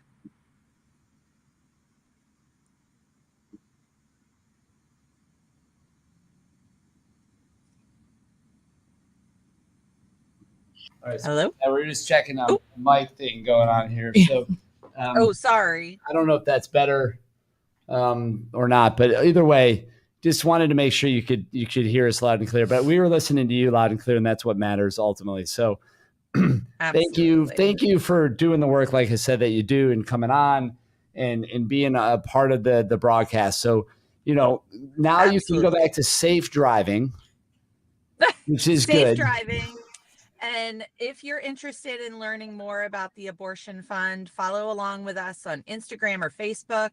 We're just at First Aid Abortion Fund on both platforms, or you can find us at firstaidabortionfund.org and join our mailing list, learn more about the work that we do. And, come join us. We're a fun bunch of people. There you go. Well, there you go. Get on there and support First Aid Abortion Fund. You can do that right at domore24delaware.org. And thank you again for coming on. We are going to just keep on rolling. We've got Lindsay from Up for Learning up next. So how are you, Lindsay? Good to see you. Good. Thank you. Good morning. And I also have with me my youth partner, Kate Williams, as well. Well, Kate, good to see you as well. Glad you guys could both join us. So tell us a little bit about Up for Learning as we get into this. Yes, Up for Learning, we are a nonprofit, and we work with schools throughout the country to reimagine and transform education with youth and adults doing that work together. So we fundamentally believe that educational equity is a basic human right, and that young people should be at the table to inform their own educational journey. Schools are for young people, yet young people are not often at the table to help decide their own pathways and educational journeys. And so we are really lucky to be working on a number of projects in Delaware. And right now we are working with Kate School District, the Brandywine School District, on a strategic intent that the Delaware Department of Education put forth in 2020 to elevate and empower student voice. So we've been working with the Brandywine School District for the past 2 years. We're working with the 3 high schools, and Kate can tell you about that in just a moment, on elevating and empowering student voice to create a vision for student voice throughout their whole school district. At the same time, we're also partnering with the United Way. Actually, this project is launching very soon, March 18th, at the Black Student Union Summit on a year-long project to create a meaningful vision and action process for the Black student unions across the state of Delaware, to bring them together to talk about what are the issues that are important to them and how can they collectively create change in their community. And then thirdly, I'll give you one more little tidbit, and then I'll pass it over to Kate. We're also working starting now as well, and then moving into the summer with the Brian Allen Stevenson School of Excellence base, which is in Sussex County. They are a brand new public charter school that's opening the fall of 2023. And at the core of their school is this concept of student voice, to elevate and empower student voice. We're going to be working with them to envision that, to enact it, and to create more youth leaders in their school. And I'll pass it to Kate. All right, Kate, you're up. Yeah. So with Upper Learning at the Brandywine School District, we have our student voice advisory groups, which we have one in every high school, and we all come together. This year we are going to end up having 3. We've had 2 retreats where we all meet and we discuss things. So ever since like these groups have started and been running, I've noticed how more people are open to sharing their thoughts. People have become friends with other people from other schools, which has created a more open and inviting environment for people to share. And we also are more informed with what is happening, and not just our own school, but the other high schools in our community. So, sorry, I'm in the hallway right now, so there's some stuff going on. But yeah, it's been really nice, and all the staff at all the 3 high schools and at district office have been really helpful and supportive, and they're really excited that we're going in this direction. Yeah, very good.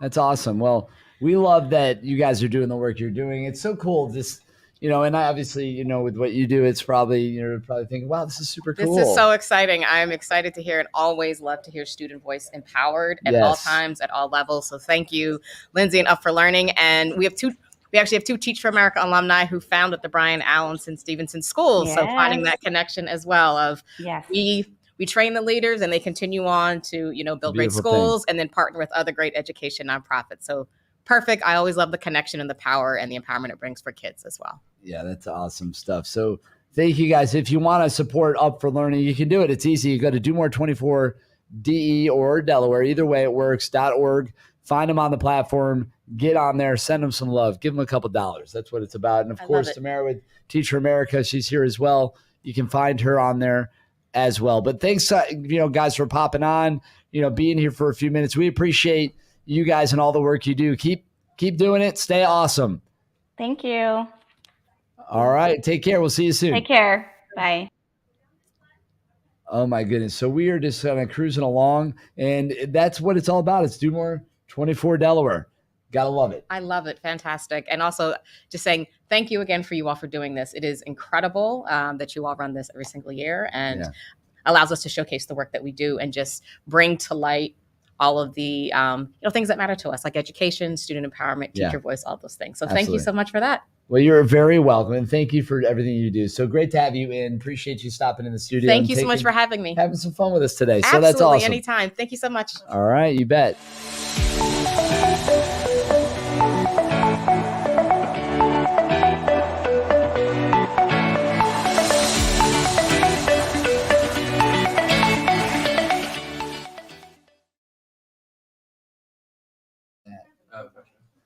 All right, here we are. We're still rolling along, and we've got some guests. It looks like we actually have Donna. There you go, from the Rosa Health Center, all ready to go. Are you guys ready? You feeling good? Let's bring you in. How's it going? Oh, you guys are muted. We need to hear you. Oh, unmute the camera or the mic if you can. I can't hear you yet, so we'll unmute and we're off and running. There you go. That's better. Hi. How are you guys? We're doing good. We're doing good. Thank you. Well, it's wonderful to have you on. So tell me what's going on here. We got a bunch of wonderful people. And so let me tell you just very briefly about the Rosa Health Center. We're located in Georgetown, Delaware. We're a clinic, family practice. We see babies to the elderly, and we're focused on uninsured patients. So 70% of our patients are uninsured. And we've been open since 2015. We started with about 15 patients the first day. We now have over 1,900 patients with a waiting list. And so what we're doing, we appreciate the opportunity to participate in the Delaware Do More 24 because we're trying to raise money so we can expand our building. Right now, we only have 2 exam rooms. We desperately need more exam rooms and more space so that we can focus on treating patients clinically as well as being able to do educational outreach. Now, our namesake is Sister Rosa, and you can see the picture back here. The sisters were 3 Carmelite nuns who worked here in the Georgetown area for over 20 years. They worked with the poor and the needy in the community. When we started the clinic back in 2015, we named it after Sister Rosa, who is right here, because of the inspiration that she and the other 2 sisters gave us in terms of really trying to focus on the people in need and people who did not have insurance. Like I said, we see babies on up. We give vaccines for children, so kids get free vaccines. We do exams for women, GYN, PAP. We have a program in the office. A lot of people are not familiar with it, called Screening for Life, which helps cover screenings like PAP, mammogram, colonoscopy, so that it's free. So in the state of Delaware, no one should have to pay for a screening test because the state of Delaware has this program to help people who don't have insurance, to help them qualify for this so that they can get the screenings done. But our office, we're a little ranch house that had been converted into a medical office. So the room that we're in right now was probably the family room of the old house. We are very much connected with the community. The quilts that you see were given to us by a quilting group called Tiny Tots, and they bring us baby blankets every month to be able to give out to the babies. Our location is such that we're in the heart of the town, so people can walk here if they don't have transportation. And it makes it so ideal because we've literally had people come to the door and knock on our door, and when we've opened the door, they've needed help. We had a pregnant woman who ended up on our door, was not our patient, who we ended up delivering in the office. And another patient, the mother came, she had a 4-year-old girl in her arms who was the size of a 1-year-old. And had a congenital problem, was not eating, vomiting all the time.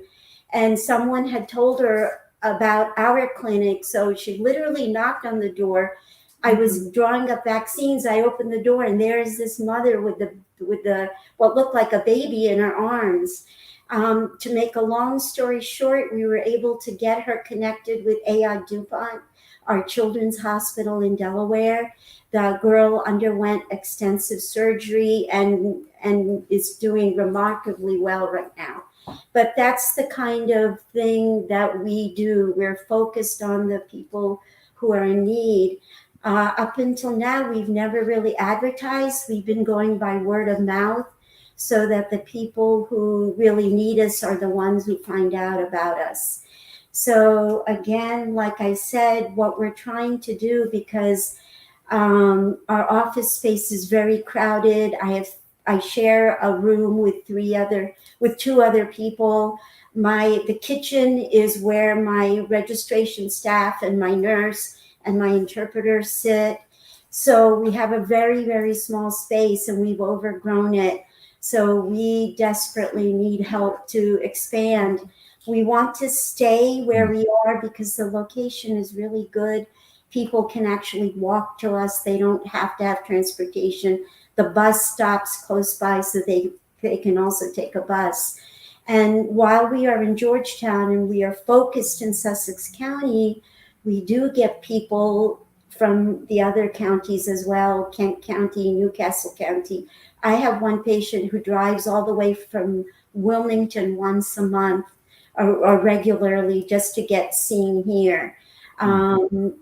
We do a lot of community outreach. We were the first ones to do a community COVID testing back in 2020. And back then, the tests were very hard to get. Public health was good enough to give us 30 tests to use because they were like gold then. We had 100 people show up to the screening. We could only test 27 of them. And out of the 27, 20 were positive. And that gave the heads up to everybody that Georgetown was a hotspot. And the testing began full force here in Georgetown area. And since then, we committed ourselves to doing screening. So we were going out into the community twice a week, doing testing for COVID for the whole year.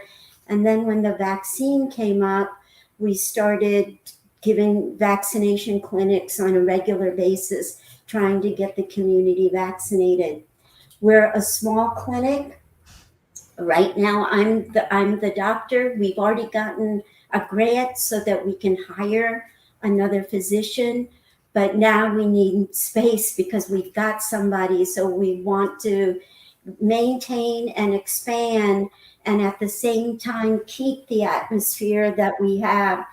It's our philosophy is the old-time family doctor, where people felt comfortable with the doctor, with the staff. These are some of my staff here that you're seeing. And so people feel comfortable with us, they trust us. And when the vaccinations were coming, they came to us instead of going anywhere else to get the vaccinations. And as usual, we've got somebody knocking on the door. Oh my goodness. But that's the way it happens.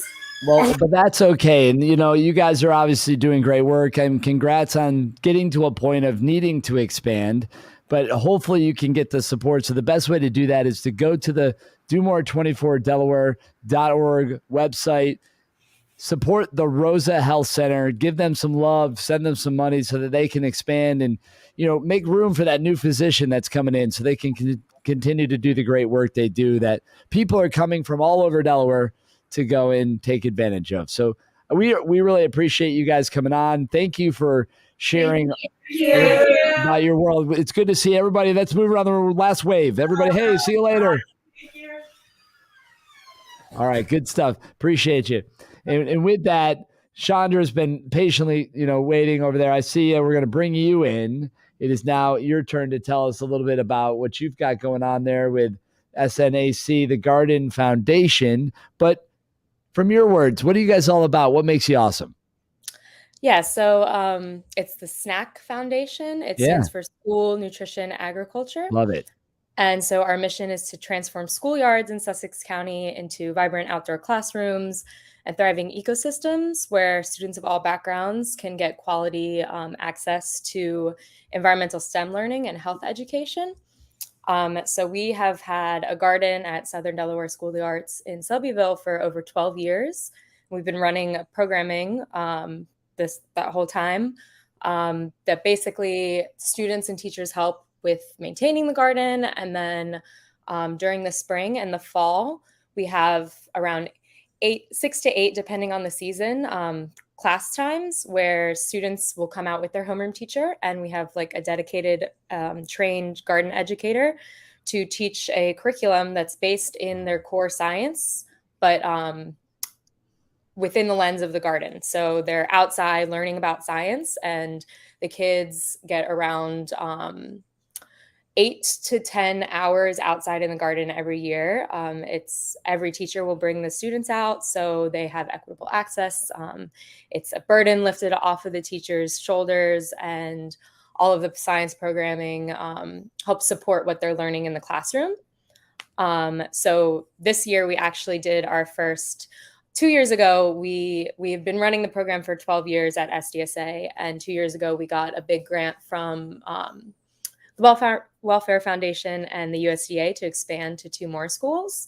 So in 2021, we went to Long Neck Elementary and North Georgetown Elementary, and this year we're moving to Howard T. Ennis.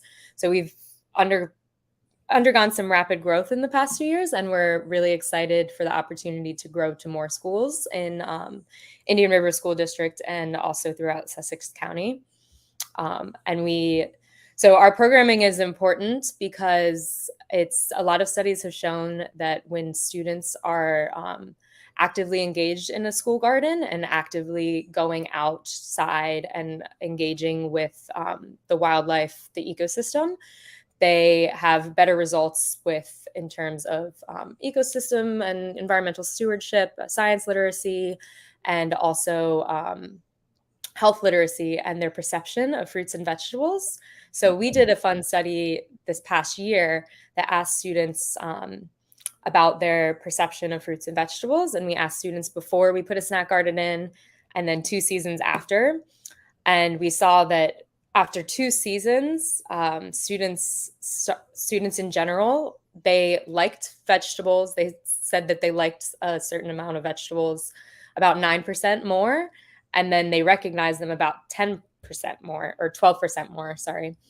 But the interesting thing that we found was that vegetables that we use specifically in a lesson plan, like, for example, beets, we use in a lesson plan where we have students find pigments in the garden and beets, and then make artwork out of the pigments directly from the garden. So beets are a big part of that lesson plan because they have a very strong pigment. And so beets went from only 15% of all the students liking them to 37% in 2 seasons. And then other vegetables like green beans and bell peppers, where we do like activities where we're counting seeds inside of the green beans and bell peppers, they also showed huge jumps from 25 to 45 for bell peppers, and then from 40% to 60% for green beans. So we saw radishes as well, went from 25% to almost 40% jump. Right. Use those in specific science lesson plans where we're looking at the growth cycle of a radish. So we also found some interesting things to see that when we work with fruits and vegetables within like a science context in school, kids also start to perceive them as better, and they start to like to add them into their diet, and they recognize them more, and they say that they like those specific vegetables more, which we thought was pretty interesting. That is pretty awesome. I mean, it's cool to get kids engaged in a way so that it does change their perspectives, because, you know, vegetables are good, and actually they just need, a lot of times they just need to have that exposure and have an interaction and a relationship with it, so that they don't just, you know, like have a hands-off, no, you know. It's funny how that works. It's really simple in a lot of ways, right? It's like, oh, I helped plant that. Now I like it. You know, like just being involved in it, I think it really does change a lot of how that all works.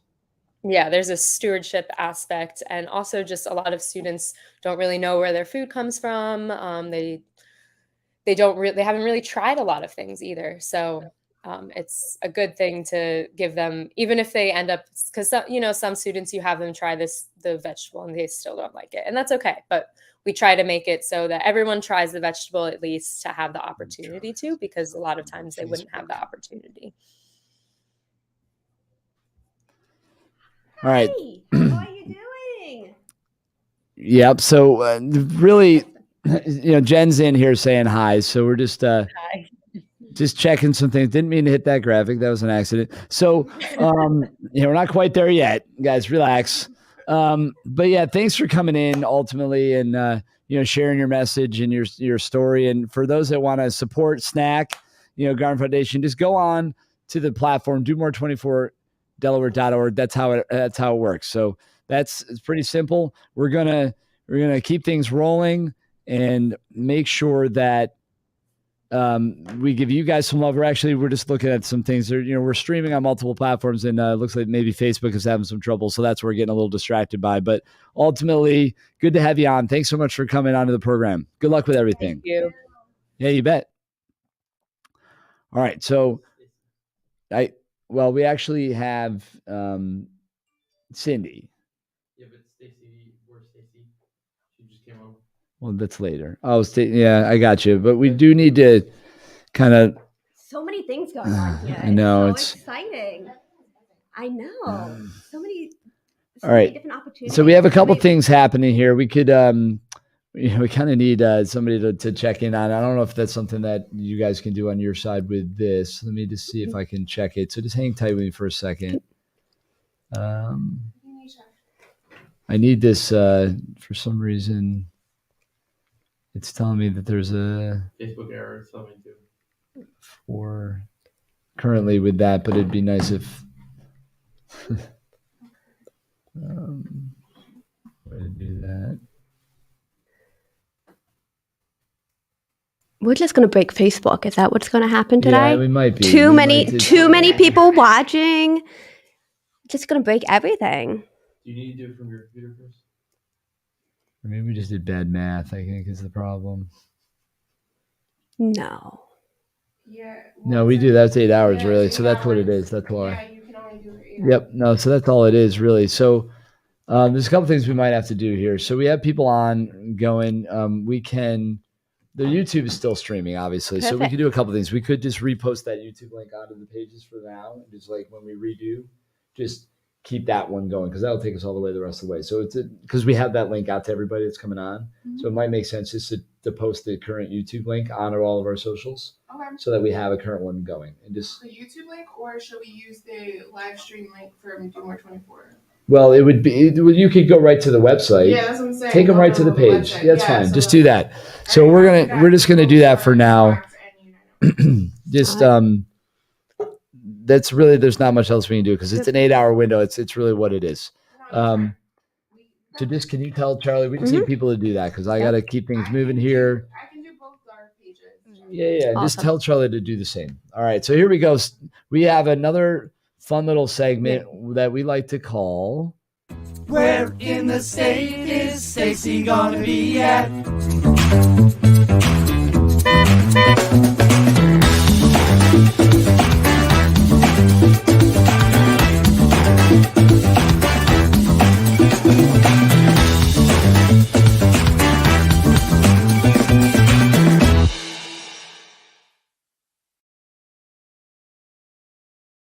We have Stacy. Oh, you already had her in there. So how are you? Oh, that's a familiar face. I think we might know where you are, but how about you tell us? We need to hear you. Oh, there we go.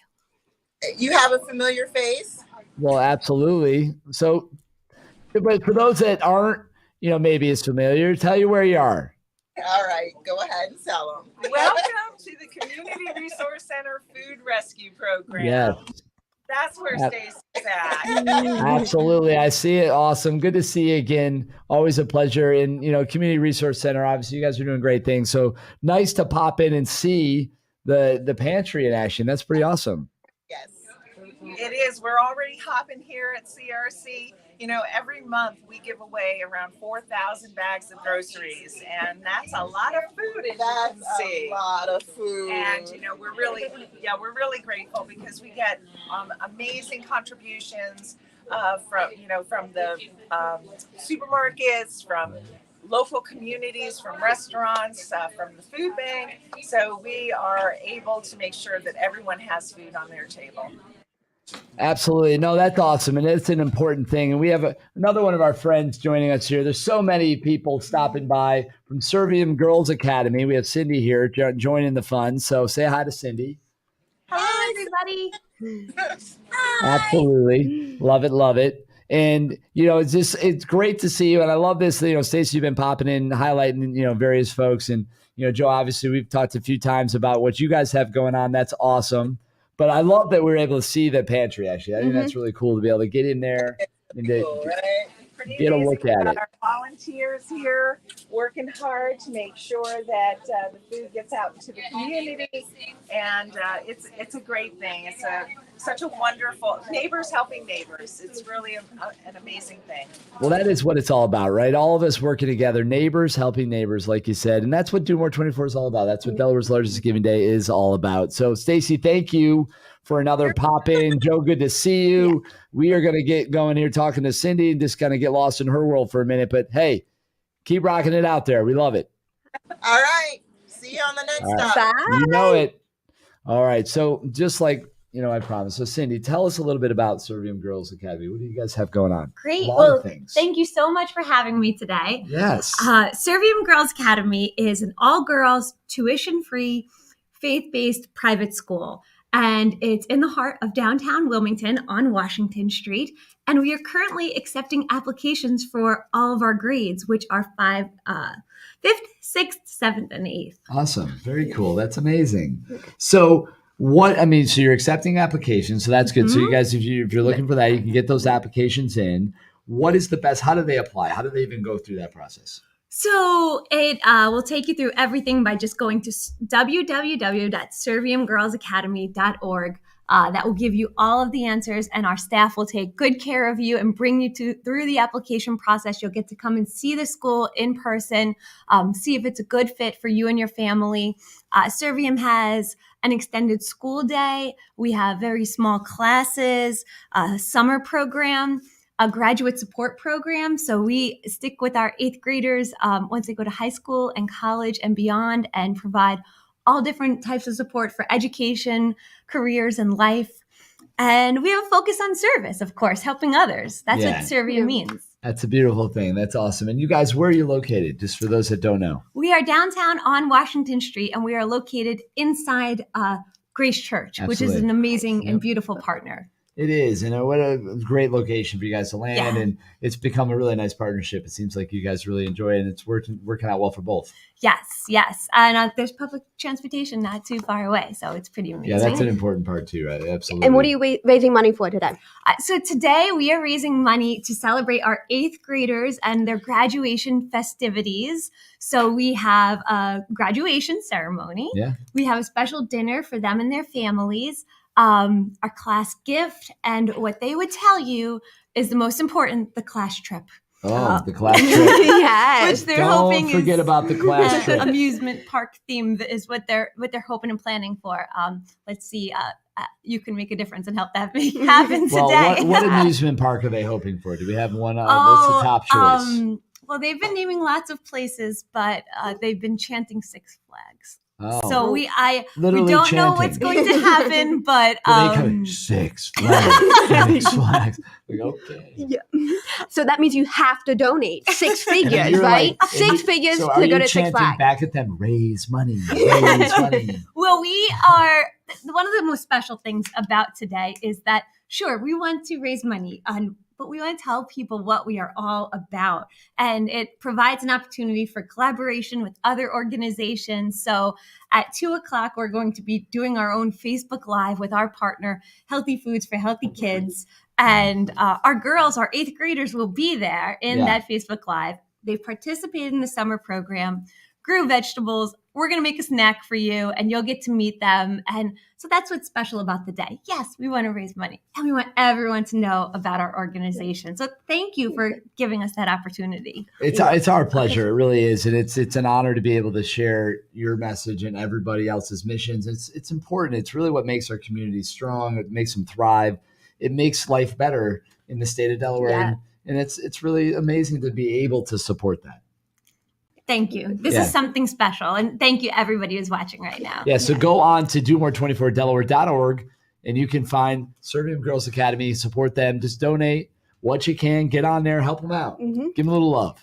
Yeah.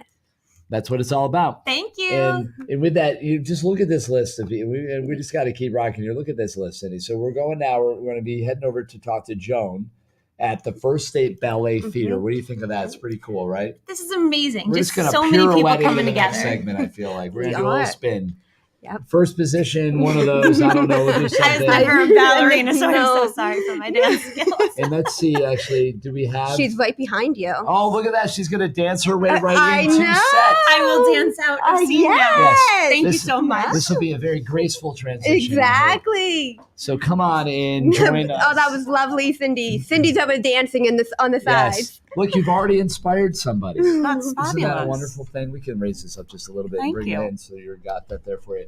So Thank welcome you. to the studio. Welcome to the set. And it's really nice to have you on with us to share a little bit about what you guys have going on. So talk to us about the First State Ballet Theater. Well, thank you for having me. Yes. It's wonderful to be here. And thank you for this event. It's amazing what you guys are doing. First State Ballet Theater is actually right across the street from you. We're based at the Grand Opera House on Market Street in Wilmington. And we have a lot of programs for Delawareans of all ages. First, we have a professional ballet company. Wow.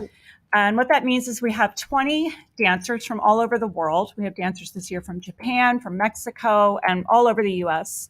That audition and move here to Wilmington to perform with our company. We have a 28-week season, and we're based at the Grand, like I said, but we also perform throughout the whole state of Delaware. That's really important to us because our mission is to bring ballet to everyone. Yes.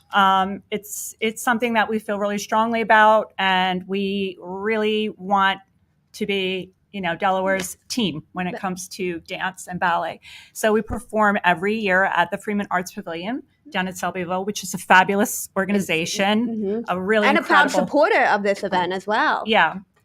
They are amazing, and they've done amazing things down there. We had over 1,000 people at our last performance down there, which is a real tribute to Patty and Michelle and what they're doing down there. Wow, that's awesome. Yeah. We also perform at Loblolly Acres in Kent County, which is a new venue, beautiful outdoor venue. They do events, and they have arts performances down there, and we do that as well. We do lots and lots of outreach. We've been at the Wilmington Library, the Brandywine Library, the Delaware Art Museum, the Delaware Contemporary. That's just this season alone, because we really want to spread our mission everywhere we can. We have children's programs, right? Yes, we also have a school. We've been at the Grand Opera House since 2000. Couple years. Yeah, couple years. Yep, from that time on. Yeah. That's right. And we have 7 levels of training. And we also have open classes, recreational classes for kids and for teenagers and adults. Nice. Because ballet is a lifelong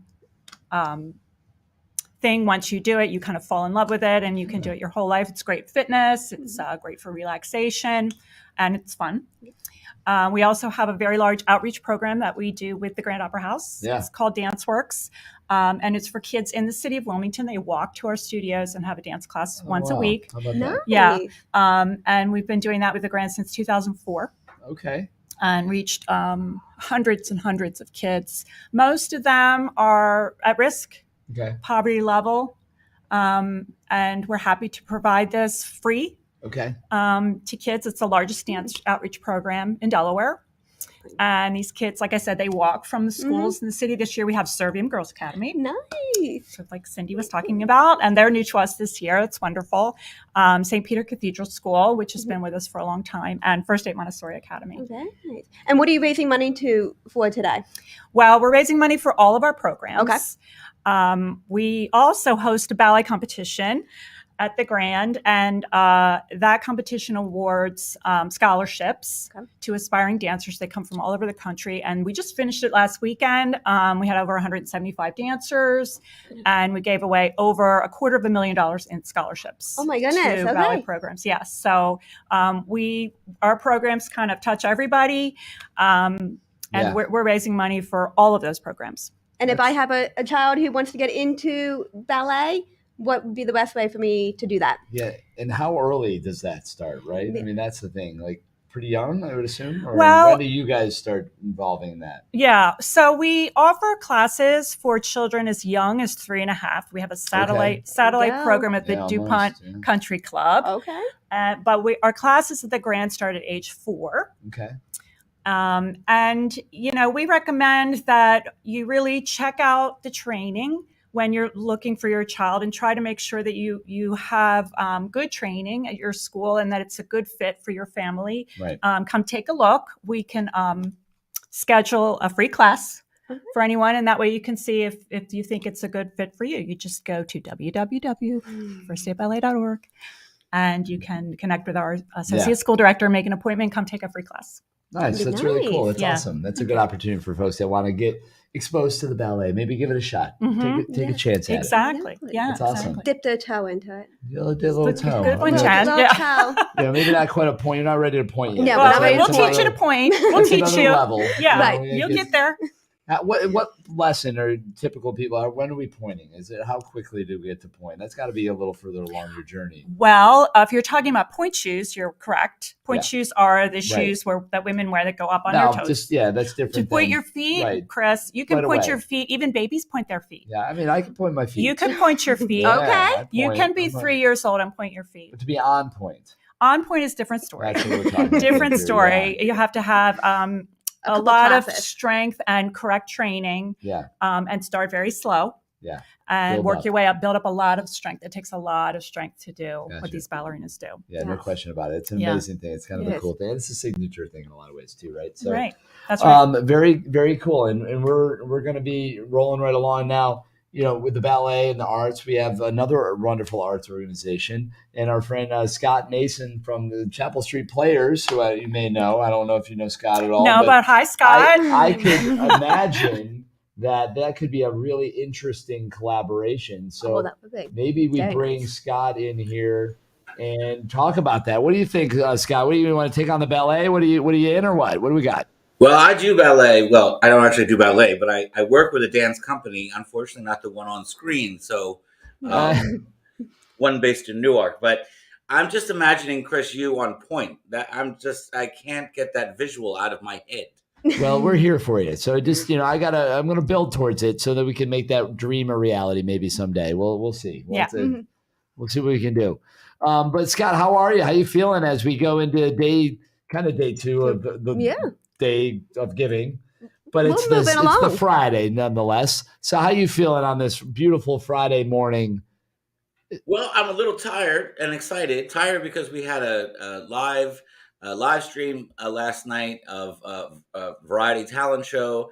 Yeah. And then last night at midnight, we broadcast an evening with the Dukes and the Dames, which is sort of a nostalgic look back at Chapel Street because of our move. We had interviews with some of the long-standing volunteers at Chapel Street, so it was a lot of fun.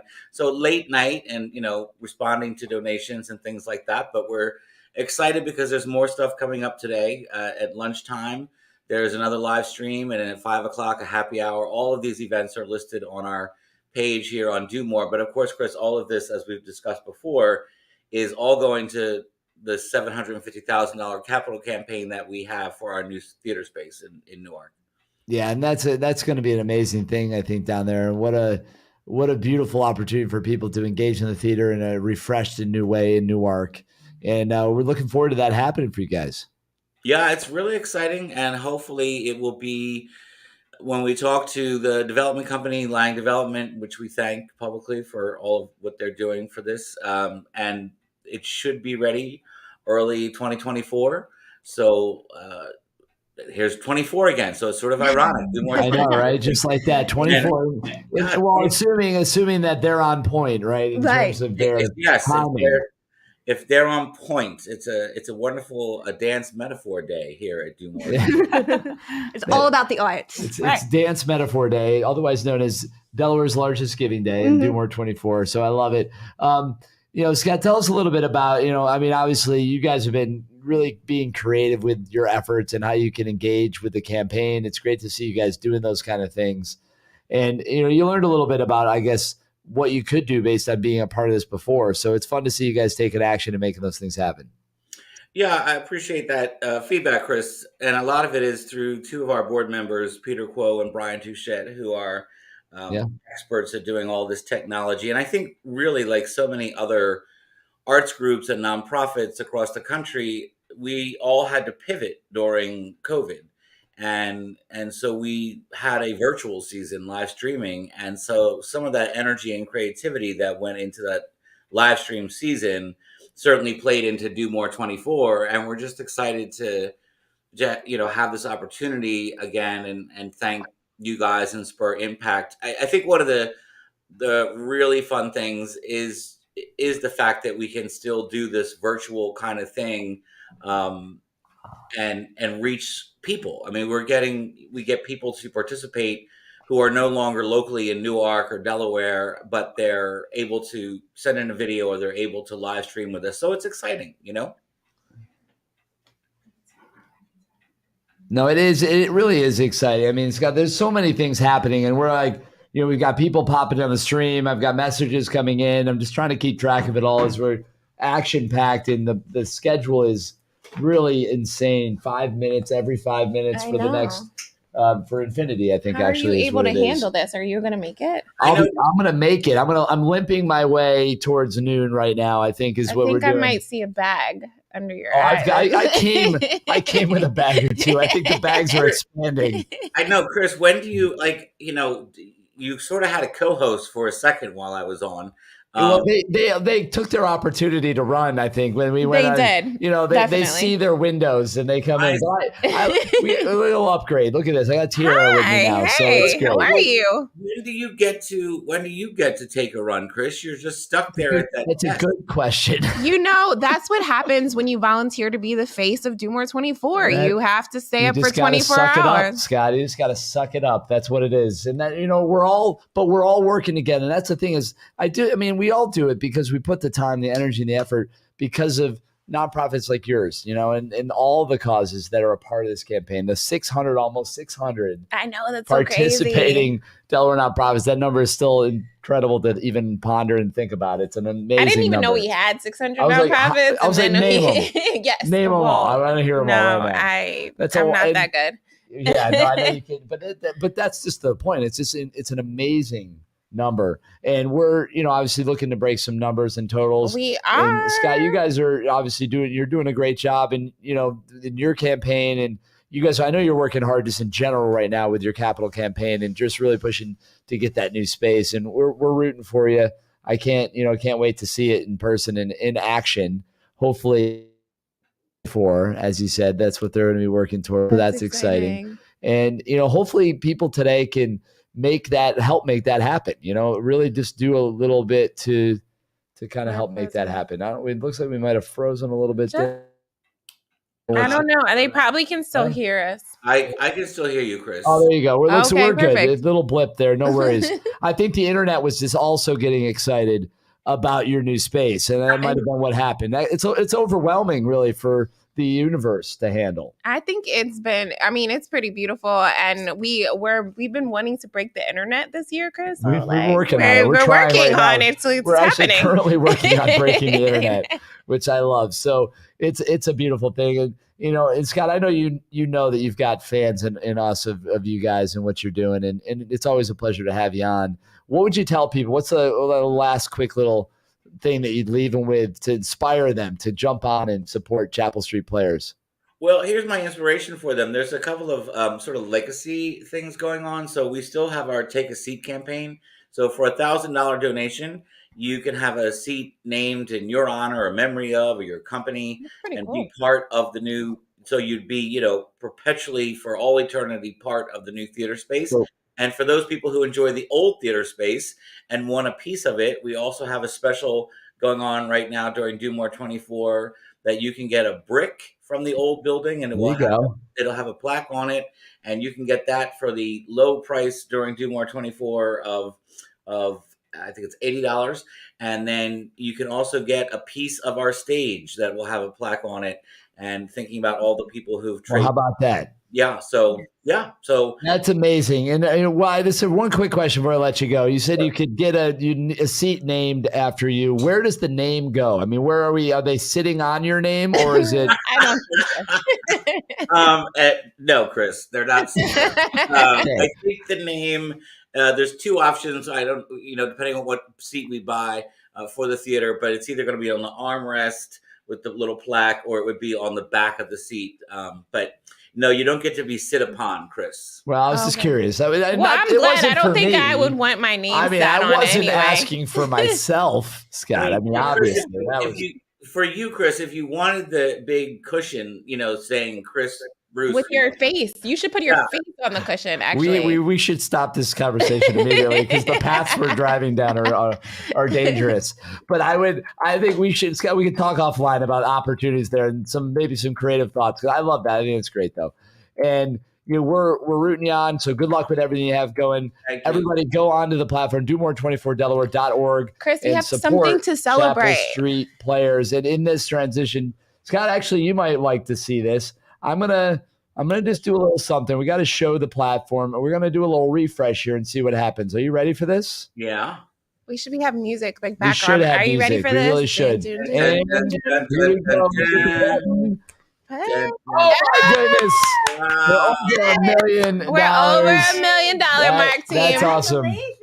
Really big deal. That's an accomplishment, guys. $1 million plus. Thank you, Scott, for being on and being a part of that moment. We appreciate that, and we're going to send you on your way. We got more people in the wings ready to come on. Hopefully, it was them buying seats that pushed you over $1 million. It might have been. It was might have been. definitely them. We I should can check. tell. You're sold out of seats? Is that what happened? Just now. I'll have to check, Chris. All right, fantastic. Well, hey, Scott, good to see you as always. Yeah, you We'll too, talk soon. Chris. Thank you so bet. much. All right, Bye, take care. Scott. Oh my goodness, can you This believe is that, guys? That is exciting. $1 million. That means I we heard can Charlie put was this little gonna do a graphic dance. up. That's the I'll do it at million. $2 million. The At $1 $2 million. He million. said it's $2 million. He's getting his $2 million dance ready, but that's the $1 million mark. That is an accomplishment, guys. We want to celebrate that. And with that, we are going to keep this party rolling by bringing on more nonprofits because I know you're all there and ready. Selbyville, where are you? Are you in there? There you are. I see you. We're going to bring you in. Hey, they're in the library. Yes, and they are in the spirit of celebrating the $1 million milestone. That's awesome. Good to see you guys. I love the energy. I know. We've got it. We've been hyping ourselves up for a while. Oh, good. That's awesome. That's a beautiful thing. So tell you what, I'm gonna listen to you. We're gonna bring you front and center. I'm gonna flip that so you guys get the center stage. Watch out. Tell us all about what you got going on. Obviously, the space looks awesome, but share with us. Bring us into your world a little bit. Well, right now it's Youth Art Month. We have a community partner, Selbyville Community Club, that curates artwork from the schools in the local district. And so we have all this really great artwork by students K through 12 in the library right now. So it's a really fun, colorful place. And you can come check it out throughout the month of March. I have Haley with me. She's Hey, Haley. Hi, Haley. And she does all of the kids programming. So a lot of our donations are going to go to The kids. Yeah, funding kids programs. Yeah. That's a good place for it to go. Yeah, I that's like beautiful. that. Can you tell us about maybe one or two of the kids programs that you're most excited about? Sure. Currently, because it is Art Month, every Monday we have a crafternoon happening. So I have about 20 kids come in, and I'm trying to pick things for all ages. So this upcoming Monday, we're making mini volcanoes. Oh, that's cool. I like that. That's really cool. Mondays. So lots of great St. Patrick's Day crafts going on too. And then another Lego club. We have Lego club. So we just bought some more Legos and we're looking to get some more Legos. Kids love that. So every donation is going to support some of these programs that we have. That is beautiful. So in the spirit of the fact that we just reached 1 million, can you all tell us if we had a magic wand and we could give you $1 million for Selbyville Public Library, what would you do with it? Oh my goodness. Well, we might hire some people. We're going to have a new building here soon. Absolutely. Been teasing this for a long time, but we are hopefully going to have shovels in the ground this June. Oh, that's amazing. Yes. And I mean, we did get a lot of money from the American Rescue Plan Act and also through the state of Delaware bond bill. But that money is only for construction purposes. So that can't be used to pay our electric bill, our staff. Right, gotcha. That makes sense. Programs. So we need to really fundraise for that sort of thing. So if you plopped $100 on us today, I would be, or $1 million, $100. Wow. I was like, $100. I think we could do that. Well, then do it. A lot of people are. Okay.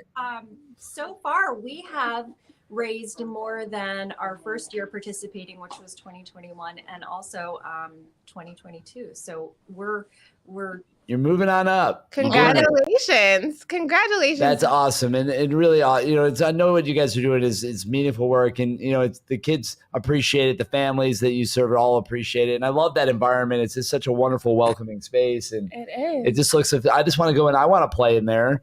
You do. You should. This is a great. Man, well, we'll have to check out the We have to go. library Yes, sometime. I have to we get down there to definitely- Selbyville, I think. Come on down. Yeah, absolutely. My daughter would love that. I mean, she wouldn't want to leave. That's the thing. I'd be like, all right, I guess we live here now. Live at the library. I Live love at the it. library. There it Bedrooms is. upstairs because this is an old house. So Oh, well, all right. We'll talk then, I guess. Then We'll we're figure ready. something out. All You're right. moving to the library now, Yeah, Chris, just so the bags are clear. packing. Let's go. We're clear. Best. So very cool. So we just want to say thank you guys for being awesome, coming on the show. And, we're happy that we could, shine a light on you guys right now. So Selbyville Public Library, go to domore24delaware.org, give them a little love, throw some money their way so they can keep making the magic happen. Absolutely. And, it's awesome. That's the beautiful thing about Do More 24 Yeah. is that we talked about the undesignated funds, Yeah. and that's what they were just talking about. Yeah. They had the money to kind of make this place more beautiful, but they need like undesignated funds Yeah. to use for those incidentals, the light The stuff bill, like that- yeah, the stuff exactly. that they need to Right. make it pleasant for everyone. You So got this it. is pretty awesome. Yeah, because the room doesn't look as good in the dark. It definitely wouldn't. I mean, your imagination might soar though. So there's, I don't know, we could maybe, but pick your spots. Not all the time. Maybe in a moment or two, but that's all. Yes. So really good to have both of you guys on. We appreciate it. Thanks for just, like I said, the big smiles, the energy. That helps feed us as we carry on through this marathon of a giving day. And we will see y'all soon. Thank you. Thank you. All right, take care. Good luck. And then, all right, see ya. And We then only have 7 hours left. Police Athletic League, are they in here? I'm not sure if I see Joel. Do we have the Police Athletic League? No, so we're gonna move.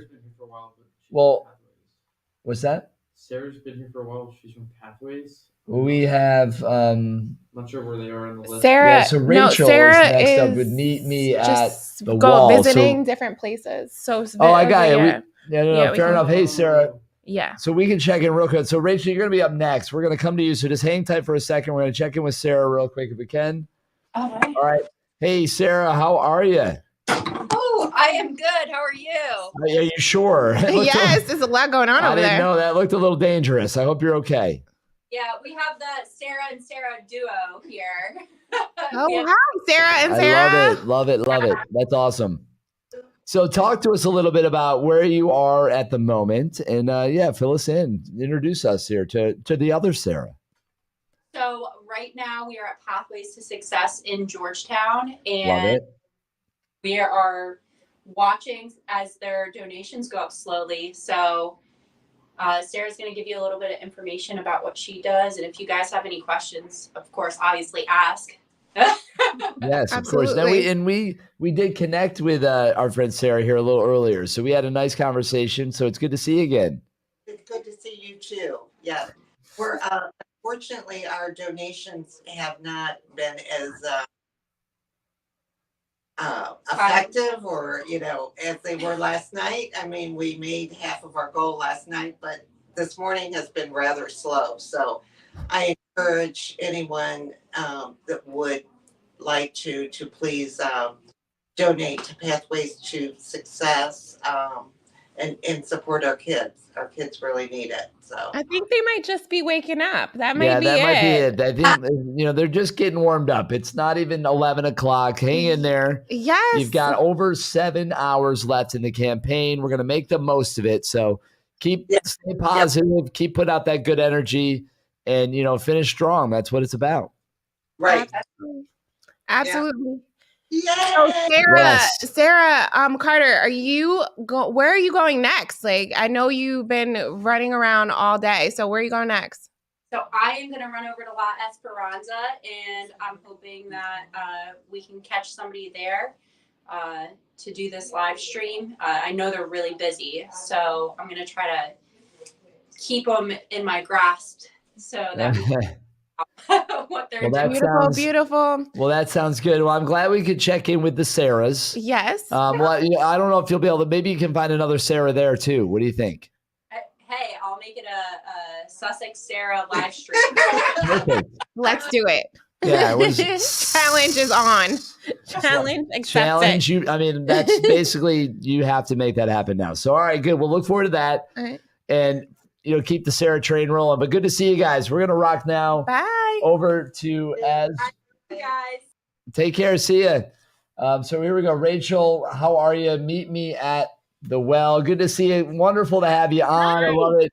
Another Hi, beautiful Rachel. smiling face, good Yes. energy, great people. The vibes are all around. So welcome to the show. Tell us about you. Let's get lost in your world for a second. Hi, I'm so excited. This is my first time here. I am a case manager with Meet Me at the Well. We work with human trafficking survivors. Yeah. This is my first time here, and we are a nonprofit that works with human trafficking survivors. We are all about the reintegration and the long-term care of supporting the survivors. So we have our HEAL program. We work with long-term mentorship. So the reintegration as they're, figuring out their new life and they need that support. We have so many survivors that tell us, hey, you're the only thing I have. I don't have anyone else that I can call. I often say that I feel like I'm the big sister, the motherly figure they never had. And so I'm honored to be able to do that. Rachel, that is pretty awesome. I had the privilege of talking to you all before Do More 24 and helping you answer some of the questions. What are you most excited about for Do More 24? What goals do you all have? Yeah. So really just awareness as we're getting it out there. I know there's a huge movement right now of just awareness with sex trafficking and human trafficking.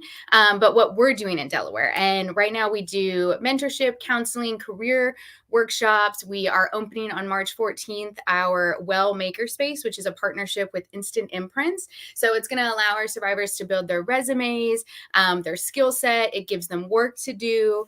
So we're always looking for not only your money. So we want donations, but we also are always absolutely looking for mentors and people to come on and do workshops or offer the skills that they have that, our survivors they didn't have that opportunity. The average age of entry is 14. And so the ages that they come to us is very varying, but they missed that season of learning simple life tasks that are really overwhelming to them.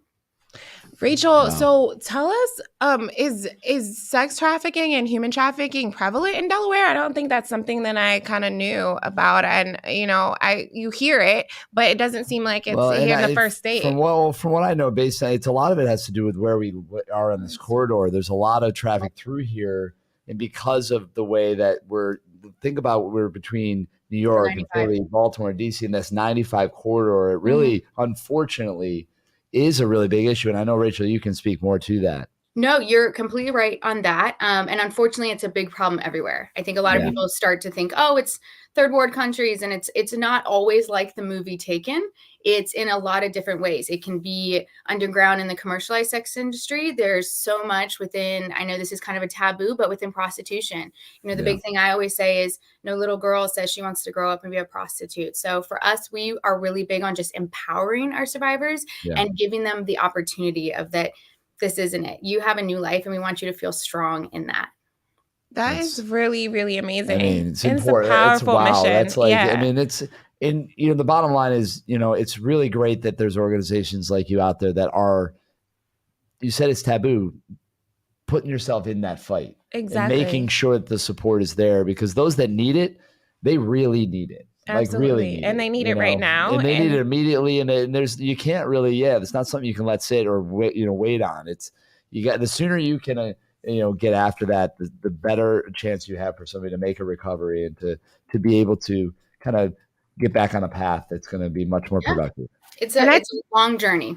Yeah, for sure. I think what's amazing about this, it reminds me, again, when we talk about undesignated funds. So when I think about this, I think that your nonprofit is one that really needs those undesignated funds, because you need whatever the survivor needs at that moment. So if they need a bus pass, you need to be able to go get that. You can't say like, I can't use this money for that. That doesn't go well. This isn't a cookie cutter approach to treatment. I would assume it's so personal.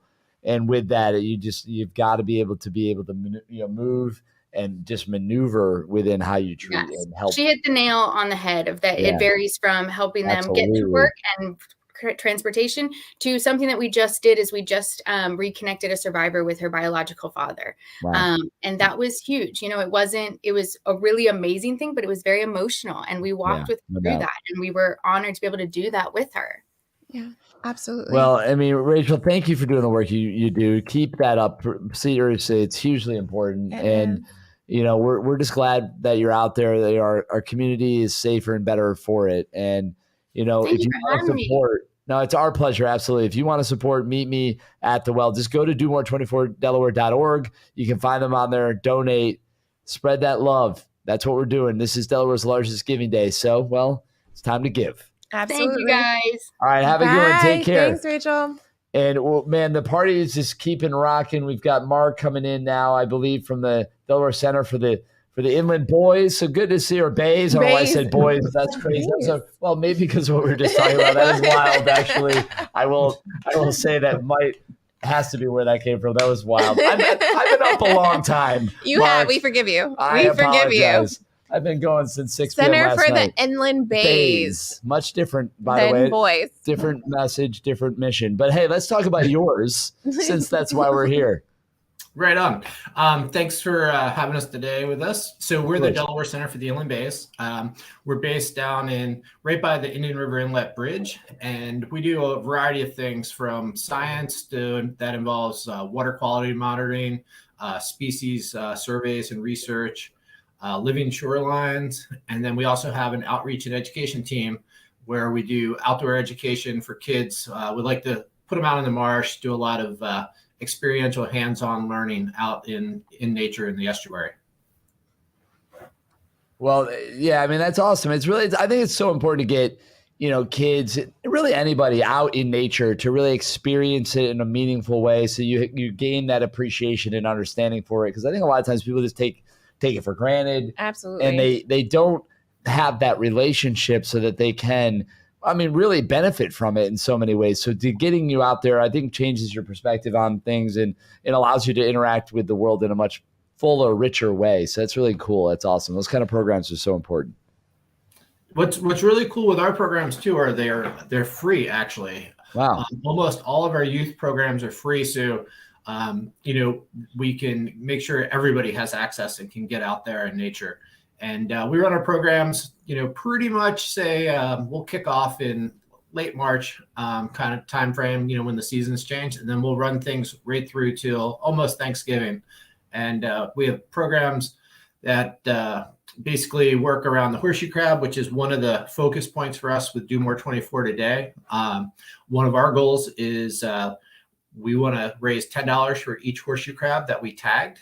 The tagging is part of basically goes to research and such. So last year we tagged 3,250, and it would be really, really awesome if we could raise $10 for every horseshoe crab we tagged last year.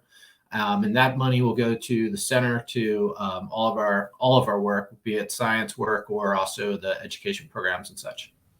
That's beautiful. So it sounds like being a part of Do More 24 really, really helps to make sure that all your programs stay free and that you're able to give everyone so much access to nature, to science. Like, this is pretty amazing. This is STEM, this is nature, this is all of those things all wrapped up in one. And that's what we're hoping. When folks donate, whether it's, you know, $5 or you know, something up over hundreds, you know, in the hundreds range, those funds all go right into, you know, into the center. And, you know, our scientists are out there in the marsh, you know, up to their knees and like on the boats doing work. And then the kids are out there, you know, attending programs for free. So all of that funding is, you know, we really welcome it. We appreciate it, and we need it so we can keep doing what we're doing, so that we can get everyone out into nature. So Mark, I just need to be clear. So you guys aren't not going crabbing though. So there's no eating crabs involved. Yeah, we work with the horseshoe crabs, although we do some blue crab survey work, and then we're working to restore bay grasses, which grasses in the bays are habitat for blue crabs. And unfortunately, there's not a lot of bay grass out there. So that's why some of the crabs are, lower populations than we'd like. So our science team is working to bring the blue crab back in a sense, or to, provide habitat for the blue crab. Oh, that's a good. I like it. That is pretty I cool. I That is really awesome. like crabs, so this is exciting She for just me. got hungry. We're getting closer to lunch, I think, Marcus. What's happening here? And she was starting. Well, so she's like, but where are the crabs at? I'm glad that you guys are doing research though to bring them back. I mean, that's something people don't think about that when they think about just the environment and how that we can really make a huge difference in it. And so just going to visit the Center for Inland Bays and going to help them to participate in the programs, learn more about our environment and learn how we affect it is just such a huge deal. Yeah, it really is. And, unfortunately, I don't want to like cut you off, Mark, but I'm looking at our time frame here and I'm looking at the list. We're going to be slammed up against it. And trying to get everybody in this window. Okay. So we have to go. unfortunately, I know. No worries. You've been doing big things. How's the progress so far? We're moving the needle a little bit, and we've got upwards of 5,000, I think, or thereabouts, pretty close right now. And awesome. We're working on it. And if folks visit the inlandbays.org, they can find a wealth of information. They can also find ways to volunteer, support, and participate in our programs. That sounds great. Appreciate you, Mark. Have a good one. Mark. Go on and donate towards the Center for the Inland Bays on the DoMore24Delaware.org website. You can do that there. And Mark, we'll see you around. Now, with that, it looks like the Police Athletic League is actually in now. We were looking for them a little bit ago, but looks like we've got them now. They're here. So let's say hello. So, hey guys, you're on whether you're ready or not. It's time. Jump on in. Here we go. Hey, how are you guys? We got you. Good to see everybody. How's it shaking? How you doing? Welcome to the Pile of Wilmington. How you guys doing today? Man, we're doing great. We're doing even better now, man. Good to see you. And we're rocking and rolling here with Delaware's biggest, and largest giving day. It's a beautiful thing. So what are you guys, working on? What are you celebrating over there? So real quick, just want to let you know that we thank United Way for this platform to be able to raise funds for our organization. Here we have all of our directors here. Myself, Christopher Purnell, Executive Director, Joel Harris, Development Director, Ms. Roxanne Coleman, Early Child Center Director, and Mr. Kenny Harris, Deputy Director. I'm just going to talk to you a little bit about what we do here and how we do it. We're celebrating a lot of different things here. We're purchasing, we have a new campus that is going across the street, be a resource center for our community. That's really exciting. Yeah, we're proud to service the north side of Wilmington and the surrounding communities. As our mission states, building brighter futures, engaging our youth with public safety, and empowering our families to build a stronger community. So, we're trying to make sure that we can service everybody in their community.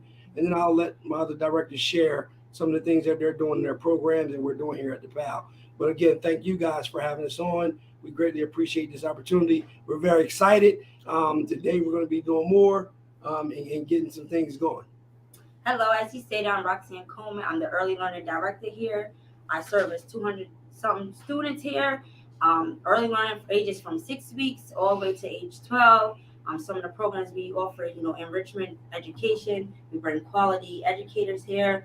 We partner with Lifesavers. We take trips, so that's why we really need the van as well. And we service the other schools, so we have a lot of children, and we serve about 15 schools that we have to get all the children to.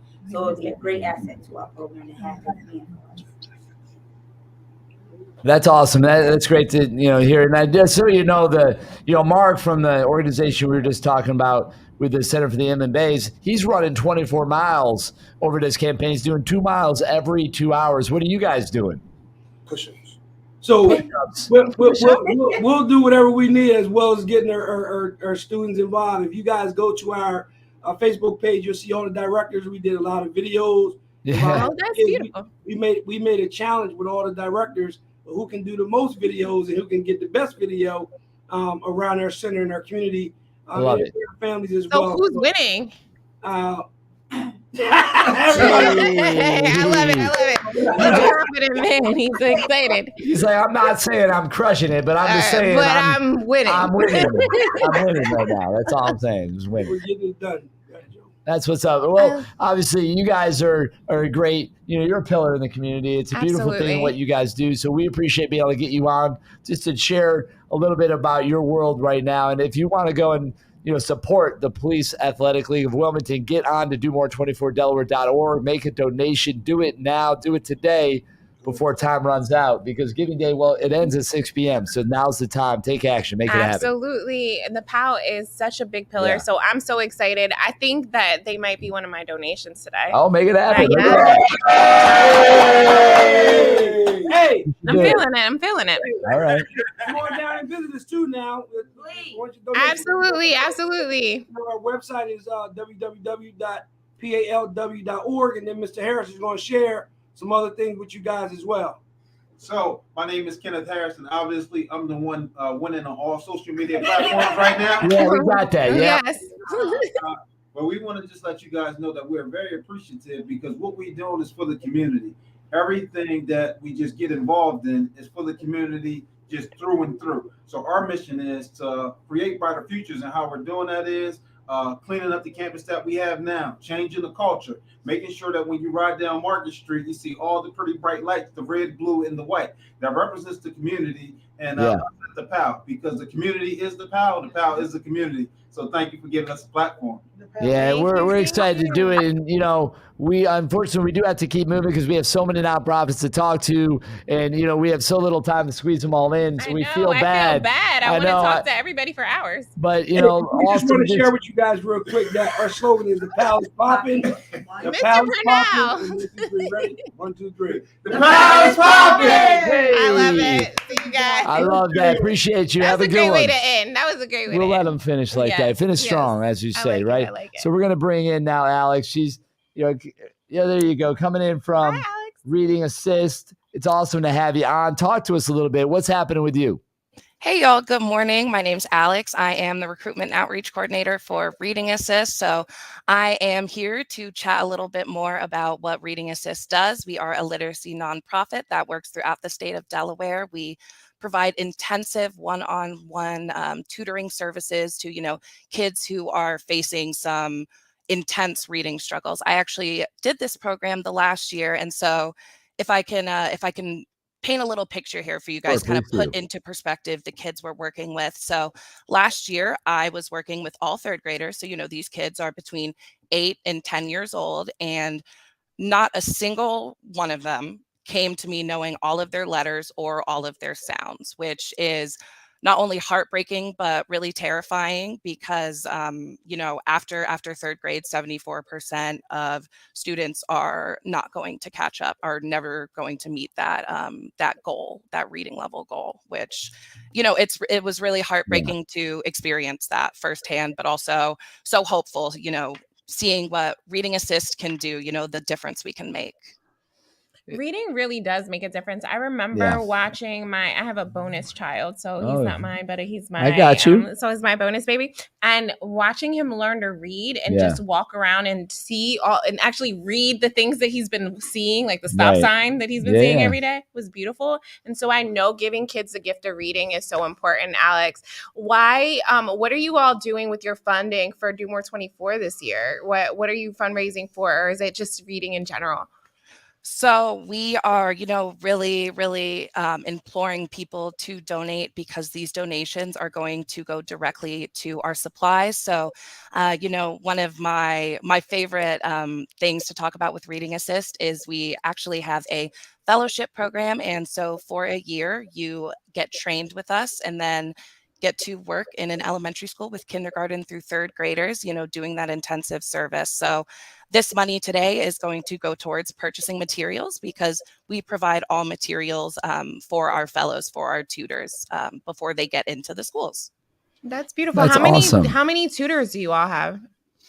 Right now, we have over 60 tutors, but I have started to recruit for the 2023-2024 school year. So shameless plug, if you know anybody interested in dedicating a year of service, I am our recruitment and outreach coordinator. So you can reach out directly to me to learn learn a little more about our organization and kind of what our goals or, what we're going towards. And I'm hoping next year I can, get as close to 100 fellows as I can. I think you got to speak into an Yes, existence, make it Alex. happen. You just say it and Just it's going to you're- happen. I manifest it. You are I am doing going that. to. It's happening. That is happening. Well, is. Alex, I love it. we have to wrap up We soon. got to keep it rocking, but did you want to just tell us one reason why they should give to Reading Assist? Yes, please. Well, actually, first, super quick, I got to shout out our fellows who are currently serving. They're amazing. We couldn't do our work without them. Yes. And, I really implore you to donate because, even $10 can, purchase some materials for our fellows. And while, the world is big and we may not be able to change the world, just changing, the life of one child, can make all the difference, because with our help, who knows what they will be able to do. Absolutely. So go on to doomore24delaware.org and support Reading Assist. Thanks so much, Alex, for coming on. We appreciate you. Keep up the good work. Of course. Have a great rest of your day. Y'all take care. That's the plan. We will. Absolutely. We'll see you soon. And then with that, we really got to keep things moving. We're going to be bringing in now Heather, right? Heather is there with the Central Delaware Habitat, along with our other buddy there. Hey, good to see you guys. So Central Delaware Habitat for Humanity, good to see you again. Friends of DoMore24 for sure. How's it going down? How you guys feeling? Good, guys. So I'm Tim. I know we had the name as Heather. Yeah, no worries. We got it. Hello to you guys. I'm Tim, and this is Pat. Hi there. I'm the executive director here, and Pat is one of our restore managers and actually a 3-year veteran habitat homeowner. So how exciting it is to be back for DoMore24 today. We are having a blast. It's Friday. A little rain, but it's all sunshine here at Habitat. We've raised a lot of money already. We've already surpassed our goal from last year. So just having a great day today. How are you guys? We're pretty good. I was like, wait, it's raining? Yes, we haven't been outside in quite a long time, so we have no idea. So we're like, it's raining outside. We should probably check the weather. I guess. We didn't even notice. No idea. But really, it's because we're just lost in this world of Delaware's largest giving day, talking all the great nonprofits. You guys are obviously just another great example of that. And I love the fact that, you've got somebody with you here is a shining example of what you guys do and why it's so important. So maybe let's highlight that real quick. So yeah, I won't speak for her, but we call her Mama Pat around here. Mama Pat built her house for her a few years ago in Central Dover. She had a great story. She went even further in her journey and started spending a lot of time in our store. So we decided to hire her. And she has been fantastic. She was promoted this year to our management team in the Restore. Everybody knows the Restores that are attached to Habitat for Humanity organizations help through their sales to support affordable homeownership programs right in the affiliate. So, Pat, why don't you tell these folks about how awesome it is to be a homeowner and a Restore manager? Listen, Habitat for Humanity, for me, saves a lot of lives and closes in a lot of gaps. Everything that I've heard here today starts with affordable housing. Because if we can't have affordable housing, we can't be there for our children. We can't do the things that we need because we're running out to work, saying lock the doors, don't answer the phone, but I'm not actually there to be a part of your life. Coming to Habitat was an awesome experience for me. Being a state employee at about 55, and a first-time homeowner, something I didn't think was possible for me. They are awesome. They fill in those gaps of all the things that are going on with nonprofits today. Because as I said, all of it starts with affordable housing. Yeah, that's awesome, and it's great to see you. It's great to see you thriving now that you were able to get that opportunity, right? Congratulations. And that's awesome. That's amazing, and that is just shows the power of the work. And Habitat is out there making a difference in the community. And you know what? You're a shining example of that. It's a beautiful thing. So yeah, this is Chris. This is always every year is a challenge. It's relentless. The amount of need out there and the resources it takes to fulfill even a fraction of those needs. So we really appreciate DoMore24 Delaware because it gives us a great platform to raise some money quickly. some much needed funds so that we can build some more houses. We have 5 houses under construction right now. Very expensive time to build a house, but our mission is to bring people together, and that's what we're doing each and every day. Awesome. So that we can continue to build these critical homes for our low-income Delawareans. I think that's an important point. Yeah. It's an expensive time to build a It house. is. It And really so is. we can't change the expenses, but we can help them out. So if Yes. you go Soften the to landing, people. DoMore24Delaware.org, you can give to Central Delaware Habitat for Humanity. Absolutely. Get on there and do it. They're a great organization. You're going to want to support them. And, thanks for coming on. Tim, Patricia, you guys are amazing. I love that you switched the name. Look at you guys doing that on the fly. Very good. You worked it out. I like it. And we'll see you guys around. We're rooting for you. So keep rocking it out. Keep going. Thank you for work. You guys too. Take care. All right, you bet. We'll see you soon. Because I feel like I'm going to go broke because I really want to wanna give to support all of everyone. them. I know, it's hard. Know if I It's can so do many that. great causes. And I know we have Paul up next in the queue. We got so many we're just stacked up here. It's insane the number of people we have to get to. So, Paul, let's bring you in. Good to see you, sir. How are you? How you been? Everything is going very well. How about you guys? We're doing well. doing We're doing well. And, Paul, the last time I saw you, we were cooking some food and playing some music. But I think today we're focused more on the music, it looks like. Yeah, well, Paul Cares actually is both. Awesome. This is an organization that we started about 3 years ago. Me and my good friend Jim Rivette. I realized that I raised a lot of money locally for our nonprofits in our area, and doing in-home dining. I would give those away, and so I saw we raised over $200,000 over a period of 5 years, and I thought, well, that'd be really cool if we had our own nonprofit, which we could raise money and help. For me, to help young adults in the musical and the culinary arts. Very cool. And just so you know, if you're not aware, Paul was a member of Bad Company. Really? Back in the day. So absolutely, Paul's. Sorry, I wasn't supposed to share that one. Secret? He's that's kind of okay. a big deal. He's a little bit of a celebrity around here. We love him. So, Paul, it's really cool that you're able to take your experience, your talents, and share those gifts with people to inspire them to do something for themselves. I think it's awesome. Well, I think, for me, I finally at a point in my life after the high, and the low, to pay it forward. I know that's a term that's used often, but for me, it's so true that, I got a chance to pay it forward. We have a venue here where we have a commercial kitchen, we have concerts at nighttime, and we have young adults working in both. And in fact, we have young adults playing on stage quite often. We have the Fitzke brothers, who are 15 and 18, and we've actually sent them to band camp to learn more about the music business and their instruments. And then they get to play live in front of 50 people on a regular basis. And we do it with them. We do it with other artists also. And then in the kitchen, we have young adults not only helping us, but working with us. Our Mitchell Bunting is our chef in training. He's going to Del Tech. And Del Tech has taken our group to Italy. So we thought it'd be a great chance for Mitchell to go and immerse himself in the Italian culture. And that's what we're trying to do today, is to raise money to send Mitchell to Italy.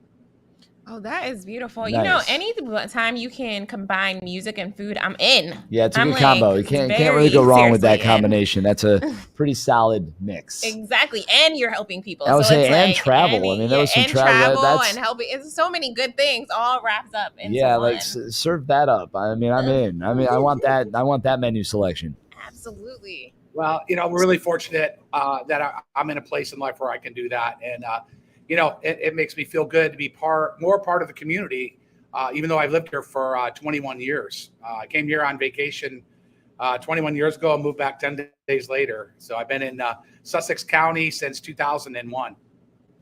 Wow, that's awesome. That's beautiful. Paul, we have to move to the next person, but is there any parting words that you want to tell the people? No, you don't want us to move? We could have you stay, but it might, hours. I don't know if you want to be with us for hours. We have like 6 hours left. Give us a little something. Company. Yes, let's hear it. Destiny is a rising sun. Yeah.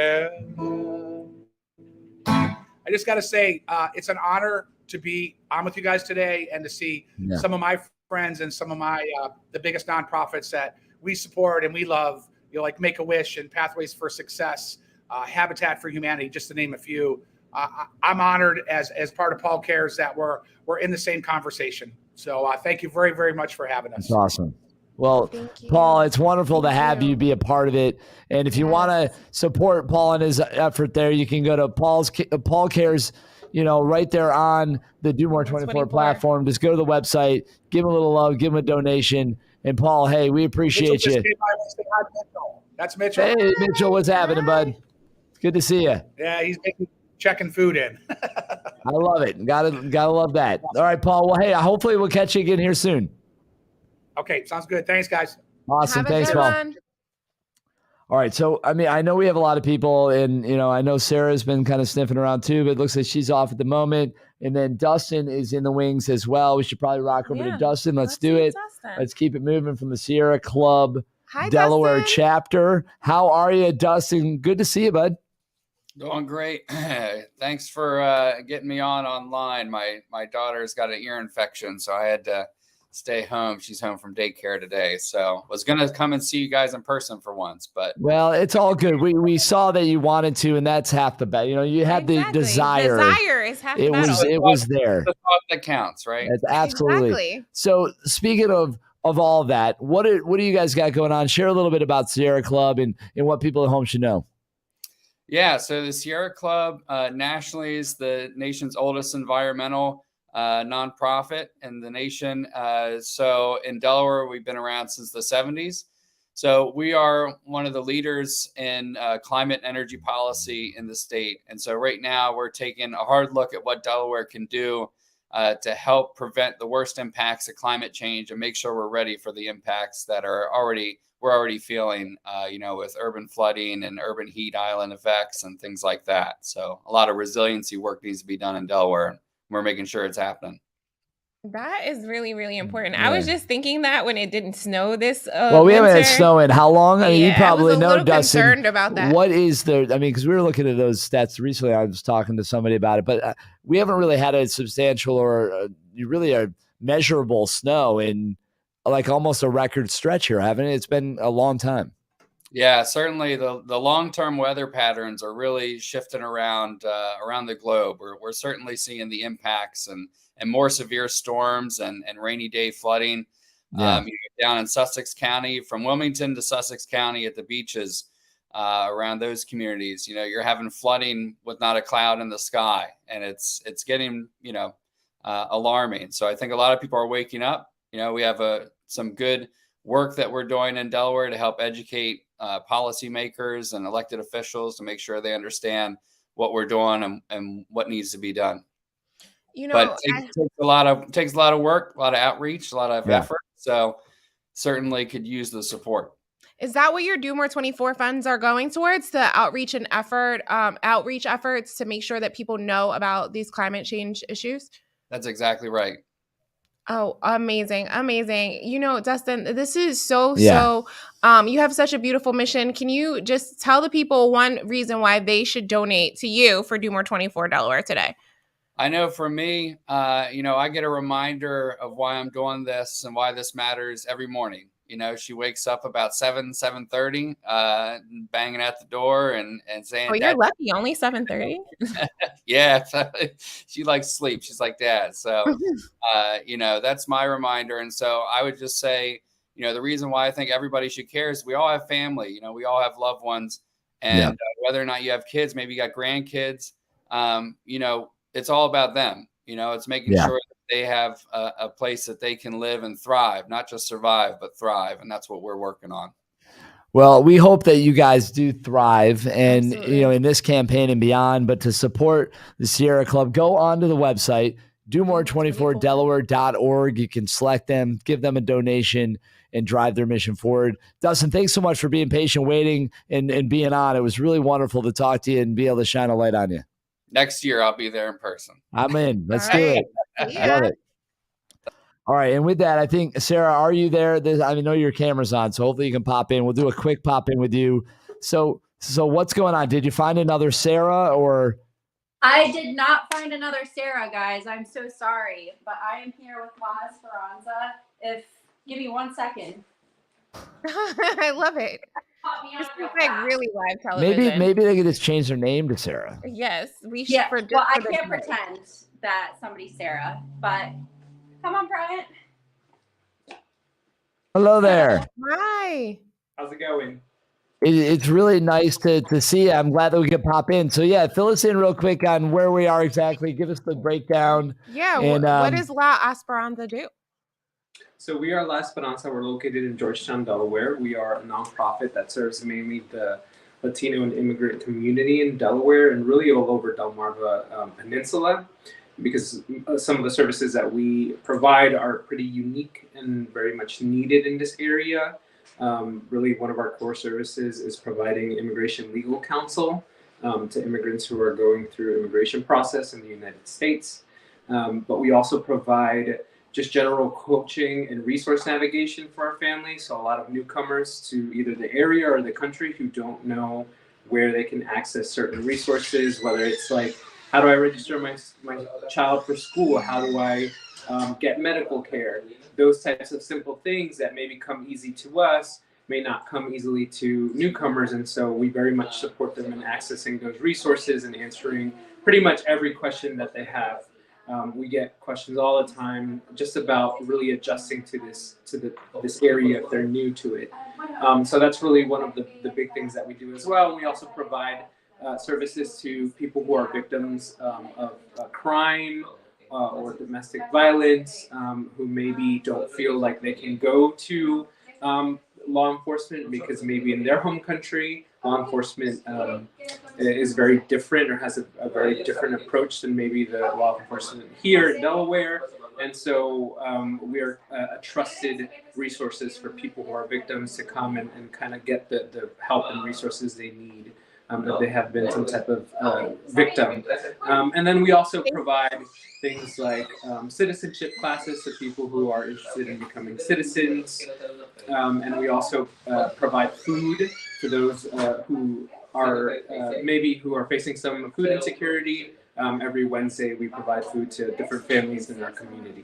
So that's kind of you guys do a lot. That's amazing. You do really, really amazing work in Georgetown. I want to say thank you so much, Sarah. We have to go, and I know you're running around again, so I hope you found another Sarah. And I hope I find another Sarah too. The Sarah train has to keep its tracks moving. All right. Well, hey, good to see you guys. Thanks so much for staying on and popping in. See ya. All right, Opera Delaware, I've got you in our sites. How are you? Good to see you. Hey! Oh, We found your Sarah. Oh, Hey, there she is. There's another Sarah. It was It was Destin. patience. Patience. Patience. Ask and you shall receive, friend. I love it. You want a Beautiful Sarah, you thing. got a Sarah. Absolutely. So how are you guys? Oh, We're great. not as tired as you guys, I Yeah. think, but we're doing good. That's awesome. And you're doing really well with the campaign. I mean, obviously great numbers on the board. You guys are crushing it, which is wonderful. Good to see that. And, tell us a little bit about what you guys are, making so many waves with and why you're so excited and smiling and doing well. I'd love to see this. It's a good vibe coming off the screen, It is. right? I love it. Yeah. So, Chris, one of the last times we saw you was at the Brandywine Festival of the Arts on our pop-up trailer. You sent us a great picture of your daughter playing in our bubbles. Those bubbles, I mean, oh my goodness, she was in heaven. Yeah, it's one of the things we're super excited about is that we're using our time in Do More 24, especially in the live streams that we are sending out that are previews for our production of La Traviata. We're also announcing the winning nominees. We had nominations for area schools to bring a free pop-up opera out to area schools, and we've selected 5 different schools, and we're announcing that as part of our live stream. So we're feeling pretty joyful about the prospect of bringing opera out into the community. I love that. That's awesome for kids.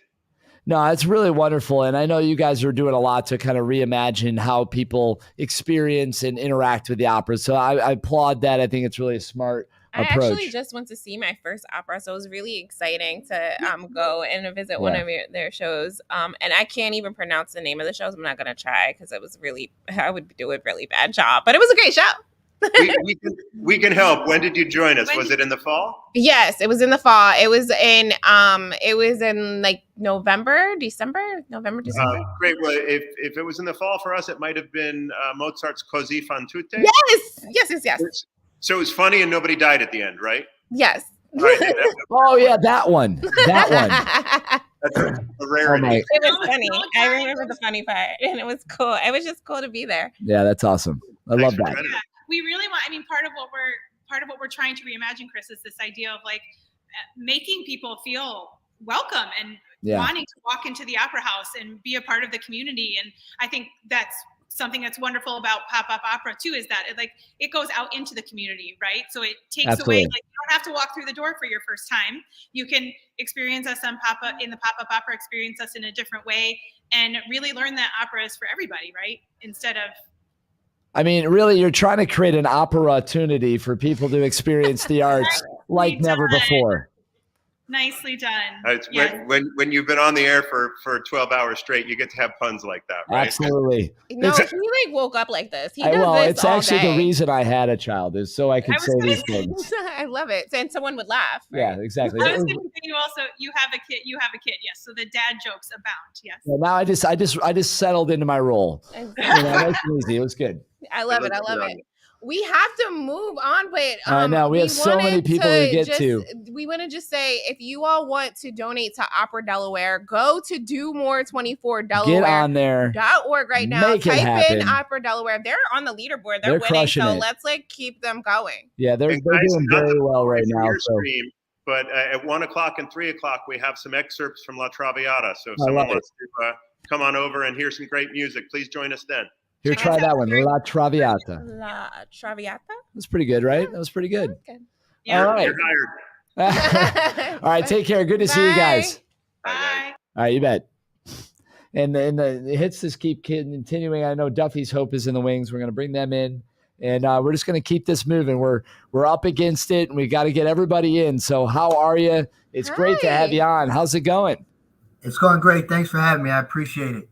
No, it's our pleasure. Tell everybody about you. Let's get right into it. Hit to the meat of what Duffy's Hope is all about. Well, Duffy's Hope, we do mentor and prevention programs for students ages 13 to 18, boys and girls, not just in the city of Wilmington, but in the state of Delaware. We have been providing programs for over 20 years. We also have a summer basketball league for boys and girls that play at the local PAL here in Wilmington, and then also at the Boys and Girls Club of Frames in Delaware. Nice, that's great. So Duffy, and then also we also have some after school programs at Glasgow High School that we do through 21st Century. We also have some in-school programs that we're starting, Project Drive and Project Prevent, that we're doing in 5 different schools in Newcastle County. I'm happy to hear all of the awesome things that you are doing. Tell us what you're going to do with the funding for Do More 24. Yeah. Like, what are you raising money for today? We're raising money just for our programs to take some of these young people on a college tour this spring break. Okay, absolutely. Are you going to specific colleges, or is this like the East Coast tour? What are we looking at? We're going to down south, so we do North Carolina, South Carolina, and back to Virginia. Oh, Gotcha. So you'll hit a bunch of different universities, different campuses in that trip. So that's great. College, universities, and community colleges as well. And I think Fantastic. that's so important to really give our young people a glimpse of what their future looks like Yeah. and what college looks like, so that they can see themselves there. And that's pretty awesome. It is awesome. Yeah, That's that is amazing. great because sometimes these some of the young people we work with don't imagine going to college, but once they get into the program, we start showing them different things, taking them some local colleges first, and then we take them on colleges outside the state of Delaware, and they like, wow, I hate to say it, for some of the guys, once they see the young ladies there, then that makes them, I want to go to college now. So Whatever it takes, then right? get them there. Right. Get them into a brighter future. So it was so amazing hearing about Duffy's Hope. Thank you so much for joining us and being patient, because I know you had to wait in the wings for a Yeah, you little were while. waiting there for a while, but we appreciate you. We want everyone to go to domore24delaware.org and donate to Duffy's Hope. there it is. And I hope you do. So get on the platform and give them a little love. Duffy's Hope. Thanks for coming on. We appreciate you. Good luck with everything. All right, thank you. Appreciate having me. Absolutely. And then, next up, here we go. I think they're sitting on a couch behind me. They're not streaming so much as sitting. Oh, there they are. Oh, hi. And we're just let's bring them in. Bring Actually, them in? we can get Okay. both of them in. I guess that'll work. Do you want me to move? Hi, well, hey, good to see you. Oh, I love your pink. Thank you so much. Oh my God, we have someone else. Oh, come. Here, I'm gonna switch out. Are you really sure? quick. Yeah. Okay. Yes, I want you to sit. Thank I you. want you to be a part. We took your seat after you've Oh, been my doing this goodness. live stream for 16 this hours. is so cool. Oh, don't let her fool. She's been on, but not like that. Okay, Just you. She popped in.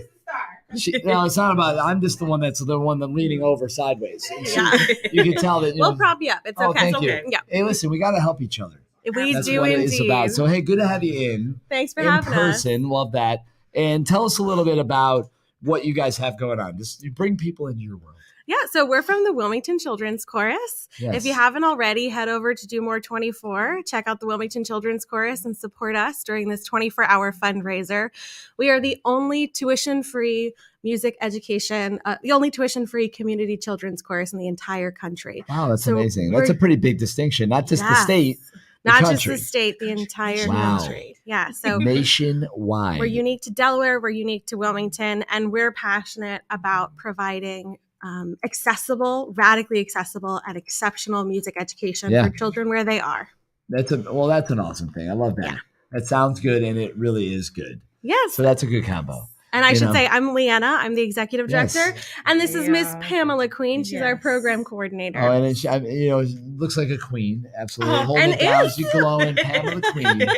And I love that. So, you guys are, like you said, free. It's all that kind of stuff. Where are you guys out of? How do people get engaged with the programs? Like, how does that all work?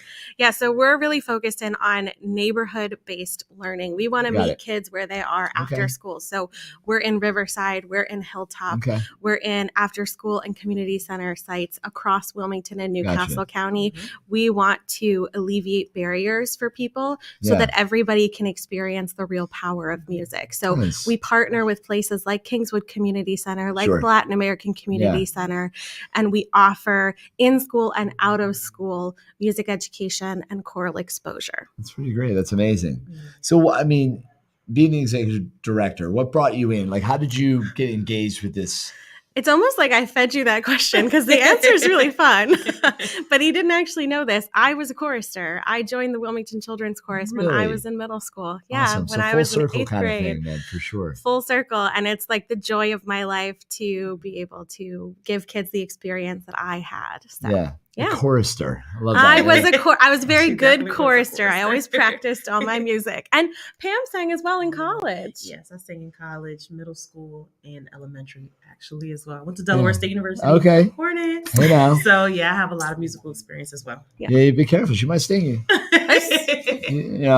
she's really nice. She's a friendly hornet. Yes, I'm a friendly Gentle hornet. Mhm, mhm. Yeah. Much, her vibration, her little buzzing is much more pleasant than others.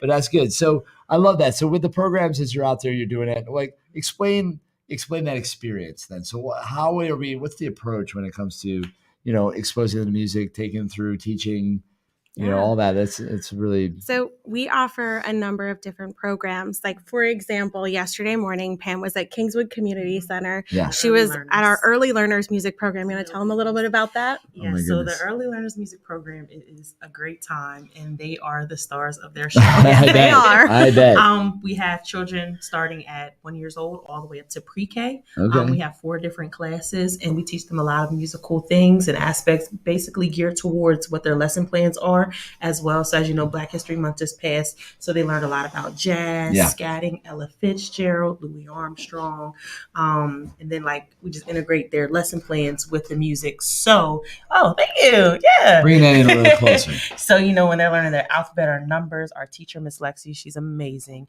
She gears the lessons towards what they're learning. And, it helps them grow. And then when they're finished there, they can come to the neighborhood choirs. They can come to our performing choirs. Yeah.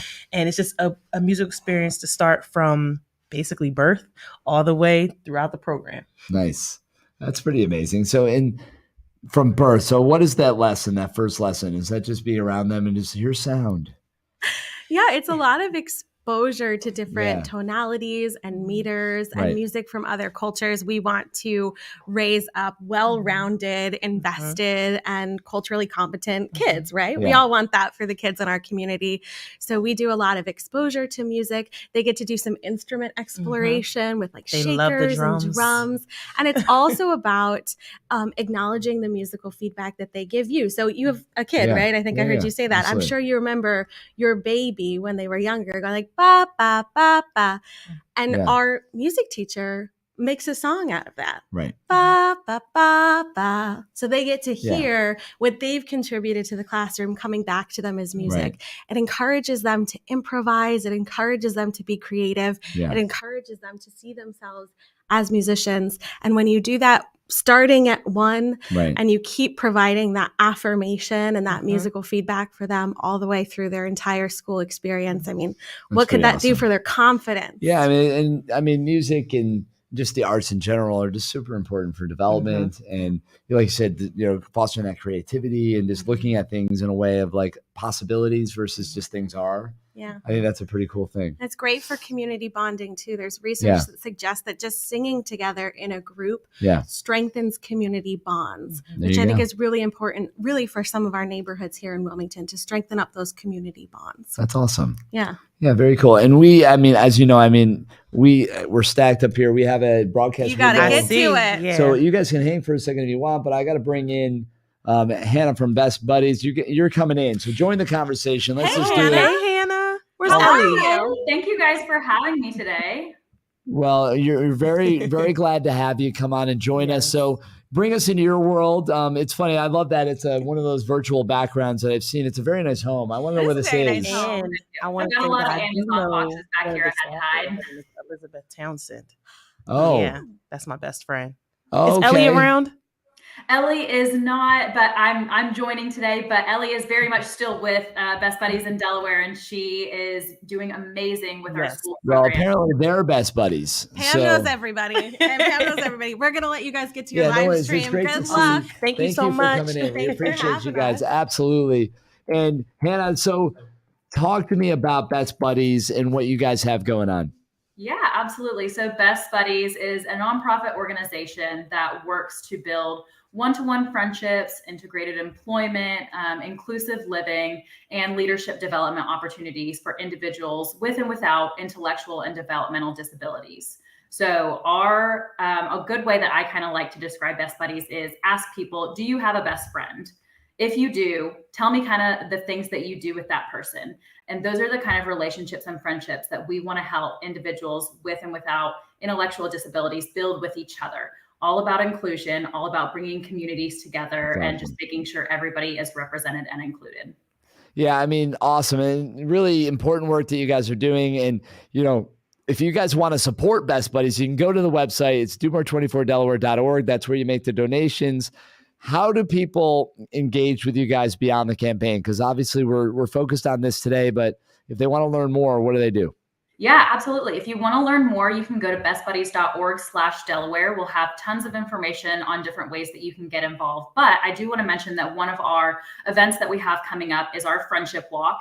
It's a really great way to see the mission in action of Best Buddies. It's a free public event. Anybody is welcome to come. If you go to bestbuddiesfriendshipwalk.org/Delaware, you can get registered.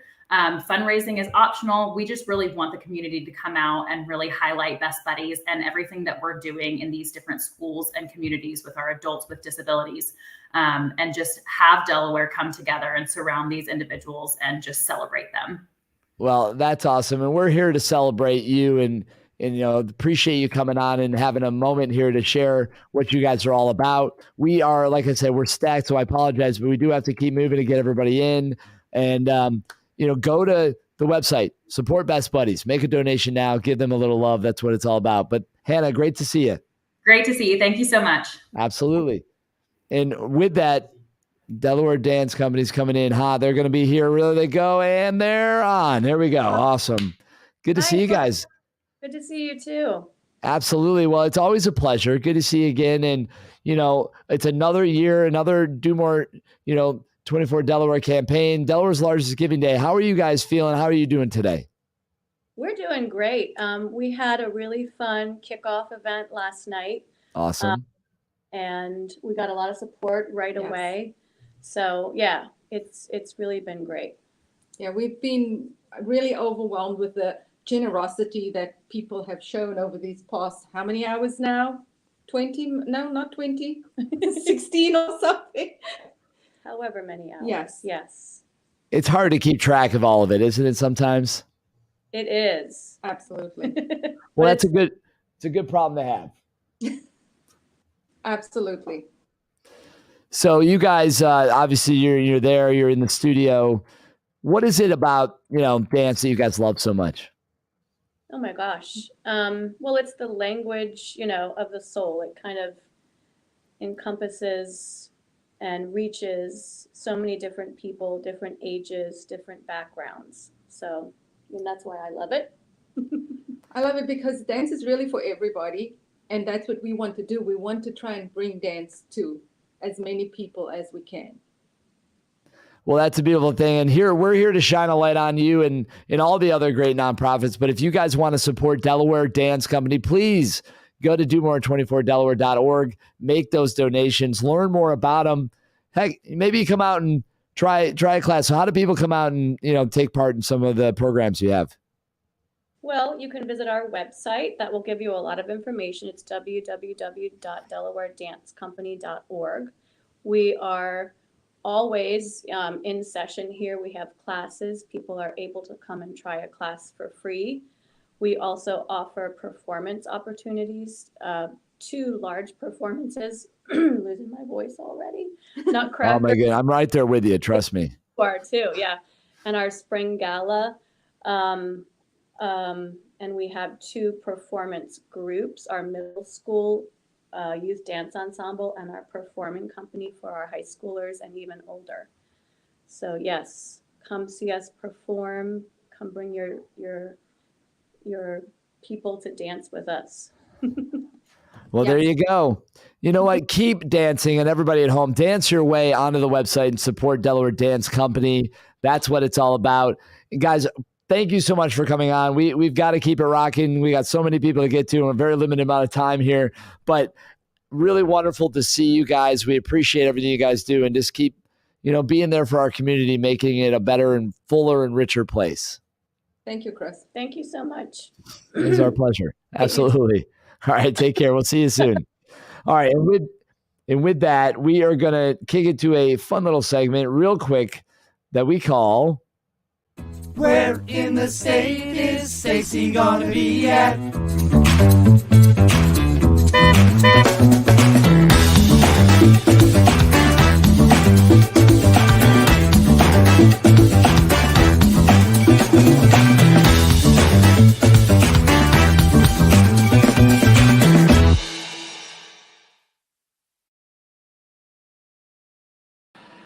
Where is Stacy now? We got to do a quick little pop in because we got a bunch of people waiting. But Stacy, where are you?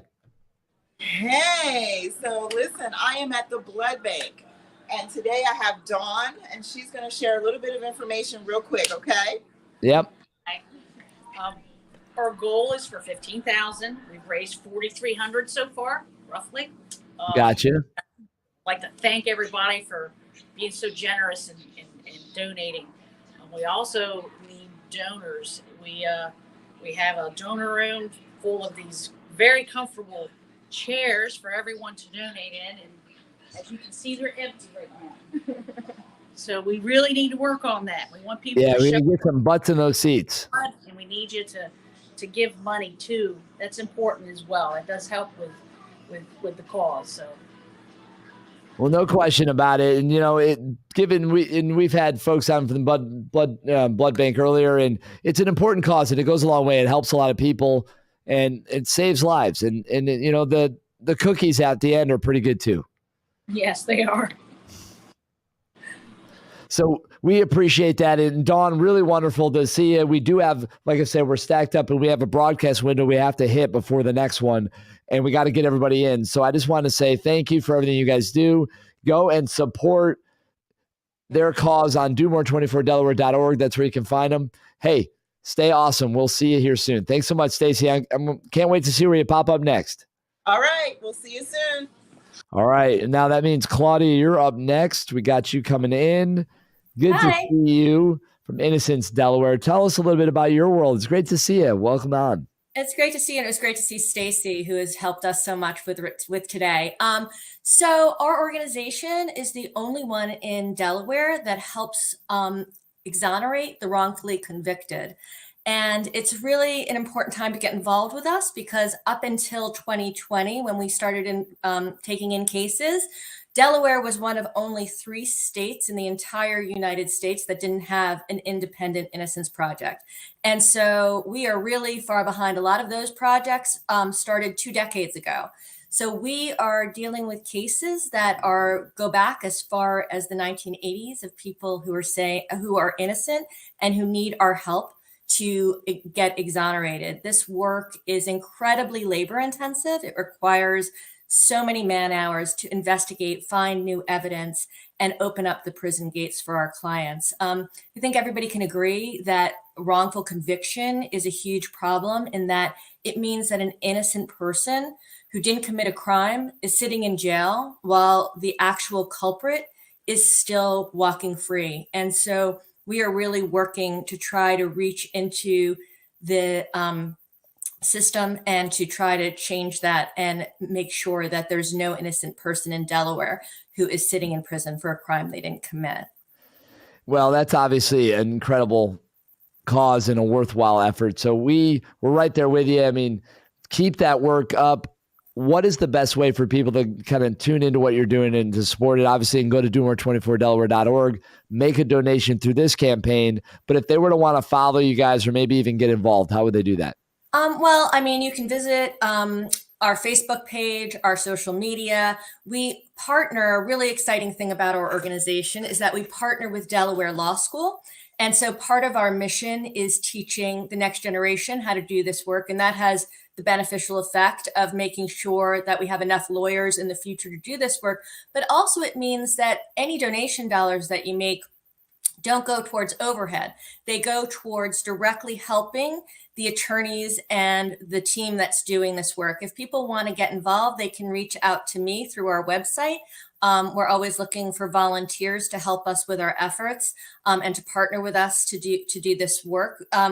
But there's so many, we're hoping to get out into the community more, to raise more awareness of these issues, and to have an opportunity to really get known and be part of the community here in Delaware. Well, keep up the great work. We're glad that we could get you on to share that. That's really important. So again, Innocence Delaware, go on to DoMore24Delaware.org, give them a little love, send them a donation, help the cause. And Claudia, thanks for coming on. We appreciate you. We're going to be keeping it moving because we've got a bunch in the mix here, but thank you so much for being on with us. Thank you so much for all you're doing, Chris. Really appreciate it. It's our pleasure. Absolutely. All right. And take care. No question. And with that, we're going to keep it moving. Faithful friends, you are up next. Kayla Mullen in the house. Oh, look at that. We've got a fun little friend there, a fuzzy buddy. Yeah, this is Kiwi. He's one of the hundreds of kittens we'll see now through November for our kitten season. So, wow, little Kiwi there. Thought he would join me today. Well, that's awesome. So tell us a little bit about what you guys do and, kind of share with the folks at home why that work is so important. So we are a no-kill animal shelter. So any animal that comes in here is safe, whether they are getting adopted right away or going into our foster program. We also have a sanctuary program here for any dogs or cats that may not be readily adoptable. They can stay here at Faithful Friends and know that they're safe. 23% of our budget is allocated towards medical care. So pets that are coming in with inoperable tumors or feline cancers, things of that nature, where we are paying for the cost of their medical care.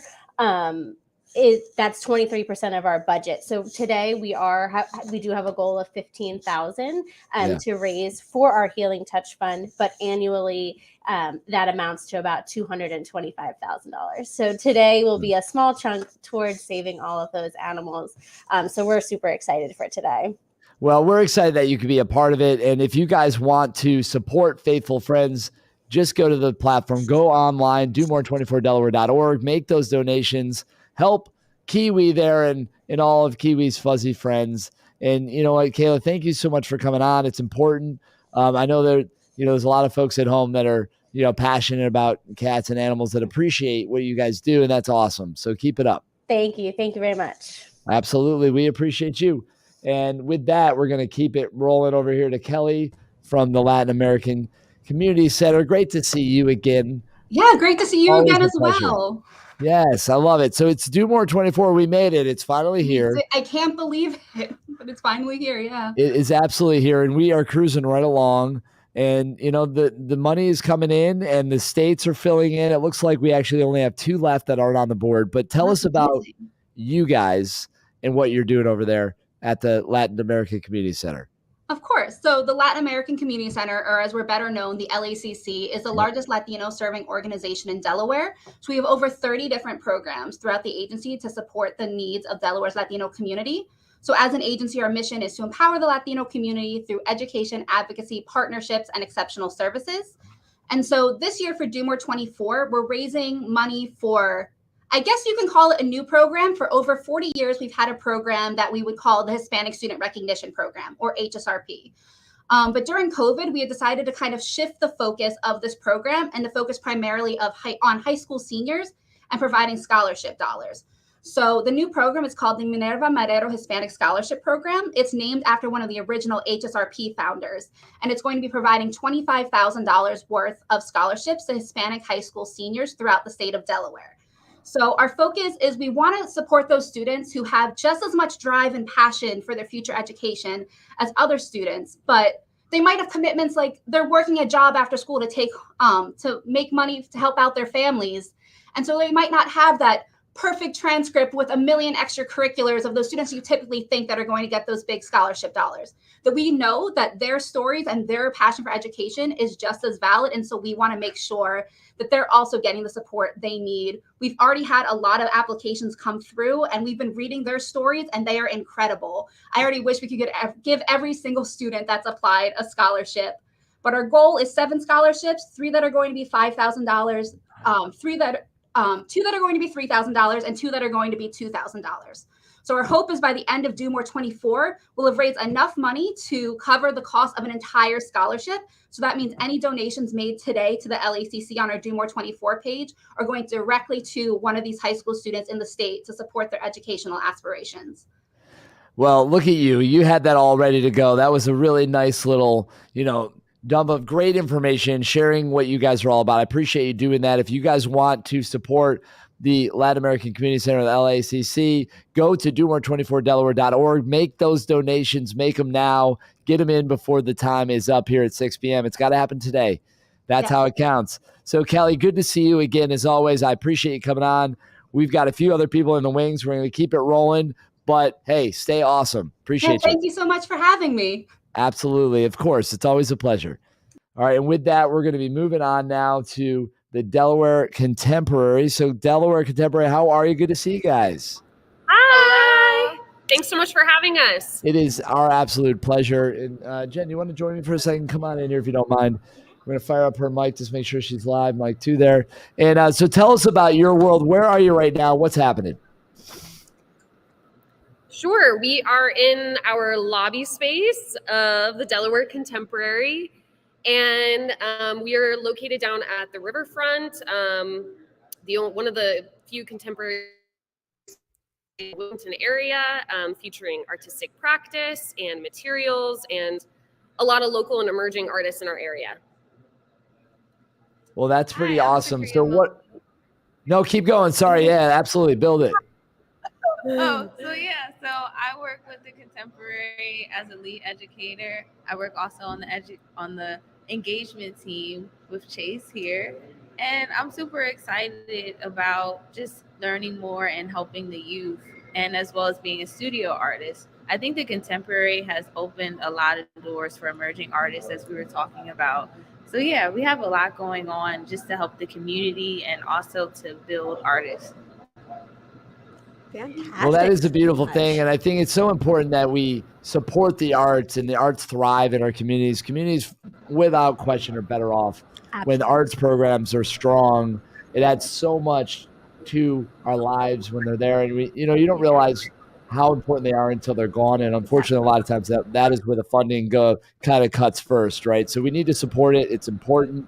And we just appreciate that you guys are out there, and it's really awesome.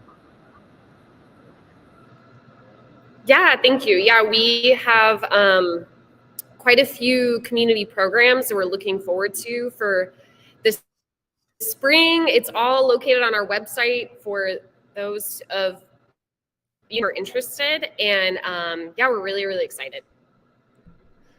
That's a wonderful thing. And, you know, please go on to domore24delaware.org. Support the Delaware Contemporary. It's an amazing organization. They're bringing so much to our community, making our lives better, enriching our spirits, our souls, our minds, all that good stuff. And, you know, really great to have you guys on the program. We're rooting for you. We're watching the totals and the progress. But at the very least, hopefully you're getting some great exposure. You're introducing yourselves to maybe some other people. It's all about this collective, rising of ships that's happening here on this wonderful giving day that is Do More 24 Delaware. Thank you so much. Yeah, rooting. I mean, it's a great program. We're rooting for everybody who's involved in it. It really is. It provides us with so much support. Last year we did the Corning Museum, had the Corning Museum Glass Bus here. This year we're looking forward to an escape room experience in the fall. So going to come up with ideas of how to invite our visitors into the space for art experiences, but also, really unique experiences just within this space itself. So. Well, that's fantastic. And definitely go to the Delaware Contemporary website. Absolutely. And check out all the wonderful events that you have listed there and have coming up for this year. And also, most importantly, go to Do More 24 Delaware, support and donate Delaware Contemporary right now so that they can make these events and keep them going throughout the year. So thank you, ladies. No question. Thanks for coming on. We appreciate you guys. Stay awesome. Have a great day. All right, and with that, we're going to keep it rolling. We've got Jonah over there with the Delaware Historical Society coming on. Good to see you, buddy. How's it going, Chris? How's it going, Jen? It's going It's well. good. How are you doing? Doing good. We're excited. It's going really well so far. That's great. And so what's the Historical Society raising money for today? So we're raising money for two things. This Do More 24. The first one is to support our ability to host the National History Day in Delaware program. It's a year-long interdisciplinary program where students will get some pretty skills based around filmmaking, website design, presenting, just a whole host of real-world skills based around doing historical research. So it's something we're really proud of. It's something we've hosted for over a decade, and it's it costs us quite a bit to put it on. So we're hoping that community can help us get together and help make this event permanent for the children of Delaware. It's usually for grades 6 to 12. We're also raising money for our sister property, the Reed House and Gardens. So if you visited Delaware Historical Society, we have a Wilmington and a Newcastle campus. In Newcastle, we have the Reed House and Gardens. So we've revived our tour in the past couple of years, called it the New Tour. And we're trying to just continue along that path. We're trying to add a technological component to it. So we're raising money to purchase tablets for the tour so that people can get a look at the mansion as it was over the decades and decades of its construction and all the different design plans while they're in the space. So it'll be kind of an opportunity to see photos while you're standing right there and be able to see it and kind of experience it firsthand. And this is being launched alongside a major landscape restoration going on in the property at the same time. So there's some really exciting things happening at Delaware Historical Society right now. Yes. No, it's great. It's great to see the enthusiasm and the excitement. I love that. And ultimately, we're cruising along here on this giving day, and we're racing all the way to 6 p.m. So people get on, make sure you get it in while it counts. Support the Delaware Historical Society. You're going to want to do that. They're an amazing organization, have been for a long time, will be for a long time, especially with your support. Mm-hmm. And Jonah, we appreciate everything you guys are doing over there. It's just awesome. You are an amazing resource. It really is incredible. Thank you. Yeah, we attract a whole bunch of people to our 2 or 3 museum spaces, our research library, all right here in Delaware, and we're trying to expand our reach better than ever into all 3 counties. So it's going to be a pivotal year for Delaware Historical Society in 2023. Well, that's a wonderful thing. So, Jonah, good luck the rest of the way. We'll be tracking the progress and keeping things moving. Really great to see you as always. But go on, domore24delaware.org. Make a donation, support Delaware Historical Society. They're an amazing group. So, hey, take care. Have a good one. We appreciate Good to see you. Bye. Bye. See ya. Absolutely. And just like that, it's crazy. I don't know. Where in the state is Stacy gonna be at?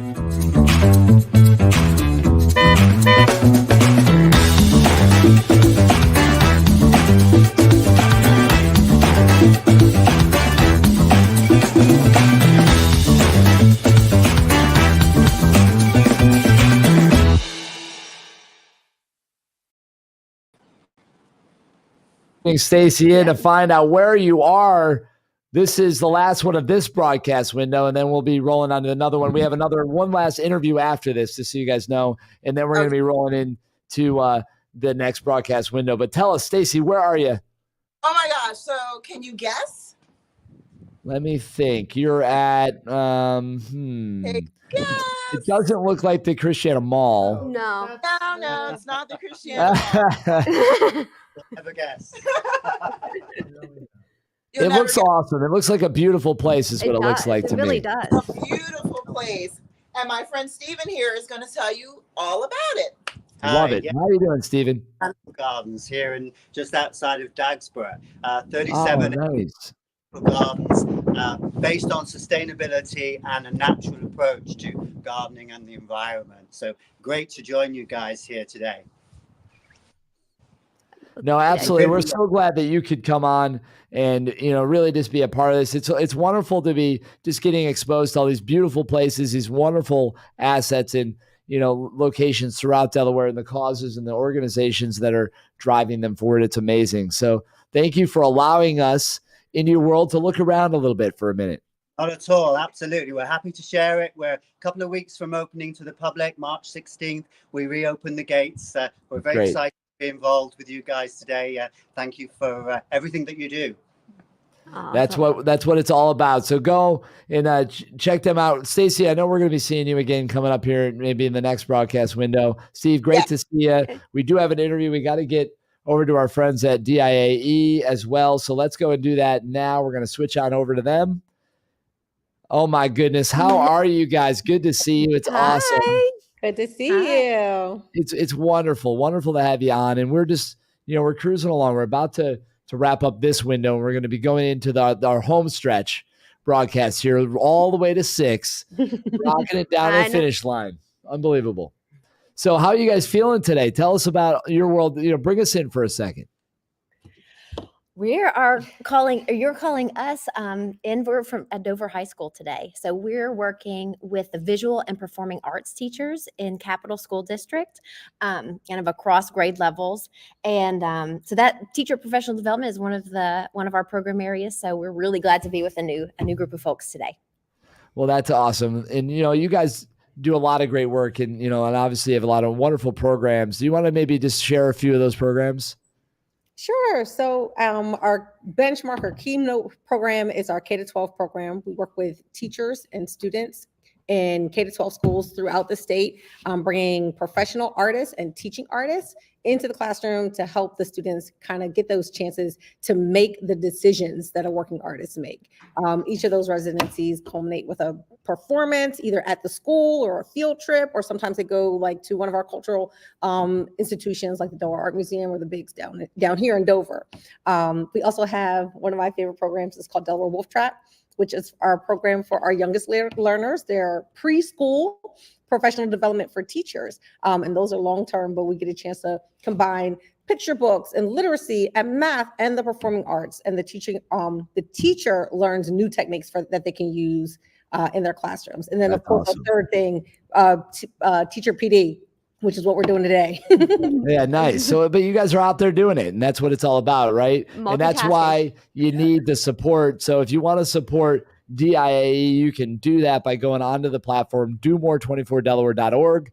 Find them, read about them, and donate. Make those donations. The contributions are what fuels the programs and makes it happen. So you guys are awesome. Wonderful organization in our community. We, are definitely better off for having you be a part of it. So we love it. Thank you so much. Thanks for the opportunity to get to talk with you all and for all your support in this process. It was absolutely, it's our pleasure for sure. It's our privilege to have you guys on for sure. All right. So we are, like I said, we're cruising and we got a pretty tight window here. So I'm glad that we could sneak that in. We had to catch up some time. So we made it happen somehow. Good job. I don't even know. It was a whirlwind there, but we made it. So thank you guys for being awesome. Keep smiling. Keep doing the great work you guys do over there at DIAE. And remember, support them by going to domore24delaware.org. Make those donations and send a little love their way. Yes. Help the next generation of teachers. That's absolutely right. So we are, like I said, we're wrapping up this second of 3 broadcast windows. We're going to do that now. We'll move in to our final home stretch broadcast coming in, which is going to take it in. And I guess we could do one last look at it, see where we're at. Do a 2 states. Yeah, so we're going to do 1.2. All right. Good job, Delaware. Really quick, 1.2 million is where we're at the moment. And I'm going to scroll it down. It looks like we've got all but Wyoming and Nebraska. So you know what we're talking about. We're coming for you guys. We'll do that in the home stretch. Where's our Buffett fans? He should be the... That's true. Yes. Come on. Come on, you Cornhuskers. Jump on it already. And thanks, guys, for watching. Again, this is the second of 3 broadcast windows for Do More 24 Delaware, Delaware's largest giving day. Charlie, Jen, Chris, myself here, having a great time. Tara and everybody over at United Way as well. Thank you guys for watching. Make sure you get the next link as it pops up, and we will see you all the way to the finish line. We'll see you in a couple minutes. That's right. We're just going to turn it around. Thanks, guys. We appreciate you, and see you in a moment.